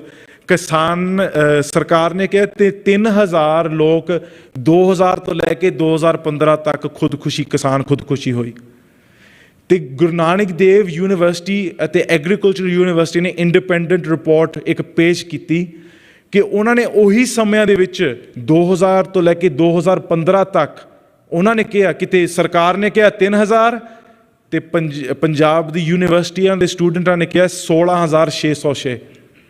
ਉਹਦਾ ਮਤਲਬ ਕਿ ਇੱਕ ਸਾਲ ਦਾ 1000, ਉਹਦਾ ਮਤਲਬ ਦਿਨ ਦਾ ਦਿਨ 3-4 ਕਿਸਾਨ ਖੁਦਕੁਸ਼ੀ ਕਰ ਰਿਹਾ ਹੈ। ਅੱਜ ਦੀ ਰਿਪੋਰਟ, ਸਵੇਰ ਦੀ ਰਿਪੋਰਟ ਨਿਕਲੀ ਆ, ਸਵੇਰੇ ਨਿਕਲੀ ਅੱਜ ਰਿਪੋਰਟ, ਮੈਂ ਅੱਜ ਪੜ੍ਹਦਾ ਸੀਗਾ। ਇਹ federation of Punjab small industries association the report ਆ, ਇਹ ਨੈਸ਼ਨਲ ਕ੍ਰਾਈਮ ਬਿਊਰੋ ਰਿਪੋਰਟ ਦੇ ਵਿੱਚ ਉਹ ਸ਼ਾਮਲ ਹੋਈ ਆ। ਉਹਨਾਂ ਨੇ ਪੰਜਾਬ ਦੇ ਸਪੈਸ਼ਲ ਜ਼ਿਕਰ ਕੀਤਾ ਕਿ ਜਿਹੜੇ ਬਿਜ਼ਨਸਮੈਨ ਸੁਸਾਈਡ ਰਾਈਜ਼ ਕਿੱਦਾਂ ਜਾ ਰਿਹਾ ਆ, ਕਿ ਜਿਹੜੇ ਸਮਾਲ ਸਕੇਲ ਇੰਡਸਟਰੀਆਂ ਕਰਕੇ ਪੰਜਾਬ ਦਾ ਸਪੈਸ਼ਲ ਮੈਂਸ਼ਨ ਆ ਉਹਦੇ ਵਿੱਚ ਕਿ ਕੋਵਿਡ ਤੋਂ ਬਾਅਦ ਜਿੰਨੀ ਮਾਨਸਿਕ ਬਿਮਾਰੀ ਆ, ਪਿਛਲੇ ਹਫ਼ਤੇ ਦੀ ਖਬਰ ਆ 20% ਰਾਈਡ ਇਨ ਸਾਈਕੋਟਿਕ ਆਰਡਰਸ ਇਨ ਪੰਜਾਬ। ਇਹ ਮੈਂ ਪੇਜ ਦੇ ਉੱਤੇ ਸਕਰੀਨਸ਼ਾਟ ਕੀਤੀ ਹੈ, ਪਿਛਲੇ ਜਿਹੜੀਆਂ ਹਫ਼ਤੇ ਦੀਆਂ ਸੀ ਰਿਪੋਰਟਾਂ ਪੇਸ਼ ਕੀਤੀਆਂ ਸੀਗੀਆਂ। ਆ ਜਿਹੜੀ ਦੂਜੀ ਰਿਪੋਰਟ ਤੁਸੀਂ ਦੇਖ ਸਕਦੇ, Punjab has the high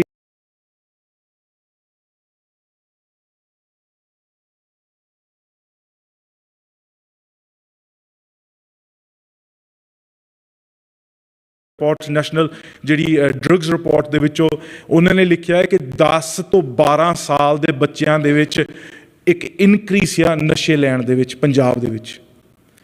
44% of convicts are from Punjab. ਪੂਰੇ ਭਾਰਤ ਵਿੱਚ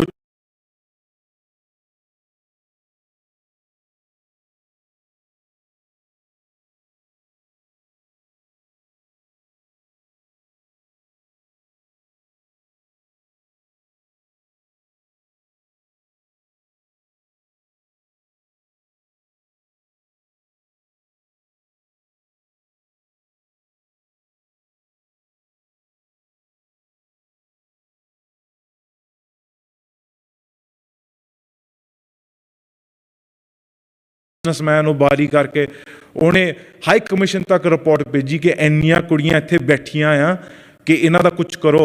ਜ਼ਹਿਰੀਲਾ ਪਾਣੀ ਅੱਜ ਸਕੂਲ 'ਚ ਆ ਰਿਹਾ ਇਸ ਵੇਲੇ। ਪੰਜਵਾਂ ਇਸ਼ੂ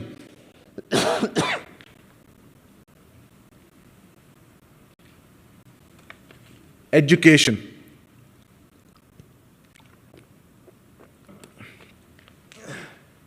ਸਾਧ ਸੰਗਤ ਜੀ, ਮਹਾਰਾਜਾ ਰਣਜੀਤ ਸਿੰਘ ਵੇਲੇ ਇੱਕ ਹਿਸਟੋਰੀਅਨ ਗਿਆ, ਉਹਦਾ ਨਾਮ ਸੀਗਾ G.W. ਲੈਟਨਰ। ਉਹਨੇ ਮਹਾਰਾਜਾ ਰਣਜੀਤ ਸਿੰਘ ਦੇ ਪੰਜਾਬ ਬਾਰੇ ਕਿੰਨੀਆਂ ਖੂਬ ਗੱਲਾਂ ਲਿਖੀਆਂ ਕਿ ਘਰ ਘਰ ਦੇ ਵਿੱਚ ਲਾਇਬ੍ਰੇਰੀ ਆ, ਘਰ ਘਰ ਦੇ ਵਿੱਚ ਸਕਾਲਰ ਵਸਿਆ ਆ, ਕਿ ਇਹ ਜਿਹੜੇ ਗੋਰਿਆਂ ਨਾਲੋਂ 100 ਸਾਲ ਅੱਗੇ ਆ ਪਹੁੰਚ ਚੁੱਕੀ ਆ। ਆਸਟ੍ਰੇਲੀਆ ਦੀ ਖਬਰ ਆ, No Australian study visa for Punjab board qualified students। ਉਹਨਾਂ ਨੇ ਰਿਪੋਰਟ ਲਿਖੀ ਜਿਹਦੇ ਵਿੱਚ ਉਹਨਾਂ ਨੇ ਕਿਹਾ ਕਿ ਜਿਹੜਾ ਪੰਜਾਬ ਦਾ 12ਵੀਂ 'ਚ ਪਾਸ ਇੱਥੇ ਆ ਕੇ ਉਹਦੀ ਕੋਈ ਪੜ੍ਹਾਈ ਨਹੀਂ ਸਾਨੂੰ ਦਿਸਦੀ। ਜਿੱਥੇ ਤੁਸੀਂ ਦੁਨੀਆ ਭਰ ਪਹਿਲੇ ਨੰਬਰ 'ਤੇ ਸੀਗੇ ਪੜ੍ਹਾਈ ਦੇ ਵਿੱਚ, ਅੱਜ ਕੱਲ੍ਹ ਮੁਲਕ ਹੀ ਕਹਿ ਰਿਹਾ ਕਿ ਪੰਜਾਬ ਦੀ ਪੜ੍ਹਾਈ ਨਹੀਂ। ਕੋਈ ਇੱਥੇ ਆ ਕੇ ਜਿਹੜਾ ਪਾਸ ਹੋ ਕੇ ਆਈ ਜਾਂਦਾ, ਪਤਾ ਨਹੀਂ ਕਿੱਦਾਂ ਪਾਸ ਹੋ ਕੇ ਆਉਂਦਾ, ਇੱਥੇ ਤੱਕ ਪੜ੍ਹ ਹੀ ਨਹੀਂ ਹੁੰਦਾ ਉਹਨਾਂ ਤੋਂ। ਜਿੱਥੇ ਐਜੂਕੇਸ਼ਨ ਦੇ ਵਿੱਚ ਮਾਂ ਬੋਲੀ ਦੀ ਗੱਲ, ਜਿੱਥੇ ਅਮਿਤ ਸ਼ਾਹ ਵਰਗੇ ਖੜ ਕੇ ਕਹਿੰਦੇ ਆ ਕਿ ਵਨ ਨੇਸ਼ਨ ਵਨ ਲੈਂਗੁਏਜ, ਕਿ ਇੱਕ ਮਾਂ ਬੋਲੀ ਹੋਣੀ ਚਾਹੀਦੀ ਸਾਡੀ। ਜਿਹੜੇ ਗੁਰਦਾਸ ਮਾਨ ਵਰਗੇ ਕਹਿੰਦੇ ਕਿ ਹਾਂ ਸਾਡੀ ਪੰਜਾਬੀ ਸਾਡੀ ਮਾਸੀ ਆ, ਮੇਰੀ ਮਾਂ ਹਿੰਦੀ ਆ। ਉਹਨਾਂ ਦੇ ਉੱਤੇ ਪੰਜਾਬ ਦੇ ਵਿੱਚੋਂ ਕੋਰੀਡੋਰ ਖੋਲ੍ਹਿਆ ਗਿਆ ਪਾਕਿਸਤਾਨ ਦੇ ਵਿੱਚ। ਪਾਕਿਸਤਾਨ ਦੇ ਵਿੱਚੋਂ ਨਾ ਕੋਈ ਪੰਜਾਬੀ ਉਹਦੇ ਵਿੱਚ ਦਿਸੀ ਗਈ, ਹਿੰਦੀ ਅਤੇ ਇੰਗਲਿਸ਼। ਚਲੋ ਬਾਅਦ ਵਿੱਚ ਸ਼ਾਇਦ ਉਹਦੇ 'ਤੇ ਸੁਧਾਰ ਉਹਨਾਂ ਨੇ ਕੀਤਾ, ਪਰ ਇਹ ਉਹਨਾਂ ਦੇ ਦਿਮਾਗ ਦੇ ਵਿੱਚ ਜਿਹੜਾ ਕੀੜਾ ਆ ਕਿ ਪੰਜਾਬੀ ਕੋਈ ਖਾਸ ਨਹੀਂ ਹੈਗੀ, ਹਿੰਦੀ ਖਾਸ ਆ। ਅੱਜ ਤੁਸੀਂ ਫੋਨ ਕਰਕੇ ਪੁੱਛ ਲਓ ਪਿੰਡਾਂ ਦੇ ਵਿੱਚ ਨੌਜਵਾਨ ਕੀ ਬੋਲ ਰਹੇ ਆ। ਜਿਹੜਾ ਕਲਚਰ ਆਪਣੇ ਮਾਂ ਬੋਲੀ ਨੂੰ ਭੁੱਲ ਜਾਂਦਾ ਆ, ਉਹਦਾ ਕੀ ਫਿਊਚਰ ਹੋਊਗਾ। ਇੱਕ ਕਹਾਵਤ ਹੈ ਅੰਗਰੇਜ਼ੀ ਦੇ ਵਿੱਚ, your language determines your values determine your behavior and your behavior determines your outcomes and your future।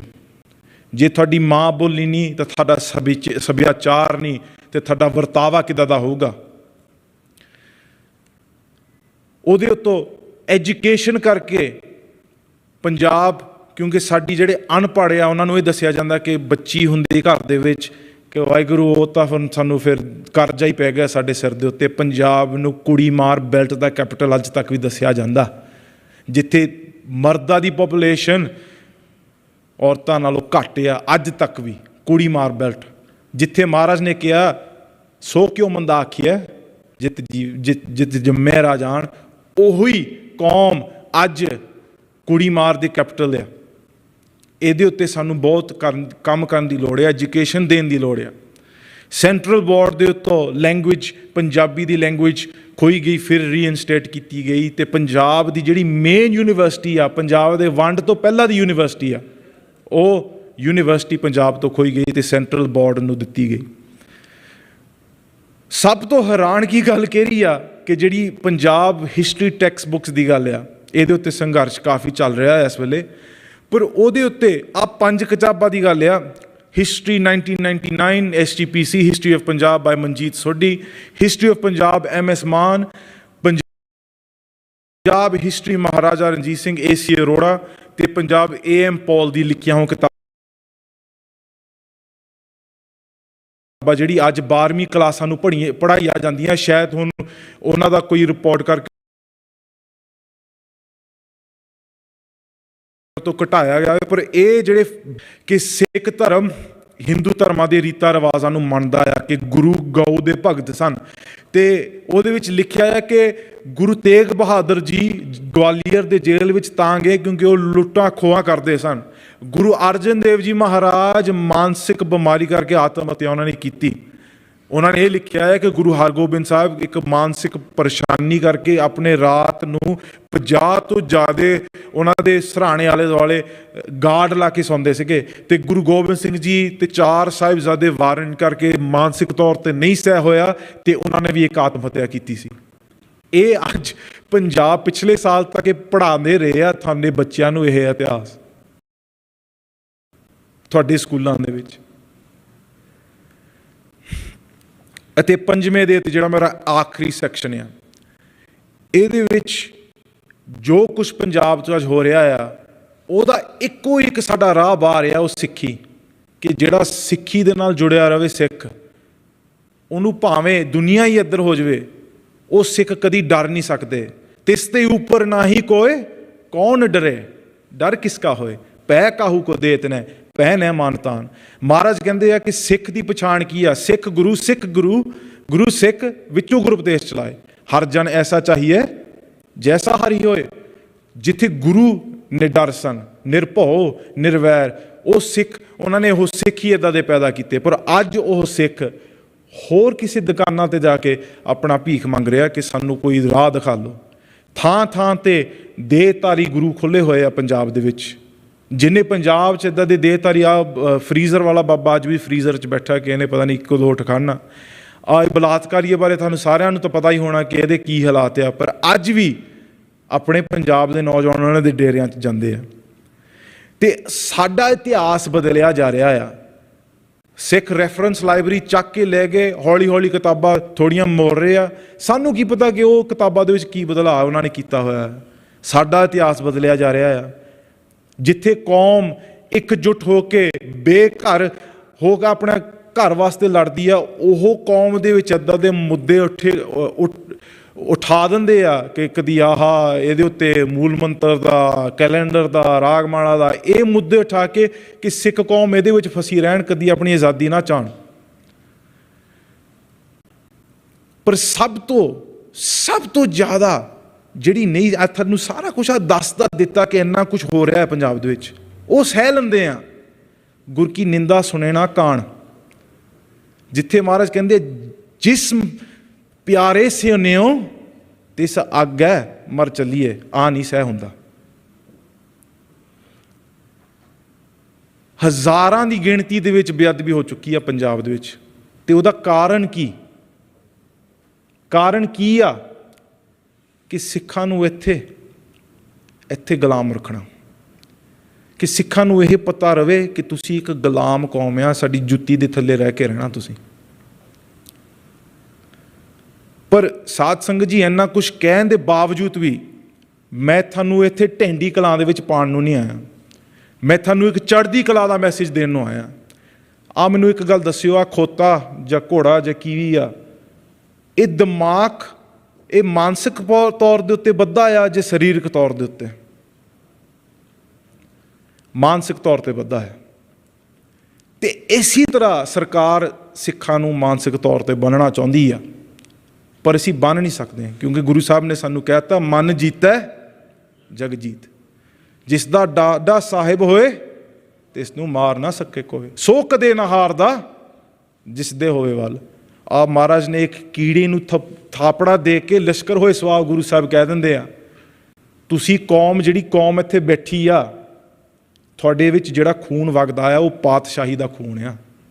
ਇਹ ਗਰੀਬ ਸਿੱਖਣ ਕੋ ਤੇ ਉਹ ਪਾਤਸ਼ਾਹੀ, ਤੇ ਸਾਨੂੰ ਕੋਈ ਨਹੀਂ ਰੋਕ ਸਕਦਾ ਉਹ ਪਾਤਸ਼ਾਹੀ ਲੈਣ ਵਾਸਤੇ। ਸਿੱਖ ਰਾਜ ਕਰੂਗੇ, ਪਰ ਉਹਦੇ ਵਾਸਤੇ ਸਾਨੂੰ ਅਸਲੀਤ ਸਮਝ ਕੇ ਅੱਗੇ ਤੁਰਨਾ ਬਹੁਤ ਜ਼ਰੂਰੀ ਆ। ਮੈਂ ਆਖਰੀ ਤੁਹਾਨੂੰ ਆਹ ਮੁਲਤਾਨ ਦੇ ਕਿਲੇ ਦੀ ਇੱਕ ਕਹਾਣੀ ਦੱਸਣੀ ਆ ਕਿ ਅੱਜ ਦੇ ਲੀਡਰ ਤੇ ਉਸ ਵੇਲਿਆਂ ਦੇ ਲੀਡਰ ਦੇ ਵਿੱਚ ਕੀ ਫਰਕ ਸੀਗਾ। ਸਈਦ ਗੁਲਾਮ ਜਲਾਨੀ ਇੱਕ ਸੂਆ ਸੀਗਾ, ਇਸ ਜਿਹੜੀ ਤੁਸੀਂ ਕਹਿ ਸਕਦੇ ਇੱਕ ਮੁਲਤਾਨ ਦੇ ਕਿਲੇ ਦੀ ਜਿਹੜੀ ਲੜਾਈ ਸੀਗੀ, ਉਹਦੇ ਵਿੱਚ ਉਹ ਖੜਾ ਸੀਗਾ।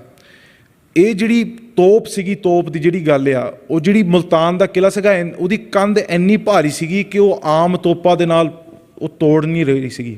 ਅਤੇ ਇੱਕ ਜਿਹੜੀ ਭੰਗੀਆ ਮਿਸਲ ਦੀ ਇੱਕ ਵੱਡੀ ਤੋਪ ਸੀਗੀ, ਉਹ ਲਿਆਂਦੀ ਗਈ, ਅਤੇ ਉਹ ਤੋਪ ਦੇ 20 ਨਿਸ਼ਾਨੇ ਲੱਗਣੇ ਸੀਗੇ ਕੰਧ ਦੇ ਉੱਤੇ, ਉਹ ਕੰਧ ਤੋੜਨ ਨੂੰ। ਅਤੇ ਉਹ ਤੋੜਨ ਦੇ ਵਿੱਚ, ਉਹ ਇੱਕ ਗੋਲਾ ਚਲਾਉਣ ਦੇ ਵਿੱਚ 21 ਕਿਲੋ ਬਰੂਦ ਲੈਂਦੀ ਸੀਗੀ। ਸਾਧ ਸੰਗਤ ਜੀ, ਤੁਸੀਂ ਇਹ ਗੱਲ ਯਾਦ ਰੱਖਿਓ, 21 ਕਿਲੋ ਬਰੂਦ, ਜਿਹੜਾ 2 ਨਾਲੀ ਆ, ਜਦੋਂ ਤੁਸੀਂ ਵਜਾਉਂਦੇ ਤੁਹਾਡਾ ਮੋਢਾ ਕਿੱਦਾਂ ਜਾਂਦਾ, ਉਹਦੇ ਵਿੱਚ ਕਈ ਗ੍ਰਾਮ ਬਰੂਦ ਪੈਂਦਾ, ਇਹਦੇ ਵਿੱਚ 21 ਕਿਲੋ ਬਰੂਦ ਪੈਂਦਾ ਸੀਗਾ। ਅਤੇ ਉਹ ਜਿਹੜਾ ਸਈਦ ਗੁਲਾਮ ਜਲਾਨੀ, ਉਹ ਜਿਹੜਾ ਉਸ ਵੇਲੇ ਖੜਾ ਸੀਗਾ, ਕਹਿੰਦਾ ਕਿ ਇਹਦੇ 2-3 ਆਪਣੇ ਫਾਇਰ ਹੋਏ ਉਹ ਮੁਲਤਾਨ ਦੇ ਕਿਲੇ ਦੇ ਉੱਤੇ, ਤੇ ਉਹਦਾ ਪੂਰਾ ਖੱਬਾ ਬੂਹਾ ਟੁੱਟ ਗਿਆ।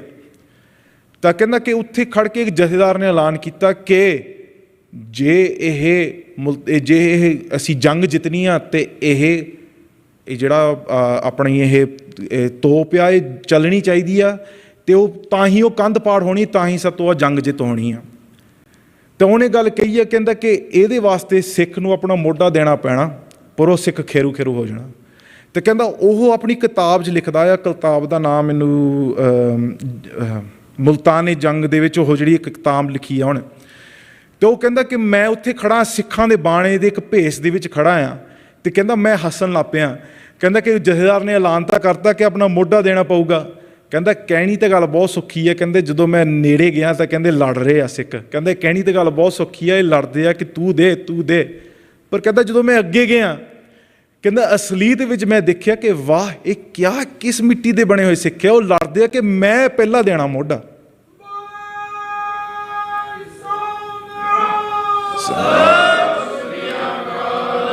ਸਾਧ ਸੰਗਤ ਜੀ, ਉਹਨਾਂ ਦਾ ਜਥੇਦਾਰ ਤੋਪ ਤੇ ਖੜ ਕੇ ਕਹਿੰਦਾ ਮੈਂ ਤੁਹਾਡਾ ਜਥੇਦਾਰ ਹਾਂ, ਪਹਿਲਾ ਮੋਢਾ ਮੈਂ ਦਊਂਗਾ। ਉਹ ਖੜਾ ਹੋਇਆ, ਕਹਿੰਦਾ 17 ਗੋਲੇ ਮੇਰੇ ਸਾਹਮਣੇ ਚੱਲੇ, 17 ਸਿੱਖ ਖੇਰੂ ਖੇਰੂ ਹੋਏ। ਕਹਿੰਦਾ ਮੈਂ ਵੀ ਸੋਚ ਕੇ ਕਿ ਬਾਣੀ ਨੂੰ ਲਾਜ ਨਾ ਲਾਵਾਂ, ਮੈਂ ਵੀ ਮੋਢਾ ਦੇ ਦੇਵਾਂ ਕਿ ਇੱਥੇ ਸ਼ਹੀਦ ਹੋ ਜਾਵਾਂ।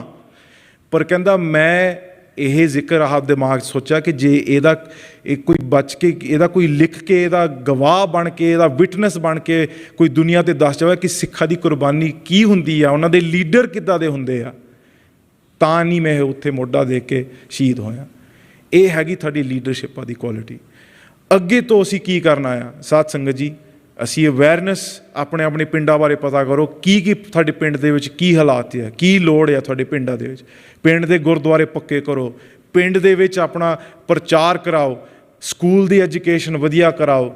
ਬਹੁਤ ਮੁੱਦੇ ਆ ਜਿਹਦੇ ਉੱਤੇ ਆਪਣੇ ਪਿੰਡ ਸੰਭਾਲਣ ਦੀ ਸਾਡੀ ਲੋੜ ਆ। ਆਪਣੀ ਰਿਸਰਚ ਕਰੋ, ਮੇਰੀ ਗੱਲ ਸੁਣੀ ਹੋਈ ਨਾ ਮੰਨ ਕੇ ਜਾਓ ਕਿ ਯਾਰ ਇੰਨੀਆਂ ਗੱਲਾਂ ਦੱਸ ਗਿਆ ਕਿ ਅਸਲੀ ਤੋਂ ਨਹੀਂ। ਆਪਣਾ ਵੀ ਪਤਾ ਕਰੋ, ਆਪਣੀ ਰਿਸਰਚ ਕਰੋ, ਸਾਨੂੰ ਦੱਸੋ। ਸ਼ਾਇਦ ਤੁਹਾਡੇ ਕੋਲ ਗੱਲਾਂ ਇਹ ਪਤਾ ਹੋ ਗਈਆਂ ਜਿਹੜੀਆਂ ਸਾਨੂੰ ਨਹੀਂ ਪਤਾ, ਅਤੇ ਸੋਲੂਸ਼ਨਾਂ ਵੱਲ ਦੀ ਹੁਣ ਕੌਮ ਨਹੀਂ ਵਧਣਾ। ਇਹ ਇਕੱਲੇ ਮੇਰੇ ਦਾ ਕੰਮ ਨਹੀਂ ਹੈਗਾ, ਅਸੀਂ ਇਕੱਠਿਆਂ ਨੇ ਹਮਲਾ ਮਾਰਨਾ ਆ ਪੰਜਾਬ ਨੂੰ ਬਚਾਉਣ ਵਾਸਤੇ। ਪੰਜਾਬ ਬਚ ਕੇ ਹੀ ਰਹੂਗਾ। ਜਦੋਂ ਮਹਾਰਾਜ ਨੇ ਕਹਿ ਦਿੱਤਾ ਕਿ ਰਾਜ ਕਰੇਗਾ ਖਾਲਸਾ, ਹੱਕ ਹੀ ਰਹਿਣਾ, ਕੋਈ ਖਾਲਸੇ ਦਾ ਰਾਜ ਹੋਵੇਗਾ। ਜਿਹੜੀ ਪੰਜਾਬ ਦੀ ਗੱਲ ਆ, ਪੰਜਾਬ ਦੀ ਗੱਲ ਤਾਂ ਹੋ ਰਹੀ ਆ ਕਿਉਂਕਿ ਅਸੀਂ ਸਿੱਖੀ ਨੂੰ ਮੁੱਖ ਰੱਖ ਰਹੇ ਹਾਂ। ਉੱਥੇ 75% ਸਿੱਖ ਰਹਿ ਰਹੇ ਆ, ਹਰਿਆਣੇ ਦੇ ਵਿੱਚ ਵੀ ਸਿੱਖ ਆ, ਰਾਜਸਥਾਨ ਵਿੱਚ ਵੀ ਸਿੱਖ ਆ, ਪੂਰੀ ਦੁਨੀਆ 'ਚ ਸਿੱਖ ਆ। ਪਰ ਸਾਨੂੰ ਇੱਕ ਘਰ ਦੀ ਲੋੜ ਆ, ਕਿਉਂਕਿ ਜਦੋਂ ਸਾਡਾ ਘਰ ਹੋਊਗਾ ਤੇ ਉਹ ਬਾਕੀ ਸਿੱਖ ਉਹਨਾਂ ਨੂੰ ਵੀ ਅਸੀਂ ਸੰਭਾਲ ਸਕਦੇ ਹਾਂ। ਇੰਨੀਆਂ ਹੀ ਬੇਨਤੀਆਂ ਪ੍ਰਵਾਨ ਕਰਨੀਆਂ। ਦਾਸ ਕੁਝ ਵੱਧ ਘੱਟ ਗੱਲ ਕਹਿ ਗਿਆ ਹੋਊਗਾ, ਤੁਸੀਂ ਆਹ ਝੋਲੀ 'ਚ ਮੁੜ ਕੇ ਪਾ ਦੇਣਾ, ਮੈਂ ਮੁੜ ਕੇ ਲੈ ਜਾਊਂਗਾ ਨਾਲ। ਭੁੱਲਾ ਚੁੱਕਾ ਦੀ ਖਿਮਾ। ਵਾਹਿਗੁਰੂ ਜੀ ਕਾ ਖਾਲਸਾ, ਵਾਹਿਗੁਰੂ ਜੀ ਕੀ ਫਤਿਹ। ਸਤਿ ਸ੍ਰੀ ਅਕਾਲ। ਖਾਲਸਾ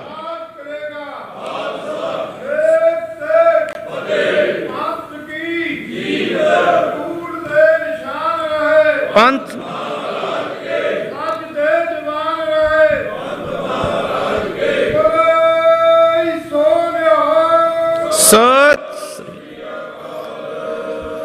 ਸੋ ਇਹ ਸਨ ਭਾਈ ਗੁਰਪ੍ਰੀਤ ਸਿੰਘ ਜੀ, ਜਿਨ੍ਹਾਂ ਨੇ ਬਹੁਤ ਡੀਟੇਲ ਦੇ ਵਿੱਚ ਦੱਸਿਆ ਕਿ ਅਕਸਰ ਅਸੀਂ ਨਾ ਕਈ ਵਾਰੀ ਕਹਿ ਦਿੰਦੇ ਹਾਂ 84 'ਚ ਇਹ ਹੋਇਆ, 78 'ਚ ਇਹ ਹੋਇਆ, 90 ਦੇ ਦਹਾਕੇ 'ਚ ਇਹ ਹੋਇਆ, ਅਤੇ ਜਦੋਂ ਅਸੀਂ ਯੂਨਾਈਟਿਡ ਨੇਸ਼ਨ ਕੋਲ ਜਾਂਦੇ ਹਾਂ ਅਤੇ ਉਹ ਸਾਨੂੰ ਕਹਿੰਦੇ ਵੀ ਅੱਜ ਤਾਂ ਨਹੀਂ ਹੋ ਰਿਹਾ, ਫਿਰ ਅੱਜ ਤੁਸੀਂ ਕੀ ਮੰਗ ਰਹੇ ਹੋ, ਇਹ ਤਾਂ ਹੋ ਚੁੱਕਾ ਹਿਸਟਰੀ 'ਚ, ਅੱਜ ਤਾਂ ਨਹੀਂ ਤੁਸੀਂ ਮਰ ਰਹੇ। ਇਸੇ ਸੋਚ ਤੋਂ ਜਨਮ ਲਿਆ ਸੇਵਿੰਗ ਪੰਜਾਬ ਦੀ ਇਸ ਕੌਨਸੈਪਟ ਨੇ ਕਿ ਅਸੀਂ ਯੂਨਾਈਟਿਡ ਨੇਸ਼ਨ ਨੂੰ ਕਿਹਾ ਨਹੀਂ, ਅਸੀਂ ਅੱਜ ਵੀ ਮਰ ਰਹੇ ਹਾਂ। ਗੋਲੀਆਂ ਬਦਲ ਗਈਆਂ ਨੇ, ਕਾਰਤੂਸ ਦੀ ਬਜਾਏ ਨਸ਼ਾ ਆ ਗਿਆ, ਜਗ੍ਹਾ ਉਹੀ ਹੈ, ਲੋਕ ਉਹੀ ਨੇ, ਅੱਜ ਵੀ ਮਰ ਰਹੇ ਹਾਂ। ਤੁਸੀਂ ਕਦੀ ਸੋਚ ਸਕਦੇ ਸੀ ਵੀ ਪੰਜਾਬ ਜਿਹਦਾ ਨਾਂ ਹੀ ਆਬ 'ਤੇ ਹੈ ਉਹ ਬੇਆਬ ਹੋ ਜਾਏਗਾ, ਉਹ ਬਦਆਬ ਹੋ ਜਾਏਗਾ? ਕਦੀ ਸੋਚਿਆ ਸੀ? ਸਾਡਾ ਹੀ 80% ਪਾਣੀ ਹਰਿਆਣੇ ਨੂੰ ਦੇ ਕੇ, ਵੱਖ-ਵੱਖ ਸੂਬਿਆਂ ਨੂੰ ਦੇ ਕੇ ਬਿਜਲੀ ਫ੍ਰੀ ਪੈਦਾ ਕੀਤੀ ਜਾ ਰਹੀ ਹੈ ਉਹਨਾਂ ਸੂਬਿਆਂ ਵਾਸਤੇ। ਸਾਨੂੰ ਬਿਜਲੀ ਵੀ ਮੁੱਲ ਦੇਣੀ ਪੈ ਰਹੀ ਹੈ, ਸਾਨੂੰ ਆਪਣਾ ਪਾਣੀ ਵੀ ਗਵਾਇਆ ਜਾ ਰਿਹਾ ਜਿਹਦੇ ਲਈ ਸਾਨੂੰ ਕੋਈ ਇਨਕਮ ਨਹੀਂ ਮਿਲ ਰਹੀ। ਜਦੋਂ ਬ੍ਰਿਟਿਸ਼ ਰਾਜ ਵੇਲੇ ਇਨਕਮ ਮਿਲਦੀ ਸੀ ਰਾਜਸਥਾਨ ਫੀਡਰ ਕਨਾਲ ਦੀ, ਅੱਜ ਨਹੀਂ ਮਿਲ ਰਹੀ। ਅਤੇ ਸਾਨੂੰ ਆਪਣਾ ਪਾਣੀ ਯੂਜ਼ ਵੀ ਨਹੀਂ ਕੀਤਾ ਜਾ ਰਿਹਾ, ਬਲਕਿ ਸਾਨੂੰ ਧਰਤੀ ਹੇਠੋਂ ਪਾਣੀ ਕੱਢਣਾ ਪੈ ਰਿਹਾ ਅਤੇ ਉਹ ਮੁੱਕੀ ਜਾ ਰਿਹਾ। ਨਾਸਾ ਕਹਿ ਰਹੀ ਹੈ ਤੁਸੀਂ ਰੇਗਿਸਤਾਨ ਬਣ ਜਾਣਾ, ਮਾਰੂਥਲ ਬਣ ਜਾਣਾ। ਕਦੀ ਸੋਚਿਆ ਸੀ ਜਿਸ ਸੂਬੇ ਦਾ ਨਾਮ ਹੀ ਆਬ 'ਤੇ ਹੋਵੇ?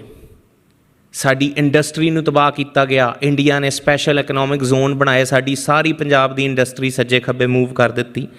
ਅਤੇ ਇੱਕ ਜਿਹੜੀ ਬੜਾ ਸੋਚਣ ਵਾਲੀ ਗੱਲ ਹੈ, ਇੰਡੀਆ ਦਾ ਇੱਕ ਕਨਸੈਪਟ ਹੈ ਜਿਹਨੂੰ ਇਹ ਲੈ ਕੇ ਚੱਲ ਰਹੇ ਵੀ ਸ਼ਾਈਨਿੰਗ ਇੰਡੀਆ।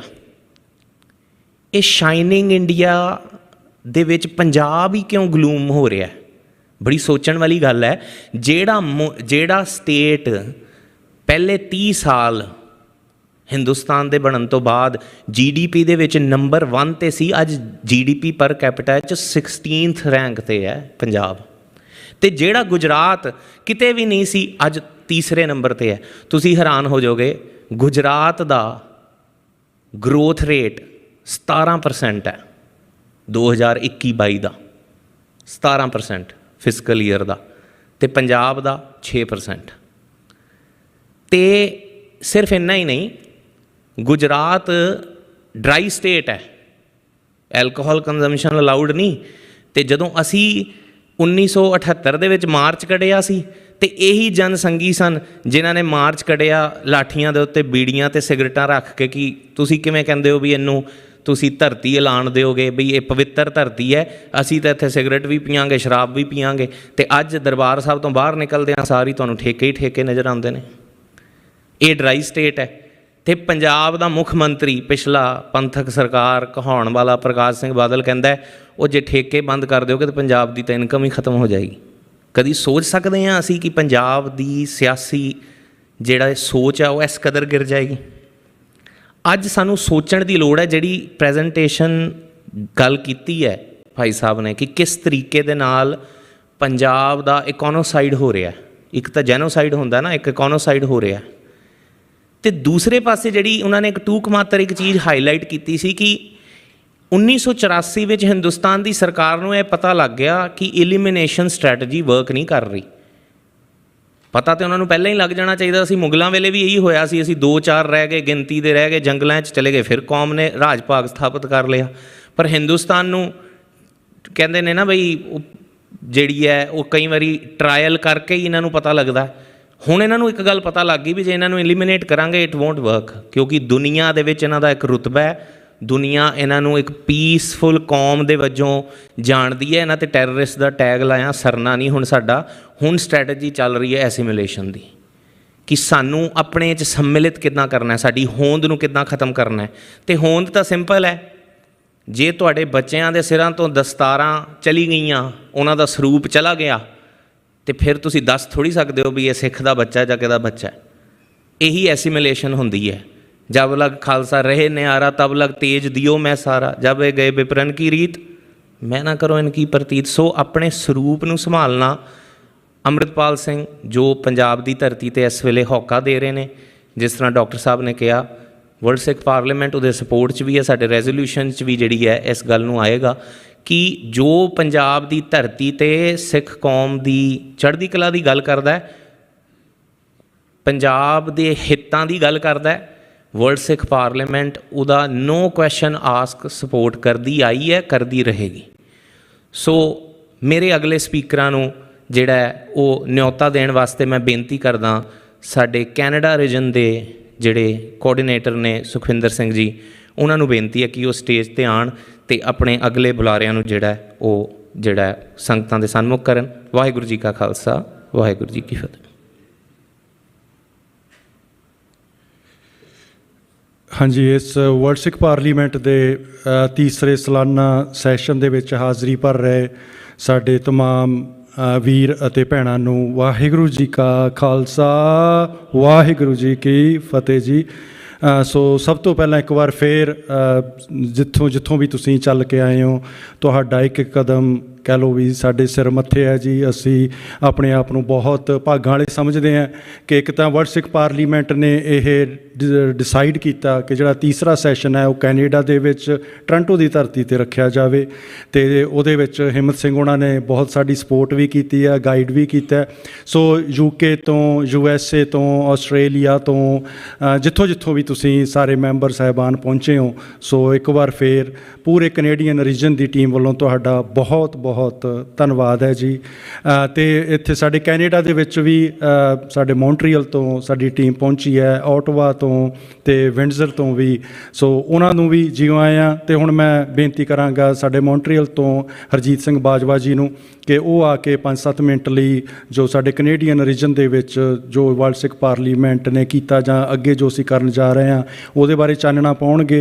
ਅਤੇ ਇਸ ਤੋਂ ਬਾਅਦ ਮਨੋਹਰ ਸਿੰਘ ਵੀਰ ਜੀ ਨੇ ਉਹ ਥੋੜ੍ਹਾ, ਕਿਉਂਕਿ ਉਹ ਗੁਰਦੁਆਰਾ ਕਮੇਟੀ ਦੇ ਵਿੱਚ ਵੀ ਇੱਥੇ ਕਾਫੀ ਇਨਵੋਲਵ ਰਹਿੰਦੇ ਨੇ ਅਤੇ ਸਾਡੇ ਵਰਲਡ ਸਿੱਖ ਪਾਰਲੀਮੈਂਟ ਦੇ ਵੀ ਪਹਿਲੇ ਦਿਨ ਤੋਂ ਸਾਡੇ ਨਾਲ ਤੁਰੇ ਹੋਏ ਨੇ, ਉਹ ਵੀ ਆਪਣੇ ਤੌਰ 'ਤੇ ਜਿਹੜੀਆਂ ਸਾਡੀਆਂ, ਕਿਉਂਕਿ ਅੱਜ ਦਾ ਜਿਹੜਾ ਸਾਡਾ ਸੈਸ਼ਨ ਹੈ ਉਹਨੂੰ ਅਸੀਂ ਥੋੜ੍ਹਾ ਓਪਨ ਰੱਖਿਆ, ਇਸੇ ਕਰਕੇ ਅੱਜ ਲਾਈਵ ਵੀ ਹੋ ਰਿਹਾ। ਕੱਲ੍ਹ ਵਾਲੇ ਸੈਸ਼ਨ ਦੇ ਵਿੱਚ ਇੰਟਰਨਲ ਸੀ, ਉਹਦੇ ਵਿੱਚ ਕਾਫੀ ਅਸੀਂ ਇੰਟਰਨਲ ਮੁੱਦਿਆਂ 'ਤੇ ਜੋ ਡਿਸਕਸ਼ਨਸ ਹੋਈ ਹੈ, ਜੋ ਮਤਿਆਂ ਦੇ ਬਾਰੇ ਡਿਸਕਸ਼ਨਸ ਹੋਈ ਹੈ, ਜੋ ਰੈਜ਼ੋਲਿਊਸ਼ਨਸ ਵਰਲਡ ਸਿੱਖ ਪਾਰਲੀਮੈਂਟ ਨੇ ਅੱਗੇ ਪਾਸ ਕਰਨੇ ਨੇ, ਜਾਂ ਸਾਡੀ ਫਿਊਚਰ ਪਲੈਨਿੰਗ ਕੀ ਹੈ, ਕਿੱਧਰ ਨੂੰ ਅਸੀਂ ਵਰਲਡ ਸਿੱਖ ਪਾਰਲੀਮੈਂਟ ਦੀ ਡਾਇਰੈਕਸ਼ਨ ਲੈ ਕੇ ਜਾਣੀ ਹੈ, ਪੂਰੀ ਟੀਮ ਨੇ ਉਹਦੇ ਬਾਰੇ ਡਿਸਕਸ਼ਨਸ ਹੋਈਆਂ। ਬੜੀ ਖੁਸ਼ੀ ਹੋਈ ਜਿਸ ਤਰ੍ਹਾਂ ਅੱਜ ਵੀ ਸਾਡਾ ਇਹ ਛੋਟਾ ਵੀਰ ਇੱਥੋਂ ਦਾ ਜੰਮਪਲ ਬਰੌਟ ਅਪ ਇੰਗਲੈਂਡ ਤੋਂ, ਅਤੇ ਬੜੀ ਸੋਹਣੀ ਪੰਜਾਬੀ ਬੋਲਦਾ ਅਤੇ ਬੜੀ ਸੋਹਣੀ ਇਹਨੇ ਸੇਵਿੰਗ ਪੰਜਾਬ ਦੇ ਅੰਡਰ ਕਹਿ ਲਓ ਇਹ ਪ੍ਰੈਜੈਂਟੇਸ਼ਨ ਤਿਆਰ ਕੀਤੀ ਹੈ। ਕਿਉਂਕਿ ਇੱਥੇ ਵੀ ਵਿਚਰਦਿਆਂ ਕਈ ਵਾਰੀ ਕੁਐਸਚਨ ਆਉਂਦਾ ਜੀ, ਠੀਕ ਹੈ ਬਹੁਤ ਅੱਛਾ ਕਰ ਰਹੇ ਹੋ, ਇੱਥੇ ਕਰ ਰਹੇ ਹੋ, ਯੂਨਾਈਟਿਡ ਨੇਸ਼ਨ ਦੇ ਵਿੱਚ ਵੀ ਕਰ ਰਹੇ ਹੋ, ਪੰਜਾਬ ਦੇ ਵਿੱਚ ਕੀ ਕਰ ਰਹੇ ਹੋ, ਪੰਜਾਬ ਦੇ ਲਈ ਕੀ ਕਰ ਰਹੇ ਹੋ। ਸੋ ਉਹ ਅਸੀਂ ਜੋ ਪੰਜਾਬ ਦੇ ਸਾਡੇ ਪਾਣੀਆਂ ਦੇ ਲਈ, ਸਾਡੀ ਐਜੂਕੇਸ਼ਨ ਦੇ ਲਈ, ਜਾਂ ਜਿਸ ਤਰੀਕੇ ਦੇ ਨਾਲ ਸਾਨੂੰ ਉੱਥੇ ਖ਼ਤਮ ਕੀਤਾ ਜਾ ਰਿਹਾ, ਉਹਦੀ ਬੜੀ ਸੋਹਣੀ ਪ੍ਰੈਜੈਂਟੇਸ਼ਨ ਇੱਕ ਵਰਲਡ ਸਿੱਖ ਪਾਰਲੀਮੈਂਟ ਦਾ ਕਹਿ ਲਓ ਇਹ ਪ੍ਰੋਜੈਕਟ ਹੈ, ਜਿਹਨੂੰ ਕਿ ਆਉਣ ਵਾਲੇ ਦਿਨਾਂ ਦੇ ਵਿੱਚ ਅਸੀਂ ਕੋਸ਼ਿਸ਼ ਕਰਨੀ ਹੈ ਕਿ ਸਾਡੀ ਵਰਲਡ ਸਿੱਖ ਪਾਰਲੀਮੈਂਟ ਦੀ ਕੈਨੇਡੀਅਨ ਟੀਮ ਜਿਹੜੇ ਸਾਡੇ ਇੱਥੇ ਲੋਕਲ ਗੁਰਦੁਆਰਾਜ਼ ਨੇ ਉਹਨਾਂ ਦੇ ਵਿੱਚ ਅਸੀਂ ਇਹ ਪ੍ਰੈਜੈਂਟੇਸ਼ਨਸ ਕਰਾਂਗੇ, ਹੋਰ ਕਮਿਊਨਿਟੀ ਹਾਲ ਦੇ ਵਿੱਚ, ਸਿਟੀ ਹਾਲਸ ਦੇ ਵਿੱਚ, ਤਾਂ ਕਿ ਵੱਧ ਤੋਂ ਵੱਧ ਇਹ ਅਵੇਅਰਨੈਸ ਦਿੱਤੀ ਜਾ ਸਕੇ। ਅਤੇ ਨਾਲ ਦੀ ਨਾਲ ਇਸ ਤੋਂ ਬਾਅਦ ਇੱਕ ਹੋਰ ਪ੍ਰੈਜੈਂਟੇਸ਼ਨ ਹੈ, ਉਹਦਾ ਨਾਮ ਹੈ ਸੋਲ ਸਲਾਟਰ, ਕਿ ਕਿਸ ਤਰ੍ਹਾਂ ਸਾਨੂੰ ਬਾਹਰੀ ਤੌਰ 'ਤੇ ਤਾਂ ਸਾਨੂੰ ਜ਼ਖਮ ਦਿਸਦੇ ਨੇ, ਪਰ ਸਾਨੂੰ ਧੁਰ ਅੰਦਰੋਂ ਵੀ ਕਿਸ ਤਰੀਕੇ ਦੇ ਨਾਲ ਅੱਜ ਤੱਕ ਕਹਿ ਲਓ ਵੀ ਕੋਹ ਕੇ ਜ਼ਖਮੀ ਕੀਤਾ ਗਿਆ। ਉਹ ਜਿਹੜੀ ਸਰਦਾਰ ਜਗਦੀਪ ਸਿੰਘ ਉਹਨਾਂ ਨੇ ਇੱਕ ਪ੍ਰੈਜੈਂਟੇਸ਼ਨ ਤਿਆਰ ਕੀਤੀ ਸੀ, ਅਤੇ ਇੱਥੇ ਕਈ ਸਿਟੀ ਹਾਲਸ ਦੇ ਵਿੱਚ ਵੀ ਉਹ ਅਸੀਂ ਪ੍ਰੈਜ਼ੈਂਟ ਕੀਤੀ, ਅਤੇ ਜਿਹਦਾ ਕਿ ਬਾਹਰਲੀ ਕਮਿਊਨਿਟੀ ਨੇ ਉਹਨੂੰ ਜਦੋਂ ਦੇਖਿਆ ਤਾਂ ਉਹਦੇ ਬਾਰੇ ਬਹੁਤ ਸਾਰੇ ਕੌਮੈਂਟਸ ਆਏ, ਉਹ ਖੁਦ ਸ਼ੇਅਰ ਕਰਨਗੇ।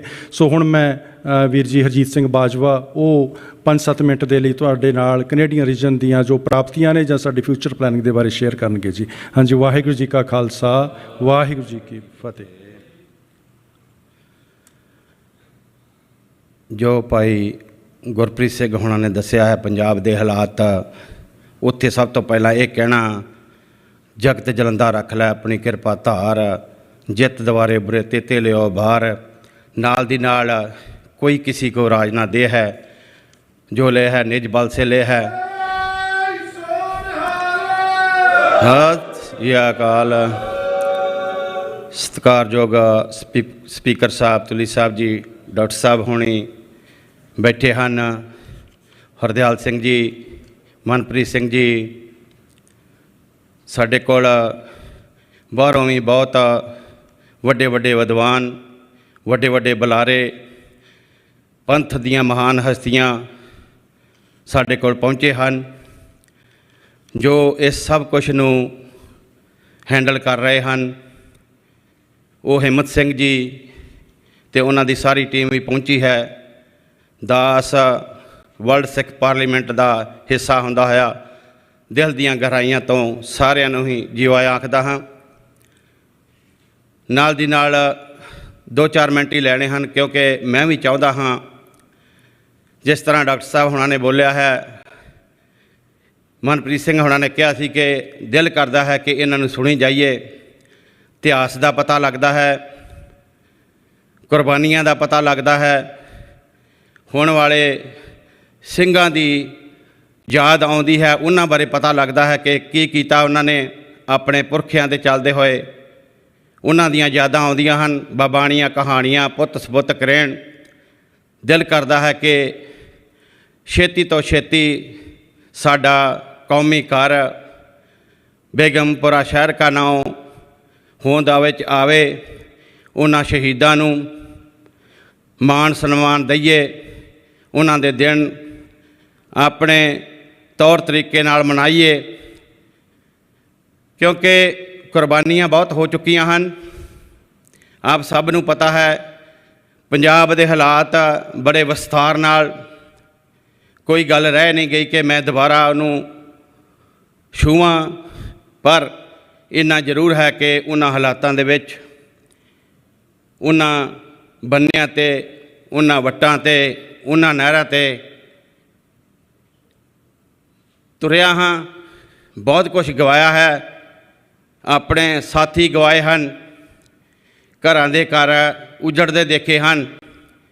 ਇਸ ਕਰਕੇ ਜ਼ਿਆਦਾ ਪੀੜਾ ਹੈ ਕਿ ਮੈਂ ਖੁੱਲ੍ਹ ਕੇ ਹਰ ਸਟੇਜ 'ਤੇ ਕਹਿੰਦਾ ਹਾਂ ਕਿ ਸਾਡਾ ਕੌਮੀ ਘਰ ਖਾਲਿਸਤਾਨ ਜਲਦੀ ਤੋਂ ਜਲਦੀ ਹੋਂਦ ਵਿੱਚ ਆਵੇ, ਕਿਉਂਕਿ ਅਸੀਂ ਕੋਈ ਭੀਖ ਨਹੀਂ ਮੰਗਦੇ।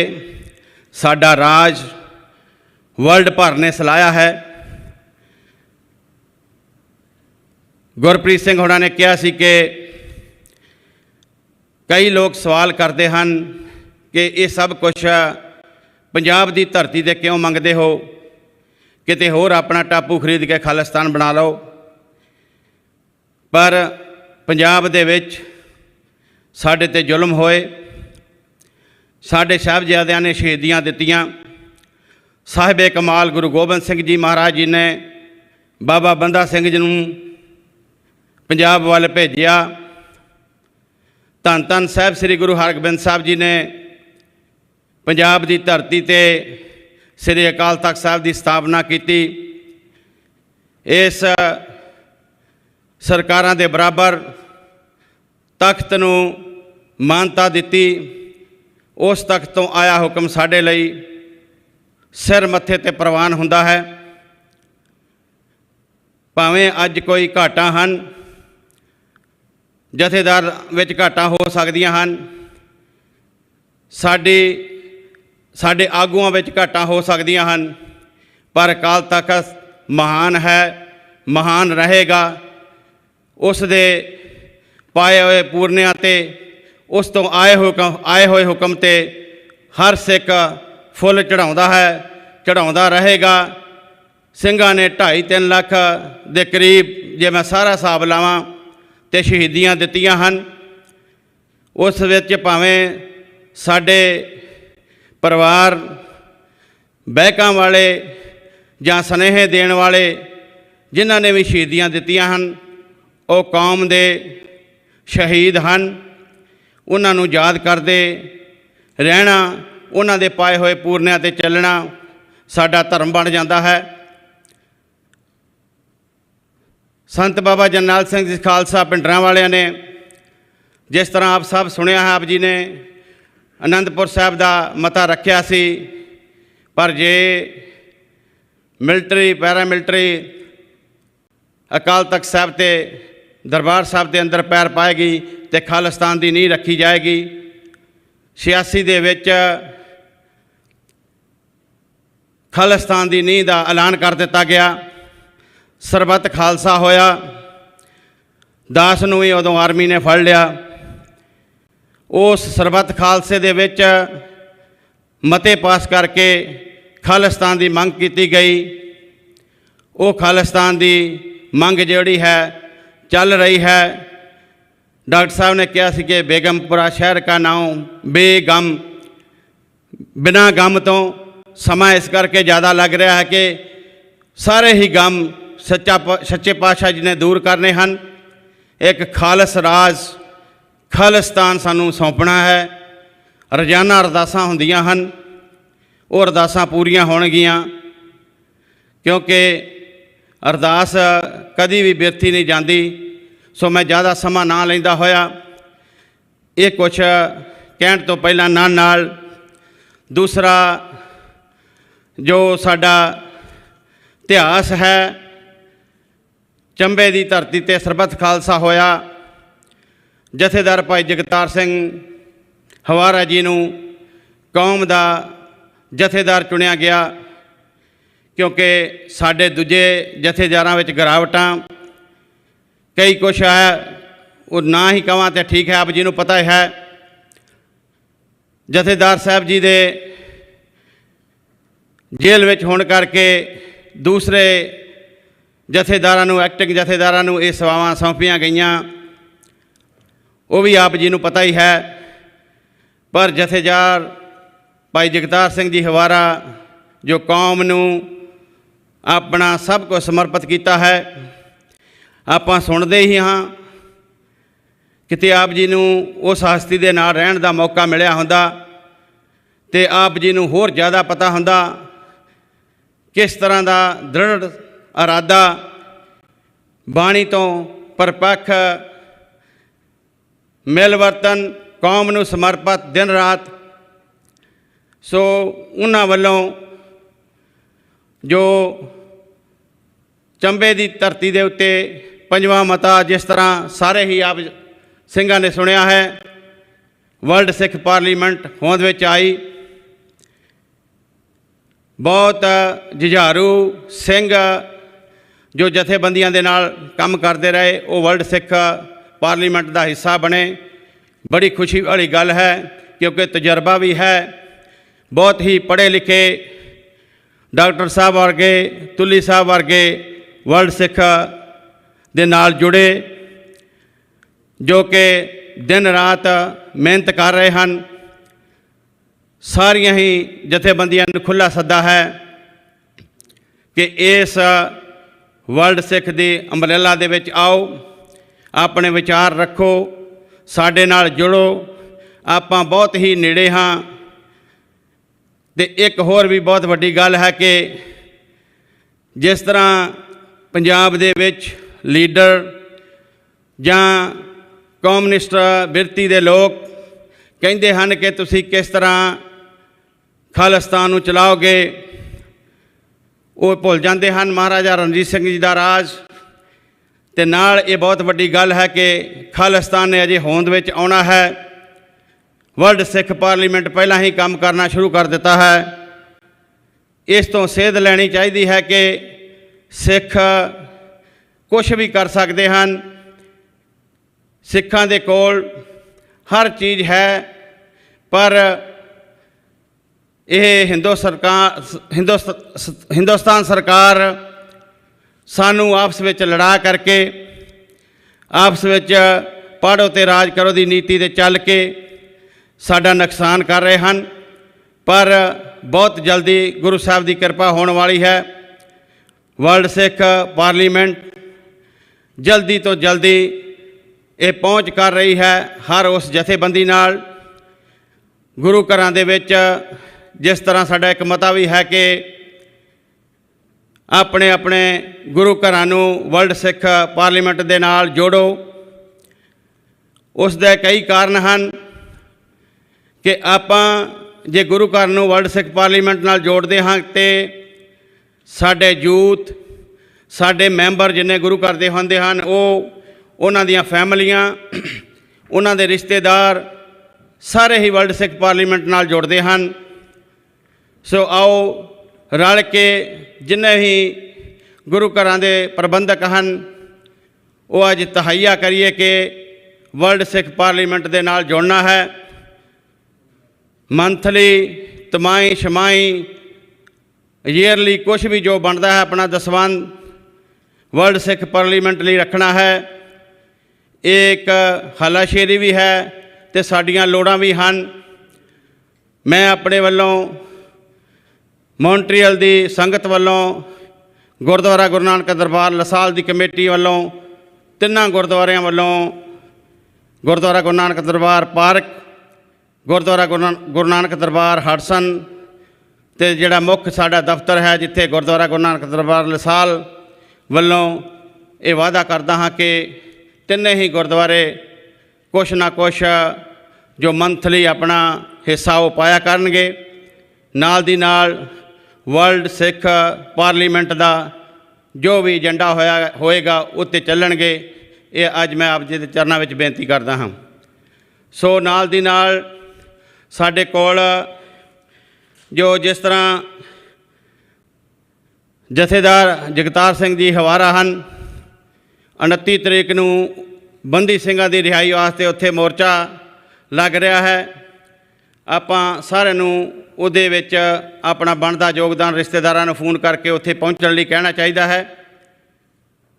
ਹਰ ਹੁਕਮ ਜੋ ਭਾਈ ਸਾਹਿਬ ਵੱਲੋਂ ਆਉਂਦਾ ਹੈ ਉਸ ਨੂੰ ਮੰਨਣਾ, ਉਸ 'ਤੇ ਚੱਲਣਾ ਸਾਡਾ ਧਰਮ ਵੀ ਬਣਦਾ ਹੈ, ਕਿਉਂਕਿ ਕੌਮ ਨੇ 7 ਲੱਖ ਦੇ ਇਕੱਠ ਨੇ ਚੰਬੇ ਦੀ ਧਰਤੀ ਵਿੱਚ ਜਥੇਦਾਰ ਭਾਈ ਜਗਤਾਰ ਸਿੰਘ ਜੀ ਹਵਾਰਾ ਨੂੰ ਚੁਣਿਆ ਹੈ, ਕੌਮ ਦਾ ਜਥੇਦਾਰ ਬਣਾਇਆ ਹੈ।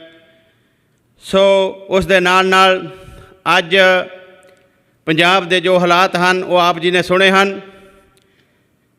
ਸਿੱਖ ਕੌਮ ਨੂੰ ਇੱਕ ਯੋਧਾ ਅੰਮ੍ਰਿਤਪਾਲ ਸਿੰਘ ਜੀ ਦੇ ਰੂਪ ਵਿੱਚ ਮਿਲਿਆ ਹੈ, ਜੋ ਕਿ ਆਪਣੇ ਵੀਰਾਂ ਨੂੰ ਜੋ ਕਿ ਰੋਲ ਰਹੇ ਸਨ, ਨਸ਼ੇ ਵਿੱਚ ਗੁਲਤਾਨ, ਸੜਕਾਂ 'ਤੇ ਮਰ ਰਹੇ ਸਨ, ਉਹਨਾਂ ਨੂੰ ਉਹਨੇ ਕਲਾਵੇ ਵਿੱਚ ਲਿਆ ਹੈ। ਅੰਮ੍ਰਿਤ ਸੰਚਾਰ ਵੱਡੀ ਮਾਤਰਾ ਵਿੱਚ ਹੋ ਰਿਹਾ ਹੈ, ਉਹਨਾਂ ਨੂੰ ਅੰਮ੍ਰਿਤ ਛਕਣ ਵਾਸਤੇ ਪ੍ਰੇਰਿਤ ਕੀਤਾ ਜਾ ਰਿਹਾ ਹੈ। ਪੰਥ ਕੌਮ ਦੀ ਗੱਲ ਹੋ ਰਹੀ ਹੈ, ਪਰ ਸਾਡੇ ਸਿੱਖ ਜਿਹੜੇ ਕਿ ਉੱਥੇ ਵੱਖ-ਵੱਖ ਪਾਰਟੀਆਂ ਦੇ ਵਿੱਚ ਹਨ, ਕਹਿਣ ਨੂੰ ਤੇ ਉਹ ਸਿੱਖ ਹਨ, ਅੰਮ੍ਰਿਤਧਾਰੀ ਵੀ ਹੋਣਗੇ, ਪਰ ਉਹ ਭਾਈ ਅੰਮ੍ਰਿਤਪਾਲ ਸਿੰਘ ਨੂੰ ਉਹਨਾਂ ਦੀਆਂ ਲੱਤਾਂ ਖਿੱਚ ਰਹੇ ਹਨ, ਵਾਰਸ ਪੰਜਾਬ 'ਤੇ ਤੁਹਮਤਾਂ ਲਾ ਰਹੇ ਹਨ। ਉਹਨਾਂ ਨੂੰ ਕਈ ਤਰ੍ਹਾਂ ਦੇ ਅਖਬਾਰਾਂ ਦੇ ਵਿੱਚ, ਟੀਵੀ ਦੇ ਵਿੱਚ ਗੱਲਾਂ ਕਰਦੇ ਹਨ, ਜੋ ਕਿ ਆਪ ਉਹ 35, 40, 50 ਸਾਲ ਵਿੱਚ ਨਹੀਂ ਕਰ ਸਕੇ। ਸ਼੍ਰੋਮਣੀ ਕਮੇਟੀ ਨੇ ਪੰਥ ਕੌਮ ਲਈ ਕੁਛ ਨਹੀਂ ਕੀਤਾ। ਉਹਨਾਂ ਦੇ ਫਰਜ਼ ਬਣਦੇ ਸਨ ਸਿੱਖਿਆ ਦਾ ਮਨਾਰ ਉੱਚਾ ਕਰਨਾ, ਸਕੂਲਾਂ ਬਾਰੇ ਸੋਚਣਾ, ਉੱਥੋਂ ਦੇ ਜੋ ਬਸ਼ਿੰਦੇ ਹਨ ਪੰਜਾਬ ਦੇ ਉਹਨਾਂ ਦੇ ਮੈਡੀਕਲ ਬਾਰੇ ਸੋਚਣਾ, ਪਰ ਉਹਨਾਂ ਨੇ ਕੁਛ ਨਹੀਂ ਕੀਤਾ। ਭਾਈ ਅੰਮ੍ਰਿਤਪਾਲ ਸਿੰਘ ਗੁਰੂ ਸਾਹਿਬ ਕਿਰਪਾ ਕਰਨ, ਲੰਬੀ ਉਮਰ ਕਰਨ, ਸਾਰਾ ਪੰਥ ਉਹਨਾਂ ਦਾ ਸਾਥ ਦੇ ਰਿਹਾ ਹੈ। ਦਾਸ ਆਪਣੇ ਵੱਲੋਂ, ਵਰਲਡ ਸਿੱਖ ਪਾਰਲੀਮੈਂਟ ਵੱਲੋਂ ਉਹਨਾਂ ਦਾ ਪੂਰਾ ਸਾਥ ਦੇਣ ਦਾ ਭਰੋਸਾ ਦਿਵਾਉਂਦਾ ਹਾਂ। ਕੱਲ੍ਹ ਮੇਰੀ ਗੱਲ ਉਹਨਾਂ ਦੇ ਨਾਲ ਹੋਈ ਸੀ। ਉਹਨਾਂ ਨੂੰ ਮੈਂ ਦੱਸਿਆ ਕਿ ਕੈਨੇਡਾ ਦਾ ਵਰਲਡ ਸਿੱਖ ਪਾਰਲੀਮੈਂਟ ਦਾ ਕੈਨੇਡਾ ਵਿੱਚ 3ਜਾ ਸੈਸ਼ਨ ਹੈ। ਉਹਨਾਂ ਨੇ ਗੋਡ ਬਲੈਸ ਕਹਿ ਕੇ ਆਪਣੇ ਵੱਲੋਂ ਸਾਰੇ ਹੀ ਸਿੰਘਾਂ ਨੂੰ, ਵਰਲਡ ਸਿੱਖ ਪਾਰਲੀਮੈਂਟ ਨੂੰ ਇਹ ਕਿਹਾ ਹੈ ਕਿ ਆਪਾਂ ਵੀ ਗੁਰੂ ਘਰਾਂ ਵਿੱਚ, ਭਾਵੇਂ ਕੈਨੇਡਾ ਹਾਂ, ਅਮਰੀਕਾ ਹਾਂ, ਯੂਰਪ ਵਿੱਚ ਹਾਂ, ਅੰਮ੍ਰਿਤ ਸੰਚਾਰ ਲਈ ਹਰ ਇੱਕ ਨੂੰ ਪ੍ਰੇਰਿਤ ਕਰੀਏ, ਨੌਜਵਾਨਾਂ ਨੂੰ, ਯੂਥ ਨੂੰ ਨਾਲ ਲਾਈਏ। ਸੋ ਉਹਨਾਂ ਨੂੰ ਵੀ ਮੈਂ ਇਸ ਮੌਕੇ 'ਤੇ ਬਹੁਤ ਬਹੁਤ ਵਧਾਈ ਦਿੰਦਾ ਹਾਂ ਕਿ ਪੰਜਾਬ ਦੇ ਵਿੱਚ ਉਹਨਾਂ ਨੇ ਪੰਜਾਬ ਨੂੰ ਬਚਾਉਣ ਲਈ ਉਪਰਾਲਾ ਕੀਤਾ ਹੈ। ਉਸ ਤੋਂ ਬਾਅਦਾਂ ਜੋ ਸਾਡੇ ਕੈਨੇਡਾ ਦੇ ਸਤਿਕਾਰਯੋਗ ਵੀਰ ਹਨ, ਸਾਰੀ ਟੀਮ ਦਾ ਨਾਂ ਮੈਂ ਨਾ ਹੀ ਲਵਾਂ, ਆਪ ਸਾਰੇ ਹੀ ਇੰਨੀ ਮਿਹਨਤ ਕਰਕੇ ਸ਼ਾਰਟ ਸਮੇਂ ਦੇ ਵਿੱਚ 3ਜਾ ਸੈਸ਼ਨ ਜੋ ਕੈਨੇਡਾ ਵਿੱਚ ਆਪ ਜੀ ਨੇ ਟੋਰਾਂਟੋ ਵਿਖੇ ਕੀਤਾ ਹੈ, ਬਹੁਤ ਬਹੁਤ ਧੰਨਵਾਦ। ਸੋ ਸਮਾਂ ਵੀ ਮੇਰਾ ਓਵਰ ਹੋ ਗਿਆ ਹੈ, ਮੈਂ ਕੁਛ ਜ਼ਿਆਦਾ ਸਮਾਂ ਲੈ ਗਿਆ, ਹੋਰ ਕੁਛ ਨਹੀਂ ਕਹਿਣਾ ਚਾਹੁੰਦਾ। ਪੰਜਾਬ ਦੇ ਹਾਲਾਤਾਂ ਦੇ ਲਈ ਸਾਰਾ ਕੁਝ ਆਪ ਜੀ ਨੂੰ ਦੱਸ ਦਿੱਤਾ ਗਿਆ ਹੈ। ਆਓ ਰਲ ਮਿਲ ਕੇ ਵਰਲਡ ਸਿੱਖ ਪਾਰਲੀਮੈਂਟ ਦੇ ਨਾਲ ਮੋਢੇ ਨਾਲ ਮੋਢਾ ਜੋੜੀਏ, ਅੱਗੇ ਵਧੀਏ। ਸਮਾਂ ਛੇਤੀ ਹੀ ਆਏਗਾ। ਨਾਨਕ ਨਾਮ ਚੜ੍ਹਦੀ ਕਲਾ, ਤੇਰੇ ਭਾਣੇ ਸਰਬੱਤ ਦਾ ਭਲਾ। ਖਾਲਿਸਤਾਨ ਖਾਲਿਸਤਾਨ ਖਾਲਿਸਤਾਨ ਖਾਲਿਸਤਾਨ ਰਾਜ ਕਰੇਗਾ, ਰਾਜ ਕਰੇਗਾ। ਬੋਲੇ ਸੋ ਨਿਹਾਲ। ਭੁੱਲ ਚੁੱਕ ਦੀ ਖਿਮਾ। ਸਾਰਿਆਂ ਨੂੰ ਇੱਕ ਵਾਰ ਜੀਓ ਐਂ ਕਹਿੰਦਾ ਹੋਇਆ ਨਾਨਕ ਨਾਮ ਚੜ੍ਹਦੀ ਕਲਾ। ਤੇਰੇ ਭਾਣੇ ਸਰਬੱਤ ਦਾ ਭਲਾ। ਵਾਹਿਗੁਰੂ ਜੀ ਕਾ ਖਾਲਸਾ, ਵਾਹਿਗੁਰੂ ਜੀ ਫਤਿਹ ਜੀ। ਬਹੁਤ ਬਹੁਤ ਧੰਨਵਾਦ ਬਾਜਵਾ ਸਾਹਿਬ।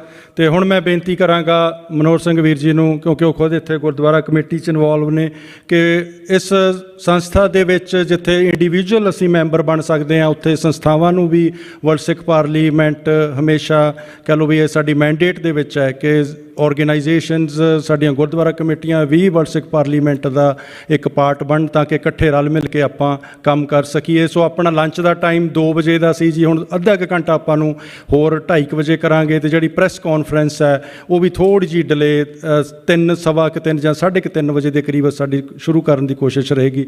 ਵੀਰ ਜੀ ਮਨੋਹਰ ਸਿੰਘ ਜੀ। ਵਾਹਿਗੁਰੂ ਜੀ ਕਾ ਖਾਲਸਾ, ਵਾਹਿਗੁਰੂ ਜੀ ਕੀ ਫਤਿਹ। ਸੋ ਜਿਸ ਤਰ੍ਹਾਂ ਕਿ ਆਪ ਜੀ ਦੇ ਨਾਲ ਜਾਣਕਾਰੀ ਸਾਂਝੀ ਕੀਤੀ ਜਾ ਚੁੱਕੀ ਹੈ ਕਿ ਵਰਲਡ ਸਿੱਖ ਪਾਰਲੀਮੈਂਟ ਇੱਕ ਕਿਸਮ ਦੀ ਅੰਬਰੇਲਾ ਆਰਗੇਨਾਈਜੇਸ਼ਨ ਹੈ। ਹੋਰਨਾਂ ਉਦੇਸ਼ਾਂ ਤੋਂ ਇਲਾਵਾ ਇੱਕ ਜੋ ਮੁੱਖ ਉਦੇਸ਼ ਹੈ ਉਹ ਹੈ ਕਿ ਵੱਖਰੀਆਂ ਵੱਖਰੀਆਂ ਜਥੇਬੰਦੀਆਂ, ਭਾਵੇਂ ਉਹ ਲੋਕਲ ਗੁਰਦੁਆਰਾ ਸਾਹਿਬਾਨ ਹੋਣ ਜਾਂ ਕੋਈ ਹੋਰ ਹਿਊਮਨ ਰਾਈਟਸ ਆਰਗੇਨਾਈਜੇਸ਼ਨ ਹੋਏ, ਉਹਨਾਂ ਦੇ ਵਿੱਚ ਇਕਸਾਰਤਾ ਅਤੇ ਇਕਸੁਰਤਾ ਪੈਦਾ ਕਰਨੀ, ਤਾਂ ਜੋ ਆਪਾਂ ਸਾਰੀਆਂ ਸੰਸਥਾਵਾਂ ਆਪੋ ਵਿੱਚ ਇਨਫੋਰਮੇਸ਼ਨ ਸ਼ੇਅਰ ਕਰ ਸਕੀਏ, ਆਪਣੇ ਕੰਮਾਂ ਕਾਰਾਂ ਬਾਰੇ ਇੱਕ ਦੂਜੇ ਨਾਲ ਦੱਸ ਸਕੀਏ ਅਤੇ ਇਹ ਵੇਖ ਸਕੀਏ ਕਿ ਆਉਣ ਵਾਲੇ ਸਮੇਂ ਦੇ ਵਿੱਚ ਆਪਾਂ ਕਿਵੇਂ ਰਲ ਮਿਲ ਕੇ ਕੋਆਰਡੀਨੇਟ ਐਫਰਟ ਆਪਣੀ ਸਾਰਿਆਂ ਦੀ ਸਾਂਝੀ ਕਰਕੇ ਅਤੇ ਇਹ ਕੰਮ ਕਰ ਸਕਦੇ ਹਾਂ। ਸੋ ਮੈਂ ਬੇਨਤੀ ਕਰਾਂਗਾ ਕਿ ਜਿਹੜਾ ਵੀ ਫੋਲਡਰ ਆਪ ਜੀ ਦੇ ਸਾਹਮਣੇ ਪਿਆ ਹੈ, ਉਹਦੇ ਵਿੱਚ ਇੱਕ ਜੋ ਹੈਂਡ ਆਊਟ ਹੈ ਉਹਦਾ ਨਾਂ ਹੈ ਆਰਗੇਨਾਈਜੇਸ਼ਨਲ ਸਟਰਕਚਰ ਐਂਡ ਐਡਮਿਨਿਸਟ੍ਰੇਟਿਵ ਕਾਊਂਸਲ। ਸੋ ਮੈਂ ਤੁਹਾਨੂੰ ਸਾਰਿਆਂ ਨੂੰ ਬੇਨਤੀ ਕਰਾਂਗਾ ਕਿ ਉਹ ਹੁਣੇ ਤਾਂ ਨਹੀਂ, ਪਰ ਉਹਨੂੰ ਤੁਸੀਂ ਆਪ ਪੜ੍ਹੋ। ਉਸ ਦੇ ਵਿੱਚ ਤੁਸੀਂ ਵੀ ਇੰਡੀਵਿਜੂਅਲ ਤੌਰ ਦੇ ਉੱਤੇ ਕਿਵੇਂ ਵਰਲਡ ਸਿੱਖ ਪਾਰਲੀਮੈਂਟ ਦੇ ਵਿੱਚ ਪਾਰਟੀਸਪੇਟ ਕਰ ਸਕਦੇ ਹੋ, ਉਹ ਇਹਦੇ ਵਿੱਚ ਦੱਸਿਆ ਗਿਆ ਹੈ। ਉਦਾਹਰਨ ਦੇ ਤੌਰ 'ਤੇ ਪੇਜ ਨੰਬਰ 3 ਦੇ ਉੱਤੇ persons institutions registered with the organisation, ਭਾਵ ਵਰਲਡ ਸਿੱਖ ਪਾਰਲੀਮੈਂਟ ਦੇ ਨਾਲ ਤੁਸੀਂ ਕੌਂਸਲ ਹਨ ਇੱਥੇ ਵੱਖਰੀਆਂ ਵੱਖਰੀਆਂ, ਜਿਨ੍ਹਾਂ ਦੇ ਬਾਰੇ ਕਈਆਂ ਦੀਆਂ ਰਿਪੋਰਟਾਂ ਦਿੱਤੀਆਂ ਜਾ ਚੁੱਕੀਆਂ ਹਨ। ਆਪ ਨੂੰ ਜਿਹੜਾ ਵੀ ਵਿਸ਼ਾ ਤੁਹਾਨੂੰ ਚੰਗਾ ਲੱਗਦਾ ਹੋਵੇ, ਤੁਸੀਂ ਉਸ ਕੌਂਸਲ ਦੇ ਖੁਦ ਇੰਡੀਵਿਜੂਅਲ ਤੌਰ ਦੇ ਉੱਤੇ ਮੈਂਬਰ ਬਣ ਕੇ ਉਹਦੇ ਵਿੱਚ ਪਾਰਟੀਸਪੇਟ ਕਰ ਸਕਦੇ ਹੋ ਅਤੇ ਕੰਟਰੀਬਿਊਟ ਕਰ ਸਕਦੇ ਹੋ।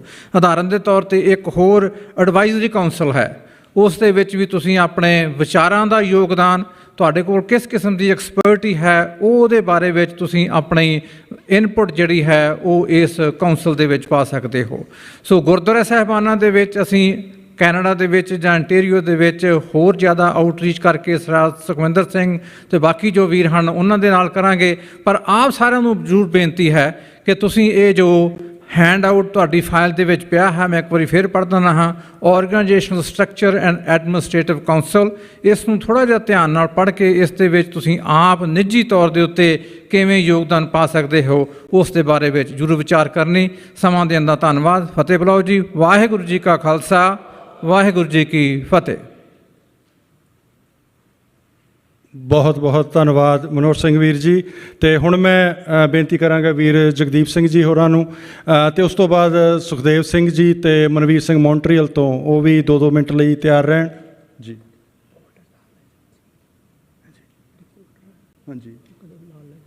ਹਾਂਜੀ, ਫੋਲਡਰ ਨੇ ਜਿਹੜੇ ਤੁਹਾਡੇ ਡੈਸਕਾਂ 'ਤੇ, ਇਹ ਤੁਹਾਡੇ ਲਈ ਨੇ, ਸੋ ਤੁਸੀਂ ਜਾਂਦੇ ਹੋਏ ਜ਼ਰੂਰ ਲੈ ਕੇ ਜਾਣੇ ਨੇ। ਅਤੇ ਇਸ ਦੇ ਨਾਲ ਸਾਨੂੰ ਅੱਜ ਸਾਡੇ ਆਪਣੇ ਪਰਿਵਾਰਾਂ 'ਚੋਂ ਬਹੁਤ ਸਾਰੇ ਪਰਿਵਾਰ ਇੱਥੋਂ ਸਾਡੇ ਲੋਕਲ ਵੀ ਪਹੁੰਚੇ ਹੋਏ ਨੇ, ਸੋ ਉਹਨਾਂ ਨੂੰ ਵੀ ਬਹੁਤ ਜੀ ਆਇਆਂ। ਅਤੇ ਗੁਰਦੁਆਰਾ ਕਮੇਟੀਆਂ ਦੇ ਵਿੱਚੋਂ ਵੀ ਸਾਡੇ ਕੋਲੇ ਸਾਡੇ ਵੀਰ ਪਹੁੰਚ ਰਹੇ ਨੇ। ਮੈਨੇਜਮੈਂਟ ਦੇ ਵਿੱਚੋਂ ਗਲਿਡਨ ਗੁਰਦੁਆਰੇ ਤੋਂ ਪਹੁੰਚੇ ਸੀ, ਉਹ ਆਲਰੇਡੀ ਹਾਜ਼ਰੀ ਲਵਾ ਕੇ ਚਲੇ ਗਏ ਨੇ। ਅਤੇ ਹੋਰ ਵੀ ਜਿੰਨੇ ਵੀ ਸਾਡੀਆਂ ਸੰਸਥਾਵਾਂ ਦੇ ਨੁਮਾਇੰਦੇ ਮੈਂਬਰ ਪਹੁੰਚ ਰਹੇ ਨੇ, ਸੋ ਅਸੀਂ ਸਾਰਿਆਂ ਨੂੰ ਬਹੁਤ ਬਹੁਤ ਜਿਉਂ ਆਇਆਂ ਆਖਦੇ ਹਾਂ ਅਤੇ ਉਹਨਾਂ ਦਾ ਬਹੁਤ ਬਹੁਤ ਧੰਨਵਾਦ। ਅਤੇ ਹੁਣ ਵੀਰ ਜੀ ਜਗਦੀਪ ਸਿੰਘ ਜੀ, ਉਹ ਜਿੱਦਾਂ ਗੱਲ ਹੁੰਦੀ ਆ ਕਿ ਜੋ ਖਾਸ ਬੰਦੇ ਹੁੰਦੇ ਨੇ ਉਹਨਾਂ ਨੂੰ ਆਪਾਂ ਮਾਣ ਨਾਲ ਪਿਆਰ ਨਾਲ ਕਹਿ ਵੀ ਸਕਦੇ ਹਾਂ। ਇਹ ਕਹਿ ਰਹੇ ਸੀ ਕਿ ਜੇ ਟਾਈਮ ਜ਼ਿਆਦਾ ਸ਼ਾਰਟ ਹੈ ਤਾਂ ਮੈਨੂੰ ਤੁਸੀਂ ਸਕਿੱਪ ਕਰ ਦਿਓ। ਮੈਂ ਕਿਹਾ ਨਹੀਂ, ਸਕਿੱਪ ਨਹੀਂ ਕਰਨਾ, ਪਰ ਤੁਸੀਂ 10 ਕੁ ਮਿੰਟ ਦੇ ਵਿੱਚ ਕੁਝ 'ਚ ਸਮੁੰਦਰ ਬੰਦ ਕਰਨ ਵਾਲੀ ਗੱਲ ਕਰਨੀ ਹੈ, ਕਿਉਂਕਿ ਜਿਹੜੀ ਇਹਨਾਂ ਦੀ ਪ੍ਰੈਜੈਂਟੇਸ਼ਨ ਹੈ ਉਹ ਬਹੁਤ ਹੀ ਵਧੀਆ ਅਤੇ ਇਫੈਕਟਿਵ ਹੈ। ਅਤੇ ਸਾਡੀ ਕੋਸ਼ਿਸ਼ ਹੈ ਕਿ ਵਰਲਡ ਸਿੱਖ ਪਾਰਲੀਮੈਂਟ ਦੇ ਪਲੇਟਫਾਰਮ ਤੋਂ ਜਿਹੜੀ ਇਹ ਐਗਜ਼ੀਬਿਸ਼ਨ ਹੈ, ਅਸੀਂ ਯੂਨਾਈਟਿਡ ਨੇਸ਼ਨਸ ਦੇ ਵਿੱਚ ਜਨੇਵਾ ਦੇ ਆਫਿਸਿਸ ਦੇ ਵਿੱਚ ਜਾਂ ਹੋਰ ਵਰਲਡ ਵਾਈਡ ਕਿੱਥੇ ਵੀ ਸਾਨੂੰ ਮੌਕਾ ਮਿਲੇ ਤੇ ਅਸੀਂ ਜ਼ਰੂਰ ਇਹ ਐਗਜ਼ੀਬਿਸ਼ਨ ਨੂੰ ਡਿਸਪਲੇ ਕਰਨਾ ਹੈ ਤਾਂ ਕਿ ਸਾਰਿਆਂ ਨੂੰ ਵਿਜ਼ੂਅਲੀ ਸਮਝਾਇਆ ਜਾ ਸਕੇ ਤੇ ਦੱਸਿਆ ਜਾ ਸਕੇ। ਸੋ ਵੀਰ ਜੀ ਜਗਦੀਪ ਸਿੰਘ ਤਕਰੀਬਨ 10 ਕੁ ਮਿੰਟ ਦੇ ਲਈ ਜਿਹੜੀ ਆਪਣੀ ਸੋਲ ਸਲਾਟਰ ਐਗਜ਼ੀਬਿਸ਼ਨ ਉਹਦੇ ਬਾਰੇ ਵਿਚਾਰ ਸਾਂਝੇ ਕਰਨਗੇ। ਵਾਹਿਗੁਰੂ ਜੀ ਕਾ ਖਾਲਸਾ, ਵਾਹਿਗੁਰੂ ਜੀ ਕੀ ਫਤਿਹ ਜੀ। ਜਗਦੀਪ ਹਾਂਜੀ ਜਗਦੀਪ ਸਿੰਘ ਕੋਈ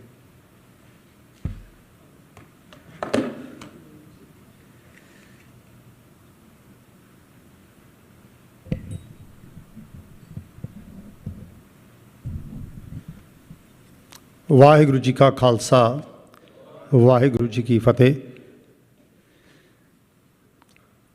ਅੱਜ ਦਾ ਜਿਹੜਾ ਸੋਲ ਸਲਾਟਰ ਦਾ ਭਾਈ ਸਾਹਿਬ ਨੇ ਜ਼ਿਕਰ ਕੀਤਾ ਹੈ, ਆਤਮਿਕ ਤੌਰ ਦੇ ਉੱਤੇ ਮੈਂ ਟੈਲੀਫੋਨ ਕੱਢ ਲਿਆ ਜੀ ਤਾਂ ਕਿ 5 ਮਿੰਟ ਤੋਂ ਉੱਪਰ ਨਾ ਜਾਵਾਂ। ਜਿਹੜਾ ਆਤਮਿਕ ਤੌਰ 'ਤੇ ਸਾਡਾ ਸੰਘਾਰ ਹੋ ਰਿਹਾ, ਇਹ ਪ੍ਰੈਜੈਂਟੇਸ਼ਨ ਕਿੱਥੋਂ ਆਈ ਪਤਾ ਨਹੀਂ, ਚੱਲ ਪਈ। ਮੂਲ ਮੁੱਦਾ ਜਿਹੜਾ ਮੈਨੂੰ ਮਹਿਸੂਸ ਹੋਇਆ ਉਹ ਸਕਾਰਬਰੋ ਗੁਰਦੁਆਰਾ ਸਾਹਿਬ ਜਦੋਂ ਜੂਨ 1984 ਦੀ ਜੈਨੋਸਾਈਡ ਡਿਕਲੇਰੇਸ਼ਨ ਵਾਸਤੇ ਪਟੀਸ਼ਨ ਸਾਈਨ ਕਰਾਈ ਜਾ ਰਹੀ ਸੀ, ਉਦੋਂ ਮੇਰੀ ਇਹ ਡਿਊਟੀ ਲੱਗੀ ਅਚਨਚੇਤ ਹੀ ਕਿ ਪੇਪਰ ਸਾਈਨ ਕਰਾਏ ਜਾਣ ਪਟੀਸ਼ਨ ਦੇ। ਤਾਂ ਮੇਰੀ ਹਮ ਉਮਰ ਦੇ, ਮੇਰੇ ਤੋਂ ਜ਼ਿਆਦਾ ਉਮਰ ਵਾਲੇ ਲੋਕਾਂ ਨੇ ਇਹ ਪੁੱਛਿਆ ਵੀ ਇਹ ਕੀ ਹੈ ਅਤੇ 1984 'ਚ ਕੀ ਹੋਇਆ ਸੀਗਾ। ਇੱਕ ਦੁਖਾਂਤ ਸਾਡਾ ਇਹ ਹੈ, ਜਦੋਂ ਰੀਡਿਫਾਈਨਿੰਗ ਨੈਰੇਟਿਵ ਦੀ ਅਸੀਂ ਗੱਲ ਕਰਦੇ ਹਾਂ ਜਾਂ ਮੈਂ ਜੋ ਮਹਿਸੂਸ ਕੀਤਾ ਕਿ ਸਾਨੂੰ ਰੀਡਿਫਾਈਨ ਕਰਨ ਦੀ ਲੋੜ ਹੈ, ਨੈਰੇਟਿਵ ਮੁੜ ਪਰਿਭਾਸ਼ਿਤ ਕਰਨਾ, ਉਹ ਇਹ ਨਹੀਂ ਕਿ ਮੈਂ ਕੋਈ ਨਵੀਂ ਚੀਜ਼ ਕੱਢ ਕੇ ਲਿਆਉਣੀ ਹੈ ਜਾਂ ਅਸੀਂ ਕੁਛ ਨਵੀਂ ਚੀਜ਼ ਕੱਢ ਕੇ ਲਿਆਉਣੀ ਹੈ, ਪਰ ਇੱਕ ਮਾਰ ਸਾਡੇ ਉੱਤੇ ਇਹ ਵੀ ਪੈ ਰਹੀ ਹੈ ਕਿ ਸਾਡੇ ਜਿਹੜੇ ਸਿਧਾਂਤਕ ਪਰਿਭਾਸ਼ਾਵਾਂ ਨੇ ਜੋ ਗੁਰੂ ਸਾਹਿਬ ਨੇ ਸਾਨੂੰ ਦਿੱਤੀਆਂ, ਉਹ ਸਾਡੇ ਤੋਂ ਕਿਤੇ ਨਾ ਕਿਤੇ ਵਿਸਰ ਰਹੀਆਂ ਨੇ, ਕਿਉਂਕਿ ਸਿਧਾਂਤਕ ਘੇਰਾਬੰਦੀ, ਔਨ ਸਲੌਟ, ਉਹ ਹਮਲਾ ਜਿਹੜਾ ਹੋ ਰਿਹਾ ਉਹ ਕਾਫੀ ਹੋ ਰਿਹਾ। ਭਾਵੇਂ ਉਹ ਸਿੱਖ ਦੀ ਪਰਿਭਾਸ਼ਾ ਹੀ ਹੈ, ਗੁਸਤਾਖੀ ਮਾਫ ਕਿ ਸਿਰਫ ਮੂੰਹ 'ਤੇ ਬਾਲ ਔਰ ਸਿਰ 'ਤੇ ਕੱਪੜਾ ਲਪੇਟੇ ਵਾਲਾ ਹੀ ਸਿੱਖ ਹੋਵੇ ਤਾਂ ਸਾਨੂੰ ਆਮ ਧੋਖਾ ਪੈ ਜਾਂਦਾ। ਫਿਰ ਜਿਹੜੇ RSS ਵਾਲੇ ਉਸ ਤਰ੍ਹਾਂ ਦੀ ਰੂਪ ਰੇਖਾ ਬਣਾ ਕੇ ਵਿੱਚ ਵੜ ਜਾਂਦੇ ਨੇ। ਜਦੋਂ ਸਾਨੂੰ ਗੁਰੂ ਸਾਹਿਬ ਨੇ ਪਰਿਭਾਸ਼ਾਵਾਂ ਗੁਰੂ ਗ੍ਰੰਥ ਸਾਹਿਬ ਦੇ ਵਿੱਚ ਕੰਪਲੀਟ ਹਰ ਐਸਪੈਕਟ ਤੋਂ ਮਿਲਦੀਆਂ ਨੇ, ਤਾਂ ਸਾਨੂੰ ਇਹ ਸਮਝਣ ਦੀ ਲੋੜ ਹੈ ਬਈ ਸੋ ਸਿੱਖ ਸਖਾ ਬੰਧਪ ਹੈ ਭਾਈ, ਜੇ ਗੁਰ ਕੇ ਭਾਣੇ ਵਿੱਚ ਆਵੈ। ਆਪਣੇ ਭਾਣੇ ਜੋ ਚੱਲੇ ਭਾਈ, ਵਿਛੜ ਚੋਟਾਂ ਖਾਵੈ। ਪਹਿਚਾਣ ਤੋਂ ਸ਼ੁਰੂ ਹੋ ਕੇ ਆਪਸ ਦੇ ਵਿੱਚ ਵਰਤਣ ਦੀ ਜਦੋਂ ਅਸੀਂ ਗੱਲ ਕਰਦੇ ਹਾਂ, ਗੁਣਾ ਕਾ ਹੋਵੇ ਵਾਸਲਾ ਕੱਢ ਵਾਸ ਲਈ ਜੈ, ਜੇ ਗੁਣ ਹੋਵਣ ਸਾਜਣਾ ਮਿਲ ਸਾਂਝ ਕਰੀਜੈ। ਸਾਂਝ ਕਰੀਜੈ ਗੁਣਾ ਕੇਰੀ ਛੋੜ ਅਵਗਣ ਚਲੀਏ, ਪਹਿਰੇ ਪਟੰਬਰ ਕਰ ਅਡੰਬਰ ਆਪਣਾ ਪਿੜ ਮੱਲੀਐ। ਪਿੜ ਮਤਲਬ ਮੈਦਾਨ, ਸਾਡਾ ਜਿਹੜਾ ਫੀਲਡ ਆਫ ਆਪਰੇਸ਼ਨ ਹੈ, ਜੋ ਅੱਜ ਅਸੀਂ ਇੱਥੇ ਗੱਲ ਕਰ ਰਹੇ ਹਾਂ, ਇਹ ਸਾਡਾ ਫੀਲਡ ਆਫ ਆਪਰੇਸ਼ਨ ਹੈ। ਇਹਦੇ 'ਤੇ ਅਸੀਂ ਕਾਬਜ਼ ਕਿੱਦਾਂ ਹੋਣਾ, ਉਹ ਗੁਣਾਂ ਦੀ ਜਿਹੜੀ ਇੰਗੇਜਮੈਂਟ ਹੈ। ਮੈਂ ਸਟੇਜ 'ਤੇ ਗੱਲ ਕਰ ਰਿਹਾ, ਜਿਹੜੇ ਮੈਨੂੰ ਪਹਿਲੀ ਵਾਰੀ ਦੇਖ ਰਹੇ ਨੇ, ਹੋ ਸਕਦਾ ਉਹ ਮੇਰੇ ਬਾਰੇ ਇੱਕ ਇੰਪਰੈਸ਼ਨ ਬਣਾ ਲੈਣ, ਮੁੜ ਕੇ ਜੋ ਮੈਂ ਬਾਹਰ ਪਾਰਕਿੰਗ ਲੋਟ 'ਚ ਜਿਸ ਤਰੀਕੇ ਨਾਲ ਗੱਲ ਕਰ ਰਿਹਾ, ਉਹਦੇ ਤੋਂ ਉਹ ਇੰਪਰੈਸ਼ਨ ਹੋ ਸਕਦਾ ਡਿੱਗ ਜਾਵੇ ਜਾਂ ਇੰਪਰੈਸ਼ਨ ਖਰਾਬ ਹੋ ਜਾਵੇ। ਜੇ ਇਸ ਤਰ੍ਹਾਂ ਦੀ ਰੂਪ ਰੇਖਾ ਬਣਦੀ ਹੈ ਤਾਂ ਸਾਨੂੰ ਗੁਰੂ ਸਾਹਿਬ ਨੇ ਦੱਸਿਆ ਵੀ ਅਸੀਂ ਕਿਸ ਤਰ੍ਹਾਂ ਹੰਸ ਬਿਰਤੀ ਔਰ ਬਗਲਾ ਬਿਰਤੀ ਦੇ ਧਾਰਨੀ ਹੋਣਾ। ਬਗਲਾ ਬਿਰਤੀ ਕੀ ਹੈ, ਹੰਸ ਬਿਰਤੀ ਕੀ ਹੈ, ਕਿ ਗੰਧ 'ਚੋਂ ਵੀ ਕਿੱਦਾਂ ਅਸੀਂ ਮੋਤੀ ਚੁਣ ਕੇ ਆਪਣੀ ਸਾਂਝ ਉਸ ਇਨਸਾਨ ਨਾਲ ਉਹਦੇ ਗੁਣਾਂ ਤੱਕ ਹੀ ਰੱਖਣੀ ਹੈ, ਅਤੇ ਮਾਪਦੰਡ ਸਾਡੇ ਕੋਲ ਗੁਰੂ ਗ੍ਰੰਥ ਸਾਹਿਬ ਦਾ। ਇਹ ਚੀਜ਼ਾਂ ਮੈਂ ਕਹਿ ਬਹੁਤ ਥੋੜ੍ਹੀਆਂ ਰਿਹਾ, ਪਰ ਤੁਸੀਂ ਸਮਝਣੀਆਂ ਜ਼ਿਆਦਾ ਨੇ। ਉਹ ਇਸ ਕਰਕੇ ਕਿ ਬਹੁਤ ਸਾਰੀਆਂ ਜਿਹੜੀਆਂ ਗੱਲਾਂ ਨੇ ਉਹ ਅਸੀਂ ਨਹੀਂ ਕਰ ਸਕਦੇ, ਜਾਂ ਇਸ ਤਰ੍ਹਾਂ ਕਹਿ ਲਓ ਵੀ ਸਾਡੀ ਸੋਚ ਜਾਂ ਸਾਡੀ ਗੱਲਬਾਤ ਨੂੰ ਇੱਕ ਬਹੁਤ ਸੁਪਰ ਐਨਾਲਿਟੀਕਲ ਵੇ ਨਾਲ ਵਾਚਿਆ ਜਾ ਰਿਹਾ ਦੁਸ਼ਮਣ ਵੱਲੋਂ। ਇਹ ਦੇਖਿਆ ਜਾ ਰਿਹਾ ਕਿ ਕਿੱਧਰ ਨੂੰ ਜਾ ਰਹੇ ਨੇ, ਇਹ ਕੀ ਕਰ ਰਹੇ ਨੇ, ਔਰ ਇਹਨਾਂ ਨੂੰ ਕਿੱਦਾਂ ਢਾਹ ਲਗਾਈ ਜਾ ਸਕਦੀ ਹੈ।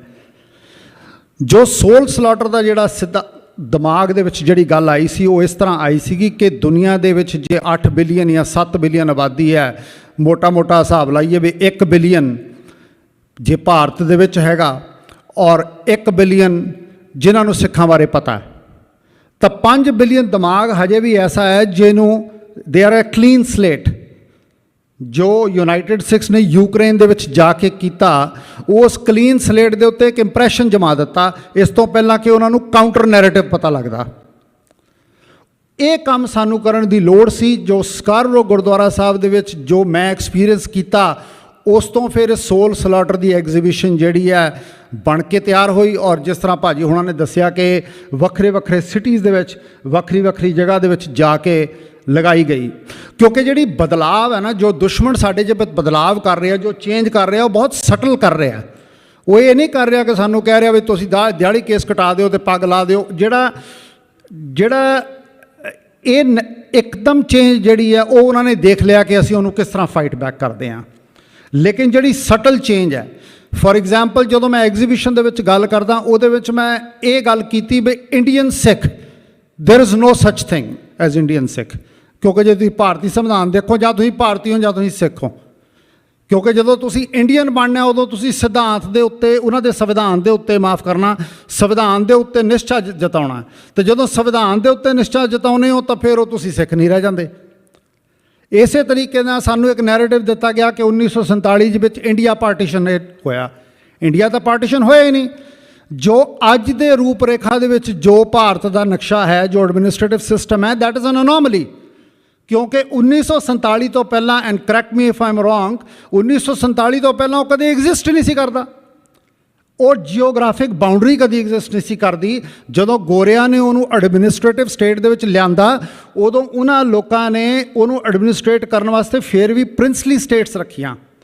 ਔਰ ਉਹ ਪ੍ਰਿੰਸਲੀ ਸਟੇਟਸ ਜਿਹੜੀਆਂ ਸੀਗੀਆਂ ਉਹ ਕੰਮ ਕਰਦੀਆਂ ਰਹੀਆਂ। ਨਹਿਰੂ ਵਰਗੇ 1929 ਦੇ ਵਿੱਚ, 1930 ਦੇ ਵਿੱਚ ਜਾ ਕੇ ਕੱਲੇ ਪ੍ਰਿੰਸਲੀ ਸਟੇਟਸ ਨੂੰ ਮਿਲਦੇ ਰਹੇ। ਕੱਲਾ ਰੌਲਾ ਸਾਡੇ ਨਾਲ ਨਹੀਂ ਪਿਆ, ਗਵਾਲੀਅਰ ਦੀ ਸਟੇਟ ਨਾਲ ਵੀ ਪਿਆ, ਹੋਰ ਬਹੁਤ ਸਾਰੀਆਂ ਪ੍ਰਿੰਸਲੀ ਸਟੇਟਸ ਨਾਲ ਪਿਆ ਇਹਨਾਂ ਦਾ 47 ਤੋਂ ਬਾਅਦ। ਇਸੇ ਕਰਕੇ 47 ਦੇ ਵਿੱਚ ਜਿਹੜੇ ਸਟੇਟ ਜੁੜੇ, ਉਹ ਜੁੜੇ। 1955 ਤੱਕ ਵੀ ਸਟੇਟ ਜੁੜਦੇ ਰਹੇ। ਜੰਮੂ ਕਸ਼ਮੀਰ ਕਾਫੀ ਦੇਰ ਬਾਅਦ ਜੁੜਿਆ। ਸੋ ਇਹ ਜਿਹੜੇ ਨੈਰੇਟਿਵਸ ਨੇ, ਇਹਨਾਂ ਨੂੰ ਆਪਾਂ ਨੂੰ ਡਿਫਾਈਨ ਕਰਨ ਦੀ, ਰੀਡਿਫਾਈਨ ਕਰਨ ਦੀ ਲੋੜ ਹੈ। ਜੋ ਸਾਨੂੰ ਗੁਰੂ ਸਾਹਿਬ ਨੇ ਦਿੱਤਾ, ਉਹ ਵੀ ਹੈਵ ਟੂ ਸੀ ਕਿ ਉਹਨੂੰ ਕਿਸ ਤਰ੍ਹਾਂ ਆਪਾਂ ਕਰ ਸਕਦੇ ਹਾਂ। ਦੋ ਗੱਲਾਂ ਨੇ ਜਿਹੜੀਆਂ ਮੈਂ ਕਹਿ ਕੇ ਸਮਾਪਤੀ ਕਰਨੀ ਹੈ। ਨੰਬਰ 1 ਕਿ we are we ready to rule, ਕਿ ਅਸੀਂ ਅੱਜ ਰਾਜ ਲੈਣ ਲਈ ਔਰ ਰਾਜ ਕਰਨ ਲਈ ਤਿਆਰ ਹਾਂ। ਵਰਲਡ ਸਿੱਖ ਪਾਰਲੀਮੈਂਟ ਜਾਂ ਕੋਈ ਵੀ ਹੋਰ ਜਥੇਬੰਦੀ, ਕੋਈ ਵੀ ਹੋਰ ਸੋਚਦਾ ਧਾਰਨੀ ਇਨਸਾਨ, ਜੇ ਉਹ ਆਪਣੇ ਆਪ ਨੂੰ ਇਸ ਤਰੀਕੇ ਨਾਲ ਤਿਆਰ ਕਰ ਰਿਹਾ ਹੈ ਕਿ ਅੱਜ ਜੇ ਸਾਨੂੰ ਲੈਟ ਸੇ ਕੋਈ ਕਵੇ ਕਿ ਆ ਲਓ ਜੀ ਤੁਸੀਂ ਪੰਜਾਬ 'ਚ ਰਾਜ ਕਰਨਾ ਮੰਗਦੇ ਹੋ, ਆ ਚੱਕੋ ਚਾਬੀਆਂ ਅਤੇ ਕਰੋ ਰਾਜ, ਤੁਹਾਡਾ ਵੱਖਰਾ ਮੁਲਕ। Are we ready to rule, number 1। And number 2, we should be ready to rule. ਔਰ ਜਿਸ ਤਰ੍ਹਾਂ ਅਸੀਂ ਉਹਦੀ ਤਿਆਰੀ ਕਰ ਰਹੇ ਹਾਂ ਜਾਂ ਤਿਆਰ ਹੈਗੇ ਹਾਂ, ਉਹਦੇ ਨਾਲ ਸਾਨੂੰ ਆਪਣਾ ਨੈਰੇਟਿਵ ਜਿੱਥੇ ਦੇਣਾ ਹੈ, ਉੱਥੇ ਵੀ should be on the table where the policies are decided. ਇਹਦਾ ਮਤਲਬ ਕੀ ਹੈ? ਕਿਸੇ ਨੇ ਕਿਹਾ ਸੀਗਾ, if you are not on the table then you are part of the menu. ਵੀ ਜੇ ਤੁਸੀਂ ਬੈਠੇ ਨਹੀਂ ਹੋ ਨਾ ਫੈਸਲਾ ਕਰਨ ਵਾਸਤੇ, ਫਿਰ ਤੁਹਾਡੇ ਬਾਰੇ ਗੱਲ ਨਹੀਂ ਹੋ ਰਹੀ।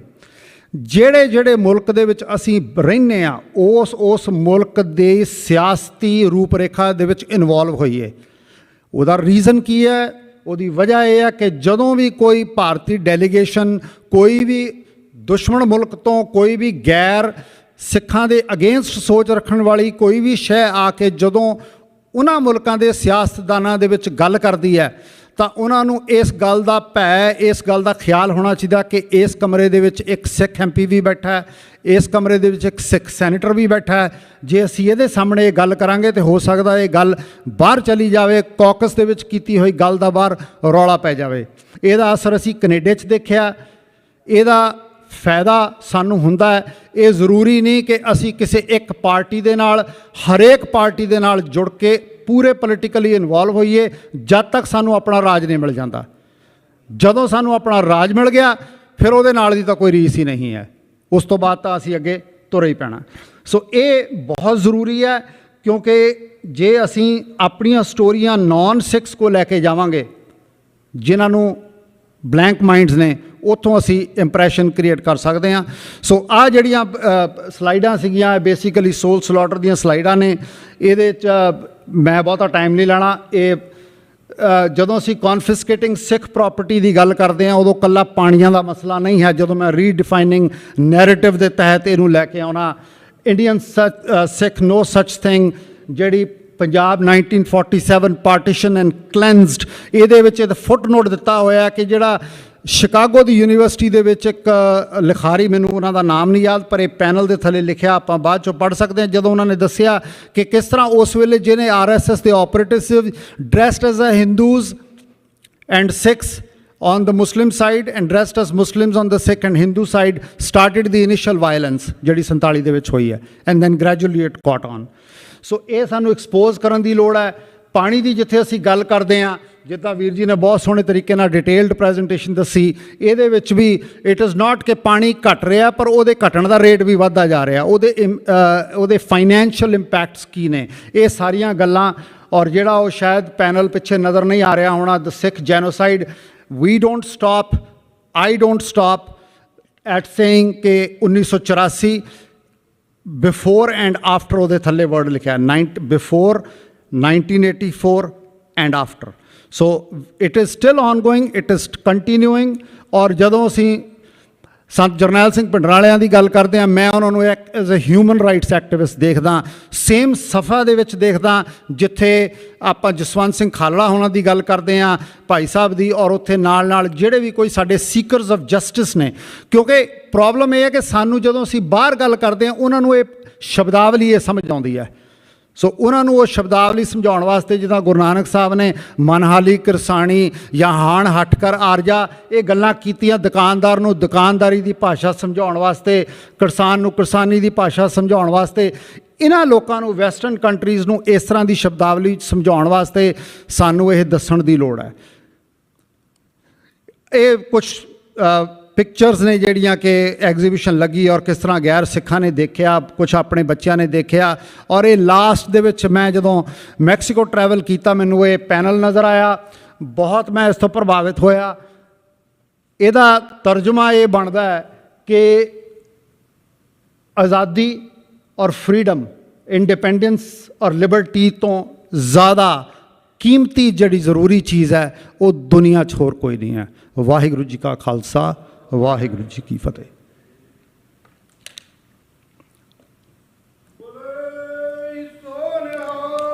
ਸਤਿ ਸ੍ਰੀ ਅਕਾਲ। ਬਹੁਤ ਬਹੁਤ ਧੰਨਵਾਦ ਜਗਦੀਪ ਸਿੰਘ ਵੀਰ ਜੀ। ਅਤੇ ਹੁਣ ਜਿਸ ਤਰ੍ਹਾਂ ਪਹਿਲਾਂ ਆਪਾਂ ਸ਼ੇਅਰ ਕੀਤੀ ਹੈ ਕਿ ਬਹੁਤ ਸਾਡੀਆਂ ਜਿਹੜੀਆਂ ਲੋਕਲ ਸੰਸਥਾਵਾਂ ਨੇ ਉਹਨਾਂ ਦੇ ਨੁਮਾਇੰਦੇ, ਉਹਨਾਂ ਨੂੰ ਅਸੀਂ ਇਨਵਾਈਟ ਕੀਤਾ ਸੀ ਕਿ ਤੁਸੀਂ ਆਓ, ਇੱਕ ਦਿਨ ਦੇਖੋ ਕਿਸ ਤਰ੍ਹਾਂ ਵਰਲਡ ਸਿੱਖ ਪਾਰਲੀਮੈਂਟ ਦਾ ਸੈਸ਼ਨ ਹੈ ਉਹ ਚੱਲ ਰਿਹਾ ਹੈ, ਕਿਸ ਤਰ੍ਹਾਂ ਵਰਲਡ ਸਿੱਖ ਪਾਰਲੀਮੈਂਟ ਜਥੇਦਾਰ ਸਾਹਿਬ ਦੇ ਹੁਕਮਾਂ ਦੇ ਸਦਕਾ, ਉਹਨਾਂ ਦੀ ਛਤਰ ਛਾਇਆ ਦੇ ਥੱਲੇ ਆਪਣੇ ਕੰਮਕਾਰ ਸਾਰੀ ਦੁਨੀਆ ਦੇ ਵਿੱਚ ਕਰ ਰਹੀ ਹੈ। ਸੋ ਸਾਡੀ ਕਹਿ ਲਓ ਰਿਕੁਐਸਟ ਨੂੰ ਕਬੂਲਦੇ ਹਾਂ, ਡਿਕਸੀ ਗੁਰਦੁਆਰਾ ਸਾਹਿਬ ਦੀ ਪੂਰੀ ਕਮੇਟੀ ਸਾਡੇ ਕੋਲ ਆਈ ਹੈ। ਸੋ ਅਸੀਂ ਚਾਹੁੰਦੇ ਹਾਂ ਕਿ 1-2 ਮਿੰਟ ਦੇ ਲਈ ਉਹ ਆਪਣੇ ਵਿਚਾਰ ਜ਼ਰੂਰ ਸਾਂਝੇ ਕਰਨ। ਸੋ ਬੇਨਤੀ ਹੈ ਜੀ ਪੂਰੀ ਕਮੇਟੀ ਨੂੰ, ਅਤੇ ਵੀਰ ਜੀ ਹਰਪਾਲ ਸਿੰਘ ਹੋਣੀ ਉਹਨਾਂ ਦੀ ਕਹਿ ਲਓ ਵੀ ਲੀਡਰਸ਼ਿਪ ਦੇ ਅੰਡਰ। ਸੋ ਪਲੀਜ਼ ਤੁਸੀਂ ਆਓ ਅਤੇ ਆਪਣੇ ਵੱਲੋਂ 2 ਸ਼ਬਦ ਵਰਲਡ ਸਿੱਖ ਪਾਰਲੀਮੈਂਟ ਦੀ ਸਟੇਜ ਤੋਂ ਜ਼ਰੂਰ ਕਹੋ ਜੀ। ਸੋ ਨਾਲ ਦੀ ਨਾਲ ਸਾਡੇ ਜਿਹੜੇ ਲੋਕਲ ਹੋਰ ਵੀ ਪਰਿਵਾਰ ਪਹੁੰਚੇ ਹੋਏ ਨੇ ਉਹਨਾਂ ਨੂੰ ਵੀ ਜੀ ਆਇਆਂ ਜੀ। ਅਤੇ ਇਸ ਤੋਂ ਅੱਗੇ ਭਾਈ ਸੁਖਦੇਵ ਸਿੰਘ ਜੀ ਅਤੇ ਮਨਵੀਰ ਸਿੰਘ ਜੀ ਉਹ ਤਿਆਰ ਰਹਿਣ। ਫਿਰ ਸਾਡਾ ਜਿਹੜੇ ਪਾਰਲੀਮੈਂਟ ਦੇ ਬੁਲਾਰੇ ਨੇ ਵੀਰ ਜੀ ਜਗਜੀਤ ਸਿੰਘ ਹੋਣੀ ਨੇ, ਜਾਂ ਹੋਰ ਜਿਹੜੇ ਪਾਰਲੀਮੈਂਟ ਦੀ ਜੋ ਕਾਰਵਾਈ ਹੈ ਉਹ ਇਸੇ ਤਰ੍ਹਾਂ ਚੱਲਦੀ ਰਹੇਗੀ। ਸੋ ਆਪਣੀ ਜੋ ਪਲੈਨਿੰਗ ਦੇ ਹਿਸਾਬ ਦੇ ਨਾਲ ਸਾਡੀ ਕੋਸ਼ਿਸ਼ ਹੈ ਅਤੇ ਤਕਰੀਬਨ 6 ਵਜੇ ਤੱਕ ਆਪਾਂ ਇਹ ਸਾਰਾ ਰੈਪ ਅਪ ਕਰ ਦਈਏ। ਜਿਸ ਤਰ੍ਹਾਂ ਵੀ ਅੱਗੇ ਜੋ ਵੀਰ ਜੀ ਮਨਪ੍ਰੀਤ ਸਿੰਘ ਹੋਣੀ ਦੱਸਣਗੇ ਉਸੇ ਤਰ੍ਹਾਂ ਆਪਾਂ ਚੱਲਾਂਗੇ। ਹੁਣ ਵੀਰ ਜੀ ਹਰਪਾਲ ਸਿੰਘ ਜੀ ਡਿਕਸੀ ਗੁਰਦੁਆਰਾ ਸਾਹਿਬ ਤੋਂ।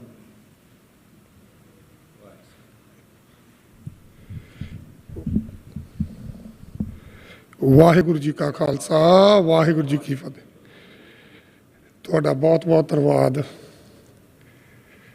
ਸਾਨੂੰ ਤੁਸੀਂ ਇਨਵੀਟੇਸ਼ਨ ਦਿੱਤਾ ਅਤੇ ਅਸੀਂ ਵੀ ਸਮਝਿਆ ਕਿ ਸਾਡਾ ਵੀ ਫਰਜ਼ ਬਣਦਾ ਕਿ ਅਸੀਂ ਜੋ ਅੱਜ ਕਾਨਫਰੰਸ ਹੋ ਰਹੀ ਹੈ ਵੀ ਉਹਦੇ ਵਿੱਚ ਅਸੀਂ ਵੀ ਜਾ ਕੇ ਦੇਖੀਏ ਵੀ ਵੀ ਸਾਡੇ ਭਰਾ ਕੀ ਕਰ ਰਹੇ, ਤੇ ਉਹਦੇ ਹਿਸਾਬ ਨਾਲ ਅਸੀਂ ਵੀ ਗਾਹਾਂ ਉਸ ਹਿਸਾਬ ਨਾਲ ਤੁਹਾਡੇ ਨਾਲ ਅੱਗੇ ਵੀ ਮੋਢੇ ਨਾਲ ਮੋਢਾ ਲਾ ਕੇ ਤੁਰੇ ਹਾਂ, ਤੇ ਹੁਣ ਵੀ ਗਾਹਾਂ ਵੀ ਤੁਰਾਂਗੇ।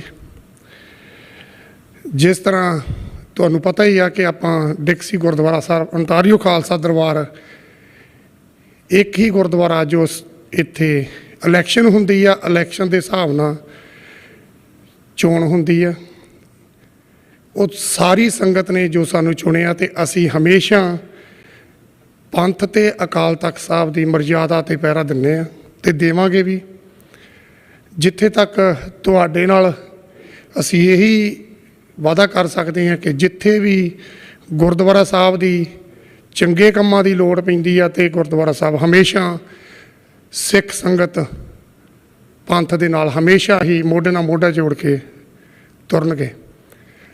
ਤੇ ਇੱਕ ਜੋ ਮੇਰੀ ਜੋ ਟੀਮ ਹੈ, ਸਾਰੀ ਦੀ ਸਾਰੀ ਟੀਮ ਸਾਡੀ ਆਈ ਹੈ।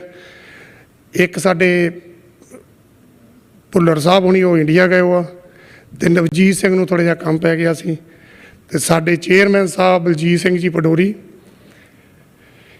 ਤੇ ਸੈਕਟਰੀ ਸਾਹਿਬ ਸਾਡੇ ਅਮਰੀਤ ਸਿੰਘ ਜੀ, ਜਿਹੜੇ ਉਹਨਾਂ ਦੇ ਨਾਲ ਸਹਾਇਕ ਹਨ ਪਰਮਜੀਤ ਸਿੰਘ ਜੀ ਗਿੱਲ, ਤੇ ਸਾਡੇ ਜੁਖਜਾਨ 'ਚ ਹੀ ਆ ਭੁਪਿੰਦਰ ਸਿੰਘ ਜੀ ਬਾੜ, ਜਿਹੜੇ ਉਹਨਾਂ ਦੇ ਨਾਲ ਸਹਾਇਕ ਹਨ ਉਹ ਸਰਬਜੀਤ ਸਿੰਘ ਜੀ, ਤੇ ਉਸ ਦੇ ਨਾਲ ਜੋ ਸਾਡੇ ਗੁਰਮਤਿ ਪ੍ਰਚਾਰ ਜੋ ਸੰਭਾਲਦੇ ਹਨ ਉਹ ਸਾਡੇ ਜਸਵਿੰਦਰ ਸਿੰਘ ਜੀ, ਤੇ ਉਸ ਦੇ ਨਾਲ ਸਾਡੇ ਸਰਦਾਰਾ ਸਿੰਘ ਜੀ।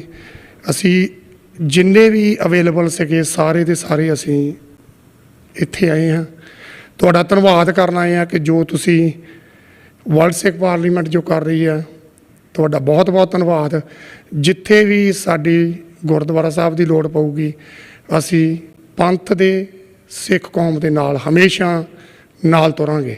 ਇਹ ਸਾਡਾ ਓਂਟਾਰੀਓ ਖਾਲਸਾ ਦਰਬਾਰ ਵੱਲੋਂ ਇਹ ਸਾਡਾ ਵਾਅਦਾ ਕਿ ਜਿੱਥੇ ਵੀ ਲੋੜ ਪੈਂਦੀ ਆ, ਜਿੱਥੇ ਵੀ ਸਿੱਖ ਕੌਮ ਨੂੰ ਲੋੜ ਪਈ ਆ, ਤਾਂ ਓਂਟਾਰੀਓ ਖਾਲਸਾ ਦਰਬਾਰ ਹਮੇਸ਼ਾ ਨਾਲ ਸਿੱਖ ਕੌਮ ਦੇ ਨਾਲ ਚੱਲੂਗਾ। ਇਸ ਦੇ ਨਾਲ ਵਾਹਿਗੁਰੂ ਜੀ ਕਾ ਖਾਲਸਾ, ਵਾਹਿਗੁਰੂ ਜੀ ਕੀ ਫਤਿਹ। ਬੋਲੇ ਸੋ ਨਿਹਾਲ। ਭਾਈ ਹਰਪਾਲ ਸਿੰਘ ਉਹਨਾਂ ਦਾ ਬਹੁਤ ਬਹੁਤ ਧੰਨਵਾਦ। ਡਿਕਸੀ ਰੋਡ ਗੁਰਦੁਆਰਾ ਸਾਹਿਬ ਕੈਨੇਡਾ ਦੇ ਵਿੱਚ ਨਾਂ ਆ, ਹੋਰ ਵੀ ਸਾਡੇ ਗੁਰਦੁਆਰੇ ਸਾਹਿਬਾਨ ਉੱਥੇ ਮੁੱਖ ਸੇਵਾਦਾਰ ਆ ਭਾਈ ਸਾਹਿਬ ਨੇ। ਦੇਖੋ ਅਸੀਂ ਫਸਟ ਟਾਈਮ ਇਹ ਵੱਡਾ ਸੈਸ਼ਨ, ਛੋਟੀਆਂ ਮੀਟਿੰਗਾਂ ਵਰਲਡ ਸਿੱਖ ਪਾਰਲੀਮੈਂਟ ਦੀਆਂ ਹੁੰਦੀਆਂ ਰਹੀਆਂ ਆ। ਬਾਜਵਾ ਜੀ ਉਹਨੇ ਬਹੁਤ ਸਾਰੇ ਹੋਰ ਵੀ ਗੁਰਦੁਆਰਿਆਂ ਦੇ ਪ੍ਰਬੰਧਕ ਜਥੇਬੰਦੀਆਂ ਦੇ ਕੈਨੇਡਾ ਰੀਜਨ ਤੋਂ ਹੈਗੇ। ਅਸੀਂ ਤੁਹਾਡੇ ਵਿੱਚ ਫਸਟ ਟਾਈਮ ਸੈਸ਼ਨ ਜੋ ਇਹ ਤੀਸਰਾ ਕੈਨੇਡਾ ਦੇ ਵਿੱਚ, ਪਹਿਲਾਂ ਪੈਰਿਸ ਦੇ ਵਿੱਚ ਹੋਇਆ, ਦੂਜਾ ਜਿਹੜਾ ਡਰਬੀ UK ਦੇ ਵਿੱਚ, ਤੇ ਇਹ ਤੀਸਰਾ ਇੱਥੇ ਆ। ਸਾਡੇ ਕੋਲ ਬਹੁਤ ਸਾਰੀ ਇਨਫੋਰਮੇਸ਼ਨ ਜਿਹੜੀ ਅਸੀਂ ਤੁਹਾਨੂੰ ਦੇਣੀ ਆ, ਜੇ ਲਿਜਾਇਓ। ਤੇ ਸਾਡੀ ਬੇਨਤੀ ਆ, ਅਸੀਂ ਤੁਹਾਡੇ ਕੋਲ ਚੱਲ ਕੇ ਆਏ ਆ, ਤੇ ਗੁਰਦੁਆਰੇ ਸਾਹਿਬਾਨ ਜਿੱਥੋਂ ਸਿੱਖੀ ਦਾ ਪ੍ਰਚਾਰ ਹੋਣਾ, ਜਿੱਥੋਂ ਸਾਡੀ ਕੌਮ ਦੀ ਗੱਲ ਹੋਣੀ ਆ, ਅਸੀਂ ਹਰ ਇੱਕ ਉਸ ਇਨਸਾਨ ਨੂੰ ਵੈਲਕਮ ਕਰਦੇ ਹਾਂ। ਨੌਜਵਾਨਾਂ ਨੂੰ ਖਾਸ ਕਰਕੇ, ਸਾਡੀਆਂ ਬੱਚੀਆਂ, ਸਾਡੀਆਂ ਭੈਣਾਂ, ਸਾਡੀਆਂ ਮਾਵਾਂ, ਸਾਡੇ ਬਜ਼ੁਰਗ ਵੀਰ ਜਿਹੜੇ ਕਿਸੇ ਵੀ ਕੰਮ ਦੇ ਵਿੱਚ ਮਹਾਰਤ ਰੱਖਦੇ ਆ, ਭਾਵੇਂ ਉਹ ਖੇਡਾਂ ਦੇ ਵਿੱਚ ਹੀ ਕਿਉਂ ਨਾ ਹੋਵੇ, ਭਾਵੇਂ ਉਹ ਧਾਰਮਿਕ ਪੱਖ ਤੋਂ ਹੀ ਕਿਉਂ ਨਾ ਹੋਵੇ, ਅਸੀਂ ਸਾਰਿਆਂ ਨੂੰ ਜਿਉ ਆਇਆ ਕਹਿੰਦੇ ਆ। ਸਾਡੀਆਂ ਕੌਂਸਲਾਂ ਦਾ ਕਨਸੈਪਟ ਜਿਹੜਾ ਆ, ਉਹ ਮੈਂ ਹੁਣ ਦੱਸਣਾ ਤਾਂ ਨਹੀਂ ਆ ਕਿਉਂਕਿ ਬਹੁਤ ਵਾਰੀ ਦੱਸਿਆ, ਤੇ ਆਉਣ ਵਾਲੇ ਸਮੇਂ ਦੇ ਵਿੱਚ ਹੋਰ ਵੀ ਬੁਲਾਰੇ ਦੱਸਣਗੇ। ਅਸੀਂ ਭਾਈ ਹਰਪਾਲ ਸਿੰਘ ਜੀ ਤੁਹਾਡੀ ਸਾਰੀ ਕਮੇਟੀ ਨੂੰ ਜਿਉ ਆਇਆ ਕਹਿੰਦੇ ਆ ਡਿਕਸੀ ਰੋਡ ਦੇ ਗੁਰਦੁਆਰਾ ਸਾਹਿਬ ਤੋਂ। ਅਸੀਂ ਉਮੀਦ ਕਰਦੇ ਹਾਂ ਸਾਡੇ ਜਿਹੜੇ ਇਸ ਕੈਨੇਡਾ ਰੀਜਨ ਚੈਪਟਰ ਦੇ ਸਿੰਘ ਆ, ਉਹ ਤੁਹਾਡੇ ਨਾਲ ਤਾਲਮੇਲ ਰੱਖਣਗੇ। ਅਸੀਂ ਚਾਹੁੰਦੇ ਹਾਂ ਪੂਰੇ ਕੈਨੇਡਾ ਦੇ ਵਿੱਚ, ਪੂਰੇ ਗਲੋਬਲੀ ਜਿਹੜੀ ਆ, ਇਹ ਇੱਕ ਅਮਰੇਲਾ, ਇੱਕ ਪੰਥ ਨੂੰ ਇੱਕ ਪਲੇਟਫਾਰਮ 'ਤੇ ਇੱਕ ਸਲੀਕਾ ਤਰੀਕਾ ਆਰਗੂਮੈਂਟ ਨਹੀਂ, ਇੱਕ ਗੋਸ਼ਟੀ ਦਾ ਜਿਹੜਾ ਗੁਰੂ ਨਾਨਕ ਸਾਹਿਬ ਪਾਤਸ਼ਾਹ ਜੀ ਨੇ ਸਾਨੂੰ ਇੱਕ ਕਨਸੈਪਟ ਦਿੱਤਾ ਵਿਚਾਰ ਵਟਾਂਦਰੇ ਦੇ ਨਾਲ।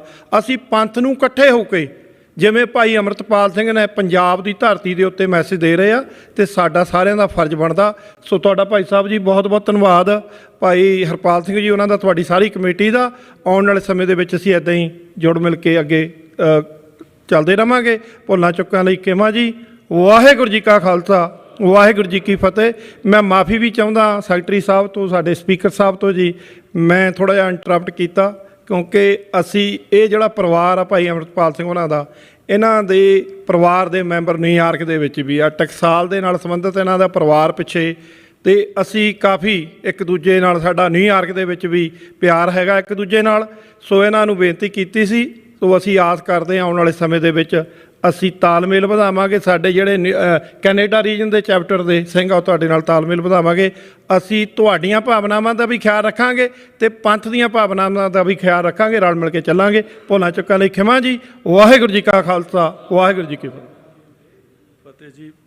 ਬਹੁਤ ਬਹੁਤ ਧੰਨਵਾਦ ਹਿੰਮਤ ਸਿੰਘ ਵੀਰ ਜੀ। ਅਤੇ ਇੱਕ ਵਾਰ ਫਿਰ ਅੰਟਾਰੀਓ ਖਾਲਸਾ ਦਰਬਾਰ ਦੀ ਪੂਰੀ ਕਮੇਟੀ ਦਾ, ਪੂਰੀ ਟੀਮ ਦਾ ਇੱਕ ਵਾਰ ਫਿਰ world Sikh parliament Canada reason ਵੱਲੋਂ ਅਸੀਂ ਧੰਨਵਾਦ ਕਰਦੇ ਹਾਂ। ਅਤੇ ਆਉਣ ਵਾਲੇ ਟਾਈਮ ਦੇ ਵਿੱਚ ਵਿਦਿਨ ਨੈਕਸਟ 2-3 ਵੀਕਸ ਅਸੀਂ ਕੋਸ਼ਿਸ਼ ਕਰਾਂਗੇ ਕਿ ਪੂਰੀ ਕਮੇਟੀ ਦੇ ਨਾਲ ਸਾਡੇ ਕੈਨੇਡੀ ਰੀਜਨ ਟੀਮ ਇੱਕ ਮੀਟਿੰਗ ਹੋ ਸਕੇ, ਜਿਹਦੇ ਵਿੱਚ ਅਸੀਂ ਕਮੇਟੀ ਨੂੰ ਬੜੇ ਅੱਛੇ ਤਰੀਕੇ ਦੇ ਨਾਲ ਜੋ ਸਾਡੇ ਸਟਰਕਚਰ ਹੈ ਵਰਲਡ ਸਿੱਖ ਪਾਰਲੀਮੈਂਟ ਦਾ, ਕਿ ਕਿਸ ਤਰ੍ਹਾਂ ਗੁਰਦੁਆਰਾ ਕਮੇਟੀਆਂ ਸਹਿਯੋਗ ਕਰ ਸਕਦੀਆਂ ਨੇ, ਜਾਂ ਐਜ਼ ਏ ਇੰਡੀਵਿਜੂਅਲ ਆਪਾਂ ਵਰਲਡ ਸਿੱਖ ਪਾਰਲੀਮੈਂਟ ਦੇ ਪਲੇਟਫਾਰਮ ਤੋਂ ਇਕੱਠੇ ਰਲ ਮਿਲ ਕੇ ਜਿਹੜੇ ਆਪਣੇ ਕਮਿਊਨਿਟੀ ਦੇ, ਪੰਥ ਦੇ, ਕੌਮ ਦੇ ਕੰਮ ਨੇ ਉਹ ਕਰ ਸਕਦੇ ਹਾਂ। ਅਤੇ ਹੁਣ ਮੈਂ ਬੇਨਤੀ ਕਰਾਂਗਾ ਸਰਦਾਰ ਸੁਖਦੇਵ ਸਿੰਘ ਜੀ ਅਤੇ ਮਨਵੀਰ ਸਿੰਘ ਜੀ ਮੌਂਟਰੀਅਲ ਤੋਂ ਨੇ, ਜਿਹੜੇ ਉਹ ਪਲੀਜ਼ 2-2 ਮਿੰਟ ਦੇ ਲਈ ਆਪਣੀ ਹਾਜ਼ਰੀ ਜ਼ਰੂਰ ਲਵਾਉਣ, ਕਿਉਂਕਿ ਸਰਦਾਰ ਸੁਖਦੇਵ ਸਿੰਘ ਸਾਡੇ ਪੰਥ ਦਾ ਉਹ ਥੰਮ ਹੈ ਜਿਹੜਾ ਕਿ ਕੈਨੇਡਾ ਦੇ ਵਿੱਚ ਇੱਕ ਰੇਡੀਓ ਪ੍ਰੋਗਰਾਮ ਚੱਲਦਾ ਜੀ, ਅੱਜ ਦੀ ਆਵਾਜ਼। ਅਤੇ ਜਦੋਂ ਤੋਂ ਅਸੀਂ ਕੈਨੇਡਾ 'ਚ ਆਏ ਹਾਂ ਉਦੋਂ ਤੋਂ ਜੇ ਕੋਈ ਇੱਕ ਰੇਡੀਓ ਹੁਣ ਤੱਕ ਪੰਥ ਦੀ ਕਹਿ ਲਓ ਬਾਂਹ ਫੜ ਕੇ ਖੜ੍ਹਾ ਤਾਂ ਉਹ ਸਿਰਫ ਅਤੇ ਸਿਰਫ ਅੱਜ ਦੀ ਆਵਾਜ਼ ਹੈ। ਸੋ ਵੀਰ ਸੁਖਦੇਵ ਸਿੰਘ ਜੀ। ਫਰੀਦਾ ਬਾਰ ਪਰਾਏ ਵੈਸਣਾ ਸਾਈਂ ਮੁਝੇ ਨਾ ਦੇ, ਜੇ ਤੂੰ ਏਵੇਂ ਰਖਸੀ ਜਿਉ ਸਰੀਰੋ ਲੈ। ਵਰਲਡ ਸਿੱਖ ਪਾਰਲੀਮੈਂਟ ਦੀ ਅੱਜ ਦੀ ਬਰੈਂਪਟਨ ਟੋਰਾਂਟੋ ਦੀ ਇਕੱਤਰਤਾ ਦੇ ਵਿੱਚ ਸ਼ਾਮਲ ਸਾਰੇ ਹੀ ਸਤਿਕਾਰਯੋਗ ਸ਼ਖਸੀਅਤਾਂ ਜੋ ਵੱਖ-ਵੱਖ ਦੇਸ਼, ਵੱਖ-ਵੱਖ ਸ਼ਹਿਰਾਂ ਤੋਂ ਆਏ ਨੇ, ਜੀ ਆਇਆਂ ਅਤੇ ਫਤਿਹ ਸਾਂਝੀ ਕਰੀਏ। ਵਾਹਿਗੁਰੂ ਜੀ ਕਾ ਖਾਲਸਾ, ਵਾਹਿਗੁਰੂ ਜੀ ਕੀ ਫਤਿਹ। ਉਹ ਕਿਹੜਾ ਕੰਮ ਹੈ, ਉਹ ਕਿਹੜਾ ਕਾਰਜ ਹੈ ਸਿੱਖ ਨਹੀਂ ਕਰ ਸਕਦਾ। ਸਿੱਖਾਂ ਦਾ ਆਪਣਾ ਘਰ ਖਾਲਿਸਤਾਨ, ਆਜ਼ਾਦੀ ਹੀ ਹੱਲ ਹੈ, ਅੱਜ ਨਹੀਂ ਤੇ ਕੱਲ੍ਹ। ਕੁੱਜੇ ਵਿੱਚ ਜੇ ਸਮੁੰਦਰ ਬੰਦ ਕਰਨਾ ਤਾਂ ਵੀ ਖਾਲਿਸਤਾਨ, ਜੇ ਹਾਥੀ ਦੀ ਪੈੜ ਦੀ ਗੱਲ ਕਰਨੀ ਆ ਤਾਂ ਵੀ ਖਾਲਿਸਤਾਨ। ਖਾਲਿਸਤਾਨ ਆਜ਼ਾਦੀ ਤੋਂ ਬਿਨਾਂ ਆਪਣਾ ਕੋਈ ਹੱਲ ਨਹੀਂ ਹੈ। ਅਸੀਂ ਬਹੁਤ ਕੁਝ ਦੇਖਿਆ, ਜਿਵੇਂ ਇਸ ਪ੍ਰੈਜੈਂਟੇਸ਼ਨ ਵਿੱਚ ਵੀ ਵੱਖ-ਵੱਖ, ਤਕਰੀਬਨ ਕੱਲ੍ਹ ਵੀ ਮੇਰੇ ਕੋਲੋਂ 6 ਵਜੇ ਤੱਕ ਬੈਠਿਆ ਗਿਆ ਇੱਥੇ। ਮੇਰਾ ਸਿਰ ਬੜਾ ਦੁਖਿਆ। ਕਿਉਂ ਦੁਖਿਆ? ਕਿਉਂਕਿ ਪੰਜਾਬ ਦਾ, ਪੰਜਾਬ ਦੇ ਲੋਕਾਂ ਦਾ ਦਰਦ ਹੀ ਇੰਨਾ ਹੈ, ਉੱਥੇ ਪੱਥਰ ਵੀ ਪਿਘਲ ਜਾਂਦੇ ਨੇ, ਪਰ ਜਿਸ ਪੱਥਰ ਪੂਜਾਂ ਦੇ ਨਾਲ ਆਪਣਾ ਵਾਹ ਪਿਆ ਉਹ ਨਹੀਂ ਸਮਝ ਸਕਦੇ ਸਾਡਾ ਦਰਦ। ਆਓ ਰਲ ਮਿਲ ਕੇ ਆਪਣੀ ਕੌਮ ਦੇ ਘਰ ਦੀ ਗੱਲ ਹੀ ਨਹੀਂ ਕਰੀਏ, ਇਹਦੀ ਉਸਾਰੀ ਵਿੱਚ ਯੋਗਦਾਨ ਪਾਈਏ। ਵਰਲਡ ਸਿੱਖ ਪਾਰਲੀਮੈਂਟ ਵੱਖ-ਵੱਖ ਸੰਸਥਾਵਾਂ ਦੇ ਸੰਗ੍ਰਹਿ ਅਤੇ ਕਿਵੇਂ ਕੀ ਕੀਤਾ ਜਾ ਸਕਦਾ, ਸਾਰਿਆਂ ਨੇ ਰਲ ਮਿਲ ਕੇ ਆਪਾਂ ਕਿਸ ਤਰ੍ਹਾਂ ਕਰਨਾ, ਕਿਸ ਤਰ੍ਹਾਂ ਆਪਾਂ ਵਿਚਾਰ ਕਰਨੇ ਨੇ, ਕਿਸ ਤਰ੍ਹਾਂ ਆਪਾਂ ਆਪਣੀ ਕੌਮ ਦੇ ਪਾਰਲੀਮੈਂਟ ਦੀ ਸਿਰਜਣਾ ਕਰਨੀ ਹੈ, ਕਿਸ ਤਰ੍ਹਾਂ ਆਪਾਂ ਪੰਜਾਬ ਨੂੰ ਬਚਾਉਣਾ। ਵੱਖ-ਵੱਖ ਸੰਸਥਾਵਾਂ ਦੇ ਰਾਹੀਂ, ਜਿਵੇਂ ਹਿੰਮਤ ਸਿੰਘ ਹੋਣਾ ਨੇ, ਡਾਕਟਰ ਸਾਹਿਬ ਹੋਣਾ ਨੇ, ਸਾਰਿਆਂ ਨੇ ਦੱਸਿਆ। ਹੁਣ ਮੈਂ ਕਿਹਦਾ ਨਾਂ ਲਵਾਂ, ਸਮਾਂ ਵੀ ਥੋੜ੍ਹਾ ਹੀ ਹੈ, ਕਿਉਂਕਿ ਮੇਰੀ ਬੇਨਤੀ ਇਹ ਹੈ, ਨੋ ਮੈਟਰ ਇੱਕ ਬੰਦਾ ਆ, 2 ਬੰਦੇ ਆ, 20 ਬੰਦੇ ਆ, ਸੰਸਥਾ ਛੋਟੀ ਆ ਵੱਡੀ ਹੈ, ਉੱਥੇ ਜਾਣ ਤੋਂ ਕਦੇ ਨਾ ਝਿਜਕਿਆ ਕਰੋ। ਜਿੱਥੇ ਕੌਮ ਦੀ ਗੱਲ ਹੁੰਦੀ ਆ, ਖਾਲਿਸਤਾਨ ਦੀ ਗੱਲ ਹੁੰਦੀ ਆ, ਸਿਰਫ ਉੱਥੇ ਜਾਣ 'ਤੇ ਝਿਜਕਿਆ ਕਰੋ ਜਿੱਥੇ ਸਾਨੂੰ ਗੁਲਾਮੀ ਵਾਲੇ ਰਾਹ ਵੱਲ ਤੋਰਿਆ ਜਾ ਰਿਹਾ। ਆ ਪਿੱਛੇ ਜੇ ਯੂਕਰੇਨ ਦੀ ਗੱਲ ਵੀ ਚੱਲਦੀ ਸੀ, ਇੱਥੇ ਸਾਡੇ ਕੈਨੇਡਾ ਦੇ ਪ੍ਰਧਾਨ ਮੰਤਰੀ ਤੋਂ ਲੈ ਕੇ ਕੈਬਨਿਟ ਮੰਤਰੀ, ਹੋਰ ਕਈ ਲੋਕਾਂ ਨੂੰ, ਮੇਅਰ ਨੂੰ, ਸਾਡੇ ਇੱਥੇ ਪ੍ਰੀਮੀਅਰ ਨੂੰ, ਜਦੋਂ ਉਹਨਾਂ ਨੇ ਯੂਕਰੇਨ ਦੀ ਗੱਲ ਕੀਤੀ ਤਾਂ ਰਸ਼ੀਆ ਵਾਲੇ ਕਹਿੰਦੇ ਤੁਹਾਨੂੰ ਅਸੀਂ ਵੀਜ਼ਾ ਨਹੀਂ ਦੇਣਾ, ਬੈਨ ਕਰ ਦਿੱਤਾ। ਉਹ ਕਹਿੰਦੇ ਬਈ ਜੇ ਨਹੀਂ ਵੀਜ਼ਾ ਦੇਣਾ ਸਾਡੇ ਵਾਸਤੇ ਟੋਕਨ ਆਫ ਆਨਰ ਆ। ਬੀਜੇ ਬੂਜਿਆਂ ਦੀ ਵੀ ਬਾਹਲੀ ਪਰਵਾਹ ਨਾ ਕਰਿਆ ਕਰੋ। ਖਾਲਿਸਤਾਨ ਦੀ ਗੱਲ ਪੰਜਾਬ ਵਿੱਚ ਵੀ ਹੋ ਰਹੀ ਹੈ, ਖਾਲਿਸਤਾਨ ਦੀ ਗੱਲ ਮੀਡੀਆ 'ਚ ਵੀ ਹੋਣੀ ਚਾਹੀਦੀ ਆ, ਗੁਰਦੁਆਰਿਆਂ 'ਚ ਵੀ ਹੋਣੀ ਚਾਹੀਦੀ ਆ। ਅਤੇ ਜਿੱਥੇ ਜਿੱਥੇ ਵੀ ਕੋਈ ਕਰਦਾ ਆਪਣੇ ਮੀਡੀਆ ਨੂੰ ਵੀ ਸਟਰੋਂਗ ਕਰੀਏ, ਆਪਣੇ ਮਾਈਂਡ ਨੂੰ ਵੀ ਸਟਰੋਂਗ ਕਰੀਏ, ਆਪਣੇ ਹਰ ਰਿਸੋਰਸਿਸ ਨੂੰ ਸਟਰੋਂਗ ਕਰੀਏ ਤਾਂ ਕਿ ਛੇਤੀ ਤੋਂ ਛੇਤੀ ਕੌਮ ਆਜ਼ਾਦੀ ਦਾ ਨਿੱਘ ਮਾਣ ਸਕੇ। ਸਾਨੂੰ ਜਾਣਾ ਪੈਣਾ। ਅੱਜ ਸਰਦਾਰ ਸੁਖਵਿੰਦਰ ਸਿੰਘ ਹੰਸਰਾਜ ਸਾਹਿਬ ਦੀਆਂ ਆਸਤੀਆਂ ਡਿਕਸੀ ਗੁਰਦੁਆਰਾ ਸਾਹਿਬ ਦੀ ਜਿਹੜੀ ਕਰਤਾਰਪੁਰ ਪਾਰਕ ਬਣੀ ਹੋਈ ਉਹਦੇ ਵਿੱਚ ਆਪਾਂ ਜਲ ਪ੍ਰਵਾਹ ਕਰਨੀਆਂ ਨੇ। ਆਓ ਉਹਨਾਂ ਦੇ ਨਾਂ 'ਤੇ ਵੀ ਇੱਕ ਜਕਾਰਾ ਖਾਲਿਸਤਾਨ ਦਾ ਛੱਡੀਏ। ਖਾਲਿਸਤਾਨ ਖਾਲਿਸਤਾਨ ਖਾਲਿਸਤਾਨ ਬੋਲੇ ਸੋ ਨਿਹਾਲ।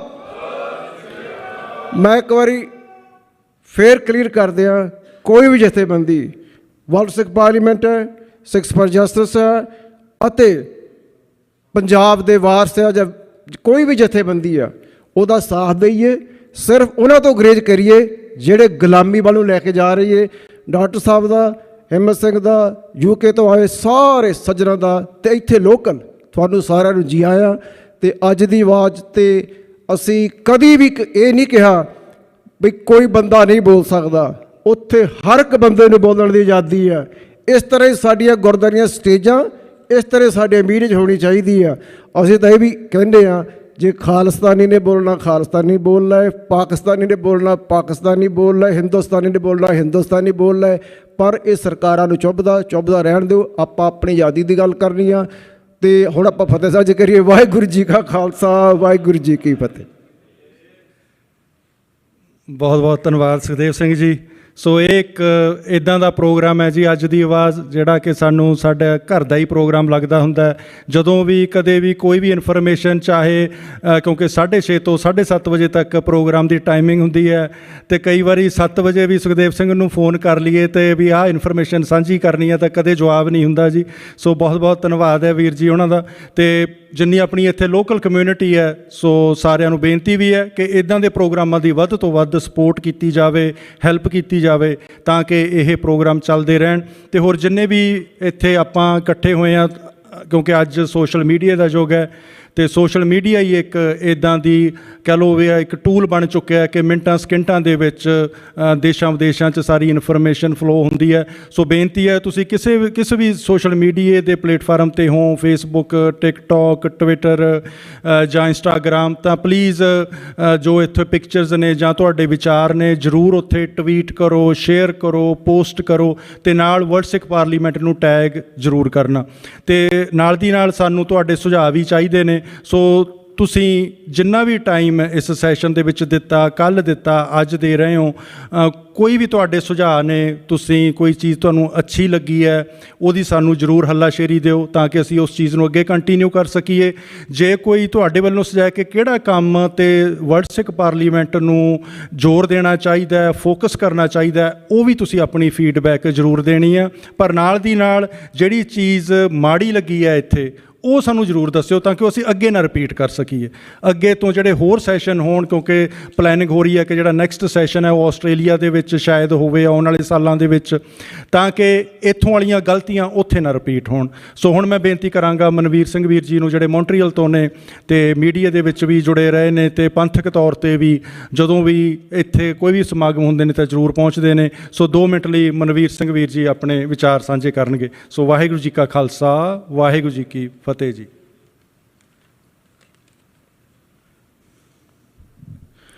ਦੇਹ ਸ਼ਿਵਾ ਵਰ ਮੋਹ ਹੈ, ਸ਼ੁਭ ਕਰਮਨ ਤੇ ਕਬਹੂ ਨ ਟਰੋਂ ਅਰਸੋਂ ਜਬ ਜਾਏ ਲਰੋਂ, ਨਿਸ਼ਚੈ ਕਰ ਆਪਣੀ ਜੀਤ ਕਰੋ।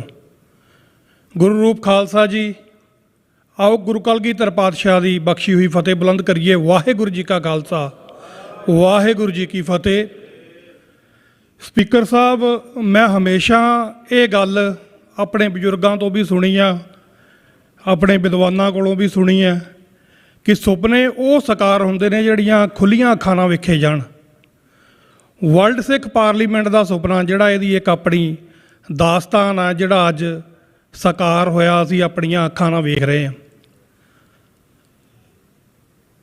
ਸਤਿਗੁਰ ਕਲਗੀਧਰ ਦੀ ਕਿਰਪਾ ਦੇ ਨਾਲ ਦਾਸ ਨੂੰ ਇਹ ਮਾਣ ਜਿਹੜਾ ਪ੍ਰਾਪਤ ਹੋਇਆ ਕਿ ਜਦੋਂ ਇਹ ਮਤਾ ਡਰਾਫਟ ਹੋ ਰਿਹਾ ਸੀ ਤੇ ਦਾਸ ਉਸ ਡਰਾਫਟਿੰਗ ਕਮੇਟੀ ਦੇ ਵਿੱਚ ਜਿਹੜਾ ਅੰਮ੍ਰਿਤਸਰ ਸਾਹਿਬ ਦੇ ਕਿਸੇ ਜਗ੍ਹਾ ਦੇ ਉੱਤੇ ਉਸ ਕਮੇਟੀ ਦੇ ਵਿੱਚ ਸ਼ਾਮਲ ਸੀ।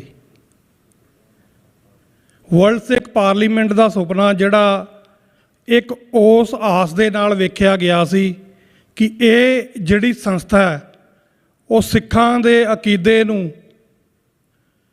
ਜਿਹਨੂੰ 1.5 ਲੱਖ ਤੋਂ ਵੱਧ ਸਿੰਘਣੀਆਂ ਨੇ ਜੂਝ ਕੇ ਆਪਣੀਆਂ ਸ਼ਹੀਦੀਆਂ ਦੇ ਕੇ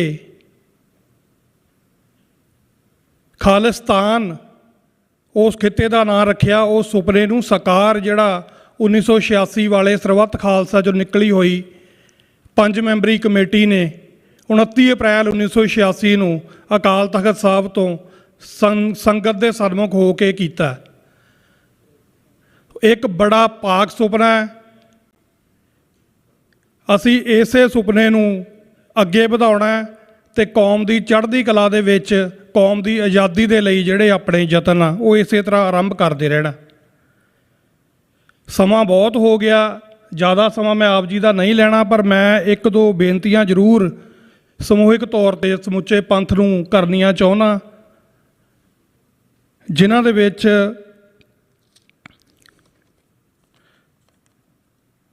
ਮੈਨੂੰ ਪਤਾ ਨਹੀਂ ਸੀ ਮੈਂ ਬੋਲਣਾ, ਮੈਂ ਐਨਕ ਲੈਣੀ ਭੁੱਲ ਗਿਆ ਆਪਣੀ, ਸੌਰੀ। ਇੱਕ ਤਾਂ ਇਹਦੇ 'ਚ ਹੈ ਜੀ ਕਿ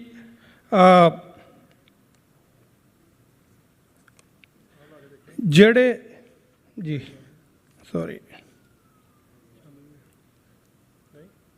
ਨਹੀਂ, ਜਦੋਂ ਵਰਲਡ ਸਿੱਖ ਪਾਰਲੀਮੈਂਟ ਦਾ, ਮੈਨੂੰ ਯਾਦ ਆ ਗਿਆ, ਠੀਕ ਹੈ, ਜਦੋਂ ਵਰਲਡ ਸਿੱਖ ਪਾਰਲੀਮੈਂਟ ਦਾ ਇਹ ਮਤਾ ਪਾਇਆ ਗਿਆ ਸੀ, ਉਹਦੇ ਵਿੱਚ ਜੀ ਉਹਦੇ ਵਿੱਚ ਇੱਕ ਇਹ ਵੀ ਗੱਲ ਜਿਹੜੀ ਆ ਉਹ ਲਿਖੀ ਗਈ ਸੀ ਕਿ ਵਰਲਡ ਸਿੱਖ ਪਾਰਲੀਮੈਂਟ ਦੀ ਜਿਹੜੀ ਨੁਮਾਇੰਦਗੀ ਆ, ਕਿਉਂਕਿ 1/4 ਹਿੱਸਾ ਜਿਹੜਾ ਕੌਮ ਦਾ, 25% ਹਿੱਸਾ ਜਿਹੜਾ ਉਹ ਭਾਰਤ ਦੀ ਕੈਦ 'ਚੋਂ ਬਾਹਰ ਵਸਦਾ, ਉਹਨਾਂ ਦੀ ਜਿਹੜੀ ਰਿਪਰੈਜ਼ੈਂਟੇਸ਼ਨ ਆ ਉਹ ਸ਼੍ਰੋਮਣੀ ਕਮੇਟੀ ਦੇ ਵਿੱਚ ਵੀ ਹੋਣੀ ਚਾਹੀਦੀ ਹੈ। ਇਸ ਦਿਸ਼ਾ ਦੇ ਵਿੱਚ ਸਾਨੂੰ ਰਲ ਮਿਲ ਕੇ ਜਿਹੜੀਆਂ ਜਥੇਬੰਦੀਆਂ ਪੰਜਾਬ ਦੇ ਵਿੱਚ ਵੀ ਕੰਮ ਕਰਦੀਆਂ, ਉਹਨਾਂ ਨਾਲ ਰਲ ਕੇ ਇਸ ਤਰ੍ਹਾਂ ਦੇ ਉਪਰਾਲੇ ਜਿਹੜੇ ਉਹ ਜ਼ਰੂਰ ਸਮੁੱਚੀ ਕੌਮ ਨੂੰ ਰੰਭਣੇ ਚਾਹੀਦੇ ਆ ਕਿ ਡਾਇਸਪੋਰਾ ਸਿੱਖਾਂ ਦੀ ਜਿਹੜੀ ਆਵਾਜ਼ ਆ, ਜਿਹੜੀ ਸਾਡੀ ਰਿਪਰੈਜ਼ੈਂਟੇਸ਼ਨ ਆ, ਉਹ ਸ਼੍ਰੋਮਣੀ ਕਮੇਟੀ ਦੇ ਵਿੱਚ ਵੀ ਹੋਵੇ, ਤਾਂ ਕਿ ਉੱਥੇ ਦਾ ਜਿਹੜਾ ਪ੍ਰਬੰਧ ਆ ਉਹਦੇ 'ਚ ਅਸੀਂ ਆਪਣਾ ਯੋਗਦਾਨ ਪਾ ਸਕੀਏ। ਔਰ ਦੂਜਾ ਇੱਕ ਅਹਿਮ ਨੁਕਤਾ ਜਿਹੜਾ ਹੈ ਕਿ ਜਿਹੜੇ ਗੁਰੂ ਘਰ, ਸਾਡੇ ਇਤਿਹਾਸਕ ਇਮਾਰਤਾਂ, ਸਾਡੇ ਗੁਰੂ ਘਰ ਹਿੰਦੁਸਤਾਨ ਦੇ ਨਕਸ਼ੇ ਦੇ ਵਿੱਚ ਨੇ ਜਾਂ ਪਾਕਿਸਤਾਨ ਦੇ ਵਿੱਚ ਨੇ, ਉਹਨਾਂ ਦੇ ਨਾਂ ਦੇ ਉੱਤੇ ਬਹੁਤ ਸਾਰੀਆਂ ਜ਼ਮੀਨਾਂ, ਬਹੁਤ ਸਾਰੀ ਪ੍ਰੋਪਰਟੀ ਸੀ। ਸਾਨੂੰ ਕੌਮੀ ਤੌਰ 'ਤੇ ਕੁਝ ਐਸੇ ਯਤਨ ਰੰਭਣੇ ਚਾਹੀਦੇ ਆ ਕਿ ਅਸੀਂ ਉਹ ਜਿਹੜੀ ਸਾਡੀ ਧਰੋਹਰ ਹੈ, ਸਾਡਾ ਹੈਰੀਟੇਜ ਹੈ ਸਾਰਾ, ਉਹਨੂੰ ਕਲੇਮ ਕਰੀਏ। ਹਜ਼ਾਰਾਂ ਜਿਹੜੇ ਮੁਰੱਬੇ ਆ ਉਹ ਸਾਡੇ ਬਣਦੇ ਆ ਦੋਨਾਂ ਮੁਲਕਾਂ ਦੇ ਵਿੱਚ, ਉਹਨਾਂ ਨੂੰ ਕਲੇਮ ਕਰੀਏ, ਕਿਉਂਕਿ ਕੱਲ੍ਹ ਨੂੰ ਜਦੋਂ ਸਾਡੀਆਂ ਹੱਦਾਂ ਤੈਅ ਹੋਣੀਆਂ ਤੇ ਸਾਡਾ ਇਹ ਕੇਸ ਆ ਜਿਹੜਾ ਕੋਰਟਾਂ ਦੇ ਵਿੱਚ, ਤੁਹਾਨੂੰ ਪਤਾ ਦਹਾਕਿਆਂ ਬੱਧੀ ਲੱਗ ਜਾਂਦੇ ਆ, ਸਾਡਾ ਇਹ ਜਿਹੜਾ ਕੇਸ ਆ ਇਹ ਸਟੈਂਡ ਬਾਏ ਹੋਣਾ ਚਾਹੀਦਾ। ਔਰ ਤੀਜਾ, ਜਿਹੜਾ ਡਾਇਸਪੋਰਾ ਦੇ ਵਿੱਚ ਇੰਗਲੈਂਡ ਹੋਵੇ, ਯੂਰਪ ਹੋਵੇ ਜਾਂ ਨਾਰਥ ਅਮਰੀਕਾ ਹੋਵੇ, ਆਸਟ੍ਰੇਲੀਆ ਹੋਵੇ, ਸਾਡੀ ਬਹੁਤ ਵੱਡੀ ਤਾਦਾਦ ਆ ਜਿਹੜੀ ਖਾਸ ਕਰਕੇ ਸਾਡੇ ਬੱਚਿਆਂ ਦੀ, ਸਟੂਡੈਂਟਸ ਦੀ, ਉਹ ਪਲਾਇਨ ਕਰ ਰਹੀ ਆ, ਇੱਥੇ ਆ ਕੇ ਸੈੱਟ ਹੋ ਰਹੀ ਹੈ, ਇੱਥੇ ਯੂਨੀਵਰਸਿਟੀਆਂ ਜਾਂਦੇ ਨੇ। ਔਰ ਸਾਡਾ ਇੱਕ ਸਮੁੱਚਾ ਜਿਹੜਾ ਕੌਮੀ ਉੱਦਮ ਇਹ ਹੋਣਾ ਚਾਹੀਦਾ ਕਿ ਵੈਸੇ ਚਾਹੀਦੀ ਤਾਂ ਸਾਨੂੰ ਯੂਨੀਵਰਸਿਟੀਆਂ ਹਰੇਕ ਮੁਲਕ ਦੇ ਵਿੱਚ, ਪਰ ਘੱਟੋ ਘੱਟ ਹਰੇਕ ਖਿੱਤੇ ਦੇ ਵਿੱਚ ਇੱਕ ਸਿੱਖ ਚੇਅਰ ਜ਼ਰੂਰ ਹੋਣੀ ਚਾਹੀਦੀ ਹੈ, ਜਿੱਥੇ ਸਾਡਾ ਜਿਹੜਾ ਨੌਜਵਾਨ ਆ, ਸਾਡਾ ਜਿਹੜਾ ਯੂਥ ਆ, ਉਹ ਜਿਹੜਾ ਨੈਰੇਟਿਵ ਸਾਡੀ ਕੌਮ ਦਾ ਭਾਰਤ ਵੱਲੋਂ ਸਪੌਂਸਰਡ ਚੇਅਰਸ ਦੇ ਵੱਲੋਂ ਅੱਗੇ ਵਧਾਇਆ ਜਾਂਦਾ, ਉਹਨੂੰ ਅਸੀਂ ਕਿਤੇ ਨਾ ਕਿਤੇ ਕਾਊਂਟਰ ਕਰ ਸਕੀਏ। ਸਾਡੇ ਆਪਣੇ ਸਿੱਖ ਸਕਾਲਰਸ ਹੋਣ ਉਹਨਾਂ ਯੂਨੀਵਰਸਿਟੀਜ਼ ਦੇ ਵਿੱਚ, ਜਿਹੜੇ ਸਾਨੂੰ ਜਾਂ ਸਾਡੇ ਜਿਹੜੇ ਇਤਿਹਾਸ ਦੀ ਜਾਂ ਸਾਡੇ ਸੱਭਿਆਚਾਰ ਦੀ ਜਿਹੜੀ ਇੰਟਰਪ੍ਰੀਟੇਸ਼ਨ ਆ, ਉਹ ਅਸੀਂ ਸਿੱਖ ਰਵਾਇਤਾਂ ਜਾਂ ਸਿੱਖ ਅਕੀਦੇ ਦੇ ਤਹਿਤ ਕਰੀਏ, ਨਾ ਕਿ ਇੰਡੀਆ ਵੱਲੋਂ ਸਪਾਂਸਰ ਜਿਹੜੀਆਂ ਚੇਅਰਸ ਨੇ ਉਹ ਸਾਡੀ ਗੱਲ ਆ ਜਿਹੜੀਆਂ ਕਰਨ ਉਹਨਾਂ ਨੇ ਕਿਸ ਤਰੀਕੇ ਨਾਲ ਕਰਨੀਆਂ ਉਹ ਆਪਾਂ ਨੂੰ ਪਤਾ ਆ। ਸੋ ਇੰਨੀਆਂ ਹੀ ਜਿਹੜੀਆਂ ਬੇਨਤੀਆਂ ਮੈਂ ਕਰਨੀਆਂ ਚਾਹੁੰਦਾ ਸੀ। ਬਹੁਤ ਬਹੁਤ ਧੰਨਵਾਦ ਸਰਦਾਰ ਸੁਖਮਿੰਦਰ ਸਿੰਘ ਹੋਣਾ ਦਾ, ਜਿਨ੍ਹਾਂ ਨੇ ਸਪੈਸ਼ਲੀ ਇਨਵਾਈਟ ਕੀਤਾ ਔਰ ਆਪ ਸਭ ਦੇ ਦਰਸ਼ਨ ਕਰਨ ਦਾ ਮੌਕਾ ਦਿੱਤਾ। ਔਰ ਇੱਕ ਮੈਂ ਹੋਰ ਜ਼ਰੂਰ ਗੱਲ ਥੋੜ੍ਹੀ ਜਿਹੀ ਐਡ ਕਰੂੰਗਾ, ਮੈਨੂੰ ਚੇਤਾ ਆ ਗਿਆ। ਇੱਥੇ ਜਿਹੜੀਆਂ ਸਲਾਈਡ ਚਲਾਈਆਂ ਸੀ 4, ਉਹਦੇ 'ਚ ਅਹਿਮ ਮਤੇ ਜਿਹੜੇ ਲਿਖੇ ਹੋਏ ਸੀ ਸਰਬੱਤ ਖਾਲਸਾ 2015 ਦਾ, ਉਹਦੇ ਵਿੱਚ ਇੱਕ 1986 ਵਾਲਾ ਵੀ ਜ਼ਰੂਰ ਜੋੜ ਦਿਓ, ਤਾਂ ਕਿ ਸਾਨੂੰ ਇਹ ਹਮੇਸ਼ਾ ਯਾਦ ਦਹਾਨੀ ਰਹੇ ਕਿ 1986 ਦੇ ਸਰਬੱਤ ਖਾਲਸੇ ਤੋਂ ਲੈ ਕੇ 2015 ਵਾਲੇ ਸਰਬੱਤ ਖਾਲਸਾ ਤੱਕ ਜੇ ਗੌਰਮੈਂਟ ਨੇ ਆਪਣਾ ਸੁਭਾਅ ਨਹੀਂ ਬਦਲਿਆ ਤੇ ਅਸੀਂ ਵੀ ਆਪਣਾ ਸਟੈਂਡ ਨਹੀਂ ਬਦਲਿਆ। ਜਿਹੜਾ ਖਾਲਿਸਤਾਨ ਦਾ ਐਲਾਨਨਾਮਾ 1986 ਵਾਲੇ ਸਰਬੱਤ ਖਾਲਸੇ ਤੋਂ ਬਣਾਈ ਗਈ ਪੰਥਕ ਕਮੇਟੀ ਵੱਲੋਂ ਨਿਕਲਿਆ, ਪੰਥ ਅੱਜ ਵੀ ਉਸ ਐਲਾਨਨਾਮੇ ਦੇ ਉੱਤੇ ਕਾਇਮ ਆ। ਸੋ ਇੰਨੀਆਂ ਹੀ ਜਿਹੜੀਆਂ ਬੇਨਤੀਆਂ ਕਰਦੇ ਹੋਏ ਮੈਂ ਖਿਮਾ ਦਾ ਜਾਚਕ ਹਾਂ ਜੀ। ਅਖੀਰ 'ਤੇ 2 ਉਹ ਸ਼ਖਸੀਅਤਾਂ ਨੇ ਜਿਨ੍ਹਾਂ ਨੂੰ ਮੈਂ ਆਪਣਾ ਮੈਂਟਰ ਮੰਨਦਾ। ਡਾਕਟਰ ਅਮਰਜੀਤ ਸਿੰਘ ਜੀ ਸਾਡੇ ਵਿੱਚ ਵਿਰਾਜਮਾਨ ਨੇ, ਔਰ ਦੂਜੇ ਸਨ ਸਰਦਾਰ ਸੁਖਮਿੰਦਰ ਸਿੰਘ ਹੰਸਰਾ। ਮੇਰਾ ਖਿਆਲ ਆ ਟੋਰਾਂਟੋ ਦੀ ਇਸ ਧਰਤੀ ਦੇ ਉੱਤੇ ਅਸੀਂ ਸਾਰੇ ਉਹਨਾਂ ਦੀ ਸ਼ਖਸੀਅਤ ਬਾਰੇ ਜਾਣੂ ਆ। ਸੋ ਉਹਨਾਂ ਦੀਆਂ ਹਸਤੀਆਂ ਵੀ ਸੁਖਦੇਵ ਸਿੰਘ ਉਹਨਾਂ ਨੇ ਦੱਸਿਆ ਅੱਜ ਜਲ ਪ੍ਰਵਾਹ ਹੋਣੀਆਂ ਨੇ। ਸੋ ਉਹਨਾਂ ਦੀਆਂ ਇਹਨਾਂ ਸਤਰਾਂ ਦੇ ਨਾਲ ਅੱਜ ਦੇ ਮੈਂ ਆਪਣੇ ਇਸ ਪ੍ਰੈਜੈਂਟੇਸ਼ਨ ਨੂੰ ਸੰਕੋਚਦਾ ਜੀ ਕਿ ਕਉ ਕਿਸੇ ਕੋ ਰਾਜ ਨਾ ਦੇ ਹੈ ਜੋ ਲੈ ਹੈ ਨਿਜ ਬਲ ਸੇ ਲੈ ਹੈ। ਖਾਲਿਸਤਾਨ ਵਾਹਿਗੁਰੂ ਜੀ ਕਾ ਖਾਲਸਾ, ਵਾਹਿਗੁਰੂ ਜੀ ਕੀ ਫਤਿਹ।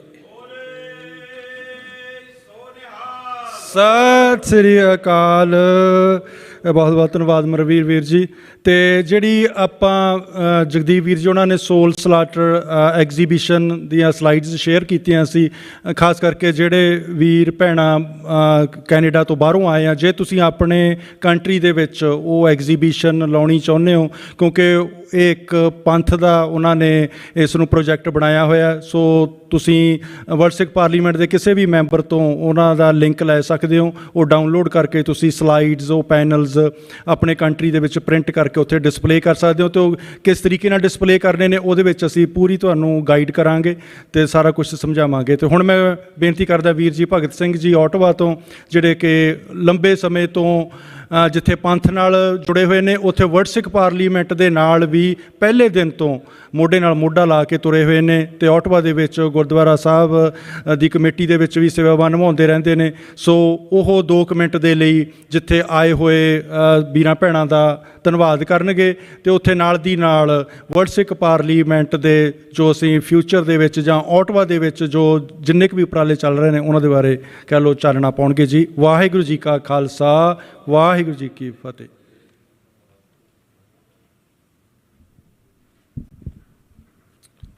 ਸਤਿਗੁਰੂ ਸਾਹਿਬ ਸ੍ਰੀ ਗੁਰੂ ਗ੍ਰੰਥ ਸਾਹਿਬ ਮਹਾਰਾਜ ਸੱਚੇ ਪਾਤਸ਼ਾਹ ਦੀ ਰਹਿਮਤ ਦਾ ਸਦਕਾ ਜੁੜ ਬੈਠੇ ਗੁਰੂ ਰੂਪ ਖਾਲਸਾ ਸਾਧ ਸੰਗਤ ਜੀ, ਵਾਹਿਗੁਰੂ ਜੀ ਕਾ ਖਾਲਸਾ, ਵਾਹਿਗੁਰੂ ਜੀ ਕੀ ਫਤਿਹ। ਅੱਜ ਵਰਲਡ ਸਿੱਖ ਪਾਰਲੀਮੈਂਟ ਦਾ 3ਜਾ ਸੈਸ਼ਨ ਬਰੈਂਪਟਨ ਕੈਨੇਡਾ ਵਿਖੇ ਹੋ ਰਿਹਾ। ਆਪ ਸਾਰੇ ਦੂਰੋਂ ਨੇੜਿਓਂ ਚੱਲ ਕੇ ਆਏ ਹੋ, ਇੰਗਲੈਂਡ ਤੋਂ, ਆਸਟ੍ਰੇਲੀਆ ਤੋਂ, USA ਤੋਂ, ਕੈਨੇਡਾ ਦੇ ਵੱਖ-ਵੱਖ ਸ਼ਹਿਰਾਂ ਤੋਂ।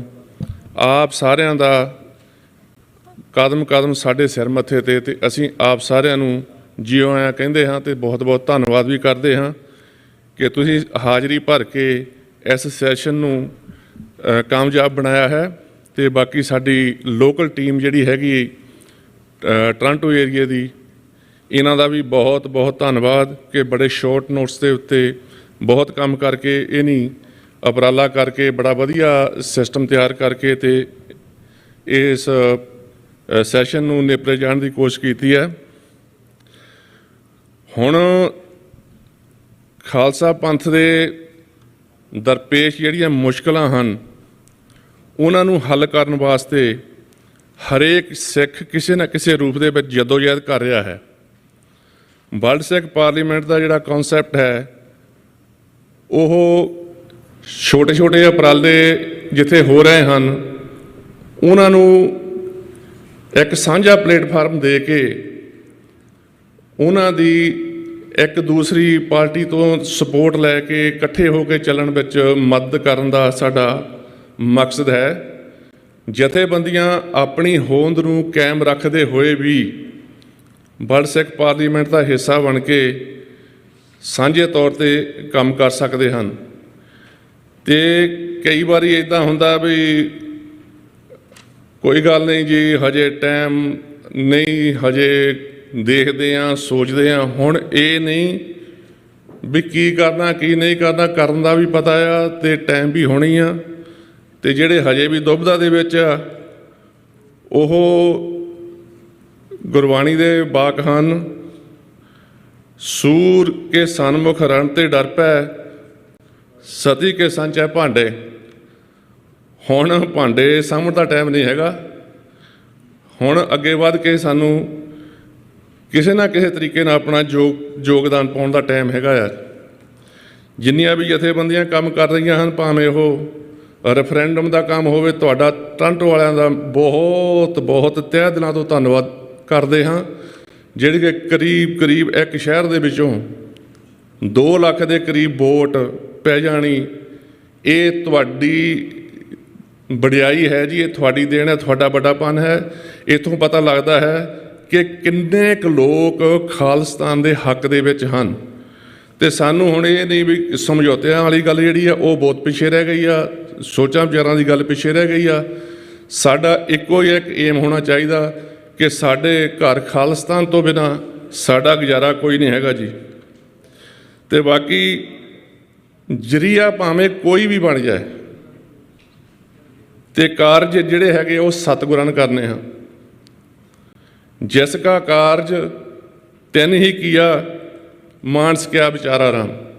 ਇਹ ਸੱਚੇ ਪਾਤਸ਼ਾਹ ਕਾਰਜ ਆਪ ਹੀ ਕਰਨਗੇ, ਵਡਿਆਈ ਜਿਹਨੂੰ ਬਖਸ਼ਣੀਆਂ ਉਹ ਨਹੀਂ ਬਖਸ਼ ਦੇਣੀਆਂ, ਪਰ ਸਾਨੂੰ ਉਪਰਾਲੇ ਕਰਦੇ ਰਹਿਣਾ ਚਾਹੀਦਾ। ਅਖੀਰ ਦੇ ਵਿੱਚ ਓਟਵਾ ਸਿੱਖ ਸੋਸਾਇਟੀ ਵੱਲੋਂ ਅਤੇ ਵਰਲਡ ਸਿੱਖ ਪਾਰਲੀਮੈਂਟ ਦੇ ਓਟਵਾ ਚੈਪਟਰ ਵੱਲੋਂ ਹਾਜ਼ਰੀ ਭਰਦਾ ਹੋਇਆ ਮੈਂ ਆਪ ਸਾਰਿਆਂ ਦਾ ਤਹਿ ਦਿਲੋਂ ਧੰਨਵਾਦ ਕਰਦਾ ਹੋਇਆ ਫਤਿਹ ਬੁਲਾਉਣਾ। ਹੋਈਆਂ ਭੁੱਲਾਂ ਦੀ ਖਿਮਾ ਬਖਸ਼ਣੀ ਜੀ। ਵਾਹਿਗੁਰੂ ਜੀ ਕਾ ਖਾਲਸਾ, ਵਾਹਿਗੁਰੂ ਜੀ ਕੀ ਫਤਿਹ। ਖਾਲਿਸਤਾਨ ਖਾਲਿਸਤਾਨ ਖਾਲਿਸਤਾਨ ਰਾਜ ਕਰੇਗਾ, ਰਾਜ ਕਰੇਗਾ। ਬੋਲੇ ਸੋ ਨਿਹਾਲ। ਵਾਹਿਗੁਰੂ ਜੀ ਕਾ ਖਾਲਸਾ, ਵਾਹਿਗੁਰੂ ਜੀ ਕੀ ਫਤਿਹ ਜੀ। ਬਹੁਤ ਬਹੁਤ ਧੰਨਵਾਦ ਵੀਰ ਜੀ ਭਗਤ ਸਿੰਘ ਜੀ। ਅਤੇ ਹੁਣ ਮੈਂ ਬੇਨਤੀ ਕਰਾਂਗਾ ਵੀਰ ਜੀ ਮਨਪ੍ਰੀਤ ਸਿੰਘ ਉਹਨਾਂ ਨੂੰ ਕਿ ਉਹ ਆਉਣ ਅਤੇ ਅੱਗੋਂ ਜੋ ਸਟੇਜ ਦੀ ਕਾਰਵਾਈ ਆ ਉਸ ਨੂੰ ਚਲਾਉਣ। ਅਤੇ ਇੱਕ ਵਾਰ ਫਿਰ ਪੂਰੀ ਕੈਨੇਡੀਅਨ ਟੀਮ ਵੱਲੋਂ ਦੂਰੋਂ ਨੇੜਿਓਂ ਲੋਕਲ ਜਿੰਨੇ ਵੀ ਤੁਸੀਂ ਇੱਥੇ ਇਸ ਸੈਸ਼ਨ ਦੇ ਵਿੱਚ ਪਹੁੰਚੇ ਹੋ, ਤੁਹਾਡਾ ਸਾਰਿਆਂ ਦਾ ਬਹੁਤ ਬਹੁਤ ਧੰਨਵਾਦ ਜੀ। ਵਾਹਿਗੁਰੂ ਜੀ ਕਾ ਖਾਲਸਾ, ਵਾਹਿਗੁਰੂ ਜੀ ਕੀ ਫਤਿਹ। ਵੀਰ ਜੀ ਮਨਪ੍ਰੀਤ ਸਿੰਘ।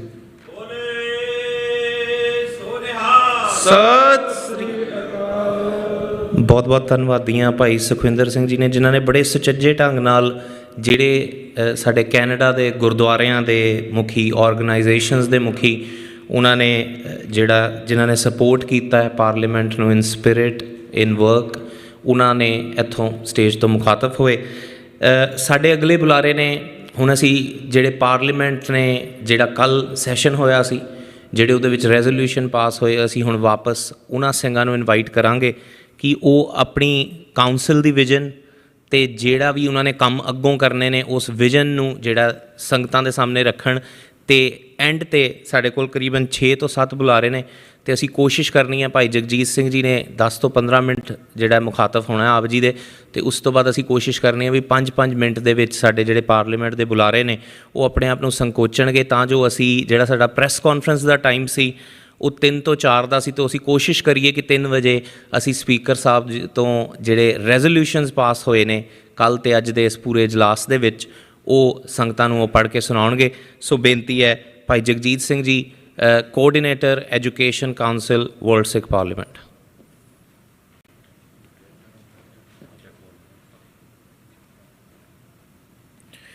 ਸਾਧ ਸੰਗਤ ਜੀ, ਵਾਹਿਗੁਰੂ ਜੀ ਕਾ ਖਾਲਸਾ, ਵਾਹਿਗੁਰੂ ਜੀ ਕੀ ਫਤਿਹ।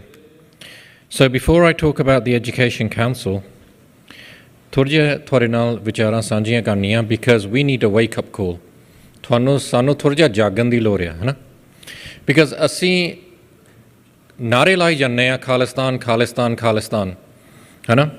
ਐਂਡ ਆਪਾਂ ਨੂੰ ਰਿਅਲਾਈਜ਼ ਕਰਨਾ ਪੈਣਾ ਆ ਕਿ ਨਾਰੇ ਆਰ ਇੰਪੋਰਟੈਂਟ, ਪਰ ਨਾਰਿਆਂ ਦੇ ਪਿੱਛੇ ਪਲਾਨ ਅਤੇ ਨਾਰਿਆਂ ਦੇ ਪਿੱਛੇ ਸਟ੍ਰੈਟਜੀ ਅਤੇ ਨਾਰਿਆਂ ਦੇ ਪਿੱਛੇ ਵਿਜ਼ਨ is also important. ਇਹ ਵੀ ਇੰਪੋਰਟੈਂਟ ਆ, because why do we need a world Sikh parliament? Because ਜੇ ਕੱਲ੍ਹ ਨੂੰ ਤੁਹਾਨੂੰ ਕੋਈ ਦੇਸ਼ ਦੇਵੇ, ਉਹਨਾਂ ਦਾ administration, the structure, that is really important, because we have to learn that we can't run a nation like a Gurdwara committee. We have to learn that ਅਸੀਂ ਕਿਸੇ ਨੂੰ ਇਹ ਨਾ ਹੋ ਗਏ ਕਿ ਇੱਥੇ ਆ ਕੇ ਮੂੰਹ ਦਿਖਾਲ ਦੀਏ ਕਿ ਅਸੀਂ ਇੱਥੇ ਮੂੰਹ ਦਿਖਾਲਤਾ ਅਤੇ ਥੋੜ੍ਹਾ ਜਿਹਾ 5 ਮਿੰਟ ਬੋਲ ਲਿਆ ਐਂਡ ਬੇਸਿਕਲੀ ਸਾਡਾ ਦੇਸ਼ ਬਣ ਜਾਣਾ। We got to be thinking bigger than this, because nations ਕਿੱਦਾਂ ਬਣਦੇ ਆ? ਪਹਿਲੀ ਚੀਜ਼ ਆ, we have to believe we're a nation. ਅਸੀਂ ਇੱਕ ਕੌਮ ਆ, so we have to act like a ਕੌਮ। ਫਰਕ ਇਹ ਆ, we are a ਕੌਮ without a state, ਹੈ ਨਾ। ਪਰ just because ਸਾਡੇ ਕੋਲ state ਨਹੀਂ ਹੈਗਾ, country ਨਹੀਂ ਹੈਗੀ, ਇਸ ਦਾ ਇਹ ਨਹੀਂ ਮਤਲਬ ਕਿ ਅਸੀਂ ਕੌਮ ਨਹੀਂ ਹੈਗੇ। So even without a state, Khalistan ਬਣਨ ਤੋਂ ਬਗੈਰ, we still have to behave, act like a ਕੌਮ। We have to administer our nation's aspirations, ਸਾਡੀ ਜਿਹੜੀ ਸੋਚ ਆ, ਸਾਡੀ ਜਿਹੜੀ ਗਾਂ ਦੀ ਥਿੰਕਿੰਗ ਆ, ਇਹ ਸਾਰੀਆਂ ਚੀਜ਼ਾਂ ਹੁਣ ਤਿਆਰ ਕਰਨੀਆਂ ਪੈਂਦੀਆਂ ਆ, ਤਾਂ ਹੀ ਆਪਾਂ ਗਾਂ ਜਾ ਕੇ ਇੱਕ ਨੇਸ਼ਨ ਬਣ ਸਕਦੇ ਆ। I'll give you a brief example. ਸਾਕਾ ਨਨਕਾਣਾ ਸਾਹਿਬ ਹੋਇਆ ਸੀ, ਅਤੇ ਆਪਾਂ all the time ਆਪਾਂ ਯਾਦ ਕਰਦੇ ਹਾਂ ਕਿ ਉੱਥੇ ਗੁਰਸਿੱਖ ਸ਼ਹੀਦ ਹੋਏ ਆ, ਪਰ ਅਸੀਂ ਇਹ ਨਹੀਂ ਸੋਚਦੇ ਕਿ ਉੱਥੇ ਜਿਹੜਾ ਮਹੰਤ ਸੀਗਾ, he was 21 years old and he was abusive. So ਉਸ ਨਨਕਾਣਾ ਸਾਹਿਬ ਦਾ ਇੰਚਾਰਜ ਕਿੱਦਾਂ ਬਣ ਗਿਆ? The reason what we're lacking is our lack of administration. ਕਿ ਅਸੀਂ ਆਪਣੇ ਜਿਹੜੇ ਅਸਥਾਨ ਆ, ਅਸੀਂ ਜਿਹੜਾ ਆਪਣਾ ਕੌਮ ਆ, we need to get better at administration, ਹੈ ਨਾ। ਹਰੀ ਸਿੰਘ ਨਲਵਾ, ਜਦੋਂ ਆਪਾਂ ਗੱਲ ਕਰਦੇ ਹਾਂ, ਮਹਾਰਾਜ ਰਣਜੀਤ ਸਿੰਘ ਵਰਗੇ, they understood administration, they understood statehood, they understood ਕਿ ਅਸੀਂ ਕਿੱਦਾਂ ਚੀਜ਼ਾਂ ਨੂੰ ਬਣਾਉਣਾ ਆ, how we going to lead. What we can't do is basically, ਇੱਥੇ ਬਾਰ-ਬਾਰ ਮੈਨੂੰ ਇਹੀ ਕੰਪਲੇਂਟਾਂ ਆਉਂਦੀਆਂ ਰਹਿੰਦੀਆਂ ਨੌਜਵਾਨਾਂ ਤੋਂ ਕਿ ਸਾਨੂੰ ਸਪੇਸ ਨਹੀਂ ਮਿਲਦਾ, ਅਸੀਂ ਇੱਥੇ ਬਹੁਤ ਕੁਛ ਕਰਨਾ ਚਾਹੁੰਦੇ ਹਾਂ, and we are still behaving ਜਿੱਦਾਂ ਬਸ ਇੱਕ ਗੁਰਦੁਆਰੇ ਦਾ ਕਾਨਫਰੰਸ ਆ, ਸਾਰਿਆਂ ਨੂੰ 5-5 ਮਿੰਟ ਦੇ ਦਈਏ, ਸਾਰੇ ਮੂੰਹ ਦਿਖਾਲ ਦੇਣ ਕਿ ਅਸੀਂ ਆਹ ਕਰਨਾ, ਪਰ ਇਹ ਚੀਜ਼ ਨਹੀਂ ਹੈਗੀ, ਇਹ ਕਾਨਫਰੰਸ ਨਹੀਂ ਹੈਗੀ। This is strategy. This is strategy. ਜੇ ਅਸੀਂ ਇੱਥੇ ਕੈਨੇਡਾ ਆਏ ਹਾਂ ਤੁਹਾਡੇ ਕੋਲ, we want to see the best the Margs in Canada sitting here.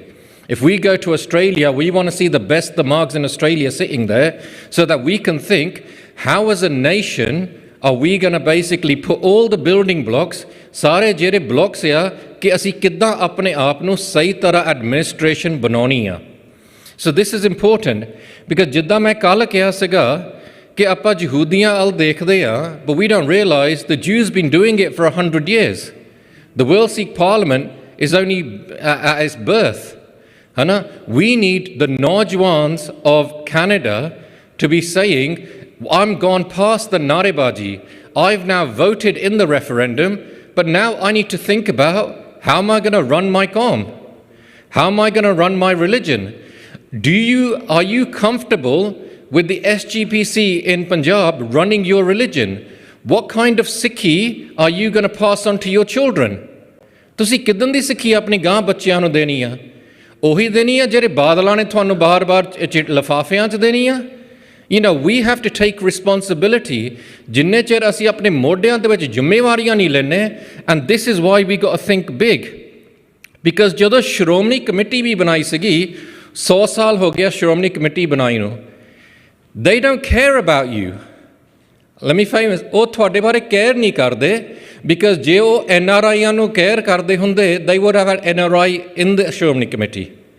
ਪਰ ਉਹਨਾਂ ਨੂੰ ਪਤਾ ਆ ਕਿ ਜਦੋਂ ਬਾਹਰਲੇ ਸਿੱਖਾਂ ਨਾਲ ਗੱਲ ਕਰੂੰਗੇ, ਉਹਨਾਂ ਨੇ ਕਹਿਣਾ ਕਿ ਆਹ ਕਾਤ ਨਹੀਂ ਹੋਇਆ, ਆਹ ਕਾਤ ਨਹੀਂ ਹੋਇਆ, ਆਹ ਕਾਤ ਨਹੀਂ ਹੋਇਆ, ਐਂਡ ਇਟਸ ਕਨਵੀਨੀਅੰਟ, ਬਹੁਤ ਕਨਵੀਨੀਅੰਟ ਆ ਕਿ ਇਹਨਾਂ ਨੂੰ ਇਗਨੋਰ ਕਰ ਦਿਓ, ਫਿਰ ਸਾਨੂੰ ਕੁਛ ਕਰਨ ਦੀ ਲੋੜ ਨਹੀਂ ਹੈਗੀ, ਹੈ ਨਾ। ਦਿਸ ਇਜ਼ ਲੈਕ ਆਫ ਜ਼ਿੰਮੇਵਾਰੀ।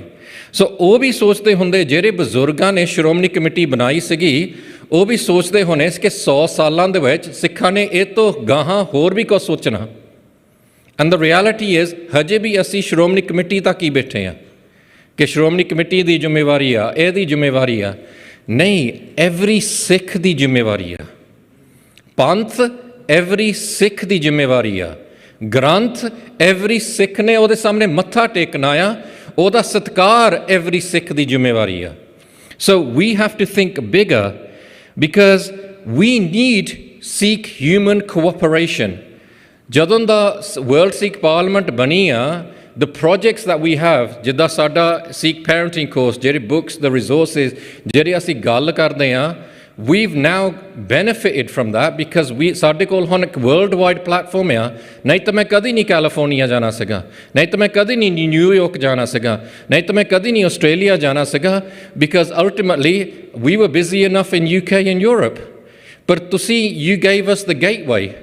And in the same way, ਜਿੱਦਾਂ ਹਮ ਵੀਰ ਜੀ ਦਾ ਸੇਵਿੰਗ ਪੰਜਾਬ ਆ, my ਬੇਨਤੀ to the nojwans of Canada, all your projects, if you can't start coming and networking in the World Sikh Parliament, you can give them global scale।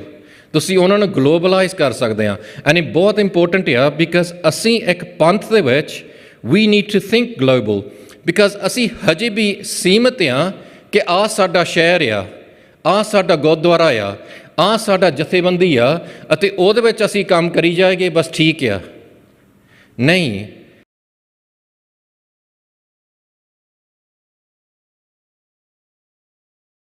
Nation ਇੱਦਾਂ ਨਹੀਂ ਸੋਚਦੀਆਂ ਲੋਕ, because ਜੇ ਆਪਾਂ ਦੇਖੀਏ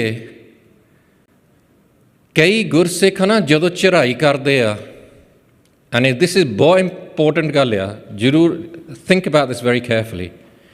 ਕਈ ਗੁਰਸਿੱਖ ਜਦੋਂ ਚੜ੍ਹਾਈ ਕਰਦੇ ਆ, ਉਹ ਆਖਰੀ ਦਮ ਦੇ ਵਿੱਚ ਵਾਹਿਗੁਰੂ ਵਾਹਿਗੁਰੂ ਵਾਹਿਗੁਰੂ ਕਹਿੰਦੇ ਆ, ਕਈ ਇੱਦਾਂ ਦੇ, ਅਤੇ ਉਹ ਦਰਗਾਹ ਦੇ ਵਿੱਚ ਪਹੁੰਚਦੇ ਆ। ਪਰ ਕਈ ਗੁਰਸਿੱਖ ਇੱਦਾਂ ਦੇ ਸੀਗੇ ਜਦੋਂ ਮੋਢਾ ਚਾਹੀਦਾ ਸੀ ਤੋਪ ਨੂੰ, ਜਦੋਂ ਉੱਥੇ ਗੋਲੀਆਂ ਦੇ ਸਾਹਮਣੇ ਖੜਨਾ ਸੀਗਾ, ਜਿੱਦਾਂ ਭਾਈ ਫੌਜਾ ਸਿੰਘ ਖੜਗੇ ਸੀ, ਜਿੱਦਾਂ ਬਾਬਾ ਜਰਨੈਲ ਸਿੰਘ ਖੜਗੇ ਸੀ, ਕਈ ਗੁਰਸਿੱਖ ਇੱਦਾਂ ਦੇ ਆਪਣੇ ਇਤਿਹਾਸ ਦੇ ਵਿੱਚ ਜਦੋਂ ਸਮਾਂ ਆਇਆ ਉਹ ਮਰਦੇ ਮਰਦੇ ਕਹਿੰਦੇ ਪੰਥ ਪੰਥ ਪੰਥ। ਇਹ ਸਾਡੀ ਸੋਚ ਹੋਣੀ ਚਾਹੀਦੀ ਆ ਕਿ ਪੰਥ ਆ ਪਹਿਲਾਂ। ਜਿੱਦਣ ਅਸੀਂ ਸੋਚਦੇ ਪੰਥ ਪਹਿਲਾਂ ਆ, ਅਸੀਂ ਕੌਮ ਬਾਰੇ ਸੋਚਦੇ ਹਾਂ।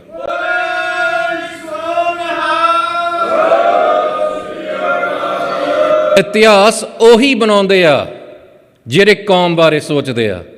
ਕੋਈ ਨਹੀਂ ਲੋਕਲਾਂ ਨੂੰ ਸੋਚਦੇ, ਉਹ ਨਹੀਂ ਯਾਦ ਕਰਦੇ ਕੋਈ, ਉਹਨਾਂ ਨੂੰ ਯਾਦ ਕਰਦੇ ਆ ਕਿ ਇਹਨੇ ਕੌਮ ਦਾ ਮੋਢਾ ਦੇਣਾ ਆ, ਉਹਨਾਂ ਨੇ ਸੋਚਣਾ ਆ ਜਿਹਨੇ ਕੌਮ ਨੂੰ ਸਿਹਤ ਦੇਣੀ ਆ। And you can stop complaining as ਨੌਜਵਾਨਸ, ਉਹ ਜਿਹੜੇ ਵਰਲਡ ਵਾਈਡ ਆ, ਕਿ ਸਾਨੂੰ ਮੌਕਾ ਨਹੀਂ ਮਿਲਦਾ, ਸਾਨੂੰ ਆਹ ਨਹੀਂ ਮਿਲਦਾ, ਸਾਨੂੰ ਆਹ ਨਹੀਂ ਮਿਲਦਾ, because the World Sikh Parliament is giving you a globalized platform.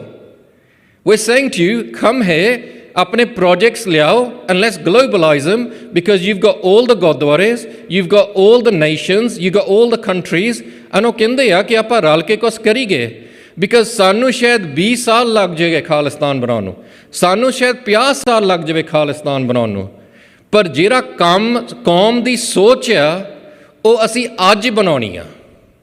We can't wait 20-50 years. ਅਸੀਂ ਜਿਹੜੇ ਆਪਣੇ ਬੱਚੇ ਆ ਅੱਜ ਪਹੁੰਚਾਉਣੇ ਆ, ਬਿਕਾਜ਼ ਜਿਹੜੇ ਪ੍ਰੋਬਲਮਸ ਆ ਉਹ ਤਾਂ ਤੁਹਾਡੇ ਦਰਵਾਜ਼ੇ 'ਤੇ ਬੈਠੇ ਆ। ਇਹ ਨਹੀਂ ਕਿ ਇੱਥੇ ਗੁਰਦੁਆਰਾ ਕਮੇਟੀ ਇੱਥੇ ਆ ਕੇ ਮੂੰਹ ਦਿਖਾ ਕੇ ਚੱਲ ਜਾਵੇ, ਬਿਕਾਜ਼ ਜਿਹੜੇ ਪੰਥ ਦੇ ਪ੍ਰੋਬਲਮਸ ਆ, ਜਿਹੜੇ ਇੰਨੇ ਸਟੂਡੈਂਟ ਆਏ ਆ, ਜਿਹੜੇ ਸਟੂਡੈਂਟਾਂ ਦੇ ਪ੍ਰੋਬਲਮ ਆ, ਉਹ ਤਾਂ ਉਹਨਾਂ ਦੇ ਗੁਰਦੁਆਰੇ ਸਾਹਮਣੇ ਖੜੇ ਆ। ਸੋ unless we don't all start thinking together, unless we don't all start strategizing together, we will not be able to solve our problems, because ਜਿੱਦਾਂ ਭਾਈ ਗੁਰਪ੍ਰੀਤ ਸਿੰਘ ਨੇ ਦੱਸਿਆ in Saving Punjab ਕਿ basically all our problems are so intermingled, ਸਾਡੇ ਸਾਰਿਆਂ ਦੇ ਨਾਲ ਰਲ ਕੇ solutions ਬਣਨੇ ਆ, ਇਕੱਲਾ ਬੰਦਾ ਨਹੀਂ ਕੋਈ ਸੋਲੂਸ਼ਨ ਬਣਾ ਸਕਦਾ। ਕੋਈ ਵੀ ਕੌਮ ਇੱਕ ਬੰਦਾ ਇੱਕ ਲੀਡਰ 'ਤੇ ਨਹੀਂ ਚੱਲਦੀ। ਐਵਰੀ ਕੌਮ ਦੇ ਪਿੱਛੇ ਟੀਮ ਵਰਕ ਹੁੰਦੀ ਆ, ਐਵਰੀ ਬੰਦੇ ਦੇ ਪਿੱਛੇ ਵੀ ਟੀਮ ਵਰਕ ਹੁੰਦੀ ਆ। ਐਂਡ ਅੱਧਾ ਜਿਹੜਾ ਪੰਥ ਆ ਜੇ ਉਹ ਸਾਇਲੈਂਟ ਆ, then ਇਹ ਸਾਡੇ ਲਈ ਇੱਕ ਪ੍ਰੋਬਲਮ ਆ। We need as many ਬੀਬੀਆਂ as possible, and we need all of us coming together. So ਜਿਹੜਾ ਪੰਥ ਆ is very important.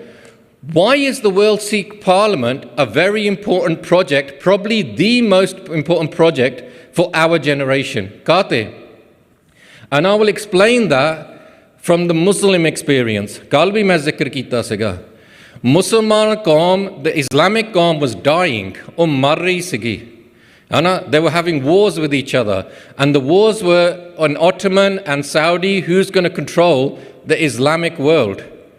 And in the 60s, ਉਹ ਦੇਖਦੇ ਆ ਅਸੀਂ ਨਾ ਮੈਕਾ ਜਾ ਕੇ ਕਾਨਫਰੰਸ ਕਰ ਸਕਦੇ ਆ ਬਿਕਾਜ਼ ਉਹਨਾਂ ਕਹਿੰਦੇ ਸਾਡੇ ਦਾਇਰੇ ਥੱਲੇ ਰੱਖੋ, stay under us, we can't go to the Ottomans and do something there. So ਉਹਨਾਂ ਨੇ ਬਾਹਰ ਜਾ ਕੇ ਆਪਣੀ ਕਾਨਫਰੰਸਾਂ ਕੀਤੀਆਂ in the 60s, in Cairo, in Tripoli, in other places, Lebanon. ਉੱਥੇ ਜਾ ਕੇ ਪਰ ਜਿਹੜੇ ਉਹਨਾਂ ਦੇ ਕੌਮ ਦੇ, ਉਹਨਾਂ ਦੇ ਮਜ਼ਹਬ ਦੇ activists came together. ਜਦੋਂ when they started coming together, they started networking. ਜਦੋਂ ਉਹਨਾਂ ਨੇ ਇਕੱਠੇ ਹੋ ਕੇ they started strategizing. They started thinking, well, you do this, I can help you with this. You do this, I can help you with this. And we can all come together. Our resources can come together. Within 20 years, Islam became the fastest growing religion in the world. We can't have our conferences in the Akal Takht Sahib. ਅਸੀਂ ਚਾਹੁੰਦੇ ਹਾਂ ਕਿ ਉੱਥੇ ਸਰਬਤ ਖਾਲਸਾ ਹੋਵੇ. ਅੱਗੇ ਵੀ ਇੱਦਾਂ ਹੁੰਦਾ ਸੀ ਪੰਥ ਦੇ ਵਿੱਚ ਕਿ ਸਰਬਤ ਖਾਲਸਾ ਹੁੰਦੇ ਸੀਗੇ, ਇੱਕ ਜਾਂ ਦੋ ਮਤੇ ਹੁੰਦੇ ਸੀਗੇ, ਪਰ ਉਹ ਤੇ ਸਾਰਾ ਪਹਿਰਾ ਦਿੰਦੇ ਹੁੰਦੇ ਸੀ, ਤਾਂ ਹੀ ਸਾਡੀ ਕੌਮ ਹਮੇਸ਼ਾ ਮੋਹ ਨੂੰ ਚੱਲਦੀ ਆ। ਅੱਜ ਕਾਹਤੇ ਨਹੀਂ ਅਸੀਂ ਇਹ ਚੀਜ਼ਾਂ ਕਰ ਸਕਦੇ, ਕੋਈ ਸਾਨੂੰ ਰੋਕ ਨਹੀਂ ਰਿਹਾ। The only thing that is holding us back is us. We are totally free here in the West. We can dream as big as we want in the West.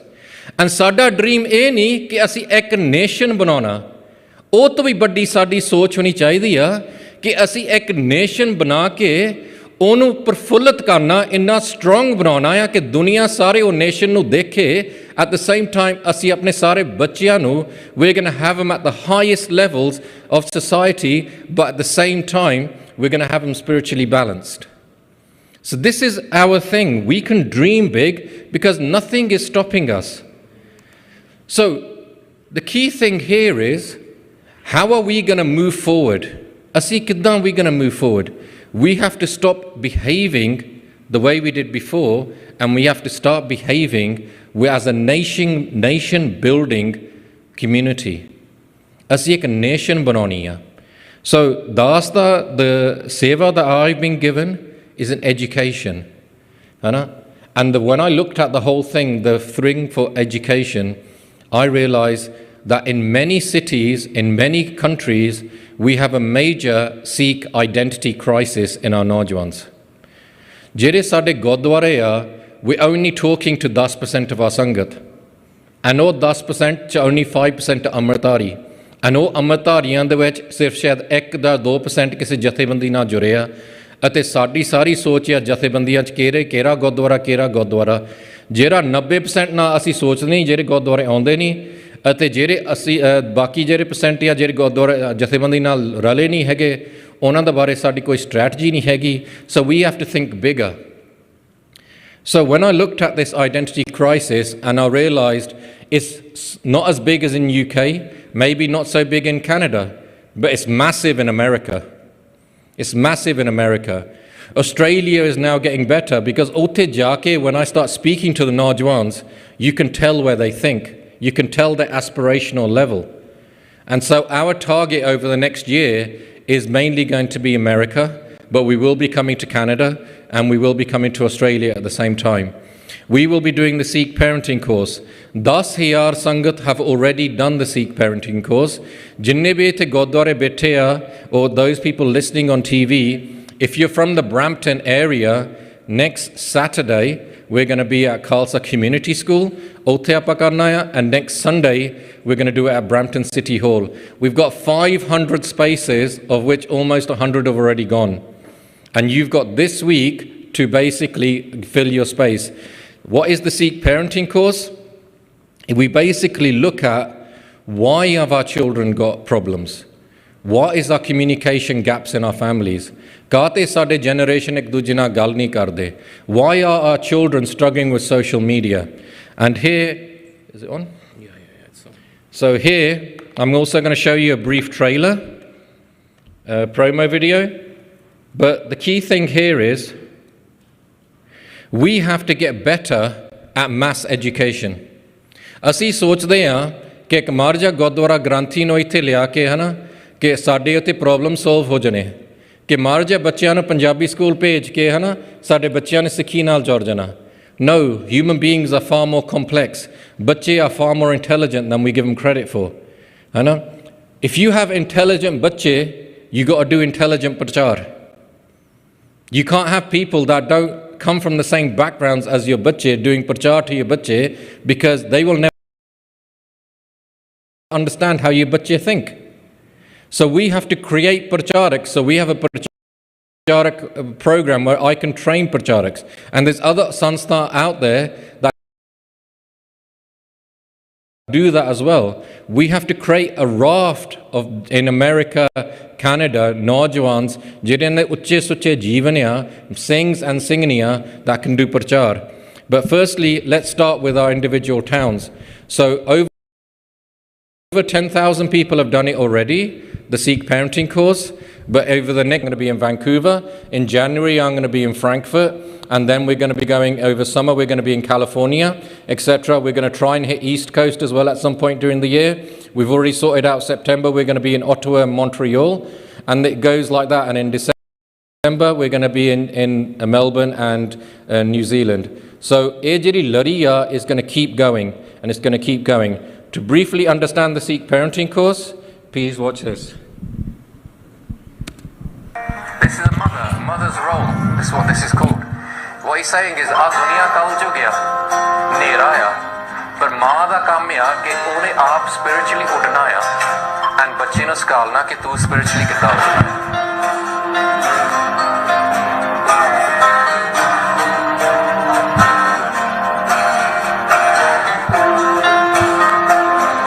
About the need for self-soothing, and one of the best things that you can do is self-soothe yourself through Waheguru, which means get rid of your anxieties, get rid of your stress, get rid of your tension.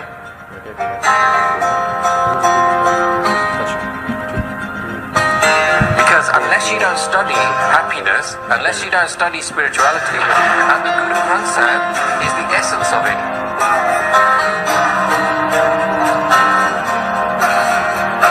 It's basically, his Kirtan is your soul bursting out. That's what Kirtan is. Okay, so Sad Khushiyan, Kirtan Japnam. Sometimes the most Gurmukh Sarus in our Sangat are the children. Because the children have less access to Kam, Krodh, Lobh, Ahankar.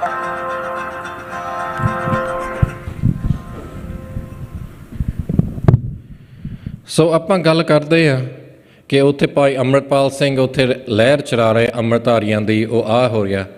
ਮੈਨੂੰ ਵੀ ਪਤਾ ਆ, ਜਦੋਂ ਅਸੀਂ ਪੰਜਾਬ ਜਾਂਦੇ ਹਾਂ ਨਾ, ਤੁਸੀਂ ਥੋੜ੍ਹਾ ਜਿਹਾ ਪ੍ਰਚਾਰ ਕਰ ਲਓ, ਇੱਕਦਮ ਸੰਗਤ ਤਿਆਰ ਹੋ ਜਾਂਦੀ। ਸਾਡੇ ਪਿੰਡ 'ਚ ਮੈਂ ਮਰ ਜਾ ਗੱਤਕਾ ਹੀ ਖੇਲਿਆ ਅਤੇ ਫੁੱਟਬਾਲ ਖੇਲਿਆ, ਹਫ਼ਤੇ ਦੇ ਐਂਡ ਤੱਕ ਸਾਰੇ ਨੌਜਵਾਨ ਤਿਆਰ ਹੋ ਗਏ ਅੰਮ੍ਰਿਤ ਛਕਣ ਨੂੰ, ਬਿਕਾਜ਼ ਉਹ ਉਹਨਾਂ ਦੇ ਖੂਨ ਦੇ ਵਿੱਚ ਆ, ਉਹ ਸਿਰਫ ਉੱਤੇ ਲਿਆਉਣ ਦੀ ਲੋੜ ਆ। ਪਰ ਜਦੋਂ ਅਸੀਂ ਬਾਹਰ ਆ ਜਾਂਦੇ ਆ, ਸਾਡੇ ਬੱਚਿਆਂ ਦੇ ਵਿੱਚ ਕੈਪੀਟਲਿਜ਼ਮ ਇੰਨਾ ਭਰ ਜਾਂਦਾ ਆ, ਉਹਨਾਂ ਦੇ ਕੋਲ 200-300 ਸਵਾਲ ਹੁੰਦੇ ਆ, ਮਰ ਜਾ ਉਹਨਾਂ ਨੇ ਜਪਜੀ ਸਾਹਿਬ ਪਾਠ ਕਰਨ ਲਈ। It's a massive challenge out here, ਹੈ ਨਾ, but we are up to that challenge. We can handle this, ਹੈ ਨਾ। So the key things here is that ਸਾਰੇ ਪੰਥ ਦੇ ਬੱਚੇ ਸਾਡੇ ਬੱਚੇ ਆ।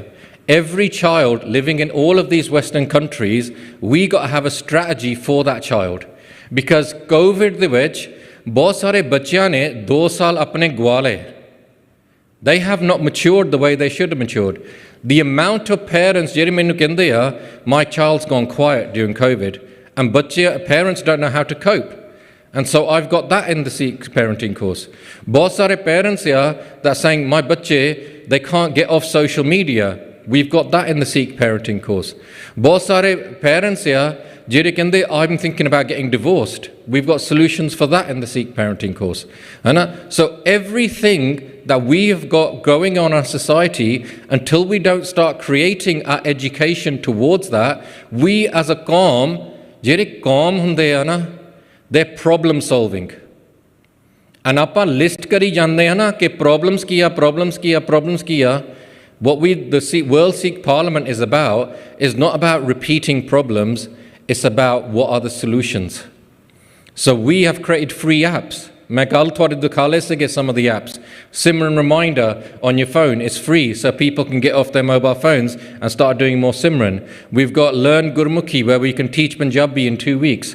We've got Sikhi to the Max, which is again going around the world. We've got books, Why Am I Here? Any bacha, any neighbor, any gora, anybody wants to learn about Sikhi, we've got the first book that you can give them. So that's now coming to Canada. But sab to important cheez hai, we've got to think big. Every Gurdwara Pradhan, kalle Gurdwara Pradhanan di nahi gall hundi a, every person who's invested in a Gurdwara nu sochna chahiਦਾ ਆ ਕਿ ਮੈਂ 90% ਨਾਲ ਕਿੱਦਾਂ ਬੋਲ ਸਕਦਾ ਹਾਂ ਜਿਹੜੇ ਇਕੱਲੇ ਨਗਰ ਕੀਰਤਨਾਂ ਚਾਹੁੰਦੇ ਆ ਬਿਕਾਜ਼ ਤੁਹਾਨੂੰ ਪਤਾ ਉਹ 90% 'ਚ ਕੌਣ ਸੀਗੇ ਮੈਂ ਉਹ 90% 'ਚ ਸੀਗਾ ਬਿਕਾਜ਼ ਮੇਰੇ ਕੋਲ ਕੇਸ ਨਹੀਂ ਸੀਗੇ ਮੈਂ ਤਾਂ ਇੱਕ ਸ਼ੇਰਾ ਪੰਜਾਬ ਇੱਕ ਗਰੁੱਪ ਗੈਂਗ ਸੀਗਾ ਮੁਸਲਮਾਨਾਂ ਨਾਲ ਲੜਦਾ ਪਰ ਗੁਰਸਿੱਖਾਂ ਨੇ ਸੋਚਿਆ ਅਤੇ ਸਾਨੂੰ ਖਿੱਚਿਆ ਸਿੱਖੀ ਨਾਲ ਜਗਰਾਜ ਬੇਸਿਕਸ ਆਫ ਸਿੱਖੀ ਉਹ 90% 'ਚੋਂ ਸੀਗਾ ਹੈ ਨਾ ਰਵੀ ਖਾਲਸਾ ਏਡ ਉਹ 90% 'ਚੋਂ ਸੀਗਾ ਮੈਂ ਕਿੰਨੇ ਨਾਂ ਤੁਹਾਨੂੰ ਗਿਣਾ ਸਕਦਾ ਜਿਹੜੇ ਪੰਥ ਦੇ ਵਿੱਚ ਤੁਸੀਂ ਹੁਣ ਜਾਣਦੇ ਆ ਪਰ ਅਸੀਂ ਉਹ 90% 'ਚ ਆਈ ਸਕੇ ਬਿਕਾਜ਼ ਸਾਡੇ ਕੋਲ ਬਰਥ ਤੋਂ ਨਹੀਂ ਸਿੱਖੀ ਸੀਗੀ ਹੈ ਨਾ ਪਰ ਸਾਨੂੰ ਕਿਸੇ ਨੇ ਖਿੱਚ ਕੇ ਲਿਆਂਦਾ ਬਿਕਾਜ਼ ਮੈਂ ਤੁਹਾਨੂੰ ਇੱਕ ਚੀਜ਼ ਦੱਸ ਦਿੰਦਾ ਜਿਹੜੇ 90% 'ਚ ਆਉਂਦੇ ਆ ਉਹਨਾਂ ਨੇ ਸਿੱਖੀ ਨੂੰ ਅਪਰੀਸ਼ੀਏਟ ਵੀ ਜ਼ਿਆਦਾ ਕਰਦੇ ਆ ਉਹ ਸਿੱਖੀ ਬਾਰੇ ਗੱਲ ਵੀ ਜ਼ਿਆਦਾ ਕਰਦੇ ਆ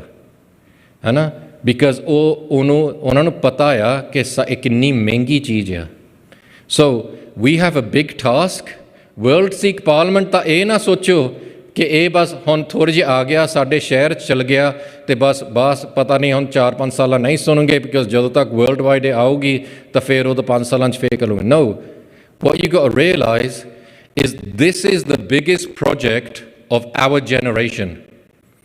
If we can learn to administer our panth properly, most of our problems are going to disappear. The reason ਸਾਡੇ ਕੋਲ ਇੰਨੇ problems are is that we have never learned how to do administration. And that's why ਅਸੀਂ ਕੱਲੇ ਲੱਗੇ ਆ ਸ਼ਹਿਰਾਂ ਦੇ ਵਿੱਚ ਕੱਲੇ ਲੱਗਾ ਦੇਸ਼ਾਂ ਦੇ ਵਿੱਚ etc. But administration, this is why Gore could have 100,000 people in India and they could control the whole of India because they used to teach administration in universities. ਤਾਂ ਹੀ ਉਹ ਰਾਜ ਚਲਾਉਂਦੇ ਸੀ Administration is the key thing. That's why our Gurdwara are dysfunctional because we're bad at administration. That's why our Jathebandiyan are dysfunctional because we're bad at administration. And that's why sometimes our families are dysfunctional because we're bad at administration. And so the first thing mere dimag de vich eh siga, let's start with the family. Let's start with the family and then we can go onto the Gurdwara and then we can go onto the Panth. But collectively ਸਾਨੂੰ ਸਾਰਿਆਂ ਦੀ ਲੋੜ ਆ ਸਾਨੂੰ ਆਸ ਆ ਕਿ ਤੁਸੀਂ support ਕਰੋਗੇ like I said Shiromani Committee got created 100 years ago and this is time for something new because the dimag of the Panth ਉਹ ਸਾਰੇ ਪੰਥ ਦੇ ਵਿੱਚ ਬੈਠਾ ਆ ਉਹ ਇਕੱਲੇ ਪੰਜਾਬ ਦੇ ਵਿੱਚ ਨਹੀਂ ਬੈਠਾ ਉਹ ਇਕੱਲੇ ਦਿੱਲੀ ਦੇ ਵਿੱਚ ਨਹੀਂ ਬੈਠਾ ਸੋ ਸਾਰੇ ਪੰਥ ਨੂੰ ਦਿਮਾਗ ਨੂੰ ਵਰਤਣ ਦੀ ਲੋੜ ਆ ਅਤੇ ਸਾਰੇ ਪੰਥ ਦਾ ਦਿਮਾਗ ਨੂੰ ਇਕੱਤਰ ਕਰਨ ਦੀ ਲੋੜ ਆ ਪੁਲਚਕ ਮਾਫ ਕਰਨਾ ਵਾਹਿਗੁਰੂ ਜੀ ਕਾ ਖਾਲਸਾ ਵਾਹਿਗੁਰੂ ਜੀ ਕੀ ਫਤਿਹ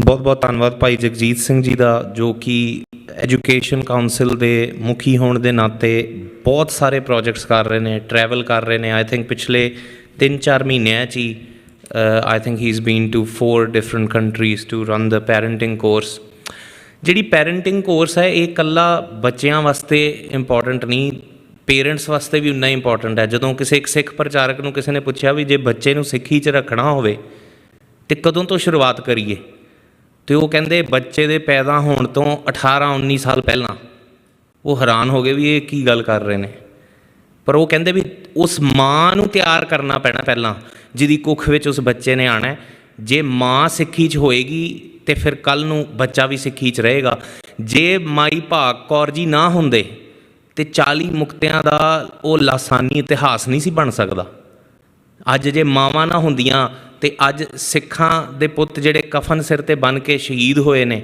ਉਹ ਨਹੀਂ ਸੀ ਹੋਣੇ ਅਤੇ ਮੈਂ ਹਮੇਸ਼ਾ ਇੱਕ ਐਗਜ਼ਾਮਪਲ ਦਿੰਦਾ ਹੁੰਦਾ ਯਹੂਦੀ ਆਪਣੇ ਬੱਚਿਆਂ ਦੇ ਕੰਨ ਵਿੱਚ 2000 ਸਾਲ ਤੋਂ ਕਹਿ ਰਹੇ ਸਨ, ਸੌਣ ਲੱਗਿਆਂ ਮਾਵਾਂ ਕਹਿੰਦੀਆਂ ਸਨ ਬੱਚਿਆਂ ਨੂੰ, ਵੀ ਵਿਲ ਮੀਟ ਇਨ ਜੈਰੂਸਲਮ, ਕਿ ਭਾਈ ਅਸੀਂ ਜੈਰੂਸਲਮ ਲੈਣਾ ਹੈ, ਵਾਪਸ ਉੱਥੇ ਹੀ ਮਿਲਾਂਗੇ, ਅੱਜ ਸਾਡੇ ਕੋਲ ਨਹੀਂ ਹੈ ਸਾਡੀ ਲੈਂਡ, ਪਰ ਮੇਕ ਸ਼ੋਰ ਕਰਨਾ ਵੀ ਆਪਾਂ ਉਹ ਲੈਣਾ ਹੈ। ਸਾਨੂੰ ਆਪਣੇ ਬੱਚਿਆਂ ਦੇ ਕੰਨ 'ਚ ਇਹ ਗੱਲ ਕਹਿਣੀ ਪਏਗੀ ਵੀ ਪੁੱਤਰਾ, ਜਿਨ੍ਹਾਂ ਨੇ ਤੇਰਾ ਤਖਤ ਢਾਇਆ ਉਹਨਾਂ ਤੋਂ ਤਖਤ ਆਜ਼ਾਦ ਕਰਾਉਣਾ ਪੈਣਾ, ਵਾਪਸ ਅਨੰਦਪੁਰ 'ਚ ਮਿਲਾਂਗੇ। ਇਹ ਗੱਲਾਂ ਸਾਨੂੰ ਬੱਚਿਆਂ ਦੇ ਕੰਨ 'ਚ ਪਾਉਣੀਆਂ ਪੈਣੀਆਂ। ਸੋ ਇਸੇ ਨੋਟ 'ਤੇ ਸਾਡੇ ਨਾਲ ਜਿਹੜੀ ਵਰਲਡ ਸਿੱਖ ਪਾਰਲੀਮੈਂਟ ਦੇ ਵਿੱਚ ਸਾਡੀਆਂ ਮਾਵਾਂ, ਸਾਡੀਆਂ ਭੈਣਾਂ ਜਿਹੜੀਆਂ ਕਾਫੀ ਐਕਟਿਵ ਨੇ, ਮੈਂ ਉਹਨਾਂ ਨੂੰ ਬੇਨਤੀ ਕਰਦਾ, ਸਾਡੇ ਕੋਲ ਜੈਸੀ ਕੌਰ ਜੀ ਆਸਟ੍ਰੇਲੀਆ ਅਤੇ ਮਲੇਸ਼ੀਆ ਤੋਂ, ਕਿਉਂਕਿ ਇਹ ਦੋਵੇਂ ਮੁਲਕਾਂ 'ਚ ਰਹੇ ਨੇ ਬਹੁਤ ਲੰਬੇ ਸਮੇਂ 'ਤੇ, ਦੋਵਾਂ ਨੂੰ ਹੀ ਰਿਪਰੈਜ਼ੈਂਟ ਕਰ ਰਹੇ ਨੇ। ਸੋ ਮੈਂ ਉਹਨਾਂ ਨੂੰ ਬੇਨਤੀ ਕਰਦਾ ਵੀ 2 ਮਿੰਟ ਵਾਸਤੇ ਆਪ ਜੀ ਸੰਗਤ ਦੇ ਮੁਖਾਤਬ ਹੋਵੋ।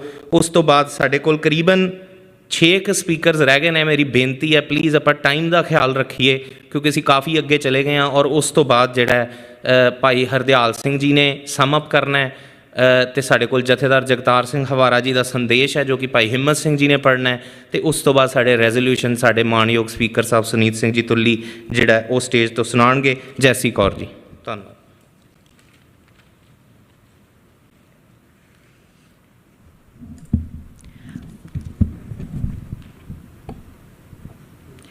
ਵਾਹਿਗੁਰੂ ਜੀ ਕਾ ਖਾਲਸਾ, ਵਾਹਿਗੁਰੂ ਜੀ ਕੀ ਫਤਿਹ।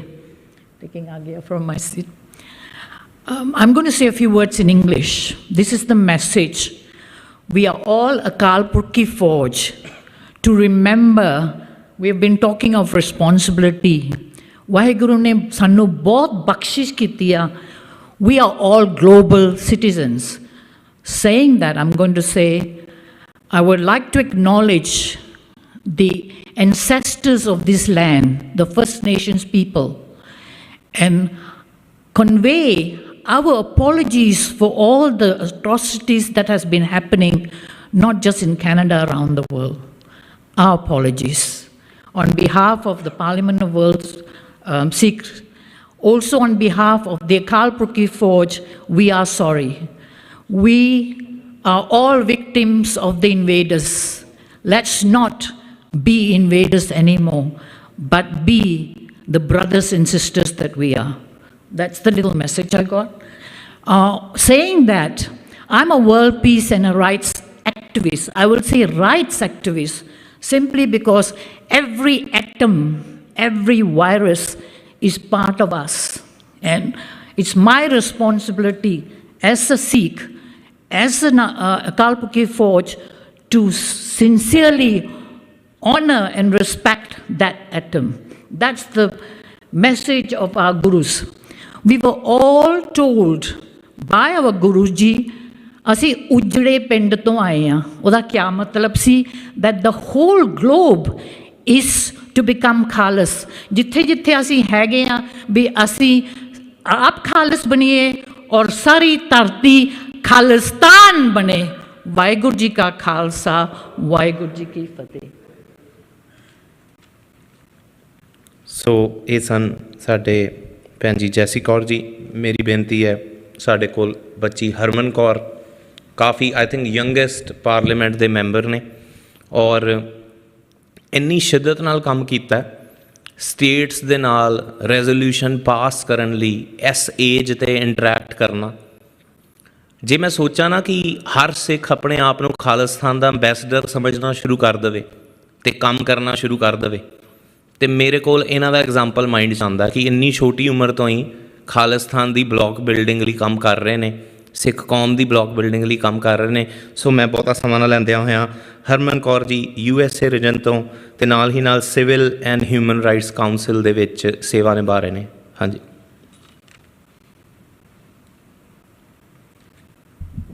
ਹਾਂਜੀ, ਵਾਹਿਗੁਰੂ ਜੀ ਕਾ ਖਾਲਸਾ, ਵਾਹਿਗੁਰੂ ਜੀ ਕੀ ਫਤਿਹ।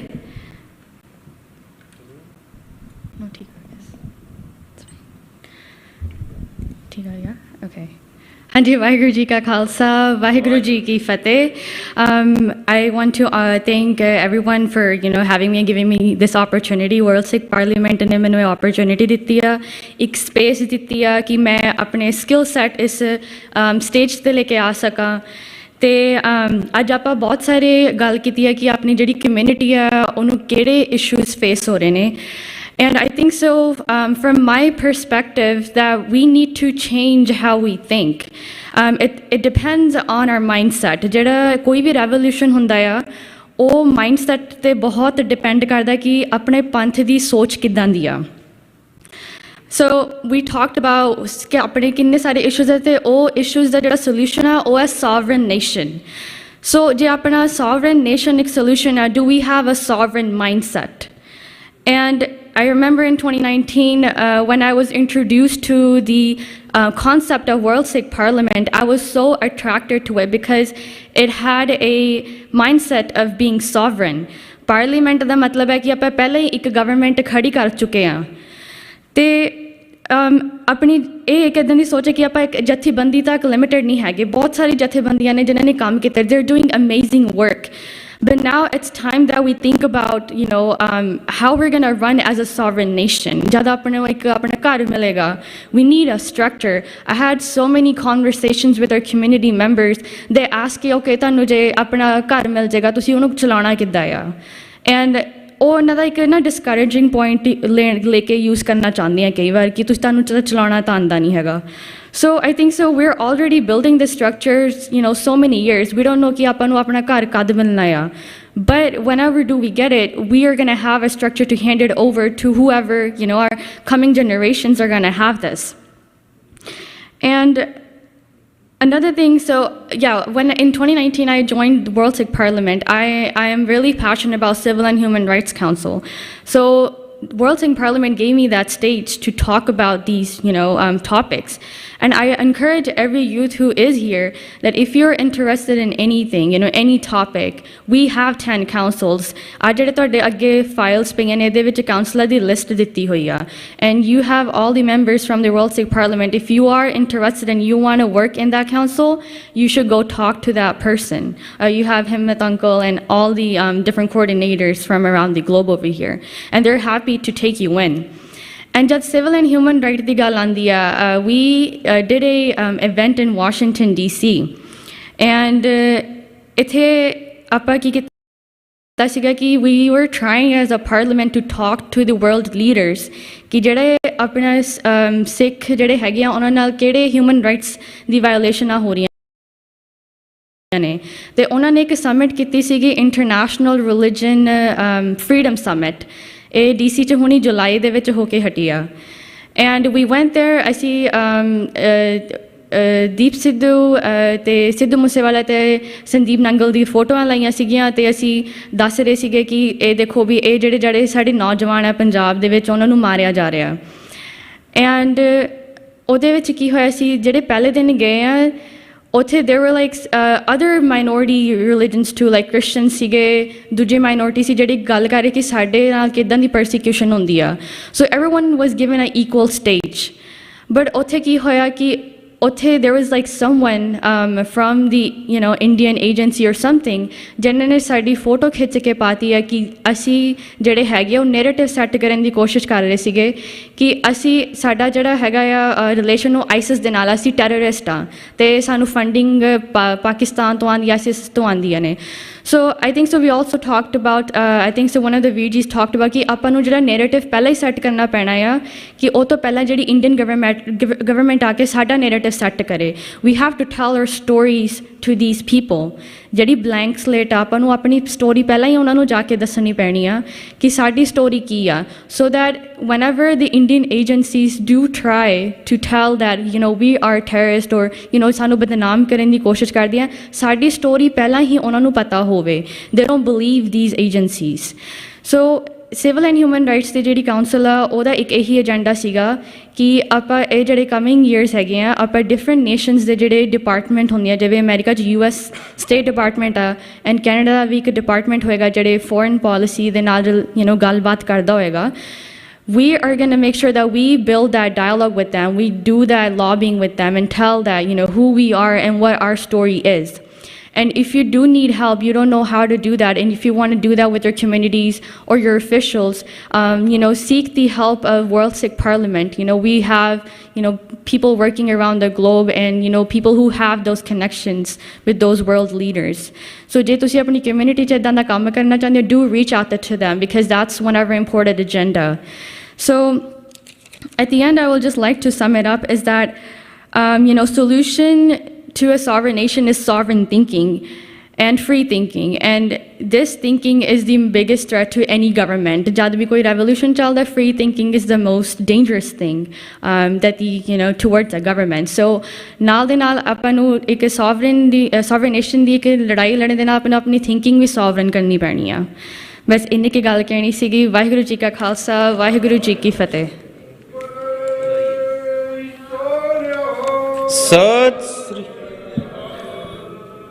ਹਰਮਨ ਕੌਰ ਜੀ ਨੇ ਇੱਕ ਬਹੁਤ ਵਧੀਆ ਗੱਲ ਕੀਤੀ ਹੈ।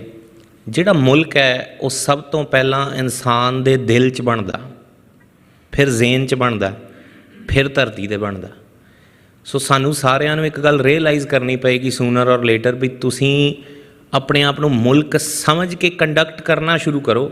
ਮੁਲਕ ਤਾਂ ਬਣ ਹੀ ਜਾਏਗਾ, ਪਹਿਲਾਂ ਵੀ ਐਵੇਂ ਹੀ ਬਣਿਆ। ਕਿਸੇ ਨੇ ਇਮੈਜਿਨ ਥੋੜ੍ਹੀ ਕੀਤਾ ਸੀ ਵੀ ਜਿਸ ਧਰਤੀ 'ਤੇ ਸਾਹਿਬਜ਼ਾਦਿਆਂ ਨੂੰ ਸ਼ਹੀਦ ਕੀਤਾ ਜਾਏਗਾ, ਨੀਹਾਂ 'ਚ ਚਿਣ ਕੇ ਕੁਛ ਇੱਕ ਸਾਲਾਂ ਬਾਅਦ ਉੱਥੇ ਨਿਸ਼ਾਨ ਸਾਹਿਬ ਝੁੱਲਣਗੇ। ਕਿਸੇ ਨੇ ਇਮੈਜਿਨ ਨਹੀਂ ਸੀ ਕੀਤਾ, ਪਰ ਸਿੱਖਾਂ ਨੇ ਕਰ ਦਿਖਾਇਆ। ਸੋ ਅੱਜ ਇਸੇ ਸਪਿਰਿਟ ਨੂੰ ਮੁੱਖ ਰੱਖਦਿਆਂ ਜਿਹੜਾ ਸਾਡਾ ਇਹ ਪ੍ਰੋਗਰਾਮ, ਇਹ ਸੈਸ਼ਨ ਚੱਲ ਰਿਹਾ ਹੈ। ਸੋ ਮੈਂ ਆਪਣੇ ਅਗਲੇ ਬੁਲਾਰੇ ਬਲਵਿੰਦਰ ਸਿੰਘ ਜੀ ਚੱਠਾ ਜੀ USA ਤੋਂ, ਮੇਰੀ ਸਾਰੇ ਬੁਲਾਰਿਆਂ ਨੂੰ ਹੁਣ ਬੇਨਤੀ ਹੈ ਕਿ ਆਪਾਂ ਵੇ ਓਵਰ ਟਾਈਮ ਆ, ਆਪਾਂ ਪਲੀਜ਼ 5 ਮਿੰਟ ਦੇ ਵਿੱਚ ਆਪਣੇ ਆਪ ਨੂੰ ਸੰਕੋਚਣਾ ਤਾਂ ਕਿ ਬਾਕੀ ਦੇ ਸਪੀਕਰਸ ਨੂੰ ਵੀ ਉਹਨਾਂ ਦਾ ਬਣਦਾ ਸਮਾਂ ਮਿਲ ਸਕੇ। ਬਲਵਿੰਦਰ ਸਿੰਘ ਜੀ ਚੱਠਾ ਜੀ, ਆਪ ਜੀ ਕਿਰਪਾ ਕਰਕੇ ਸਟੇਜ 'ਤੇ ਆਉਣ ਦੀ ਕਿਰਪਾਲਤਾ ਕਰੋ ਅਤੇ ਸੰਗਤਾਂ ਨੂੰ ਮੁਖਾਤਬ ਹੋ ਜੀ।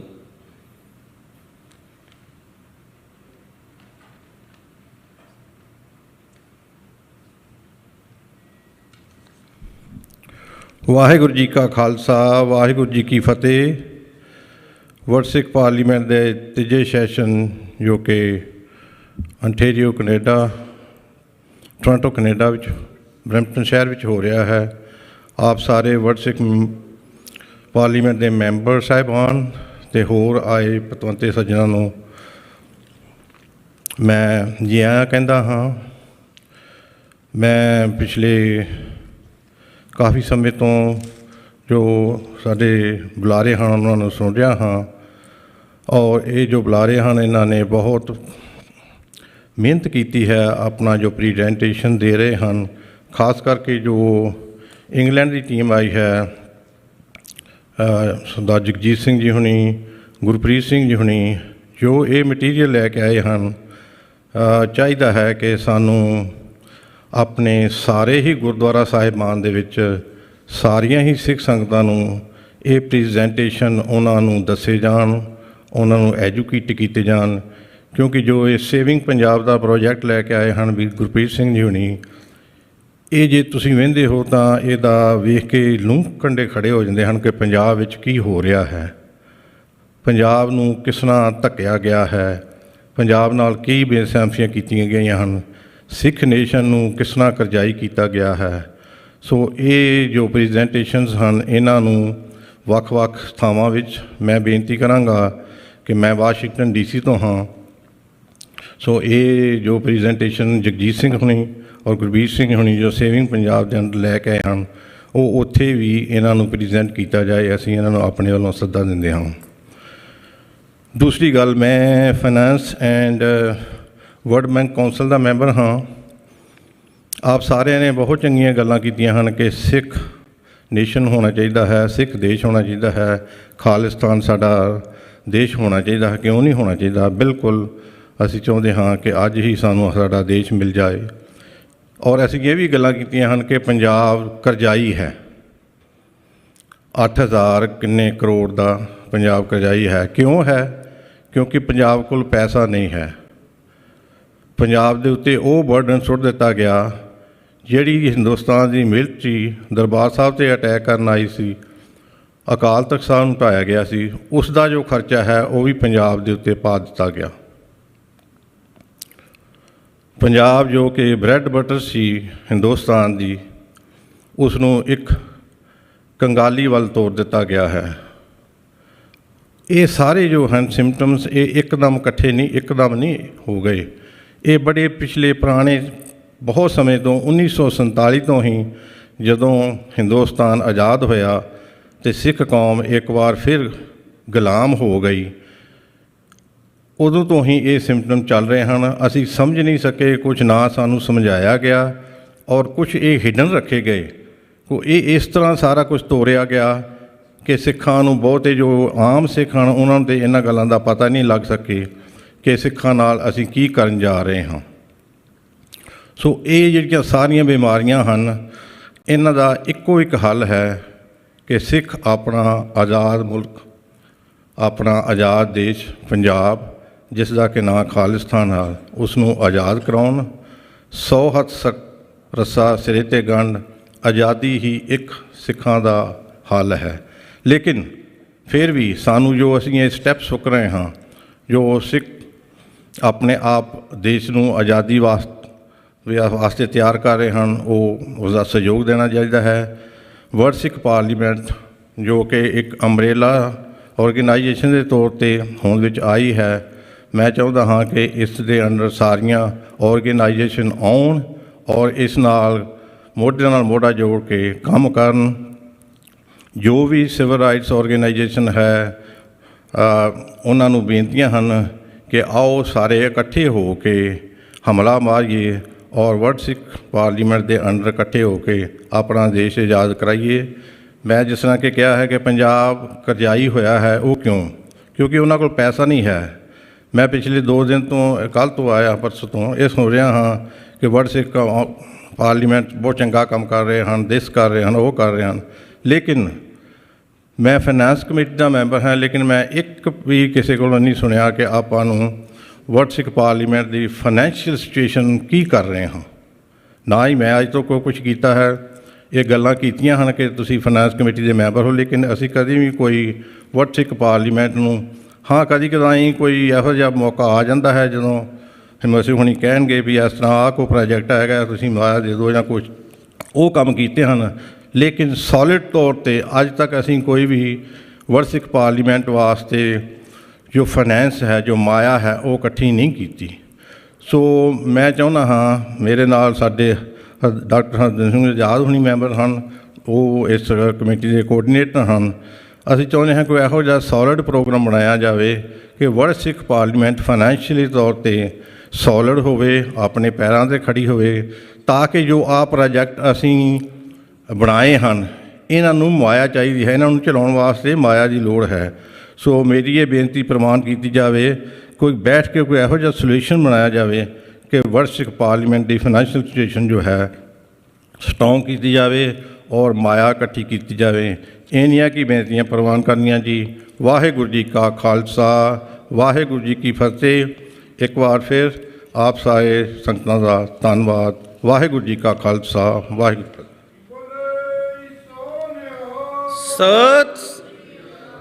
ਸੋ ਇਹ ਸਨ ਬਲਵਿੰਦਰ ਸਿੰਘ ਜੀ, ਸਾਡੇ ਨਾਲ ਹਰ ਸੈਸ਼ਨ 'ਤੇ ਇਹ ਮੌਜੂਦ ਹੋਏ ਨੇ, ਜਿੱਥੇ ਮਰਜ਼ੀ ਸੈਸ਼ਨ ਹੋਇਆ, ਔਰ ਕਾਫੀ ਜਿਹੜੀ ਹੈ ਉਹ ਹੈਲਪ ਕਰਦੇ ਨੇ in spirit and in body of work ਪਾਰਲੀਮੈਂਟਲੀ।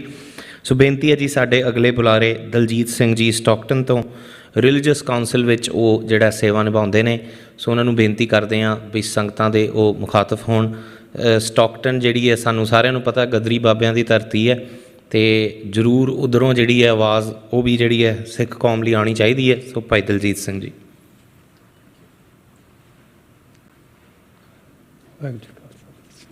Waheguru ji ਕਾ ਖਾਲਸਾ, ਵਾਹਿਗੁਰੂ ਜੀ ਕੀ ਫਤਿਹ ਜੀ।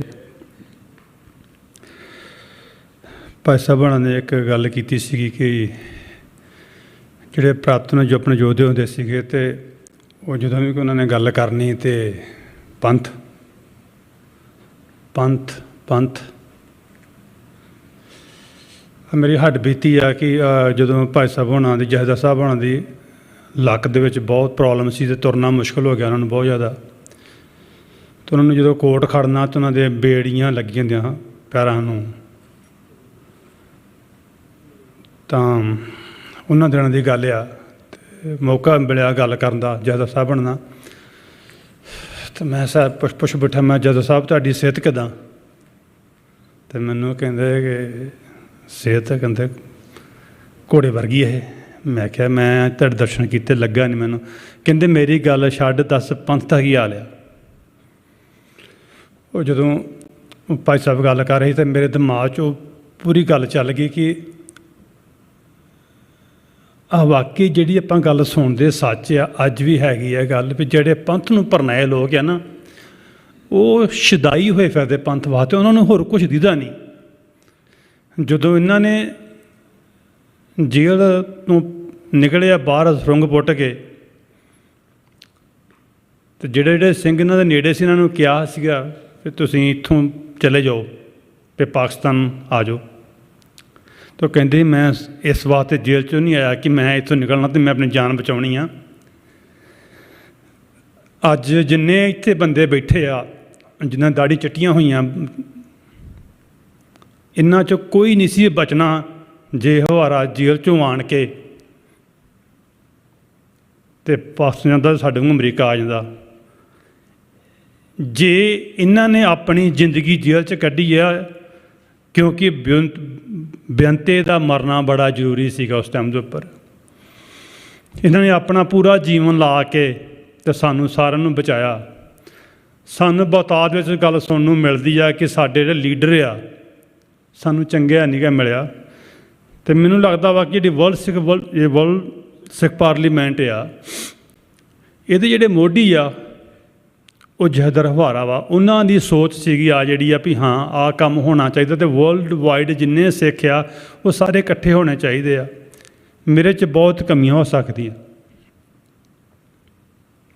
ਟੀਮ ਦੇ ਵਿੱਚ ਬਹੁਤ ਕਮੀਆਂ ਹੋ ਸਕਦੀਆਂ ਵਾ। ਵਰਲਡ ਸਿੱਖ ਪਾਰਲੀਮੈਂਟ ਜਿਹੜੀ ਆ ਉਹ ਮੋਢੀ ਜਹੇਦਾਰ ਜਗਤਾਰ ਸਿੰਘ ਹਵਾਰਾ ਹੋਣਾ ਦੀ ਸੋਚ ਆ ਜਿਹੜੀ ਆ। ਜਿੰਨੇ ਤੁਸੀਂ ਨੌਜਵਾਨ ਮੇਰੇ ਵੀਰ ਬੈਠੇ ਆ, ਇਹਦਾ ਹਿੱਸਾ ਬਣੋ, ਮਾਣ ਮਹਿਸੂਸ ਕਰੋਗੇ। ਜਿਹੜਾ ਸਮਾਂ ਹੁੰਦਾ, ਸਮਾਂ ਕਿਸ ਦਾ ਮਿੱਤ ਨਹੀਂ ਹੁੰਦਾ। ਅੱਜ ਹੈਗੇ ਆ, ਕੱਲ੍ਹ ਨਹੀਂ ਰਹਿਣਾ ਆਪਾਂ ਨੇ, ਰਾਈਟ। ਹਾਂ, ਜਿਹੜੇ ਪੰਥ ਵਾਸਤੇ ਮਰੇ ਉਹ ਕਦੀ ਮੁੜ ਕੇ ਮਰਦੇ ਨਹੀਂ। ਜਿਹੜੇ ਟੱਬਰਾਂ ਵਾਸਤੇ ਮਰ ਗਏ ਉਹਨਾਂ ਨੂੰ ਟੱਬਰਾਂ ਨੇ ਮੁੜ ਕੇ ਪੁੱਛਿਆ ਕਿਸੇ ਨੇ, ਪਰ ਜਿਹੜੇ ਪੰਥ ਵਾਸਤੇ ਸ਼ਹੀਦ ਹੋਏ, ਆਪਣਾ ਵਾਰ ਗਏ, ਉਹ ਅੱਜ ਵੀ ਜੀਂਦੇ ਆ। ਮੈਨੂੰ ਕਿਸੇ ਨੇ ਪੁੱਛਿਆ, ਜਦੋਂ ਪਿਛਲੇ ਮਹੀਨੇ ਦੀ ਗੱਲ, ਅੰਮ੍ਰਿਤਸਰ ਸੰਚਾਰ ਕਰਾਇਆ ਸੀਗਾ ਲੋਹੜੀ ਦੇ ਵਿੱਚ, ਇੱਕ ਕ੍ਰਿਸਚਨ ਪਰਿਵਾਰ ਸੀਗਾ, ਜਦੋਂ ਭਾਈ ਸਾਹਿਬ ਉਹਨਾਂ ਦਾ ਉੱਥੇ ਕੈਂਪ ਲੱਗਾ ਵਾ, ਅਸੀਂ ਲਵਾਇਆ ਸੀਗਾ ਕੈਲੀਫੋਰਨੀਆ ਵਿੱਚ, ਅਤੇ ਕ੍ਰਿਸਚਨ ਪਰਿਵਾਰ ਸੀਗਾ, ਸ਼ਾਇਦ ਤੁਹਾਨੂੰ ਯਾਦ ਹੋਣਾ, ਰਿਚਰਡ ਮੁੰਡਾ ਸੀ ਆਪਣੇ ਨਾਲ ਉੱਥੇ ਇੱਕ, ਉਹ ਦੋਵਾਂ ਭੈਣ ਭਰਾ ਅੰਮ੍ਰਿਤ ਛਕ ਕੇ ਸਿੰਘ ਸੱਜ ਗਏ ਹੁਣ, ਉਹ ਸੋਨਾਲੀ ਅਤੇ ਰਿਚਰਡ। ਅਤੇ ਮੈਨੂੰ ਪੁੱਛਦੇ, ਕਹਿੰਦੇ ਕਿ ਬਹੁਤ ਚੰਗਾ ਲੱਗਾ, ਉਹ ਹਿੰਦੂ ਸੀਗਾ, ਹਿੰਦੂ ਕ੍ਰਿਸਚਨ ਬਣ ਗਏ, ਅਤੇ ਬਹੁਤ ਖੋਜੀ ਆ ਉਹ। ਉਸ ਤੋਂ ਬਾਅਦ ਫਿਰ ਅੰਮ੍ਰਿਤ ਛਕ ਕੇ ਤੋਂ ਸਿੱਖੀ ਜਾਇਆ। ਅਤੇ ਮੈਨੂੰ ਇੱਕ ਹੀ ਗੱਲ ਕਹੀ, ਮੈਂ ਪੁੱਤ ਮੇਰਿਆ, ਜੇ ਸਿੱਖੀ ਕਮਾਉਣੀ ਆ ਮੇਰੇ ਵੱਲ ਨਾ ਵੇਖੀ। ਅਤੇ ਕਹਿੰਦਾ ਫਿਰ ਵੀ ਮੈਂ ਕਿਹਦੇ ਵੱਲ ਵੇਖਾਂ? ਮੈਂ ਭਾਈ ਤਾਰੂ ਸਿੰਘ ਵੇਖੀ, ਭਾਈ ਮਨੀ ਸਿੰਘ ਵੱਲ ਵੇਖੀ, ਜਿਨ੍ਹਾਂ ਨੇ ਇਸ ਅੰਮ੍ਰਿਤ ਨੂੰ ਸਮਝਿਆ। ਮੈਂ ਕਿਹਾ ਜੇ ਸਾਡੇ ਵੱਲ ਵੇਖੇਂਗਾ ਤੂੰ ਡੋਲ ਜਾਏਗਾ। ਮੈਂ ਕਿਹਾ ਤੂੰ ਇਸ ਵਾਸਤੇ ਜਿਹਦੇ ਵਰਲਡ ਸਿੱਖ ਪਾਰਲੀਮੈਂਟ ਹੈ, ਜੇ ਉਹਨੂੰ ਵੇਖਣਾ ਵਾ ਤਾਂ ਹਵਾਰੇ ਵੀਰ ਨੂੰ ਵੇਖੋ। ਅੱਜ ਵੀ ਉਹਦੀ ਜਿਹੜੀ ਬਾਂਹ ਵਾ ਉਹ ਸਾਡੇ ਵੱਲ ਹੀ ਆ।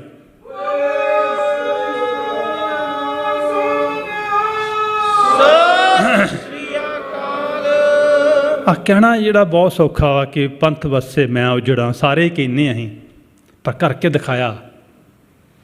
ਦਿਖਾਇਆ ਇਹਨੇ ਵੀ ਪੰਥ ਵਾਸਤੇ ਆਪਾ ਵਾਰਿਆ। ਅੱਜ ਵੀ ਜੇਲ੍ਹ ਦੇ ਵਿੱਚ ਚੜ੍ਹਦੀ ਕਲਾ ਵਿੱਚ ਆ। ਜਿਹੜੇ ਸਿੰਘਾਂ ਨਾਲ ਵੀ ਉਹਨਾਂ ਦਾ ਰਾਬਤਾ ਵਾ, ਜਿਹਨੂੰ ਮਰਜ਼ੀ ਪੁੱਛ ਲਿਓ, ਉਹਦੀ ਇੱਕ ਹੀ ਗੱਲ ਹੋ ਗਈ, ਪੰਥ ਦਾ ਕੀ ਹਾਲ ਆ?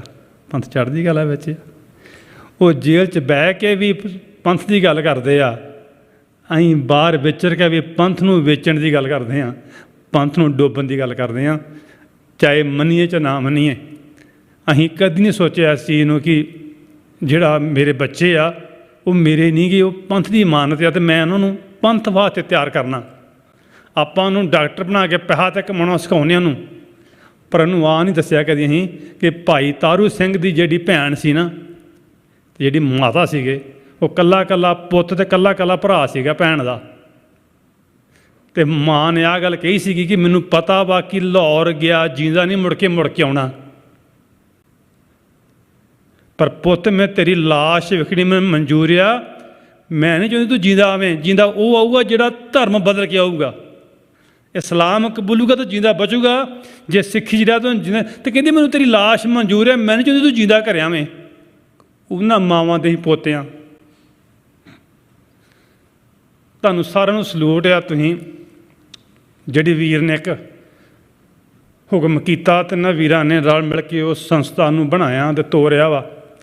ਅੱਜ ਜਿੱਦਾਂ ਡਾਕਟਰ ਸਾਹਿਬ ਨੇ ਕਿਹਾ ਕਿ ਬੇਬੀ ਸਟੈਪ ਆ, ਵੀਰ ਉਹਨਾਂ ਨੇ ਵੀ ਕਿਹਾ ਸੀ ਇਹ ਬਹੁਤ ਅਰਲੀ ਆ, ਅਜੇ ਬਹੁਤ ਕੁਛ ਕਰਨ ਵਾਲਾ ਵਾ।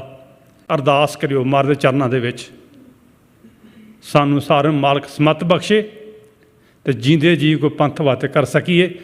ਸਾਡੇ ਆਉਣ ਵਾਲੇ ਬੱਚਿਆਂ ਨੂੰ ਮਾਣ ਹੋਵੇ ਕਿ ਮੇਰਾ ਪਿਓ ਸੀਗਾ, ਮੇਰਾ ਦਾਦਾ ਸੀਗਾ, ਮੇਰਾ ਚਾਚਾ ਸੀਗਾ। ਮੈਨੂੰ ਯਾਦ ਆ ਅਮਰੀਕਾ ਦੇ ਵਿੱਚ, ਪੂਰੀ ਦੁਨੀਆ 'ਚ ਮੈਂ ਕਹਿ ਸਕਦਾ ਵਾਂ, ਪੂਰੀ ਦੁਨੀਆ ਦੇ ਵਿੱਚ ਸਾਨੂੰ ਇਸ ਗੱਲ ਦਾ ਮਾਣ ਆ ਕਿ ਸਟਾਰਟਨ ਗੁਰੂ ਘਰ ਦੇ ਵਿੱਚ, ਇਤਿਹਾਸ ਗੁਰੂ ਘਰ ਆ, 100 ਸਾਲ ਤੋਂ ਪੁਰਾਣਾ ਗੁਰੂ ਘਰ ਆ। ਜਿੱਡਾ ਨਿਸ਼ਾਨ ਸਾਹਿਬ ਝੂਲਦਾ ਵਾ ਉਹਦੇ ਤੋਂ ਥੋੜ੍ਹਾ ਨੀਵਾਂ 40 ਫੁੱਟ ਲੰਮਾ ਅਸੀਂ ਉੱਥੇ ਨਿਸ਼ਾਨ ਚਲਾਇਆ ਖਾਲਿਸਤਾਨ ਦਾ। ਅਤੇ ਸਾਰੀ ਜੰਗ ਦਾ ਜ਼ੋਰ ਲੱਗਿਆ ਪਿਆ ਸੀਗਾ ਵੀ ਨਹੀਂ ਕੰਮ ਹੋਣਾ ਚਾਹੀਦਾ। ਡਾਕਟਰ ਸਾਹਿਬ ਹੁਣਾਂ ਨੂੰ ਹੀ ਮਨ੍ਹਾ ਕੀਤਾ ਗਿਆ। ਡਾਕਟਰ ਸਾਹਿਬ ਹੁਣੇ ਸਭ ਸਾਡੇ ਕੋਲ ਇੱਥੇ ਪਹੁੰਚੇ ਵੀ ਨਹੀਂ ਮੇਰਾ ਜਾਣਾ ਜ਼ਰੂਰੀ ਆ। ਤੁਹਾਡੇ ਆਪਣੇ ਮਤਭੇਦ ਹੋਣ ਵੱਖਰੀ ਗੱਲ ਆ, ਪਰ ਜਿਹੜਾ ਉਹਨਾਂ ਨੇ ਕੰਮ ਕੀਤਾ ਵਾ ਨਾ ਉਹ ਇੱਕ ਮੀਲ ਪੱਥਰ ਆ ਉਹ।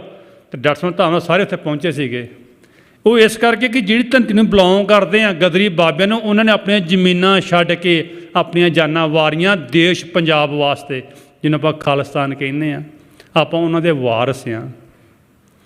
ਸੋ ਸਾਰੇ ਜਾਣੇ ਆ ਨਹੀਂ ਸੋਚਣਾ ਕਿ ਹਿੰਮਤ ਸਿੰਘ ਕੀ ਕਰਦਾ ਜਾਂ ਡਾਕਟਰ ਸਾਹਿਬ ਕਰਦਾ, ਨਹੀਂ ਦਲਜੀਤ ਸਿੰਘ ਕੀ ਕਰਦਾ, ਮੈਂ ਕੀ ਕਰਨ ਡਿਆ ਵਾਂ। ਜੇ ਆਪਣਾ ਵੇਖਾਂਗੇ ਤਾਂ ਫਿਰ ਸਾਨੂੰ ਮੇਰੇ ਖਿਆਲ ਨਾਲ ਚੰਗਾ ਲੱਗੂਗਾ, ਅਤੇ ਫਿਰ ਆਪਣੇ ਔਗਣੀ ਵੇਖਾਂਗੇ ਅਤੇ ਫਿਰ ਕੁਛ ਕਰਨ ਦੀ ਜ਼ਰੂਰਤ ਵੀ ਕਰਾਂਗੇ, ਨਹੀਂ ਸਾਨੂੰ ਕਰਨਾ ਚਾਹੀਦਾ।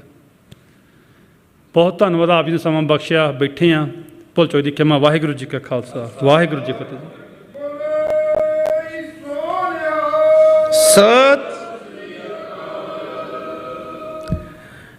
ਭਾਈ ਸਾਹਿਬ ਨੇ ਜਥੇਦਾਰ ਹਵਾਰਾ ਦੀ ਗੱਲ ਕੀਤੀ ਹੈ।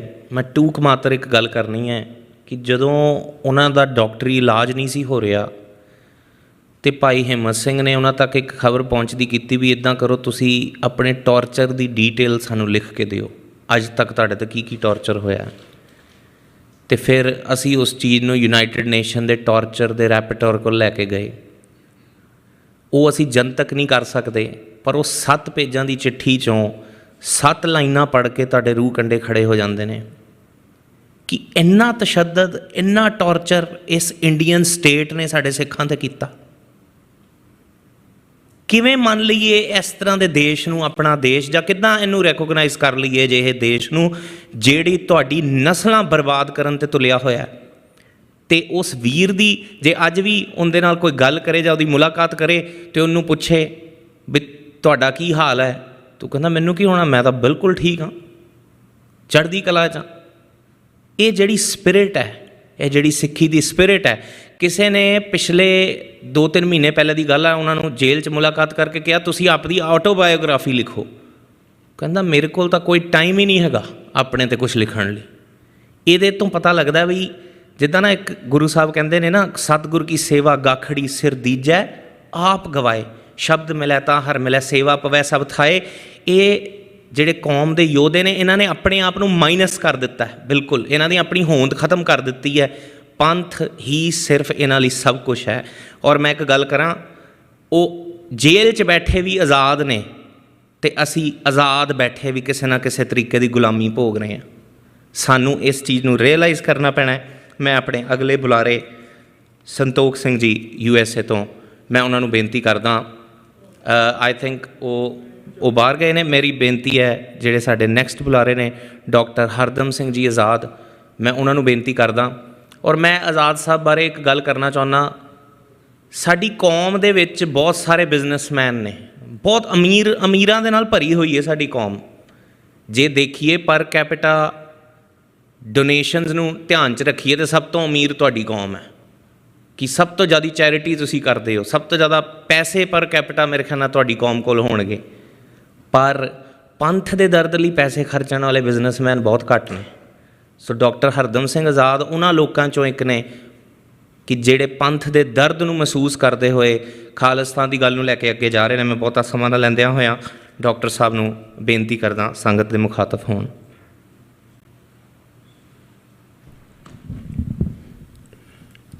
ਖਾਲਿਸਤਾਨ ਦੇ ਅਬਲਾਖੀ ਭੈਣੋ ਤੇ ਭਰਾਵੋ ਤੇ ਬੱਚਿਓ ਤੇ ਬੱਚਿਓ, ਅਸੀਂ ਇਕੱਤਰ ਹੋਏ ਹਾਂ ਕਿ ਸਾਡੇ ਮਨ ਦੇ ਵਿੱਚ ਖਾਲਿਸਤਾਨ ਕਿਸੇ ਹੱਦ ਤੱਕ ਬਣ ਚੁੱਕਿਆ। If you can believe it, you can achieve it. Manpreet ਨੇ ਵੀ ਇਹੋ ਗੱਲ ਕੀਤੀ, ਪਰ ਕਈ ਵਾਰੀ ਅਸੀਂ ਆਪਣੇ ਬਲੀਫ ਤੇ ਆਪ ਹੀ ਕੁਐਸਚਨ ਕਰਨਾ ਸ਼ੁਰੂ ਕਰ ਦਿੰਦੇ ਹਾਂ, ਇਹ ਕਿਵੇਂ ਬਣੂਗਾ। ਨੈਲਸਨ ਮੰਡੇਲਾ 26 ਸਾਲ ਕੱਲਾ ਜੇਲ੍ਹ 'ਚ ਰਿਹਾ ਸੀ, ਤੇ ਉਹਨੇ ਜਿਵੇਂ ਜਥੇਦਾਰ ਹਰਵਾਰਾ ਜੀ ਦੀ ਗੱਲ ਕੀਤੀ ਹੈ, ਉਹਨੇ ਵੀ ਹੀ ਵਾਸ ਇੰਡੀਪੈਂਡੈਂਟ। ਇਵੇਂ ਜਿਵੇਂ ਜਿਹੜੇ ਕੁਝ ਜਿਊਜ਼ ਬਚੇ ਸੀ ਉਹ ਕੰਸਨਟ੍ਰੇਸ਼ਨ ਕੈਂਪਾਂ ਦੇ ਵਿੱਚੋਂ, ਉਹਨਾਂ ਦੀ ਕਹਾਣੀ ਵੀ ਕਈਆਂ ਨੇ ਲਿਖੀ ਹੈ ਕਿ ਉਹਨਾਂ ਦੀ ਸੋਚਣੀ ਆਜ਼ਾਦ ਸੀਗੀ। ਦੇ ਵਰ ਫ੍ਰੀ, ਦੇ didn't need any evidence of freedom, ਦੇ ਜਸਟ ਬਲੀਵਡ ਕਿ ਸਾਨੂੰ ਦਾਤੇ ਨੇ ਬਖਸ਼ੀ ਹੈ, ਸਾਡੀ ਇਹ ਜੱਦੀ ਜਾਇਦਾਦ ਹੈ, ਸਾਡੀ ਇਹ ਜਿਵੇਂ ਊਧਮ ਸਿੰਘ ਸ਼ਹੀਦ ਕਹਿੰਦਾ ਹੁੰਦਾ ਸੀ, ਇਹ ਸਾਰਾ ਜਮਾਂਦਰੂ ਹੱਕ ਹੈ। 1924 ਦੇ ਵਿੱਚ ਉਹਨਾਂ ਨੇ ਇੱਕ ਸਟੇਟਮੈਂਟ ਦਿੱਤੀ, ਸਾਰਾ ਜਮਾਂਦਰੂ ਆਜ਼ਾਦੀ, ਸਾਰਾ ਜਮਾਂਦਰੂ ਹੱਕ ਹੈ। ਮੈਂ ਇੱਕ ਥੋੜ੍ਹੀ ਜਿਹੀ ਹਿਸਟਰੀ ਦੱਸਦਾ ਹਾਂ। ਜਿਵੇਂ ਭਾਈ ਜਗਜੀਤ ਸਿੰਘ ਨੇ ਦੱਸਿਆ ਵੀ ਇਹ 90% ਦੇ ਵਿੱਚੋਂ ਮੈਂ ਵੀ ਉਹਨਾਂ 90% ਤੋਂ ਵਿੱਚ ਸੀਗਾ। ਜਦੋਂ 84 ਦਾ ਭਾਣਾ ਵਰਤਿਆ, ਮੇਰੇ ਕੇਸ ਕਤਲ ਸੀ। ਮੈਂ ਸੰਨ 63 ਤੋਂ ਲੈ ਕੇ ਇੱਥੇ ਸਭ ਮਾਇਆ ਦੇ ਚੱਕਰ ਦੇ ਵਿੱਚ, ਐਜੂਕੇਸ਼ਨ ਦੇ ਚੱਕਰ, ਸਾਰਾ ਜੋ ਕੁਝ ਕਰਦੇ ਹੈ ਬੱਚੇ, ਉਦੋਂ ਦਾ ਮੈਂ ਕੀਤਾ। ਜਦੋਂ 84 ਦਾ ਭਾਣਾ ਵਰਤਿਆ, ਮੈਨੂੰ ਪਤਾ ਲੱਗਾ, ਅੰਦਰੋਂ ਕੁਝ ਆਵਾਜ਼ ਆਈ ਵੀ ਤੇਰਾ ਬਾਪੂ ਪੰਜਾਬੀ ਸੂਬੇ ਦੇ ਵਾਸਤੇ ਜੇਲ੍ਹਾਂ ਜਾਂਦਾ ਹੁੰਦਾ ਸੀ, ਕੀ ਤੇਰੇ ਵਿੱਚ ਕੋਈ ਸਿੱਖੀ ਦਾ ਕਣਕ ਆਏਗਾ, ਕੀ ਤੂੰ ਆਵਾਜ਼ ਦੇਵੇਂਗਾ। ਫਿਰ ਅੰਦਰੋਂ ਫਿਰ ਆਵਾਜ਼ ਆਉਂਦੀ ਹੈ, ਉਹ ਤੈਨੂੰ ਸੁਣਨਾ ਕਿਹਨੇ ਹੈ, ਤੂੰ ਹੈ ਕੌਣ। ਫਿਰ ਮੈਨੂੰ ਇਹ ਤੂੰ ਭਾਈ ਸਿੱਖਾਂ ਦਾ ਬੱਚਾ ਹੈ, ਸਿੱਖ ਨੂੰ ਕਿਸੇ ਲੀਡਰਸ਼ਿਪ ਦੀ ਲੋੜ ਦੀ, ਤੂੰ ਲੀਡਰ ਬਣ ਜਾ। And I started speaking. Doctor Rajwant Singh ਉਦੋਂ 21 ਸਾਲ ਦਾ ਹੁੰਦਾ ਸੀਗਾ। He was my advance man, he was contact all kinds of media, ਅਤੇ ਗੱਲ ਉੱਥੇ ਸ਼ੁਰੂ ਹੋ ਗਈ। ਐਨੀਵੇ ਬਹੁਤਾ ਲੰਮਾ ਸਮਾਂ ਹੈ ਨਹੀਂ ਗਾ ਕਹਾਣੀਆਂ ਪਾਉਣ ਦਾ। ਮੈਂ ਜੋ ਗੱਲ ਕਰਨੀ ਚਾਹੁੰਦਾ,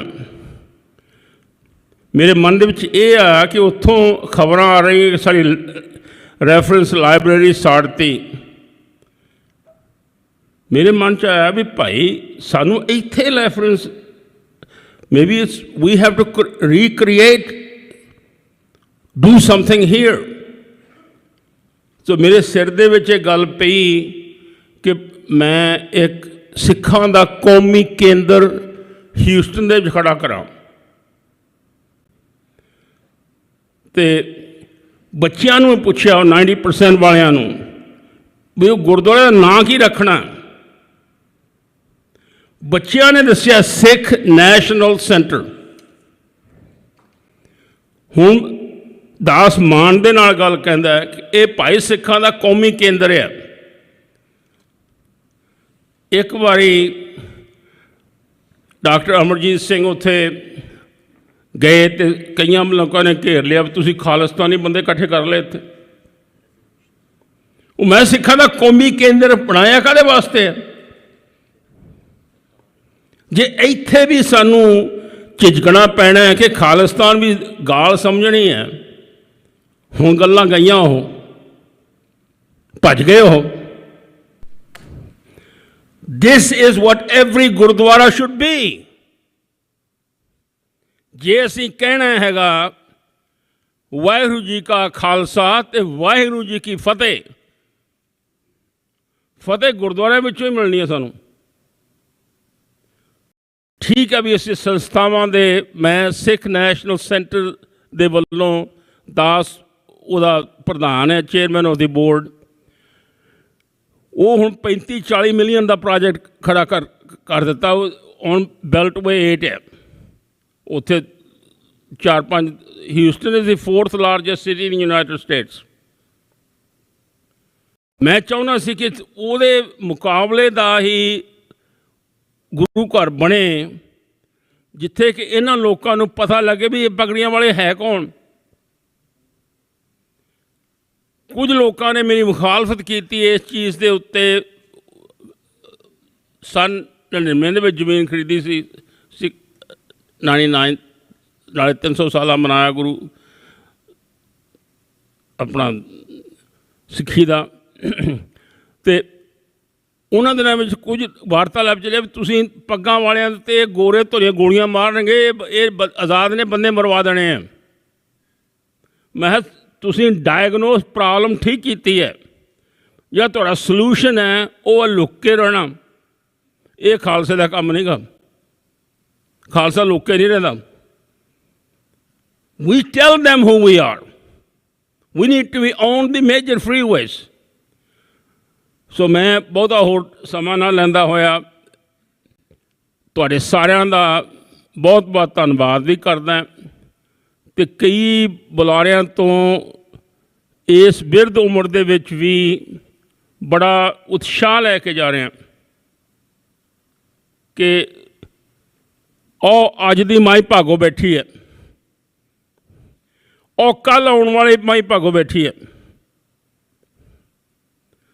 If we can believe it, we can achieve it.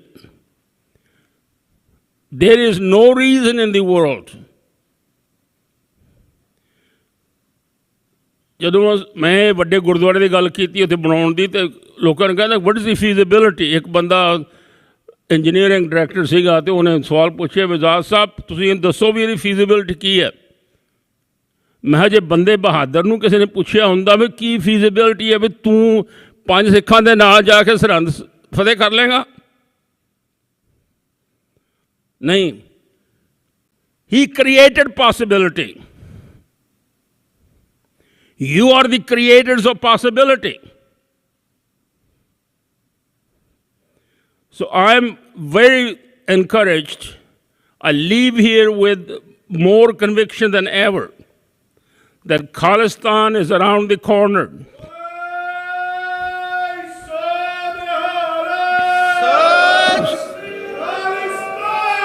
Zindabad! Zindabad! Zindabad! Khalistan. ਇੰਨੇ ਹੀ ਸ਼ਬਦਾਂ ਦੇ ਨਾਲ ਕਿਸੇ ਦੀ ਭੁੱਲ ਚੁੱਕ ਲਈ ਮਾਫੀ ਚਾਹੁੰਦਾ ਹੋਇਆ, ਵਾਹਿਗੁਰੂ ਜੀ ਕਾ ਖਾਲਸਾ, ਵਾਹਿਗੁਰੂ ਜੀ ਕੀ ਫਤਿਹ।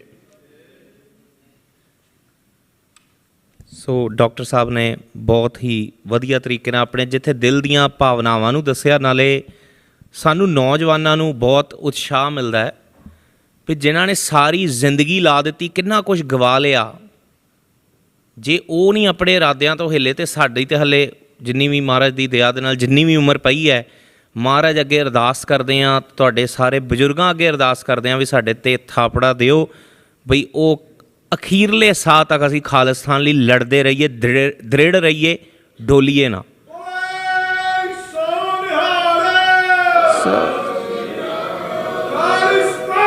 ਜ਼ਿੰਦਾਬਾਦ। ਸਾਡੇ ਲਾਸਟ ਬੁਲਾਰੇ ਨੇ, ਉਸ ਤੋਂ ਬਾਅਦ ਸਾਡਾ ਜਿਹੜਾ ਰੈਜ਼ੋਲਿਊਸ਼ਨਸ ਦਾ ਹੈ ਔਰ ਜਥੇਦਾਰ ਜਗਤਾਰ ਸਿੰਘ ਹਵਾਰਾ ਦਾ ਜਿਹੜਾ ਸੰਦੇਸ਼ ਪੜ੍ਹਨਾ ਹੈ। ਜਿੱਦਾਂ ਇੰਗਲਿਸ਼ ਦੀ ਕਹਾਵਤ ਹੈ ਜੀ, last but not the least, ਭਾਈ ਸ਼ਾਮ ਸਿੰਘ ਜੀ ਆਸਟ੍ਰੇਲੀਆ ਤੋਂ, ਉਹਨਾਂ ਨੂੰ ਬੇਨਤੀ ਹੈ ਸੰਗਤ ਨੂੰ ਮੁਖਾਤਬ ਹੋਣ। ਮੈਂ ਇਹ ਗੱਲ ਪੂਰੇ ਕੌਨਫੀਡੈਂਸ ਨਾਲ ਕਹਿ ਸਕਦਾ ਕਿ ਜੇ ਭਾਈ ਸ਼ਾਮ ਸਿੰਘ ਜੀ ਸਾਨੂੰ ਸਾਰਿਆਂ ਨੂੰ ਪੁੱਛ ਨਾ ਕਰਦੇ ਤੇ ਸ਼ਾਇਦ ਅਸੀਂ ਅੱਜ ਜਿੱਥੇ ਬੈਠੇ ਹਾਂ ਸ਼ਾਇਦ ਇਹ ਦਿਨ ਪੋਸੀਬਲ ਨਾ ਹੁੰਦਾ।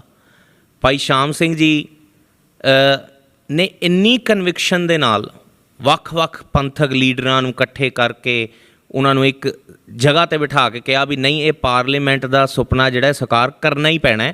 ਵੀ ਹੈਵਨਟ ਗੋਟ ਅ ਚੋਇਸ। ਪੰਥ ਨੇ ਹੁਕਮ ਕਰ ਦਿੱਤਾ ਸਰਬੱਤ ਖਾਲਸਾ 'ਚ, we have to make this happen no matter what it takes. ਔਰ ਭਾਈ ਸਾਹਿਬ ਖੁਦ ਮੇਰੇ ਖਿਆਲ ਨਾਲ ਕਿੰਨੀਆਂ ਕੰਟਰੀਜ਼ 'ਚ ਗਏ ਇਸ ਡਰੀਮ ਦੇ ਨਾਲ ਲੋਕਾਂ ਨੂੰ ਜੋੜਨ ਲਈ। ਸੋ ਮੈਂ ਬਹੁਤਾ ਸਮਾਂ ਨਾ ਲੈਂਦਿਆਂ ਹੋਇਆਂ ਭਾਈ ਸ਼ਾਮ ਸਿੰਘ ਜੀ ਨੂੰ ਬੇਨਤੀ ਕਰਦਾ ਸੰਗਤ ਦੇ ਮੁਖਾਤਬ ਹੋਣ ਆਸਟ੍ਰੇਲੀਆ ਤੋਂ ਜੀ। ਦੇਸ਼ ਵਿਦੇਸ਼ਾਂ ਤੋਂ ਆਏ ਵੀਰ ਭੈਣ ਭਰਾ ਬੱਚੇ ਬਜ਼ੁਰਗ ਫਤਿਹ ਗਜਾਈਏ। ਵਾਹਿਗੁਰੂ ਜੀ ਕਾ ਖਾਲਸਾ ਵਾਹਿਗੁਰੂ ਜੀ ਕੀ ਫਤਿਹ। ਪ੍ਰਗਟਿਓ ਖਾਲਸਾ ਪਰਮਾਤਮ ਕੀ ਮੌਜ। ਖਾਲਸਾ ਦੀ ਗੱਲ ਹੋ ਰਹੀ ਹੈ, ਖਾਲਿਸਤਾਨ ਦੀ ਗੱਲ ਹੋ ਰਹੀ ਹੈ।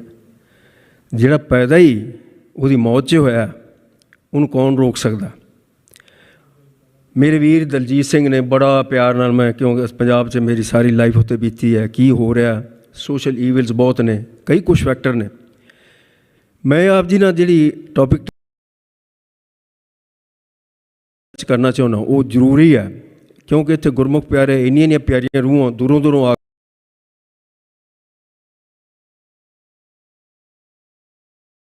ਬੈਠੀਆਂ, ਆਉਣ ਵਾਲੀਆਂ ਜਨਰੇਸ਼ਨ ਸਾਫ਼ ਕੀਤੀਆਂ ਜਾ ਰਹੀਆਂ।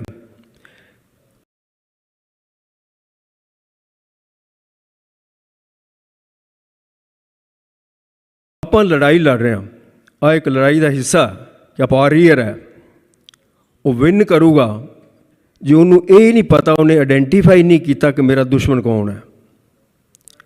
ਮੈਂ ਆਪ ਜੀ ਨੂੰ ਅੱਜ ਬੜਾ ਫੰਡਾਮੈਂਟਲ ਕਲੀਅਰ ਕਰਨਾ, ਉਹਦੇ ਹਿਸਟੋਰੀਕਲ ਬੈਕਗਰਾਊਂਡ ਬੜੀ ਲੰਬੀ ਹੈ, ਆਪਣੇ ਕੋਲ ਉਨਾ ਟਾਈਮ ਨਹੀਂ ਹੈਗਾ।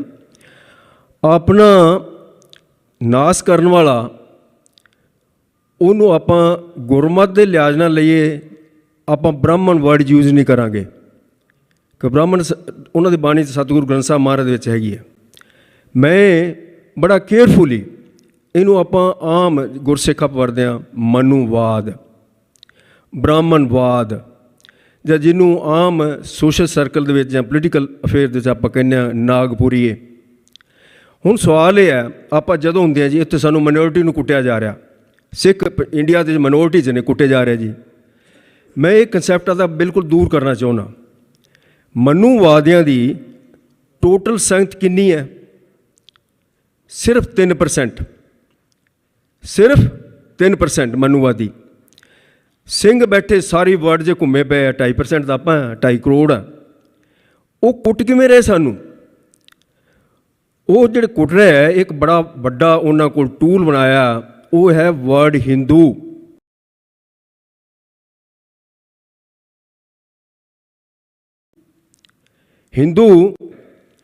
ਹਿੰਦੂ ਵਰਡ ਯੂਜ਼ ਕਰਕੇ ਉਹ 3% ਜਿਹੜਾ ਮਨੂਵਾਦੀ ਹੈ ਉਹਨੂੰ ਟੂਲ ਯੂਜ਼ ਕਰਕੇ ਕਸੇ ਤਾਂ ਉਸੇ ਕਲਾਸ ਨੂੰ 90% ਨੂੰ ਜਿਨ੍ਹਾਂ ਨੂੰ ਉਹ ਕੁੱਟਦਾ, ਮਾਰਦਾ, ਟੌਰਚਰ ਕਰਦਾ, ਉਹਨਾਂ ਦੇ ਜੈਨੋਸਾਈਡ ਕਰਦਾ, ਔਰ 2000 ਸਾਲ ਤੋਂ ਕਰ ਰਿਹਾ, ਉਹਨੂੰ ਕਦੀ ਤੋਂ ਲੜਾਉਂਦਾ ਮੁਸਲਮਾਨਾਂ ਨਾਲ, ਅਤੇ ਜਦੋਂ ਮੌਕਾ ਲੱਗਦਾ ਉਹਨੂੰ ਲੜਾਉਂਦਾ ਸਿੱਖਾਂ ਨਾਲ। ਮੁਸਲਮਾਨ, ਸਿੱਖ ਅਤੇ ਹਿੰਦੂ ਇਹ ਆਪਸ 'ਚ ਕਤਲੇਆਮ ਕਰ ਰਿਹਾ। ਅਤੇ ਉਹ 3% ਮਨੂਵਾਦੀ ਕੀ ਨੇ? ਉਹ ਰਾਜ ਕਰ ਰਿਹਾ। ਅੱਜ ਜਿਹੜੇ ਮਨੂਵਾਦੀ ਨੇ 3%, ਮੈਂ ਉਹਦੇ ਜੱਜਿਸ ਲੈ ਲਓ, IAS officers, IPS officers, general, colonel, write up ਨੂੰ ਜਨਰਲ ਵੈਦਿਆ ਕੌਣ ਸੀ ਜਿਹਨੂੰ ਸ਼ੂਟ ਕੀਤਾ? ਇਹ ਬਾਈ ਬਰਥ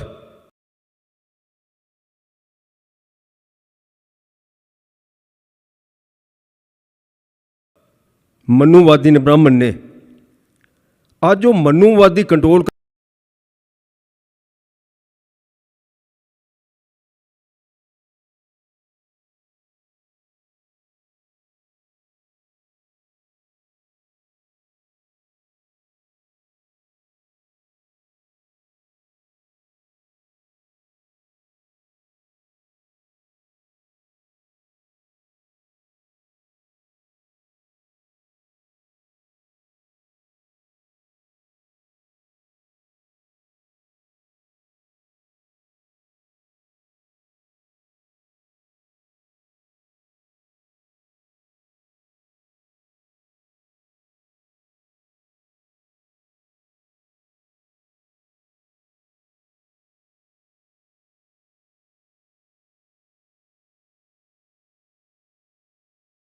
ਮਨੋਜ ਸਿੰਘ ਦੂਹਨ, ਉਹ ਇਹਨਾਂ ਮਨੂਵਾਦੀਆਂ ਦਾ ਕੁੱਟਿਆ, ਜੇਲ੍ਹ 'ਚ ਰਹਿ ਕੇ ਬਾਹਰ ਆ ਕੇ ਸਿੰਘ ਸਜਿਆ, ਉਹ ਤੁਰਿਆ ਕਿ ਜਿੰਨੇ ਹਰਿਆਣੇ ਦੇ ਜਾਟ ਹੈ, ਜਾਟ ਕੀ ਹਰਿਆਣੀ ਸਾਰੇ ਅਸੀਂ ਇਹ ਸਿੰਘ ਸਜਾਉਣੇ ਆ।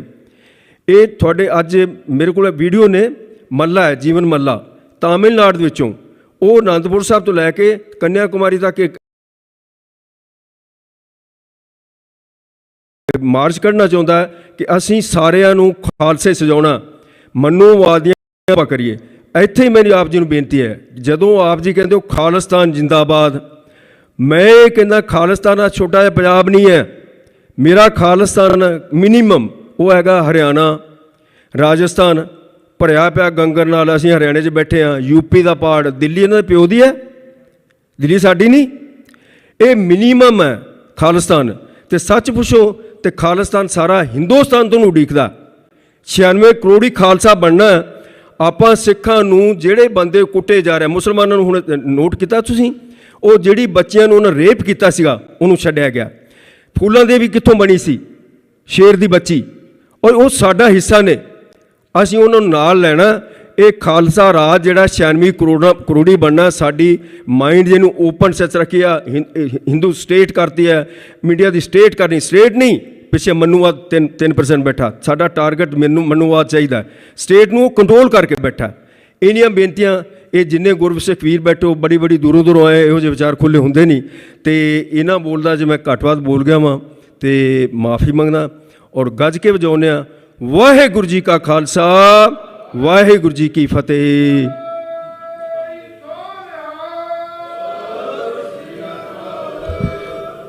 ਬਹੁਤ ਬਹੁਤ ਧੰਨਵਾਦ ਭਾਈ ਸ਼ਾਮ ਸਿੰਘ ਜੀ।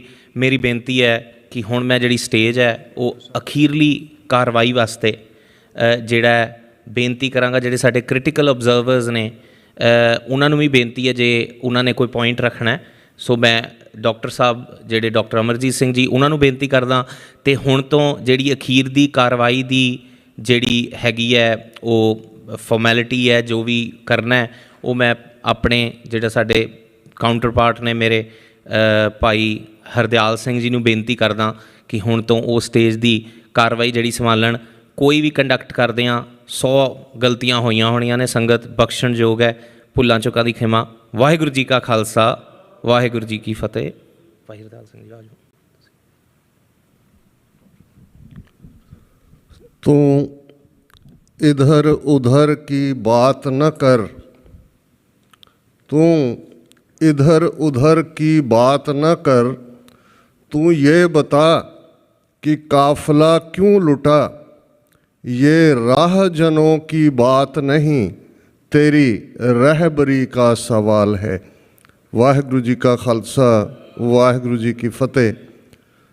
मैं अपनी प्रेजेंटेशन पहला दे चुका है, पर एक कंक्लूडिंग कामेंट मैं इसलिए खलोता है ताकि कोई भंबल भूसा, कोई कन्फ्यूजन ना रहे कि वर्ल्ड सिख पार्लीमेंट जिहड़ी कि 2015 के सरबत खालसा के रेजोल्यूशन नंबर 5 चों निकली, जिस दे जथेदार जगतार सिंह हवारा जदों वो पेशी लई आउंदे ने, बेड़ियां च जकड़े हुए हथकड़ियां च, लेकिन खालिस्तान जिंदाबाद दे नाल वो जज नूं पहलां तरबकाउंदे ने क्योंकि ये उन्हां दी कन्विक्शन है।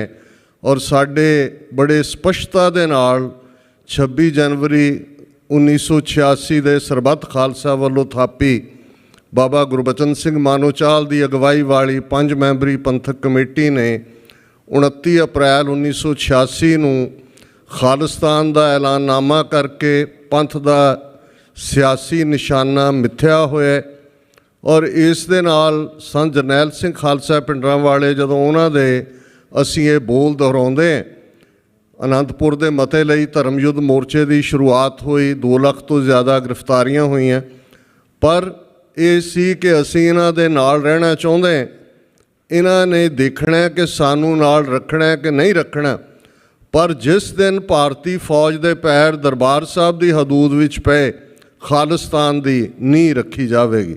सो ये गल मैं स्पष्ट करना चाहुंदा है। बेशक साडी हमदर्दी भारत के नक्शे विच जिहड़ियां दूसरियां सुप्रैस्ड नैशनैलिटीज़ ने, कौमां ने, फिरके ने, उन्हां दे नाल है। ਅਸੀਂ ਕਸ਼ਮੀਰ ਦੀ ਆਜ਼ਾਦੀ ਦੇ ਮੁਕੰਮਲ ਹਮਾਇਤੀ ਹੈ। ਅਸੀਂ ਨਾਗਾਲੈਂਡ ਨਾਰਥ ਈਸਟ ਜਿਹੜੇ ਲਗਾਤਾਰ 73-74 ਸਾਲ ਤੋਂ ਆਪਣੀ ਆਜ਼ਾਦੀ ਲਈ ਲੜ ਰਹੇ ਨੇ, ਉਹਨਾਂ ਦੇ ਮੁਕੰਮਲ ਹਾਮੀ ਹੈ। ਭਾਰਤ ਦੇ ਨਕਸ਼ੇ 'ਚ ਵੱਡੀ ਗਿਣਤੀ 'ਚ ਕੈਦ ਜਿਨ੍ਹਾਂ ਲਈ ਲਫ਼ਜ਼ ਬਦਲਦੇ ਰਹੇ, ਕਦੇ ਸ਼ਡਿਊਲ ਕਾਸਟ, ਸ਼ਡਿਊਲ ਟਰਾਈਬ, ਇਹ ਲਫ਼ਜ਼ ਕਨਸਟੀਟਿਊਸ਼ਨ ਦੇ ਲਫ਼ਜ਼ ਨੇ। ਇੱਕ ਪਾਸੇ ਜੇ ਅਸੀਂ ਡਾਕਟਰ BR ਅੰਬੇਦਕਰ ਉਹਨਾਂ ਨੂੰ ਬਾਬਾ ਸਾਹਿਬ ਕਹਿ ਕੇ ਐਡਰੈਸ ਕਰਦੇ ਹਾਂ ਔਰ ਉਹਨਾਂ ਦਾ ਬਹੁਤ ਸਤਿਕਾਰ ਕਰਦੇ ਹਾਂ, ਪਰ ਇਹ ਹਿੰਦੂ ਲਫ਼ਜ਼ ਉਹਨਾਂ ਨੇ ਕਨਸਟੀਟਿਊਸ਼ਨ ਦੇ ਵਿੱਚ ਦਿੱਤਾ ਹੈ। ਰਾਦਰ ਹਿੰਦੂ ਸਕਸੈਸ਼ਨ ਐਕਟ ਦੇ ਥੱਲੇ ਸਿੱਖਾਂ, ਬੋਧੀਆਂ, ਜੈਨੀਆਂ ਨੂੰ ਵੀ ਹਿੰਦੂਆਂ ਦੇ ਨਾਲ ਨੂੜਿਆ। ਉਸ ਤੋਂ ਬਾਅਦ 5 ਹੋਰ ਲਾਅ 1955-56 ਤੱਕ ਪਹੁੰਚਦੇ ਆ। Hindu minority and guardianship act, Hindu marriage act, Hindu transfer of property succession act ਦੇ ਥੱਲੇ। ਸੋ ਲਫ਼ਜ਼ ਉਹਨਾਂ ਨੇ ਸ਼ਡਿਊਲ ਕਾਸਟ ਕਨਸਟੀਟਿਊਸ਼ਨਲੀ ਦਿੱਤਾ ਹੈ, ਪਰ ਜਦੋਂ ਉਹਨੂੰ ਲਾਅ ਦੇ ਵਿੱਚ ਡਿਫਾਈਨ ਕੀਤਾ ਅਗੇਨ ਉਹ ਹਿੰਦੂ ਲਫ਼ਜ਼ ਦੇ ਥੱਲੇ ਆਇਆ। ਹਾਲਾਂਕਿ ਇਸ ਦੇ ਉੱਤੇ ਇੱਕ ਵੱਡੀ ਡਿਬੇਟ ਹੈ ਕਿ ਹਿੰਦੂ ਦਾ ਅਰਥ ਇੰਦੁਸ ਤੋਂ ਆਇਆ, ਇੰਦੂ ਤੋਂ ਆਇਆ, ਜਾਂ ਅਰਬੀ ਦੇ ਲਫ਼ਜ਼ ਚੋਰ ਚੋਂ ਨਿਕਲਿਆ, ਉਹ ਇੱਕ ਵੱਖਰੀ ਡਿਬੇਟ ਹੈ। ਪਰ ਅੱਜ ਉਹਦੇ ਲਈ ਲਫ਼ਜ਼ ਮੂਲ ਨਿਵਾਸੀ ਇਸਤੇਮਾਲ ਕੀਤਾ ਜਾਂਦਾ ਹੈ, ਨੇਟਿਵ ਕਿਹਾ ਜਾਂਦਾ ਹੈ। ਉਹਨਾਂ ਦੇ ਲਈ ਹੋਰ ਵੀ ਲਫ਼ਜ਼ ਜਿਹੜੇ ਨੇ ਉਹ ਦਲਿਤ ਲਫ਼ਜ਼ ਜਿਹੜਾ ਉਹ ਜ਼ਿਆਦਾ ਡਾਕਟਰ ਅੰਬੇਦਕਰ ਨੇ ਇਸਤੇਮਾਲ ਕੀਤਾ। ਔਰ ਸਾਡੀ ਦੇ 'ਤੇ ਬੜੀ ਕਲੀਅਰ ਲਾਈਨ ਹੈ। ਮੈਂ ਤਾਂ ਅਕਸਰ ਪਿਛਲੇ 35 ਸਾਲ ਤੋਂ ਇਹ ਦੁਹਰਾਉਂਦਾ ਕਿ 6 of the ਦਲਿਤਸ, by the ਦਲਿਤਸ, for ਦਾ ਦਲਿਤਸ। ਸਾਡੇ ਲਈ ਸਪਿਰਿਚੁਅਲ ਗੁਰੂ ਨਾਨਕ ਸਾਹਿਬ ਦੀ ਡਾਇਰੈਕਸ਼ਨ ਹੈ, ਨੀਚਾਂ ਅੰਦਰ ਨੀਚ ਜਾਤ, ਨੀਚੀ ਹੂੰ ਅਤ ਨੀਚ, ਨਾਨਕ ਤਿਨ ਕੈ ਸੰਗ ਸਾਥ, ਵੱਡਿਆਂ ਸਿਉ ਕਿਆ ਰੀਸ, ਜਿੱਥੈ ਨੀਚ ਸਮਾਲੀਅਨ ਤਿੱਥੈ ਨਦਰ ਤੇਰੀ ਬਖਸ਼ੀਸ਼। ਤੇ 10ਵੇਂ ਪਾਤਸ਼ਾਹ ਨੇ ਖਾਲਸਾ ਸਾਜ ਕੇ ਪ੍ਰਗਟ ਕਰਕੇ ਫਰਮਾਇਆ, इन गरीब सिखन को देऊं पातशाही, ये याद करें हमरी गुरियाई, जिनकी ज़ात वरण कुल माहें, सरदारी ना भई कदाहें, तिन ही को सरदार बनाऊं, तब है गोबिंद सिंह नाम कहाऊं। असी एप्रीशिएट करते हैं भाई मनोज सिंह दूहन ਜਿਹੜੇ ਜਾਟਾਂ ਦੇ ਵਿੱਚ ਸਿੱਖੀ ਦਾ ਪ੍ਰਚਾਰ ਕਰ ਰਹੇ ਨੇ, ਤਮਿਲ ਜਿਨ੍ਹਾਂ ਨੇ ਸ਼ੂਦਰ ਤੋਂ ਖਾਲਸਾ ਤੱਕ ਫਿਲਮ ਨੂੰ ਤਮਿਲ ਲੈਂਗੁਏਜ ਡੱਬ ਕੀਤਾ। ਇੱਕ ਅਵੇਅਰਨੈਸ ਦੀ ਕੈਂਪੇਨ ਹੈ, ਜਿਹੜੇ ਸਿਕਲੀਗਰ ਵਣਜਾਰੇ ਸਿੱਖਾਂ 'ਚ ਕੰਮ ਕਰਦੇ ਨੇ, ਅਸੀਂ ਐਪਰੀਸ਼ੀਏਟ ਕਰਦੇ ਹਾਂ। ਪਰ ਇਸ ਸਭ ਦੇ ਬਾਵਜੂਦ ਨੇਸ਼ਨ ਸਟੇਟ ਖਾਲਿਸਤਾਨ ਦੇ ਕਨਸੈਪਟ ਨਾਲ ਕੋਈ ਕਨਫਿਊਜ਼ਨ ਨਹੀਂ ਹੋਣਾ ਚਾਹੀਦਾ। ਜਦੋਂ ਸਾਡਾ ਆਪਣਾ ਨੇਸ਼ਨ ਹੋਏਗਾ ਆਟੋਮੈਟਿਕਲੀ ਇਹ ਖਾਲਸੇ ਦੇ ਨੇ। ਅਲਟੀਮੇਟਲੀ ਸਿੱਖੀ ਦੇ ਦਾਇਰਾ ਕਾਰ 'ਚ ਔਰ ਕਿਸਾਨ ਮੋਰਚਾ 13 ਮਹੀਨੇ ਜਿਹੜਾ ਚੱਲਿਆ, ਉਸ ਦੇ ਵਿੱਚ ਜਿਹੜੀ ਸਿੱਖੀ ਦੀ ਖੁਸ਼ਬੂ ਚਾਰ ਚਫੇਰੇ ਗਈ, ਉਹ ਵੈਸਟਰਨ ਯੂਪੀ ਦਾ ਜਾਟ ਵੀ ਆ ਕੇ ਖਲੋ ਕੇ ਕਹਿੰਦਾ ਹੈ, ਕੇਰਲਾ ਦਾ ਜਿਹਨੂੰ ਸ਼ੂਦਰ ਬਣਾਇਆ ਬ੍ਰਾਹਮਣ ਦੀ ਡਿਕਰੀ ਨੇ, ਉਹ ਵੀ ਕਹਿੰਦਾ ਕਿ ਅਗਰ ਇਹ ਖਾਲਿਸਤਾਨ ਹੈ ਤਾਂ ਮੈਂ ਵੀ ਖਾਲਿਸਤਾਨੀ ਹੂੰ। ਪਰ ਅੱਜ ਦੇ ਕੌਂਟੈਕਸਟ ਦੇ ਵਿੱਚ ਇਹ ਗੱਲ ਬਿਲਕੁਲ ਕਲੀਅਰ ਹੋਣੀ ਚਾਹੀਦੀ ਹੈ ਕਿ ਸਾਡੇ ਇੰਡੀਪੈਂਡੈਂਟ ਸੋਵਰਨ ਨੇਸ਼ਨ ਖਾਲਿਸਤਾਨ ਦੇ ਕਨਸੈਪਟ ਦੇ ਨਾਲ ਕੋਈ ਇਸ ਕਿਸਮ ਦਾ ਕਨਫਿਊਜ਼ਨ ਨਹੀਂ ਹੋਣਾ ਚਾਹੀਦਾ। ਜਿਹੜੀ ਇੱਕ ਸਾਡੀ ਪ੍ਰਚਾਰਕ ਸ਼੍ਰੇਣੀ ਵੀ ਹੈ, ਇੱਕ ਤਾਂ ਜ਼ਿੰਮੇਵਾਰੀ ਤੋਂ ਬਿਨਾਂ ਹੈ, ਤੇ ਉਹ ਇਹ ਕਹਿ ਕੇ ਜੀ ਸਭ ਰਾਜ ਸ੍ਰਿਸ਼ਟ ਕਾ ਲੈ ਕਿ ਜੀ ਅਸੀਂ ਸ੍ਰਿਸ਼ਟੀ ਦਾ ਰਾਜ ਲੈਣਾ, ਜਿਵੇਂ ਖਾਲਿਸਤਾਨ ਦੀ ਕਾਇਮੀ ਸ੍ਰਿਸ਼ਟੀ ਦੇ ਰਾਜ ਲੈਣ 'ਚ ਕੋਈ ਰੁਕਾਵਟ ਬਣਦੀ ਹੋ। ਨਹੀਂ, ਜਦੋਂ ਤੁਹਾਡੀ ਆਪਣੀ ਨੇਸ਼ਨ ਸਟੇਟ ਹੋਏਗੀ। ਅੱਜ ਬਿਨਾਂ ਨੇਸ਼ਨ ਹੁੰਦਿਆਂ ਜਿਵੇਂ ਸਿੱਖ ਕੌਮ ਨੇ ਕੁੱਲ ਇਨਸਾਨੀਅਤ ਨੂੰ ਸਰਵ ਕੀਤਾ ਹੈ, ਹਿਊਮੈਨਿਟੀ ਨੂੰ ਸਰਵ ਕੀਤਾ ਹੈ। ਕੋਵਿਡ ਦੇ ਚੱਲਦੇ ਆ ਕਿਵੇਂ ਜਿੱਥੇ ਸੂਰਜ ਚੜ੍ਹਦਾ ਹੈ ਨਿਊਜ਼ੀਲੈਂਡ ਦੀ ਧਰਤੀ 'ਤੇ, ਪਲੈਨਟ ਦੇ ਉਸ ਖਿੱਤੇ 'ਤੇ ਜਿੱਥੇ ਸੂਰਜ ਡੁੱਬਦਾ ਹੈ ਵੈਨਕੂਵਰ, ਸੀਐਟਲ 'ਚ, ਚਾਰ ਚਫੇਰੇ ਸਾਡੇ ਗੁਰਦੁਆਰਿਆਂ ਦੇ ਝੂਲਦੇ ਨਿਸ਼ਾਨ ਸਾਹਿਬ ਉਹ ਹੈਲਪਿੰਗ ਸੈਂਟਰ ਬਣੇ। ਤੇ ਜੇ ਬਿਨਾਂ, ਔਰ ਯੂਕਰੇਨ ਦੇ ਵਿੱਚ ਕਿਵੇਂ ਯੂਨਾਈਟਿਡ ਸਿੱਖਸ ਜਾਂ ਖਾਲਸਾ ਏਡ ਦੁਨੀਆ ਭਰ ਦੇ ਵਿੱਚ ਆਪਣਾ ਸੇਵਾਵਾਂ ਦਿੰਦੀ ਹੈ, ਜੇ ਬਿਨਾਂ ਮੁਲਕ ਹੁੰਦਿਆਂ ਅਸੀਂ ਸਮੁੱਚੀ ਇਨਸਾਨੀਅਤ ਨੂੰ ਸਮਰਪਿਤ ਹੈ।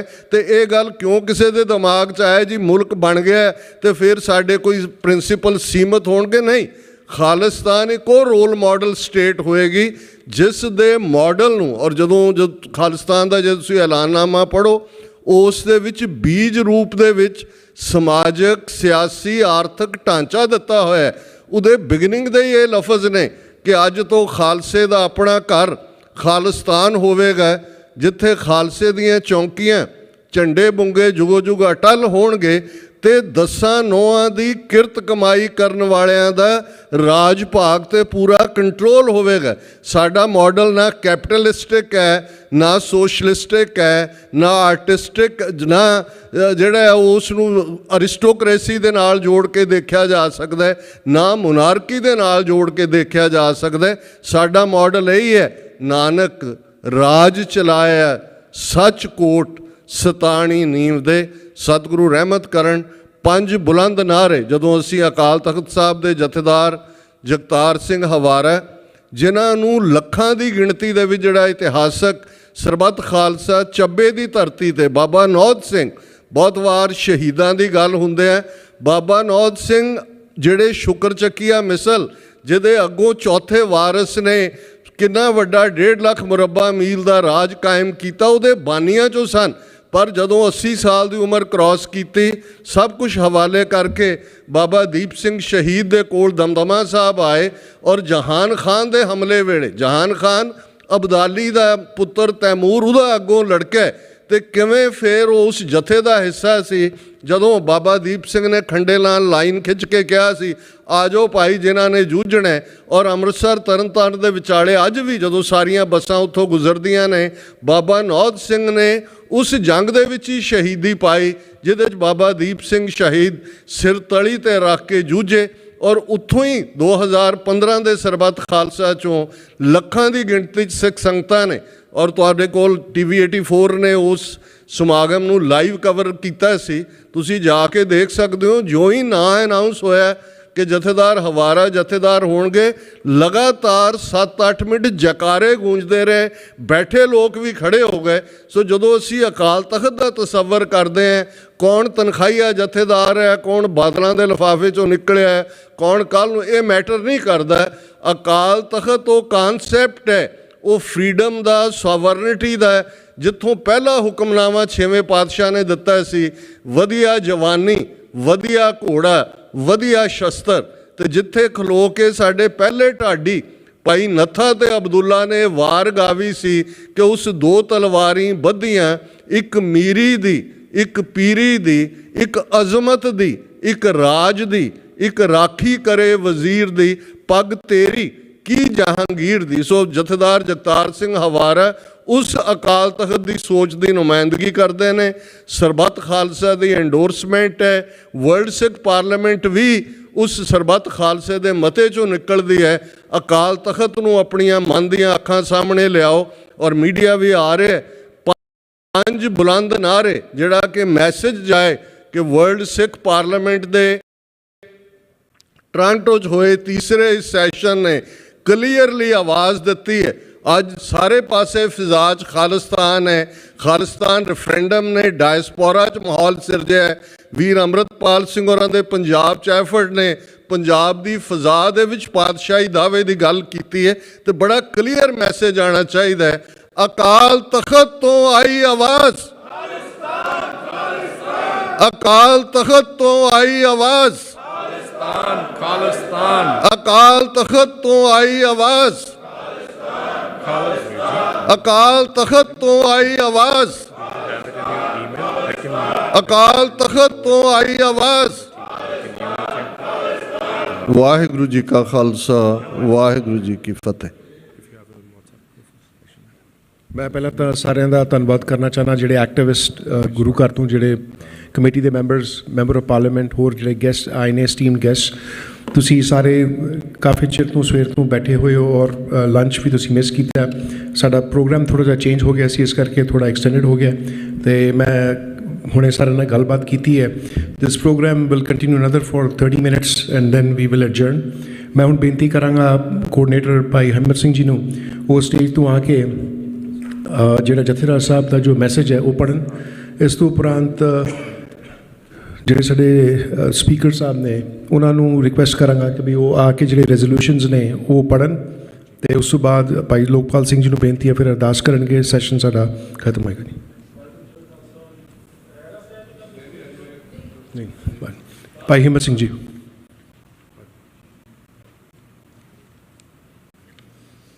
ਹਾਂਜੀ ਸਪੀਕਰ ਸਾਹਿਬ ਇਜਾਜ਼ਤ ਆ ਜੀ, ਥੈਂਕ ਯੂ। ਹਾਂਜੀ ਸਪੀਕਰ ਸਾਹਿਬ ਅਤੇ ਸਮੁੱਚੀਆਂ ਸੰਗਤਾਂ ਜੋ ਸੈਸ਼ਨ ਦੇ ਵਿੱਚ ਜੁੜੀਆਂ, ਸਾਰਿਆਂ ਨੂੰ ਸਤਿਗੁਰਾਂ ਦੀ ਬਖਸ਼ੀ ਹੋਈ ਫਤਿਹ ਪ੍ਰਵਾਨ ਹੋਵੇ ਜੀ। ਸਾਰੇ ਜਣੇ ਬੁਲਾਓ ਗੱਜ ਵੱਜ ਕੇ, ਵਾਹਿਗੁਰੂ ਜੀ ਕਾ ਖਾਲਸਾ ਵਾਹਿਗੁਰੂ ਜੀ ਕੀ ਫਤਿਹ। ਸਾਧ ਸੰਗਤ ਜੀ, ਜੋ ਕੌਮ ਦੇ ਜਥੇਦਾਰ ਸ਼੍ਰੀ ਅਕਾਲ ਤਖਤ ਸਾਹਿਬ ਸਿੰਘ ਸਾਹਿਬ ਜਥੇਦਾਰ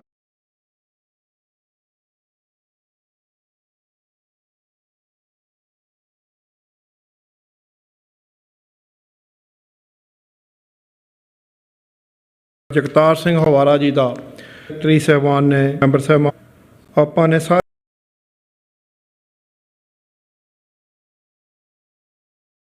ਤਵੱਜੋ ਦੇਣੀ ਹੈ ਜੀ। ਏਕ ਓਂਕਾਰ ਵਾਹਿਗੁਰੂ ਜੀ ਕਾ ਖਾਲਸਾ ਵਾਹਿਗੁਰੂ ਜੀ ਕੀ ਫਤਿਹ। ਦਾਸ ਵਰਲਡ ਸਿੱਖ ਪਾਰਲੀਮੈਂਟ ਦੇ ਉਹਨਾਂ ਸਮੂਹ ਮੈਂਬਰਾਂ ਦਾ ਧੰਨਵਾਦ ਕਰਦਾ ਹੈ ਜੋ ਕਿ ਪੰਥਕ ਵਿਸ਼ਿਆਂ 'ਤੇ ਵਿਚਾਰਾਂ ਕਰਨ ਲਈ ਅਤੇ ਭਵਿੱਖ ਦੀ ਰਣਨੀਤੀ ਉਲੀਕਣ ਲਈ ਵਰਲਡ ਸਿੱਖ ਪਾਰਲੀਮੈਂਟ ਦੇ ਤੀਜੇ ਗਲੋਬਲ ਸੈਸ਼ਨ ਵਿੱਚ ਭਾਗ ਲੈਣ ਲਈ ਕੈਨੇਡਾ ਬਰੈਂਪਟਨ ਦੇ ਵਿੱਚ ਇਕੱਤਰ ਹੋਏ ਹਨ। ਖਾਲਸਾ ਜੀ, ਆਪਾਂ ਸਾਰੇ ਬਹੁਤ ਚੰਗੀ ਤਰ੍ਹਾਂ ਸਮਝਦੇ ਹਾਂ ਅਤੇ ਜਾਣਦੇ ਹਾਂ ਕਿ ਕੌਮ ਪਿਛਲੇ ਦਹਾਕਿਆਂ ਤੋਂ ਕਿਹਨਾਂ ਪਰਿਸਥਿਤੀਆਂ ਵਿੱਚੋਂ ਗੁਜ਼ਰ ਰਹੀ ਹੈ। ਅੱਜ ਸਿੱਖ ਕੌਮ ਬੜੇ ਨਾਜ਼ੁਕ ਦੌਰ ਵਿੱਚੋਂ ਲੰਘ ਰਹੀ ਹੈ। ਕੌਮ ਦੇ ਦੁਸ਼ਮਣਾਂ ਵੱਲੋਂ ਬਹੁਤ ਡੂੰਘੀ ਸਾਜ਼ਿਸ਼ ਤਹਿਤ ਸਿੱਖ ਧਰਮ ਉੱਤੇ ਹਮਲੇ ਕੀਤੇ ਜਾ ਰਹੇ ਹਨ। ਸਿੱਖ ਨੌਜਵਾਨੀ ਨੂੰ ਨਸ਼ਿਆਂ ਵੱਲ ਧੱਕਿਆ ਜਾ ਰਿਹਾ ਹੈ। ਪੰਜਾਬ ਵਿੱਚ ਪਤਿਤਪੁਣਾ ਵੱਧ ਰਿਹਾ ਹੈ ਅਤੇ ਪੰਜਾਬ ਅੰਦਰ ਇਹੋ ਜਿਹੇ ਹਾਲਾਤ ਪੈਦਾ ਕੀਤੇ ਜਾ ਰਹੇ ਹਨ ਕਿ ਪੰਜਾਬ ਵਿੱਚੋਂ ਸਿੱਖਾਂ ਦਾ ਵਿਦੇਸ਼ਾਂ ਵੱਲ ਪਲਾਨ ਹੋ ਰਿਹਾ ਹੈ ਅਤੇ ਸਿੱਖ ਆਪਣੇ ਘਰ ਪੰਜਾਬ ਵਿੱਚ ਹੀ ਬਹੁਤ ਤੇਜ਼ੀ ਨਾਲ ਮਿਨੋਰਟੀ ਹੋਣ ਵੱਲ ਵਧ ਰਹੇ ਹਨ। ਪੰਜਾਬ ਅੰਦਰ ਸਿੱਖ ਕੌਮ ਅੱਗੇ ਪੰਥਕ ਤੌਰ 'ਤੇ ਵੀ ਗੰਭੀਰ ਚੁਣੌਤੀਆਂ ਹਨ। ਸ੍ਰੀ ਗੁਰੂ ਗ੍ਰੰਥ ਸਾਹਿਬ ਜੀ ਦੀਆਂ ਬੇਅਦਬੀਆਂ ਦਾ ਮਸਲਾ, ਬੰਦੀ ਸਿੰਘਾਂ ਦੀ ਰਿਹਾਈ ਦਾ ਮਸਲਾ, ਪੰਜਾਬ ਦੇ ਪਾਣੀਆਂ ਦਾ ਮਸਲਾ, ਅਜਿਹੇ ਹੋਰ ਬਹੁਤ ਮਸਲੇ ਹਨ ਜੋ ਸਿੱਖ ਕੌਮ ਲਈ ਚੁਣੌਤੀ ਬਣੇ ਹੋਏ ਹਨ। ਖਾਲਸਾ ਜੀ, ਇਹਨਾਂ ਸਾਰੇ ਪੰਥਕ ਮਸਲਿਆਂ ਦਾ ਹੱਲ ਗੁਰੂ ਸਾਹਿਬ ਵੱਲੋਂ ਬਖਸ਼ੇ ਹੋਏ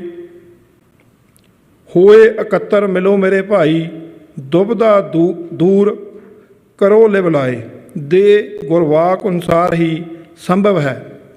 ਜੇ ਅਸੀਂ ਮਿਲ ਬੈਠ ਕੇ ਕੌਮ ਦੇ ਦੁਸ਼ਮਣਾਂ ਨੂੰ ਆਪਣੀ ਏਕਤਾ ਦਾ ਪ੍ਰਗਟਾਵਾ ਕਰ ਦਿਆਂਗੇ ਤਾਂ ਦੁਸ਼ਮਣ ਸਿੱਖੀ ਵਿਰੁੱਧ ਚਾਲਾਂ ਚੱਲਣ ਤੋਂ ਭੈ ਖਾਏਗਾ।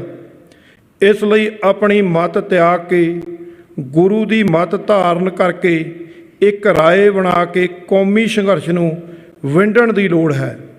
ਵਰਲਡ ਸਿੱਖ ਪਾਰਲੀਮੈਂਟ ਦਾ ਗਠਨ ਵੀ ਸਮੁੱਚੀਆਂ ਕੌਮੀ ਧਿਰਾਂ ਨੂੰ ਇੱਕ ਪਲੇਟਫਾਰਮ 'ਤੇ ਲਿਆ ਕੇ ਪੰਥਕ ਮਸਲਿਆਂ ਦਾ ਹੱਲ ਕਰਨ ਲਈ ਕੀਤਾ ਗਿਆ ਹੈ। ਅੱਜ ਜਦੋਂ ਵਰਲਡ ਸਿੱਖ ਪਾਰਲੀਮੈਂਟ ਦੇ ਨੁਮਾਇੰਦਿਆਂ ਕੈਨੇਡਾ ਦੀ ਧਰਤੀ 'ਤੇ ਕੌਮੀ ਭਵਿੱਖ ਪ੍ਰਤੀ ਵਿਚਾਰਾਂ ਕਰਨ ਲਈ ਇਕੱਠੇ ਹੋਏ ਹਨ ਤਾਂ ਇਸ ਮੌਕੇ 'ਤੇ ਦਾਸ ਦੀ ਦੋ ਹੱਥ ਜੋੜ ਕੇ ਬੇਨਤੀ ਹੈ ਕਿ ਪੰਥ ਨੂੰ ਗੰਭੀਰ ਚੁਣੌਤੀਆਂ ਦਾ ਸਾਹਮਣਾ ਹੈ। ਇਹਨਾਂ ਚੁਣੌਤੀਆਂ ਦੇ ਹੱਲ ਲਈ ਵਿਦੇਸ਼ਾਂ ਵਿੱਚ ਰਹਿੰਦੇ ਸਿੱਖ ਬਹੁਤ ਅਹਿਮ ਰੋਲ ਅਦਾ ਕਰ ਸਕਦੇ ਹਨ। ਦਾਸ ਦੀ ਬੇਨਤੀ ਹੈ ਕਿ ਪੰਥਕ ਮਸਲਿਆਂ ਦਾ ਹੱਲ ਲਈ ਵਿਸ਼ਵ ਪੱਧਰ 'ਤੇ ਆਵਾਜ਼ ਉਠਾਉਣ ਤੋਂ ਲੈ ਕੇ ਸਾਧਨਾਂ ਨੂੰ ਜਟਾਉਣ ਤੱਕ ਵਰਲਡ ਸਿੱਖ ਪਾਰਲੀਮੈਂਟ ਵਿਦੇਸ਼ੀ ਸਿੱਖਾਂ ਵਿੱਚ ਮੁੱਢਲਾ ਰੋਲ ਅਦਾ ਕਰੇਗੀ। ਇਸ ਸੈਸ਼ਨ ਵਿੱਚੋਂ ਉਹ ਆਪਣੇ ਕੌਮੀ ਘਰ ਦੀ ਉਸਾਰੀ ਲਈ ਅਤੇ ਗੁਰੂ ਖਾਲਸਾ ਪੰਥ ਦੇ ਬੋਲਬਾਲੇ ਕਰਨ ਲਈ ਠੋਸ ਰਣਨੀਤੀ ਉਲੀਕਣ ਭਵਿੱਖ ਵਿੱਚ ਵਰਲਡ ਸਿੱਖ ਪਾਰਲੀਮੈਂਟ ਦੇ ਸਰਗਰਮ ਹੋ ਕੇ ਪੰਥ ਦੀ ਚੜ੍ਹਦੀ ਕਲਾ ਲਈ ਕੰਮ ਕਰਨ, ਸਮੁੱਚੇ ਪੰਥ ਦੀ ਚੜ੍ਹਦੀ ਕਲਾ ਦਾ ਚਾਹਵਾਨ ਗੁਰੂ ਪੰਥ ਦਾ ਦਾਸ ਜਗਤਾਰ ਸਿੰਘ ਹਵਾਰਾ, ਤਿਹਾੜ ਜੇਲ੍ਹ, ਦਿੱਲੀ।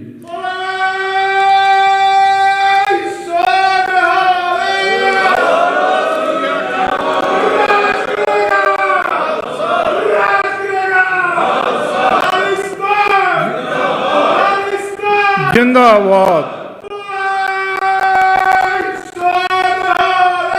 ਸਤਿ ਸ੍ਰੀ ਅਕਾਲ। ਸਾਧ ਸੰਗਤ ਜੀ, ਇਹ ਸੀ ਸਿੰਘ ਸਾਹਿਬ ਜਥੇਦਾਰ ਜਗਤਾਰ ਸਿੰਘ ਹਵਾਰਾ ਜੀ ਦਾ ਮੈਸੇਜ ਜੋ ਆਪ ਜੀ ਨੇ ਸਰਵਣ ਕੀਤਾ। ਸਮੇਂ ਸਮੇਂ 'ਤੇ ਵੱਡੀਆਂ ਇਕੱਤਰਤਾਵਾਂ ਜਿਹੜੀਆਂ ਵਿਸ਼ਵ ਪੱਧਰ 'ਤੇ ਹੁੰਦੀਆਂ ਹਨ, ਜਥੇਦਾਰ ਸਾਹਿਬ ਦਾ ਮੈਸੇਜ ਆਉਂਦਾ ਆ। ਸੋ ਲੋੜ ਆ ਆਪਾਂ ਉਹਨਾਂ ਦੇ ਮੈਸੇਜ ਦੀ ਅਹਿਮੀਅਤ ਨੂੰ ਸਮਝਦੇ ਹਾਂ, ਮੈਸੇਜ ਦੇ ਉੱਤੇ ਤਵੱਜੋ ਦਈਏ। ਸਿੰਘ ਸਾਹਿਬ ਜਥੇਦਾਰ ਜਗਤਾਰ ਸਿੰਘ ਹਵਾਰਾ ਜੀ ਬਾਰੇ ਬਹੁਤ ਸਾਰੇ ਬੁਲਾਰਿਆਂ ਨੇ ਬੋਲਿਆ। ਸੋ ਇਹ ਸੁਪਨਾ ਕੌਮ ਦਾ ਸੀ, ਵਰਲਡ ਸਿੱਖ ਪਾਰਲੀਮੈਂਟ ਜਥੇਦਾਰ ਸਿੰਘ ਸਾਹਿਬ ਜਗਤਾਰ ਸਿੰਘ ਹਵਾਰਾ ਦਾ ਸੀ। ਇਹ ਪੰਥ ਦੀ ਲੋੜ ਸੀ। ਸ਼੍ਰੋਮਣੀ ਗੁਰਦੁਆਰਾ ਪ੍ਰਬੰਧਕ ਕਮੇਟੀ ਆਪਣੇ ਫਰਜ਼ ਨਹੀਂ ਪਛਾਣ ਰਹੀ।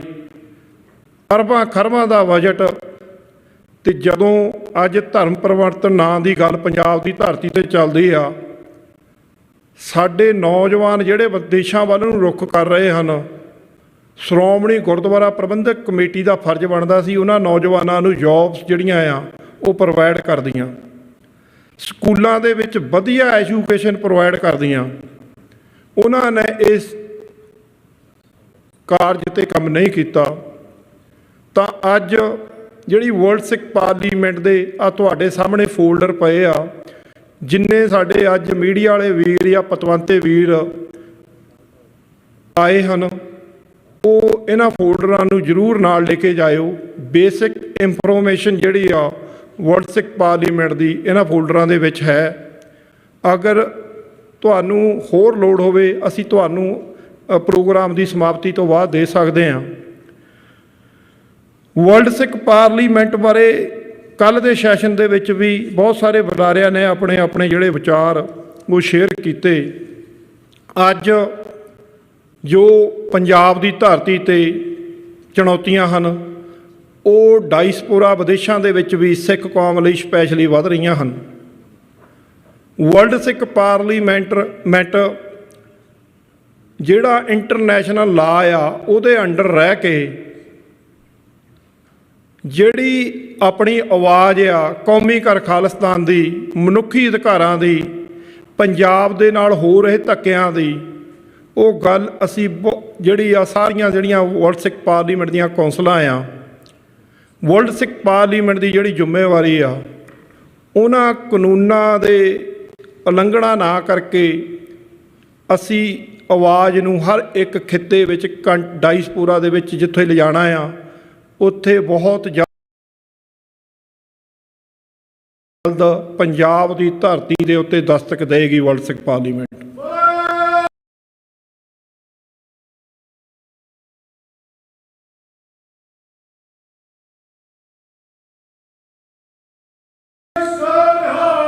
ਵਿੱਚ ਸਾਡੀਆਂ ਪੰਥ ਦੀਆਂ ਸਿਰਮੌਰ ਸੰਮ ਦੇ ਵਿੱਚ ਮੁਹਾਰਤ ਰੱਖਦੇ ਹੋ, ਉਹਨਾਂ ਨੂੰ ਵੈਲਕਮ ਕਰਦੀ ਆ।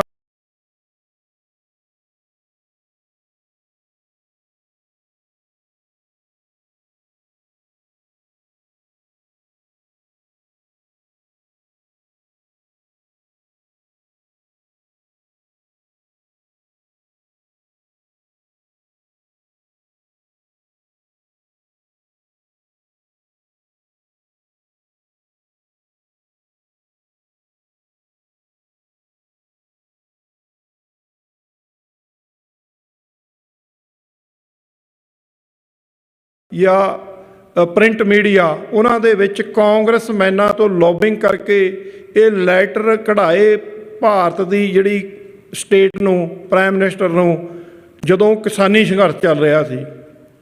ਤਾਂ ਵਰਲਡ ਸਿੱਖ ਪਾਰਲੀਮੈਂਟ ਦੀ ਜਿਹੜੀ ਵੈਲਫੇਅਰ ਕੌਂਸਲ ਆ, ਅਸੀਂ ਪੰਜਾਬ ਦੇ ਵਿੱਚ ਕਿਸਾਨਾਂ ਨੂੰ ਭਾਵੇਂ ਕਿ 700 ਤੋਂ ਵੱਧ ਜਿਹੜੀਆਂ ਹੱਤਿਆਵਾਂ ਜਿਹੜੀਆਂ ਹੋਈਆਂ ਉਸ ਸੰਘਰਸ਼ ਦੇ ਵਿੱਚ, ਪਰ ਜਿੰਨਾ ਕੁ ਵੀ ਸਾਡੇ ਕੋਲ ਬਜਟ ਸੀ, ਅਸੀਂ ਲਗਭਗ 27 ਲੱਖ ਰੁਪਏ ਦੇ ਕਰੀਬ ਨੀੜੀ ਪਰਿਵਾਰਾਂ ਨੂੰ, ਜਿਹੜੇ ਜ਼ਿਆਦਾ ਜ਼ਰੂਰਤਮੰਦ ਸਨ, 700 ਦੇ ਵਿੱਚੋਂ 1-1 ਲੱਖ ਰੁਪਏ ਦੀ ਜਿਹੜੀ ਸੇਵਾ ਅਸੀਂ ਭੇਜਦੇ ਰਹੇ ਹਾਂ।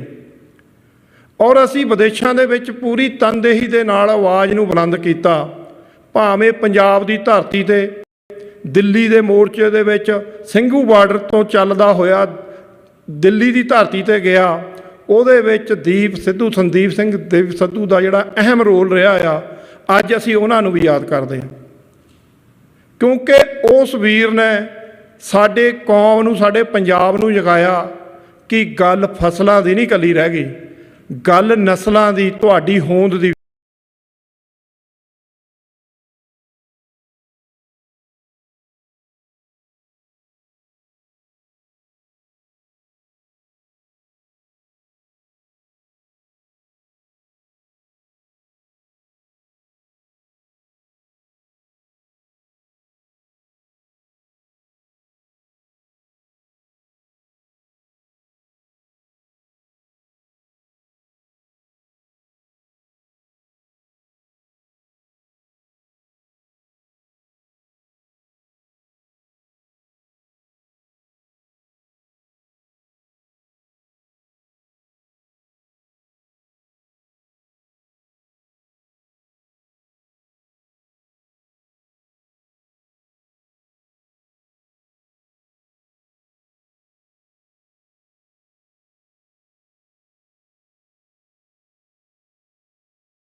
ਸਿਸਟਮ ਕ੍ਰੀਏਟ ਕਰਨ ਕਿ ਅਸੀਂ ਕਿਸਾਨਾਂ ਦੀਆਂ ਫਸਲਾਂ ਖਰੀਦੀਏ ਬਾਹਰੋਂ ਜਾ ਕੇ, ਉਹਨਾਂ ਨੂੰ ਸਹੀ ਮੁੱਲ ਮਿਲੇ, ਉਹਨਾਂ ਦਾ ਜਿਹੜਾ ਫਸਲ ਆ ਉਹਨਾਂ ਨੂੰ ਅਸੀਂ ਵਿਦੇਸ਼ਾਂ ਵਿੱਚ ਲਿਆਈਏ।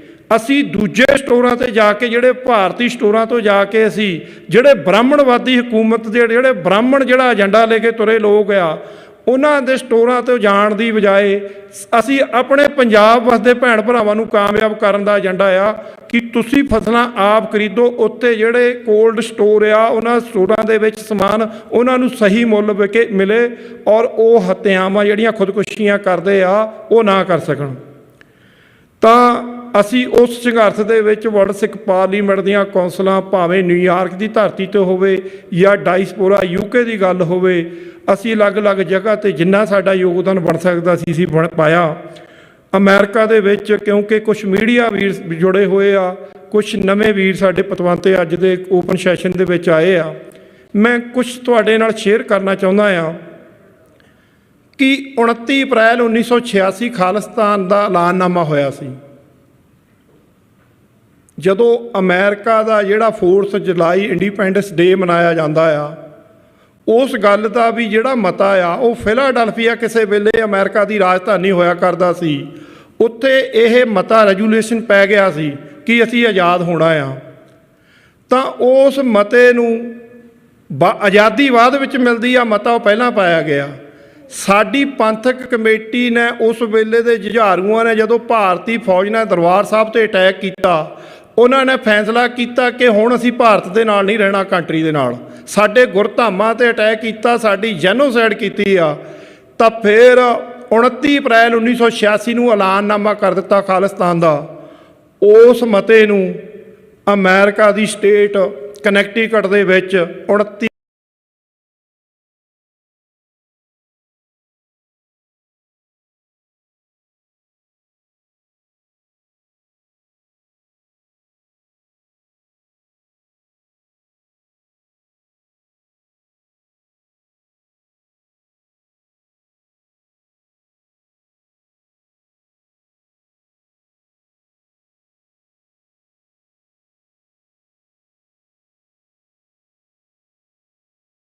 1986 ਦੇ ਐਲਾਨਨਾਮੇ ਨੂੰ ਕਨੈਕਟਡ ਦੇ ਬਿੱਲ, ਇਹ ਜਿਹੜੀਆਂ ਮੈਂ ਗੱਲਾਂ ਕਰ ਰਿਹਾ, council, human right council, education council ਰਲ ਮਿਲ ਕੇ ਕੰਮ ਕਰ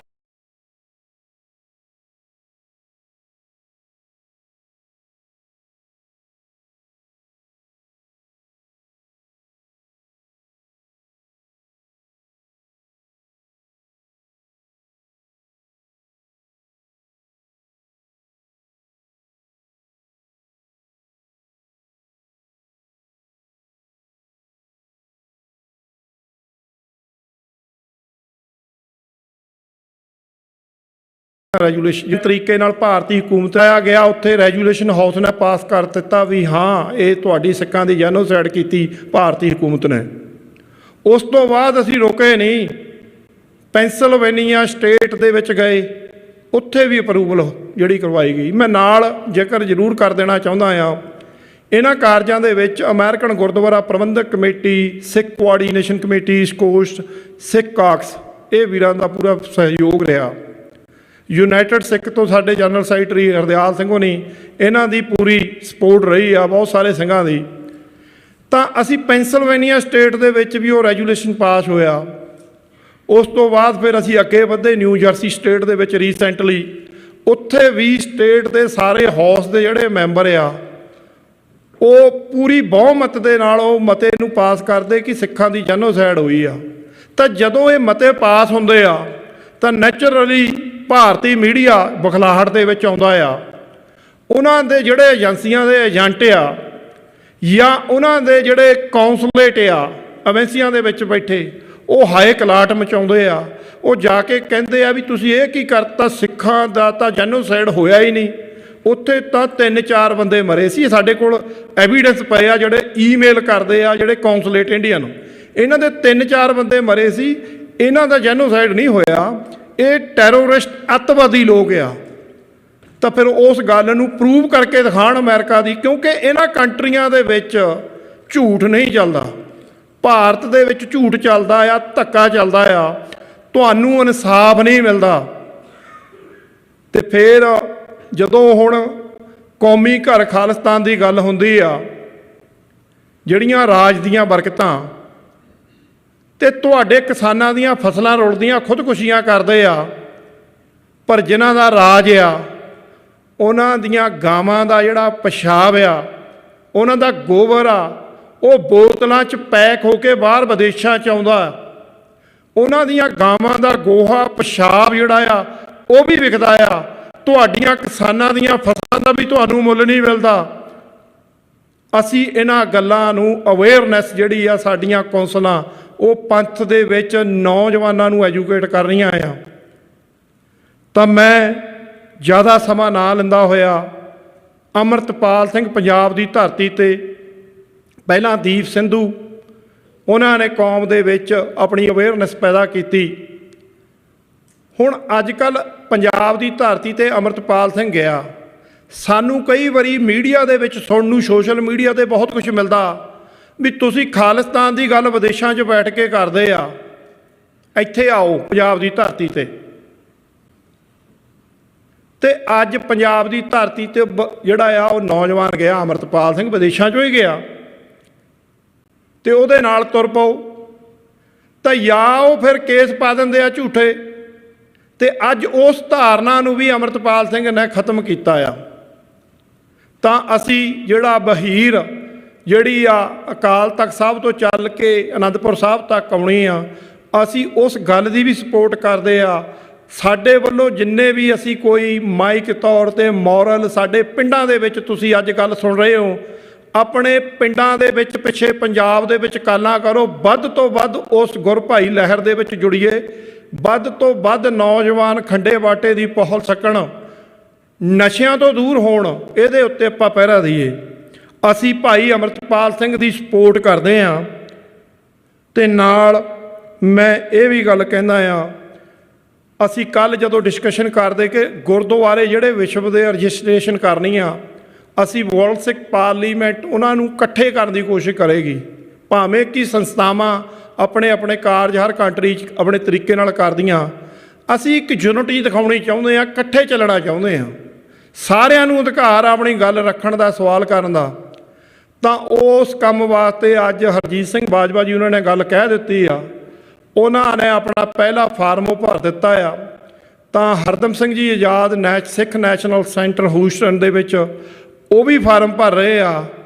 ਤਾਂ ਆਉਣ ਵਾਲੇ 2 ਮਹੀਨਿਆਂ ਦੇ ਵਿੱਚ 100+ ਗੁਰਦੁਆਰੇ ਸਾਹਿਬਾਨ ਰਜਿਸਟਰ ਹੋਣਗੇ। ਬਹੁਤ ਸਾਰਿਆਂ ਨੂੰ ਅਸੀਂ ਈਮੇਲ ਭੇਜਤੀਆਂ, ਕਮਿਟਮੈਂਟ ਆ ਗਏ, ਪਰ ਉਹ ਨੰਬਰ ਅਸੀਂ ਸ਼ੋਰ ਤੁਹਾਨੂੰ ਅਸੀਂ ਰਿਲੀਜ਼ ਕਰਾਂਗੇ ਵੀ ਕਿੰਨੇ ਗੁਰਦੁਆਰੇ ਰਜਿਸਟਰ ਕਰ ਲਏ। ਅੱਜ ਮੀਡੀਆ ਦੇ ਪੱਖ ਤੋਂ ਮੈਂ ਸਮੁੱਚੇ ਵਿਸ਼ਵ ਭਾਰਤ ਦੇ ਵਿੱਚ ਵਸਦੀਆਂ ਡਾਇਸਪੋਰਾ 'ਚ ਖਾਸ ਤੌਰ 'ਤੇ ਗੁਰਦੁਆਰਾ ਪ੍ਰਬੰਧਕ ਕਮੇਟੀਆਂ, ਪੰਥਕ ਜਥੇਬੰਦੀਆਂ, ਤੁਹਾਡਾ ਕੋਈ ਕੁਐਸਚਨ ਹੋਵੇ, ਸਵਾਲ ਹੋਵੇ, ਸਾਡਾ ਮਕਸਦ ਤੁਹਾਡੇ ਗੁਰਦੁਆਰੇ ਸਾਹਿਬਾਨ ਪੰਥ ਦੇ ਗੁਰਦੁਆਰੇ ਆ, ਕਿਸੇ ਦਾ ਇੰਡੀਵਿਜੂਅਲ ਨਹੀਂ।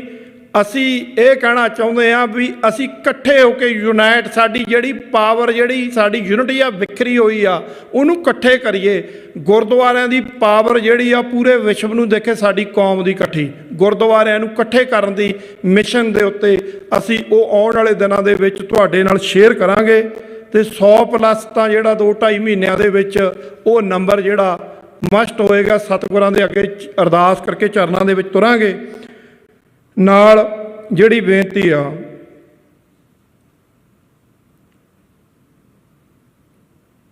ਵਰਲਡ ਸਿੱਖ ਪਾਰਲੀਮੈਂਟ ਦੇ ਵਿੱਚ ਕਈ ਵਾਰੀ ਇਨਸਿਕਿਉਰ ਜਿਹੜਾ ਫੀਲ ਕਰਦੇ ਆ ਵੀ ਜਦੋਂ ਮੈਸੇਜ ਸੁਣਦੇ ਆ ਖਾਲਿਸਤਾਨ ਦਾ ਹਊਆ ਬਣਾ ਕੇ ਪੇਸ਼ ਕੀਤਾ ਜਾਂਦਾ ਆ। ਵਰਲਡ ਸਿੱਖ ਪਾਰਲੀਮੈਂਟ ਸਾਰੇ ਹੀ ਧਰਮਾਂ ਦਾ ਸਨਮਾਨ ਕਰਦੀ ਆ। ਵਰਲਡ ਸਿੱਖ ਪਾਰਲੀਮੈਂਟ ਜਿਹੜੀ ਆ ਉਹ ਕਿਸੇ ਵਿਸ਼ੇਸ਼ ਧਰਮ ਦੇ ਨਾਲ ਜਾਂ ਇਨਸਾਨ ਦੇ ਨਾਲ ਸਾਡਾ ਕੋਈ ਮਸਲਾ ਨਹੀਂ। ਅਸੀਂ ਇੰਟਰਨੈਸ਼ਨਲ ਲਾਅ ਦੇ ਅੰਡਰ ਰਹਿ ਕੇ ਸਾਡੇ ਜਿਹੜੇ ਕੌਂਸਲਾਂ ਦੇ ਮੈਂਬਰ ਸਾਹਿਬਾਨ ਆ ਉਹ ਐਫਰਟ ਕਰ ਰਹੇ ਆ ਕਿ ਸਾਡੀ ਲੜਾਈ ਭਾਰਤੀ ਸਟੇਟ ਨਾਲ ਆ। ਅਸੀਂ ਪੰਜਾਬ ਨੂੰ ਭਾਰਤੀ ਕਬਜ਼ੇ ਦੇ ਵਿੱਚੋਂ ਆਜ਼ਾਦ ਕਰਾਉਣਾ ਆ।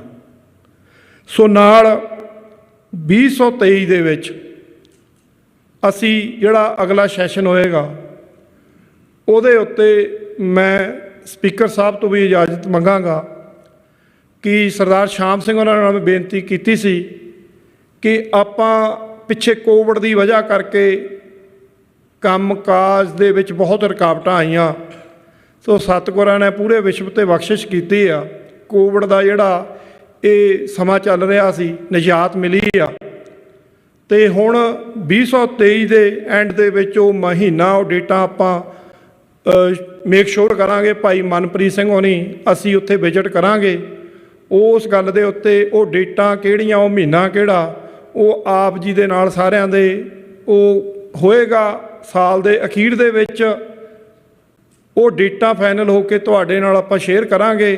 ਤਾਂ ਮੈਂਬਰ ਸਾਹਿਬਾਨ ਨੂੰ ਅਤੇ ਜਿਹੜੇ ਸਾਡੇ ਪਤਵੰਤੇ ਆ ਸਾਰਿਆਂ ਨੂੰ ਅਪੀਲ ਆ, ਜਿੰਨੇ ਵੀ ਕੋਈ ਪਹੁੰਚ ਸਕਦੇ ਉੱਥੇ ਜ਼ਰੂਰ ਦਰਸ਼ਨ ਦਿਓ।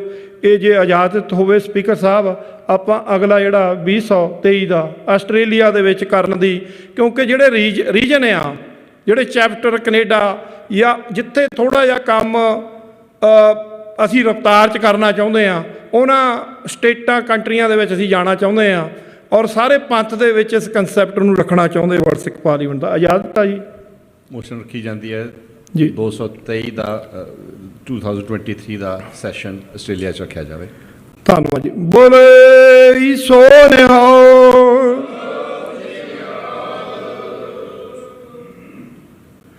ਇੱਕ ਜਿਹੜੀ ਪਹਿਲਾਂ ਮੈਸੇਜ ਦਿੱਤਾ ਗਿਆ ਸੀ ਕਿ 29 ਤਰੀਕ ਜਿਹੜੀ ਆ ਰਹੀ ਆ ਕਮਿੰਗ, ਵੀ ਉਸ ਦਿਨ ਕੋਈ ਮੋਰਚਾ ਸ਼ੁਰੂ ਹੋਣਾ। ਮੈਂ ਥੋੜ੍ਹੀ ਜਿਹੀ ਕਨਫਿਊਜ਼ਨ ਉਹ ਸੀਗੀ, ਉਹ ਦੂਰ ਕਰਨੀ ਚਾਹੁੰਦਾ। 29 ਅਤੇ 30 ਤਰੀਕ ਨੂੰ ਹੁਸ਼ਿਆਰਪੁਰ ਦੇ ਵਿੱਚ ਮੀਟਿੰਗ ਹੋ ਰਹੀ ਆ। ਸਮੁੱਚੀਆਂ ਪੰਜਾਬ ਦੀਆਂ, ਰਾਜਸਥਾਨ, ਹਰਿਆਣਾ, ਹਿਮਾਚਲ ਦੇ ਜਿਹੜੇ ਪੰਥ ਪ੍ਰਸਤ ਵੀਰ ਜਥੇਬੰਦੀਆਂ ਇਕੱਠੀਆਂ ਹੋ ਰਹੀਆਂ ਹਨ ਕਿ ਇਨਸਾਫ ਕੇ ਮੋਰਚੇ ਛੋਟੇ ਛੋਟੇ ਚੱਲ ਰਹੇ ਆ। ਕੋਈ ਇੱਕ ਮੋਰਚਾ ਇਕੱਠਾ ਜਿਹੜਾ ਆ, ਸਾਡੇ ਬੰਦੀ ਸਿੰਘ, ਤੁਸੀਂ ਬਾਹਰ ਸਾਰਿਆਂ ਨੇ ਦੇਖਿਆ, ਪਿਕਚਰਸ ਲੱਗੀਆਂ ਹੋਈਆਂ। ਬੰਦੀ ਸਿੰਘਾਂ ਦੀ ਗੱਲ ਜਿਹੜੀ ਆ ਉਹ ਅੱਜ ਕਾਫੀ ਹਾਈਲਾਈਟ, ਸਪੈਸ਼ਲੀ ਯੂਰਪ ਦੇ ਵਿੱਚ, ਜਨੇਵਾ ਦੇ ਵਿੱਚ ਭਾਈ ਮਨਪ੍ਰੀਤ ਸਿੰਘ ਹੋਣੀ ਕਾਫੀ ਐਫਰਟ ਕੀਤੇ। ਅਸੀਂ DC ਦੇ ਵਿੱਚ ਜਾਂ ਟਾਈਮ ਸਕੁਏਅਰ ਦੇ ਉੱਤੇ ਅਸੀਂ ਅਵੇਅਰਨੈਸ ਲੋਕਾਂ ਨੂੰ, ਦੂਜੀਆਂ ਕਮਿਊਨਿਟੀਆਂ ਨੂੰ ਦੱਸਦੇ ਹਾਂ ਕਿ ਇੱਕ ਪਾਸੇ ਤਾਂ ਬਲਾਤਕਾਰੀ ਸਾਧ ਰਾਮ ਰਹੀਮ ਵਰਗਾ ਪੈਰੋਲ 'ਤੇ ਆਉਂਦਾ ਆ, ਦੂਜੇ ਪਾਸੇ ਇੱਕ ਕਸਾਈ ਸੀ ਦਿੱਲੀ ਦੇ ਵਿੱਚ, ਸਿੱਖ ਜੈਨੋਸਾਈਡ ਦੇ ਵਿੱਚ 7 ਮਰਡਰ ਉਸ ਬੰਦੇ ਨੇ ਸਿੱਖਾਂ ਦੇ ਕਤਲ ਕੀਤੇ। ਉਸ ਬੰਦੇ ਨੂੰ ਵੀ ਭਾਰਤੀ ਹਕੂਮਤ ਨੇ ਰਿਹਾ ਕੀਤਾ। 7 ਕਤਲ ਕੀਤੇ ਹੋਏ ਸੀ। ਉਸ ਤੋਂ ਬਾਅਦ ਪ੍ਰਗਿਆ ਸਾਧਵੀ ਵਰਗੀਆਂ ਮਾਲੇਗਾਓਂ ਬੰਬ ਧਮਾਕਿਆਂ ਦੇ ਵਿੱਚ ਪੂਰੇ ਐਵੀਡੈਂਸ ਸਾਰਾ ਕੁਝ ਪ੍ਰੂਵ ਹੋ ਚੁੱਕਿਆ, ਉਹ ਅੱਜ ਮੈਂਬਰ ਪਾਰਲੀਮੈਂਟ ਬਣ ਕੇ ਬੈਠੀ ਆ। ਤੇ ਬਿਲਕਿਸ ਬਾਨੋ ਨਾਂ ਦੀ ਇੱਕ ਮੁਸਲਮਾਨ ਔਰਤ ਦੇ ਨਾਲ ਰੇਪ ਕੀਤਾ, 5 7 10 ਮੇਰੇ ਖਿਆਲ 'ਚ ਘੱਟੋ ਘੱਟ ਬੰਦੇ ਸੀ। ਉਹ ਰੇਪਿਸਟ ਬੰਦਿਆਂ ਨੂੰ ਜਿਸ ਦਿਨ ਨਰਿੰਦਰ ਮੋਦੀ ਭਾਰਤੀ ਪ੍ਰਾਈਮ ਮਿਨਿਸਟਰ ਲਾਲ ਕਿਲ੍ਹੇ 'ਤੇ ਬੋਲ ਰਿਹਾ ਸੀ 15 ਅਗਸਤ ਵਾਲੇ ਦਿਨ, ਉਹ ਕਹਿ ਰਿਹਾ ਸੀ ਕਿ ਔਰਤ ਦਾ ਸਨਮਾਨ ਹੋਣਾ ਚਾਹੀਦਾ, ਇੱਜ਼ਤ ਹੋਣੀ ਚਾਹੀਦੀ ਆ ਭਾਰਤ ਦੇ ਵਿੱਚ। ਤਾਂ ਸੇਮ ਟਾਈਮ 'ਤੇ ਗੁਜਰਾਤ ਦੇ ਵਿੱਚ ਬਿਲਕਿਸ ਬਾਨੋ ਦੇ ਜਿਹੜੇ ਰੇਪਿਸਟ ਬੰਦੇ ਸੀ, ਜਿਹੜੇ ਹਿੰਦੂ ਸੀ, ਉਹਨਾਂ ਨੂੰ ਰਿਹਾ ਕੀਤਾ ਗਿਆ। ਤੇ ਸਾਡੇ ਪੋਲੀਟੀਕਲ ਪ੍ਰਿਜਨਰ ਮਾਵਾਂ ਦੇ ਪੁੱਤ, ਹੁਣ ਇੰਗਲਿਸ਼ ਮੰਥ ਦੇ ਨਾਲ ਨਵਾਂ ਸਾਲ ਆਉਣਾ, ਅਸੀਂ ਗੁਰਦੁਆਰਿਆਂ ਦੇ ਵਿੱਚ ਪੂਰੇ ਜਾਹੋ ਜਲਾਲ ਦੇ ਨਾਲ ਬਹੁਤ ਸੰਗਤਾਂ ਇਕੱਠੀਆਂ ਹੁੰਦੀਆਂ, ਮਨਾਉਣਾ ਵੀ ਚਾਹੀਦਾ ਸਤਿਗੁਰਾਂ ਦੇ ਚਰਨਾਂ 'ਚ। ਕਿੰਨੇ ਹੀ ਖਾਲਸਾ ਸਾਜਨਾਂ ਦੇ ਵਿੱਚ ਵਿਸਾਖੀ ਕਿੱਡੇ ਕਿੱਡੇ ਇਕੱਠ ਕੈਨੇਡਾ 'ਚ ਹੁੰਦੇ, ਅਮਰੀਕਾ 'ਚ, ਦੁਨੀਆ ਦੇ ਕੋਨੇ-ਕੋਨੇ ਹੁੰਦੇ। ਇਹ ਸਾਡੇ ਮਾਵਾਂ ਦੇ ਪੁੱਤ ਜੇਲ੍ਹਾਂ ਦੇ ਵਿੱਚ ਬੈਠੇ ਆ। ਕਿੰਨੇ ਹੀ ਤਿਉਹਾਰ, ਕਿੰਨੇ ਹੀ ਨਵੇਂ ਸਾਲ ਇਹਨਾਂ ਨੇ ਜੇਲ੍ਹਾਂ 'ਚ ਲਗਾਏ ਆ। ਕਿਹਦੇ ਵਾਸਤੇ?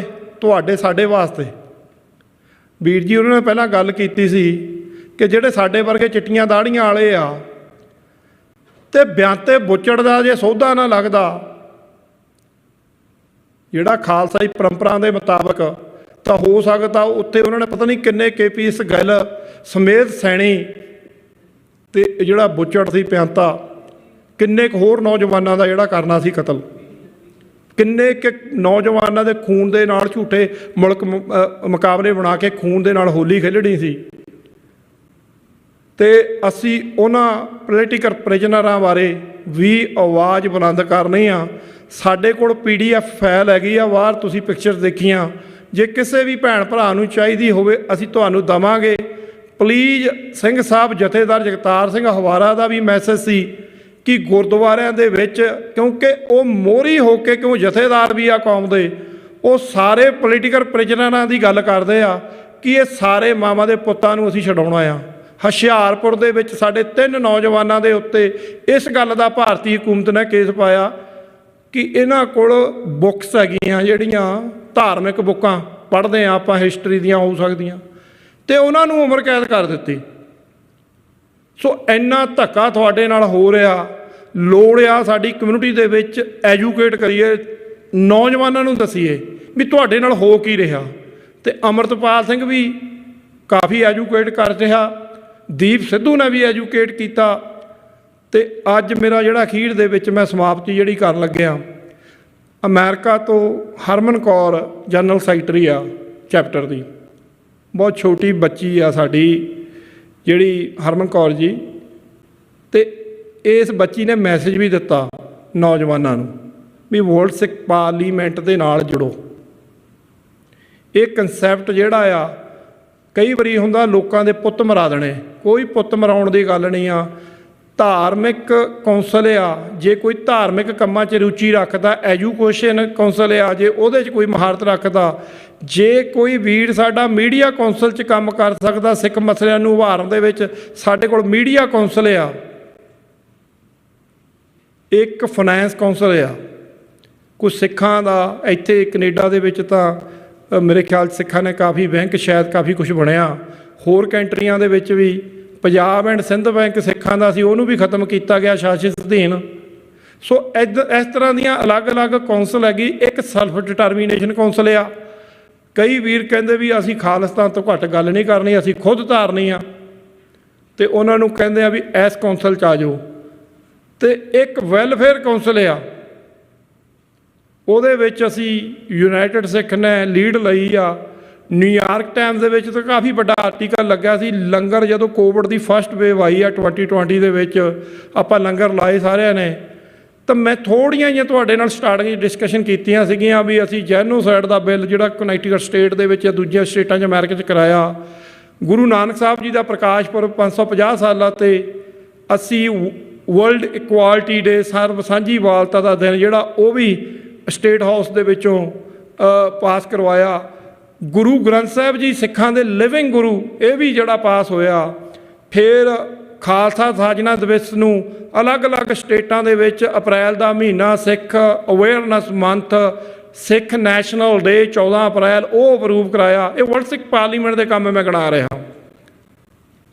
ਤੇ ਫਿਰ ਜਦੋਂ ਲਾਲ ਕਿਲੇ ਤੇ ਝੰਡਾ ਚੜਾਇਆ ਦੀਪ ਸਿੱਧੂ ਉਹਨਾਂ ਦਾ ਉਹ ਚੱਲਿਆ ਇਸ਼ੂ, ਜੁਗਰਾਜ ਸਿੰਘ ਉਹਨਾਂ ਨੇ, ਤੇ ਉਦੋਂ ਸਾਡੇ ਕਾਮਰੇਡੀ ਸੋਚ ਰੱਖਣ ਵਾਲੇ ਸਾਡੇ ਭਰਾਈ ਪੰਜਾਬ ਦੇ ਵਿੱਚੋਂ ਉਹਨਾਂ ਨੇ ਕਿੰਤੂ ਪਰੰਤੂ ਖਾਲਸਾਈ ਚਿੰਨ੍ਹਾਂ 'ਤੇ ਕਰਨਾ ਸ਼ੁਰੂ ਕਰ ਦਿੱਤਾ।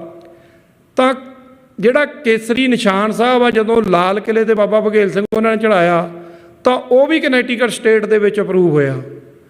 ਤਾਂ ਸਾਡੇ ਦੇਸ਼ੀ ਮਹੀਨਿਆਂ ਦੇ ਨਾਲ 14 ਜਿਹੜਾ ਮਾਰਚ ਦੇ ਵਿੱਚ ਸਾਡਾ ਨਵਾਂ ਸਾਲ ਆਉਂਦਾ ਆ, ਉਸ ਗੱਲ ਨੂੰ ਵੀ ਅਪਰੂਵ ਕਰਾਇਆ। ਸਿੱਖ ਇੱਕ ਵੱਖਰੀ ਕੌਮ ਆ, ਸਾਡਾ ਕੋਈ ਕਿਸੇ ਦੇ ਨਾਲ ਲੈਣ ਦੇਣਾ, ਸਾਡਾ ਗੁਰੂ ਸਾਹਿਬ ਨੇ, ਬਾਬੇ ਨਾਨਕ ਨੇ ਮਾਰਿਆ ਸਿੱਕਾ ਪ੍ਰੂਫ ਆ। ਇਹ ਸ਼ੋਸ਼ੇਬਾਜ਼ੀਆਂ ਨਹੀਂ, ਇਹ ਝੂਠ ਨਹੀਂ। ਸਾਡੀ ਵਰਲਡ ਸਿੱਖ ਪਾਰਲੀਮੈਂਟ ਦੀ ਵੈਬਸਾਈਟ 'ਤੇ ਕਾਫੀ ਕੁਛ ਪਿਆ ਆ। ਆਉਣ ਵਾਲੇ ਦਿਨਾਂ ਦੇ ਵਿੱਚ ਸਿੰਘਾਂ ਨੂੰ ਐਕਟਿਵ ਕਰਾਂਗੇ। ਜਿਹੜਾ ਕਾਫੀ ਮਟੀਰੀਅਲ ਅਸੀਂ ਪਾਇਆ ਹੀ ਨਹੀਂ, ਡਾਕੂਮੈਂਟਡ ਗੱਲਾਂ ਅਮਰੀਕਾ ਦੇ ਵਿੱਚ ਜਿਹੜੀਆਂ ਅਪਰੂਵ ਕਰਾਈਆਂ ਆ। ਤਾਂ ਇਹ ਆਉਣ ਵਾਲੇ ਸਮੇਂ ਦੇ ਵਿੱਚ ਸਾਡੀ ਜਿਹੜੀ ਨਵੀਂ ਪਨੀਰੀ ਆਏਗੀ, ਅਸੀਂ ਉਸ ਪਾਸੇ ਨੂੰ, ਤੁਹਾਡੇ ਕੈਨੇਡਾ ਦੇ ਵਿੱਚ ਬੜੀਆਂ ਬਰਕਤਾਂ ਆ, ਸਾਡੇ ਕਾਫੀ MPs ਹੈਗੇ ਆ, ਤੇ ਅਸੀਂ ਉਸ ਰਾਹ ਦੇ ਉੱਤੇ ਅਸੀਂ ਕੈਨੇਡਾ ਦੇ ਵਿੱਚ ਵੀ ਚੱਲ ਰਹੇ ਆ। ਸਾਡੇ ਬੱਚਿਆਂ ਕੋਲ, ਸਾਡੀ ਆਉਣ ਵਾਲੀ ਪਨੀਰੀ ਕੋਲ ਇਹ ਐਕਸਪੀਰੀਅੰਸ ਹੋਵੇ। ਸਾਡੇ ਪੰਜਾਬ ਨੇ ਇੱਕ ਦਿਨ ਯਾਦ ਹੋਣਾ। ਤੇ ਜਿਹੜੇ ਕਹਿੰਦੇ ਆ ਇਹ ਲੜ ਸਕਦੇ ਆ, ਜਿੱਤ ਸਕਦੇ ਆ, ਰਾਜ ਨਹੀਂ ਕਰ ਸਕਦੇ। ਜੇ ਬਾਬਾ ਬੰਦਾ ਸਿੰਘ ਬਹਾਦਰ ਨੇ ਰਾਜ ਕੀਤਾ, ਮਹਾਰਾਜਾ ਰਣਜੀਤ ਸਿੰਘ ਦਾ ਰਾਜ, ਕਿਸੇ ਨੂੰ ਕੋਈ ਸਜ਼ਾ ਨਹੀਂ ਹੋਈ, ਕਿਸੇ ਨੂੰ ਫਾਂਸੀ ਨਹੀਂ ਹੋਈ, ਤੇ ਉਹਦੇ ਵਿੱਚ ਜਿਹੜੀਆਂ ਮਸਜਿਦਾਂ ਸੀਗੇ, ਮੰਦਰ ਸੀਗੇ, ਉਹਨਾਂ ਨੂੰ ਪੂਰਾ ਬਜਟ ਦਿੱਤਾ ਜਾਂਦਾ ਸੀ, ਖਜ਼ਾਨਿਆਂ ਦੇ ਮੂੰਹ ਖੋਲ੍ਹੇ ਜਾਂਦੇ ਸੀ ਵੀ ਤੁਸੀਂ ਆ ਜਾਓ, ਆਪਣੀ ਜਿਹੜਾ ਧਰਮ ਦੀ ਪ੍ਰੈਕਟਿਸ ਕਰੋ। ਇੱਦਾਂ ਨਹੀਂ ਕਿ ਅੱਜ RSS ਦਾ ਏਜੰਡਾ ਆ ਕਿ ਉੱਥੇ ਤੁਸੀਂ ਸਿਰਫ ਤੇ ਸਿਰਫ ਹਿੰਦੂ ਰਾਸ਼ਟਰ ਦੀ, ਹਿੰਦੂਤਵਾ ਦੀ ਗੱਲ ਕਰ ਸਕਦੇ, ਹਿੰਦੂ ਰਾਸ਼ਟਰ ਦੀ ਗੱਲ ਕਰ ਸਕਦੇ। ਤੁਸੀਂ ਸਿੱਖਾਂ ਨੂੰ ਤੇ ਜੈਨੀ ਬੋਧੀਆਂ ਨੂੰ ਉਹ ਗਲਪ ਕੀਤਾ ਆ, ਤੇ ਅੱਜ ਬਹੁਤ ਕੁਝ ਚੱਲ ਰਿਹਾ। ਸੋ ਮੈਂ ਆਪਣੇ ਵਿਚਾਰਾਂ ਨੂੰ ਸੀਮਿਤ ਕਰਦਾ ਹੋਇਆ, ਕਿਉਂਕਿ ਸਮਾਂ ਬਹੁਤ ਜ਼ਿਆਦਾ ਹੋ ਗਿਆ, ਮੈਂ ਸਮਾਂ ਲੈ ਵੀ ਲਿਆ, ਤੇ ਡਿਸਕਸ਼ਨ ਕਰਨੀ ਹੋਵੇ ਹੋਰ ਬਹੁਤ ਵੱਡੀ ਕੀਤੀ ਜਾ ਸਕਦੀ। ਬਹੁਤ ਸਾਰੀਆਂ ਪ੍ਰਾਪਤੀਆਂ ਵਰਲਡ ਸਿੱਖ ਪਾਰਲੀਮੈਂਟ ਦੇ ਮੈਂਬਰ ਸਾਹਿਬਾਨ ਦੀਆਂ। ਇੱਕ ਅਖੀਰ ਦੇ ਵਿੱਚ ਬੇਨਤੀ, ਜਿਹੜੇ ਸਮੁੱਚੇ ਸਾਡੇ ਮੈਂਬਰ ਸਾਹਿਬਾਨ ਇਸ ਸੈਸ਼ਨ ਦੇ ਵਿੱਚ ਆਏ, ਜਿਹੜੇ ਨਹੀਂ ਵੀ ਆਏ ਕਿਉਂਕਿ ਰੁਝੇਵੇਂ ਹੁੰਦੇ ਆ ਬਹੁਤ ਸਾਰੇ, 150 ਮੈਂਬਰ ਡਾਇਸਪੋਰਾ ਦੇ ਵਿੱਚ ਹੈਗਾ, ਸਾਡੇ ਸੋਸ਼ਲ ਮੀਡੀਆ 'ਤੇ ਮੈਸੇਜ ਆ ਰਿਹਾ, ਤੁਸੀਂ ਆਪਣੀਆਂ ਕੌਂਸਲਾਂ ਦੇ ਵਿੱਚ ਸਰਗਰਮ ਹੋ, ਏਜੰਡੇ ਬਣਾਓ, ਬਜਟ ਬਣਾਓ। ਅਸੀਂ ਆਪਣੀ ਕੌਂਸਲ ਨੂੰ ਸਰਗਰਮ ਕਰੀਏ, ਉਹਦੇ ਉੱਤੇ ਕੰਮ ਕਰੀਏ। ਸੋ ਮੈਂ ਇੱਥੇ ਹੀ ਜਿਹੜੇ ਆਪਣੇ ਵਿਚਾਰਾਂ ਨੂੰ ਸਕੋਚਦਾ, ਕੁਛ ਮੈਂ ਨਾਅਰੇ ਲਾਣੇ ਆ, ਜੋਸ਼ ਦੇ ਨਾਲ ਜਵਾਬ ਦਿਓ ਜੀ। ਖਾਲਿਸਤਾਨ, ਖਾਲਿਸਤਾਨ, ਖਾਲਿਸਤਾਨ, ਖਾਲਿਸਤਾਨ। ਅਕਾਲ ਤਖ਼ਤ ਤੋਂ ਆਈ ਆਵਾਜ਼, ਤਿਹਾੜ ਜੇਲ੍ਹ ਚੋਂ ਆਈ ਆਵਾਜ਼, ਬੜੈਲ ਜੇਲ੍ਹ ਚੋਂ ਆਈ ਆਵਾਜ਼। ਸਿੰਘੋ ਤੁਹਾਡੀ ਸੋਚ ਤੇ, ਸ਼ਹੀਦੋ ਤੁਹਾਡੀ ਸੋਚ ਤੇ, ਪਿੰਡਰਾਂ ਵਾਲੇ ਸੱਤ ਸਿਪਾਹੀ, ਪਿੰਡਰਾਂ ਵਾਲੇ ਸੱਤ ਸਿਪਾਹੀ, ਸਿੰਘ ਸਾਹਿਬ ਜਥੇਦਾਰ ਜਗਤਾਰ ਸਿੰਘ ਹਵਾਰਾ, ਬੜੇ ਸੋਹਣਿਆ। ਵਾਹਿਗੁਰੂ ਜੀ ਕਾ ਖਾਲਸਾ, ਵਾਹਿਗੁਰੂ ਜੀ ਕੀ ਫਤਿਹ। ਸੋ ਇਹ ਸਨ Bhai Himmat Singh ji, coordinator world Sikh parliament. Hardial Singh ji ਨੂੰ ਕਿਸੇ ਰੁਝੇਵੇਂ ਕਰਕੇ ਜਿਹੜਾ ਇੱਥੋਂ ਜਾਣਾ ਪਿਆ। ਸੋ ਮੈਂ ਬੇਨਤੀ ਕਰਦਾ ਸਾਡੇ ਸਪੀਕਰ ਸਾਹਿਬ, ਮਾਣਯੋਗ ਸਪੀਕਰ ਸਾਹਿਬ ਸੁਨੀਤ ਸਿੰਘ ਜੀ ਤੁੱਲੀ, ਉਹਨਾਂ ਨੂੰ ਬੇਨਤੀ ਹੈ ਕਿ ਜਿਹੜੀਆਂ ਰੈਜ਼ੋਲਿਊਸ਼ਨਸ ਨੇ ਇਸ ਪੂਰੇ 2 ਦਿਨਾਂ ਦੇ ਸੈਸ਼ਨ ਦੀਆਂ, ਉਹ ਆਪ ਜੀ ਦੇ ਨਾਲ ਸਾਂਝੀਆਂ ਕਰਨਗੇ, ਅਤੇ ਆਪ ਜੀ ਸਕਰੀਨ 'ਤੇ ਵੀ ਦੇਖ ਸਕਦੇ ਹੋ। ਮੇਰੀ ਬੇਨਤੀ ਹੈ ਕਿ ਪਲੀਜ਼ ਜਦੋਂ ਰੈਜ਼ੋਲਿਊਸ਼ਨ ਪਾਸ ਕਰ ਰਹੇ ਨੇ, ਜਿਹੜੇ ਮੀਡੀਆ ਵਾਲੇ ਮੇਰੇ ਵੀਰ ਨੇ, ਆਪਾਂ ਸਾਰੇ ਲੰਚ ਇੱਧਰੋਂ ਲੰਚ ਲਈ ਆਫ ਹੋ ਜਾਣਾ ਜਦੋਂ ਸੈਸ਼ਨ ਐਡਜਰਨ ਹੋ ਜਾਂਦਾ, ਅਤੇ ਜਿੰਨੇ ਵੀ ਤੁਹਾਡੇ ਸਵਾਲ ਕੋਈ ਵੀ ਹੋਣ, you are more than welcome. Bhai Himmat Singh ji Das, doctor Amarjit Singh ji, ਮਾਨਯੋਗ ਸਪੀਕਰ ਸਾਹਿਬ ਸੁਨੀਤ ਸਿੰਘ ਜੀ ਤੁੱਲੀ, ਤੁਸੀਂ ਕੋਈ ਵੀ ਤੁਹਾਡਾ ਸਵਾਲ ਹੋਵੇ ਬੇਝਿਜਕ ਤੁਸੀਂ ਪੁੱਛ ਸਕਦੇ ਹੋ। ਹਾਂਜੀ ਸਪੀਕਰ ਸਾਹਿਬ। ਵਾਹਿਗੁਰੂ ਜੀ ਕਾ ਖਾਲਸਾ, ਵਾਹਿਗੁਰੂ ਜੀ ਕੀ ਫਤਿਹ। ਮੈਂ ਆਪ ਦੇ ਅੱਗੇ ਜੋ ਰੈਜ਼ੋਲੂਸ਼ਨਸ ਪਾਸ ਹੋਏ ਨੇ ਉਹ ਪੜ੍ਹ ਕੇ ਸੁਣਾਵਾਂਗਾ। ਇਹਨਾਂ ਦੇ ਇਹ ਰੈਜ਼ੋਲੂਸ਼ਨ ਦੇ ਦੋ ਮਕਸਦ ਨੇ। ਇੱਕ ਤੇ ਜਿਹੜੀਆਂ ਇਸ਼ੂਜ਼ ਨੂੰ, ਸੰਸਥਾਵਾਂ ਨੂੰ, ਕਾਰਜਾਂ ਨੂੰ ਅਸੀਂ ਸਪੋਰਟ ਕਰਨੇ ਆ ਜਾਂ ਰੈਕਗਨਾਈਜ਼ ਕਰਨਾ ਚਾਹੁੰਦੇ ਹਾਂ, ਔਰ ਦੂਜਾ ਆਪਣੇ ਕਾਉਂਸਲਸ ਲਈ ਜੋ ਡਾਇਰੈਕਸ਼ਨ ਦੇਣਾ ਚਾਹੁੰਦੇ ਆ ਕਿ ਅਗਲੇ ਸਾਲ ਲਈ ਕਿਹੜੇ ਕੰਮਾਂ 'ਤੇ ਫੋਕਸ ਕਰਨਾ ਚਾਹੀਦਾ।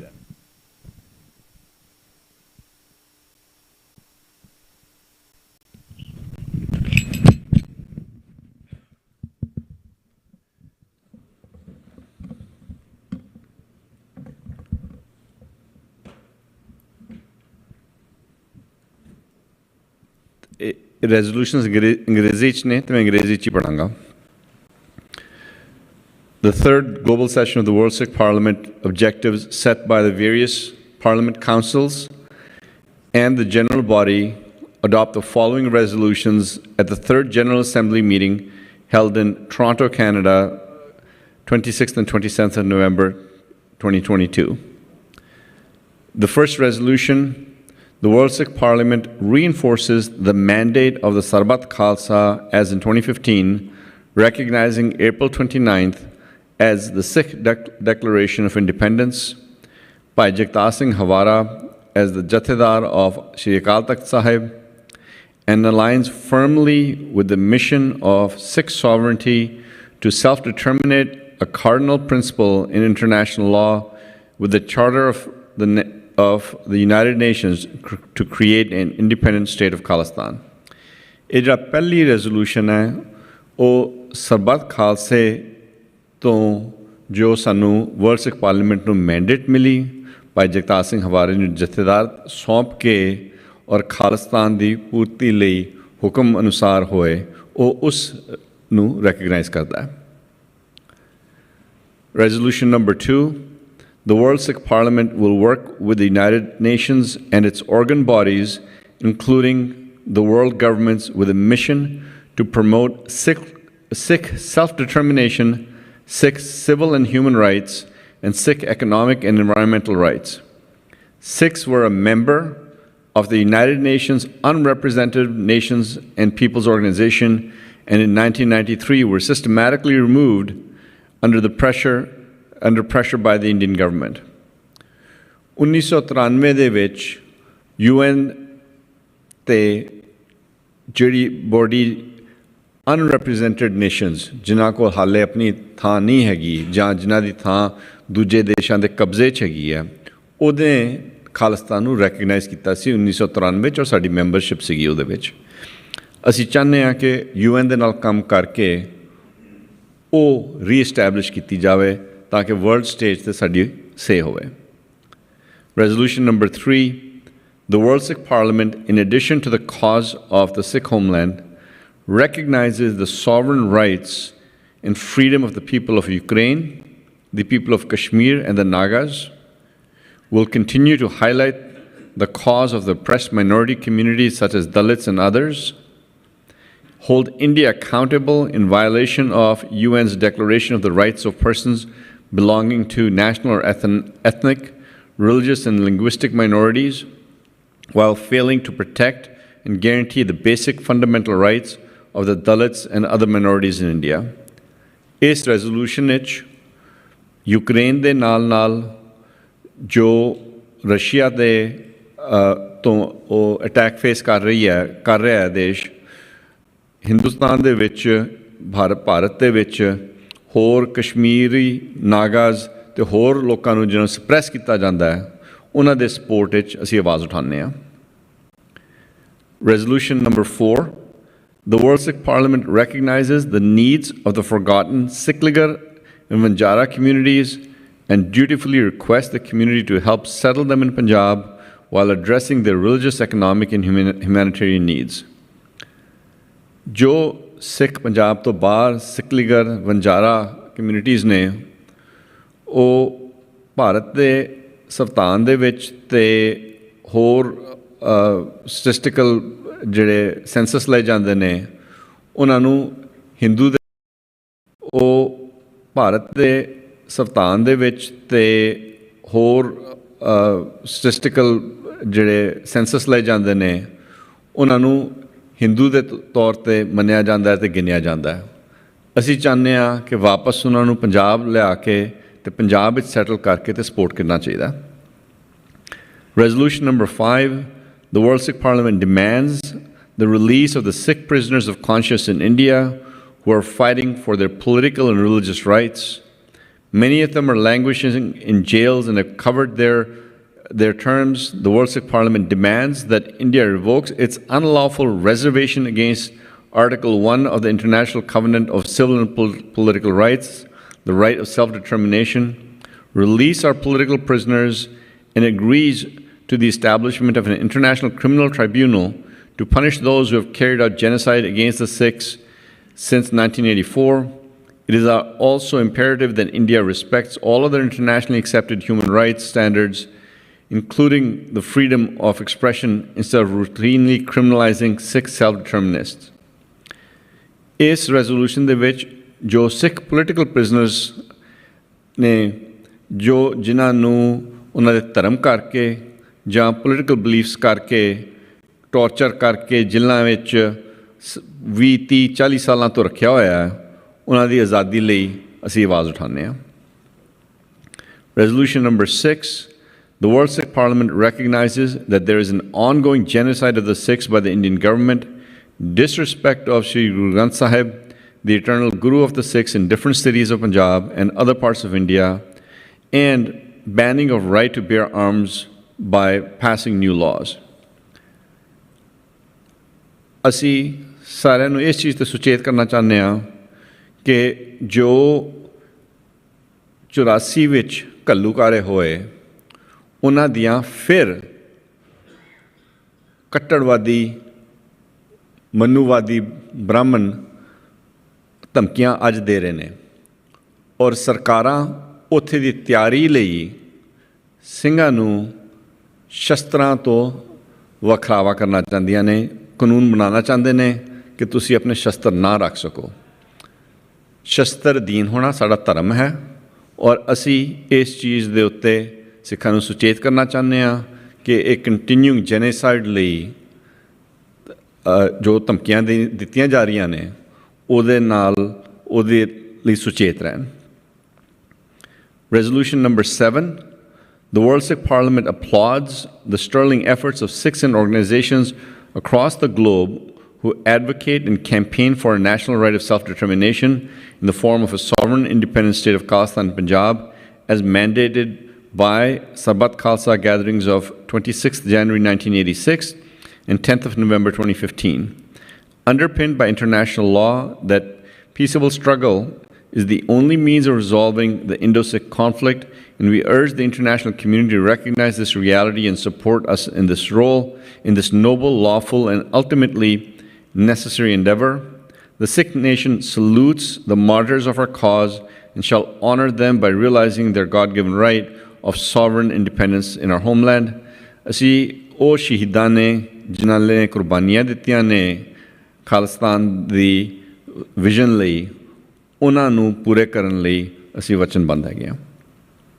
Resolution number 8, the World Sikh Parliament encourages the Sikhs in the diaspora community to participate in projects preserving their villages, help develop and build educational institutions for the growth of religion and cultural values. ਅਸੀਂ ਚਾਹੁੰਦੇ ਹਾਂ ਕਿ ਜੋ ਸਿੱਖ ਪੰਜਾਬ ਤੋਂ ਬਾਹਰ ਨੇ ਉਹ ਆਪਣੇ ਆਪਣੇ ਪਿੰਡ ਦੀ ਜ਼ਿੰਮੇਵਾਰੀ ਲੈ ਕੇ ਤੇ ਉੱਥੇ ਐਜੂਕੇਸ਼ਨਲ ਇੰਸਟੀਟਿਊਸ਼ਨਸ ਔਰ ਉੱਥੇ ਹੋਰ ਸਪੋਰਟ ਪ੍ਰੋਵਾਈਡ ਕਰਨ। Resolution number 9, the World Sikh Parliament promotes and develops programs which is to promote and develop programs with Sikh organizations working to stop the ongoing econocide leading to brain drain, giving birth to new challenges that need to be recognized and addressed.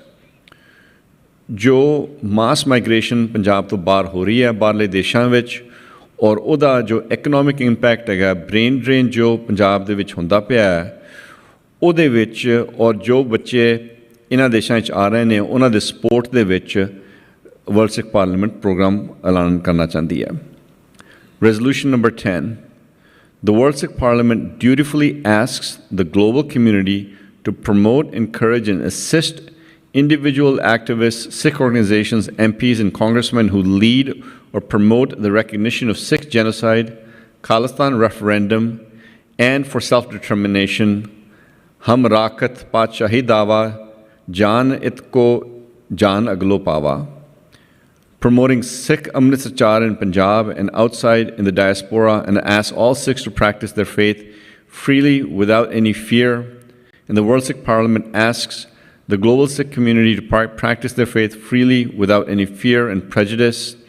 Is resolution which asi jo sansthaਵਾਂ Sikh genocide the recognition ਲਈ, ਖਾਲਿਸਤਾਨ ਦੇ referendum ਲਈ ਔਰ self determination ਲਈ ਮਿਹਨਤ ਕਰ ਰਹੀਆਂ ਉਹਨਾਂ ਨਾਲ ਖੜ੍ਹੇ ਹਾਂ। ਔਰ ਜੋ ਭਾਈ ਅੰਮ੍ਰਿਤਪਾਲ ਸਿੰਘ ਲਹਿਰ ਅੰਮ੍ਰਿਤ ਸੰਚਾਰ ਦੀ ਚਲਾ ਰਹੇ ਨੇ ਉਹਨਾਂ ਨੂੰ ਸਪੋਰਟ ਕਰਨਾ ਚਾਹੁੰਦੇ ਹਾਂ। ਔਰ ਅਸੀਂ ਚਾਹੁੰਦੇ ਹਾਂ ਕਿ ਸਿੱਖ ਗੁਰੂ ਦੇ ਬਣ ਕੇ ਅੰਮ੍ਰਿਤ ਛਕ ਕੇ ਅਤੇ ਇਸ ਰਾਏ ਚੱਲਣ।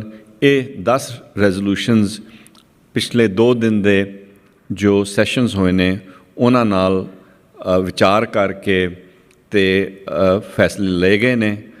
ਇਸ ਨਾਲ ਹੀ ਦਾਸ ਇਸ 2022 ਦੇ ਥਰਡ ਵਰਲਡ ਸਿੱਖ ਪਾਰਲੀਮੈਂਟ ਦੇ ਸੈਸ਼ਨ ਨੂੰ ਕਲੋਜ਼ ਕਰਦਾ ਹੈ। ਵਾਹਿਗੁਰੂ ਜੀ ਕਾ ਖਾਲਸਾ, ਵਾਹਿਗੁਰੂ ਜੀ ਕੀ ਫਤਿਹ।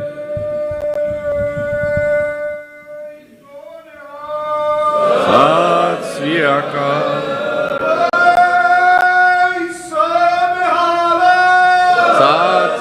ਅਕਾਲ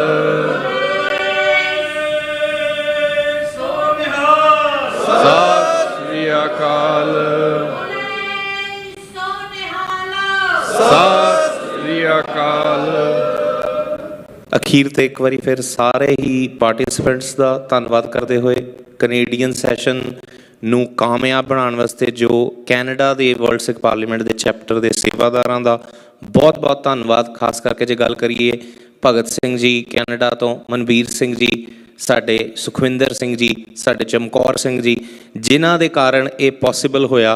ਅਤੇ ਨਾਲ ਹੀ ਨਾਲ ਜੇ ਗੱਲ ਕਰੀਏ ਤਾਂ ਡਾਕਟਰ ਸਾਹਿਬ ਡਾਕਟਰ ਅਮਰਜੀਤ ਸਿੰਘ ਜੀ ਅਤੇ ਭਾਈ ਹਿੰਮਤ ਸਿੰਘ ਜੀ, ਜਿਨ੍ਹਾਂ ਨੇ 2 ਮਹੀਨੇ ਪਹਿਲੇ ਆ ਕੇ ਇੱਥੇ ਇਸ ਸੈਸ਼ਨ ਦੀ ਜਿਹੜੀ ਹੈ ਉਹ ਸਥਾਪਨਾ ਕਰਕੇ ਇਹਦੇ 'ਤੇ ਸ਼ੁਰੂਆਤੀ ਜਿਹੜੇ ਨੇ ਕਦਮ ਚੱਕੇ।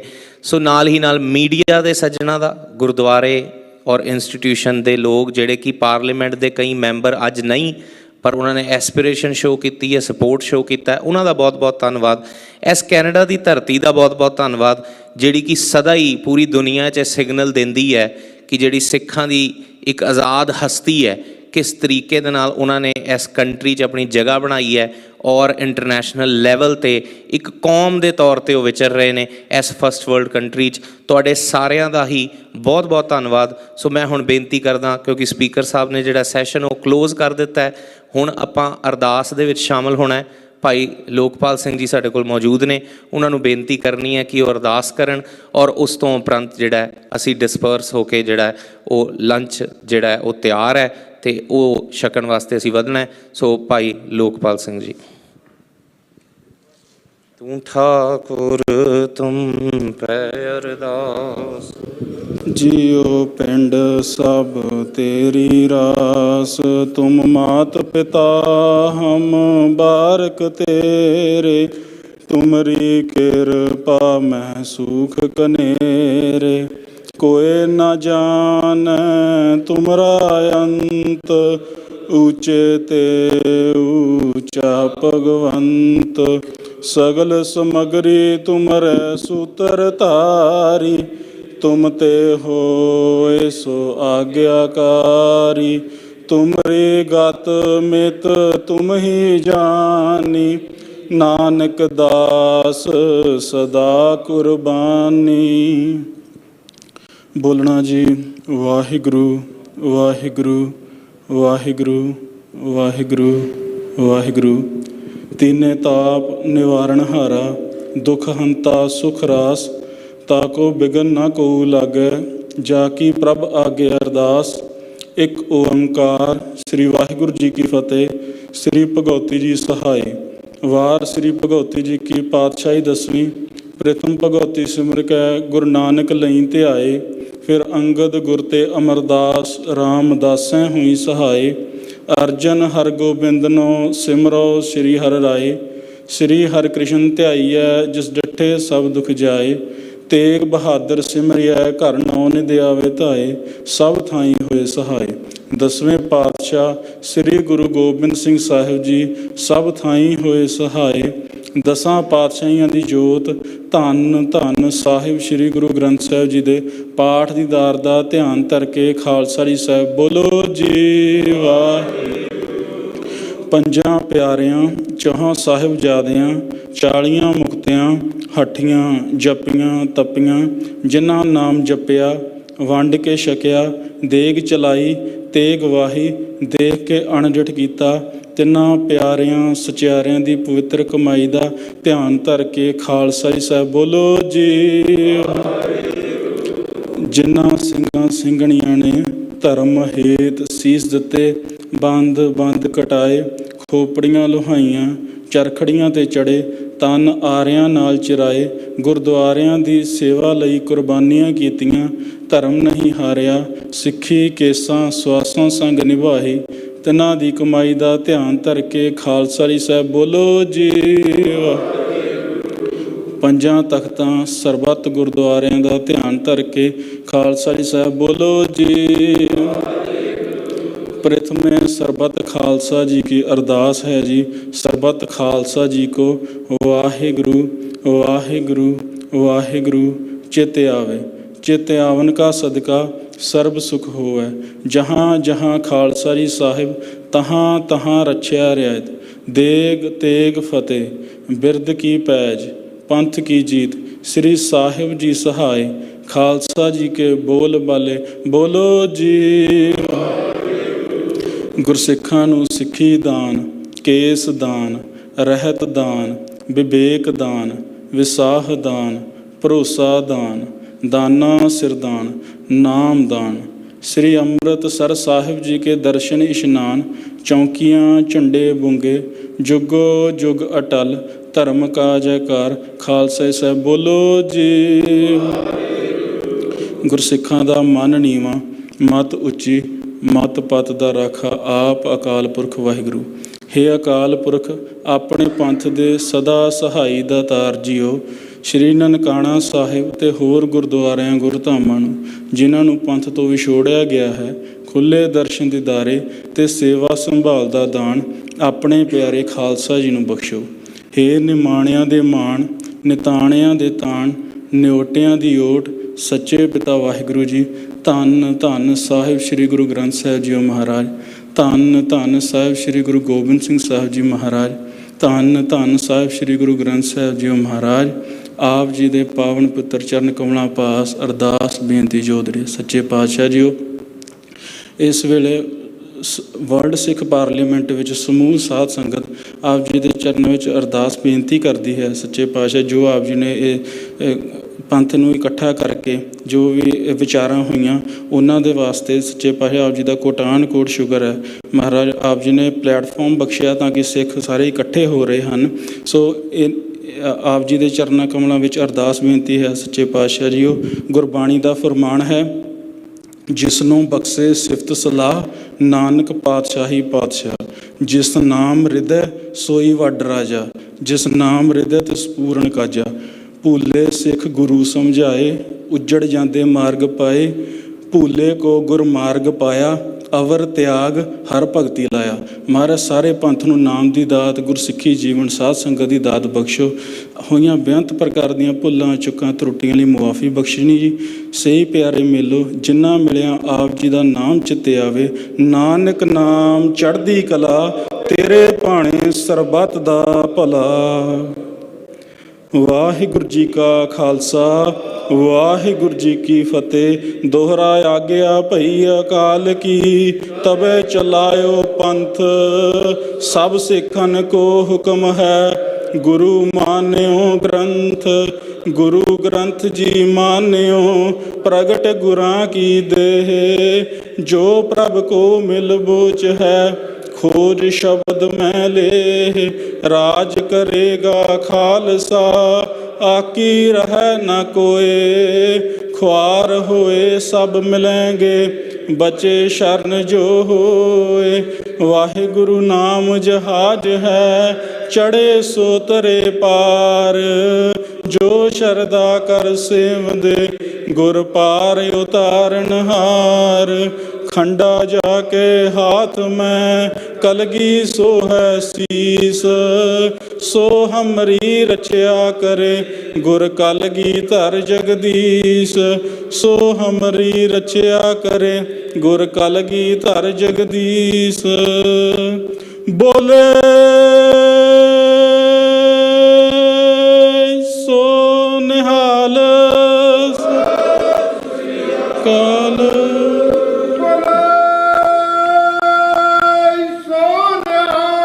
ਸਤਿ ਸ਼੍ਰੀ ਅਕਾਲ।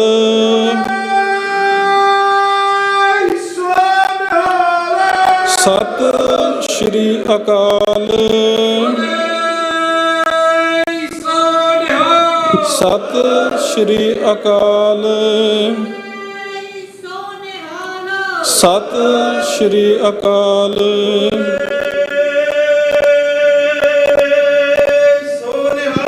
ਸਤਿ ਸ਼੍ਰੀ ਅਕਾਲ। ਵਾਹਿਗੁਰੂ ਜੀ ਕਾ ਖਾਲਸਾ, ਵਾਹਿਗੁਰੂ ਜੀ ਕੀ ਫਤਿਹ।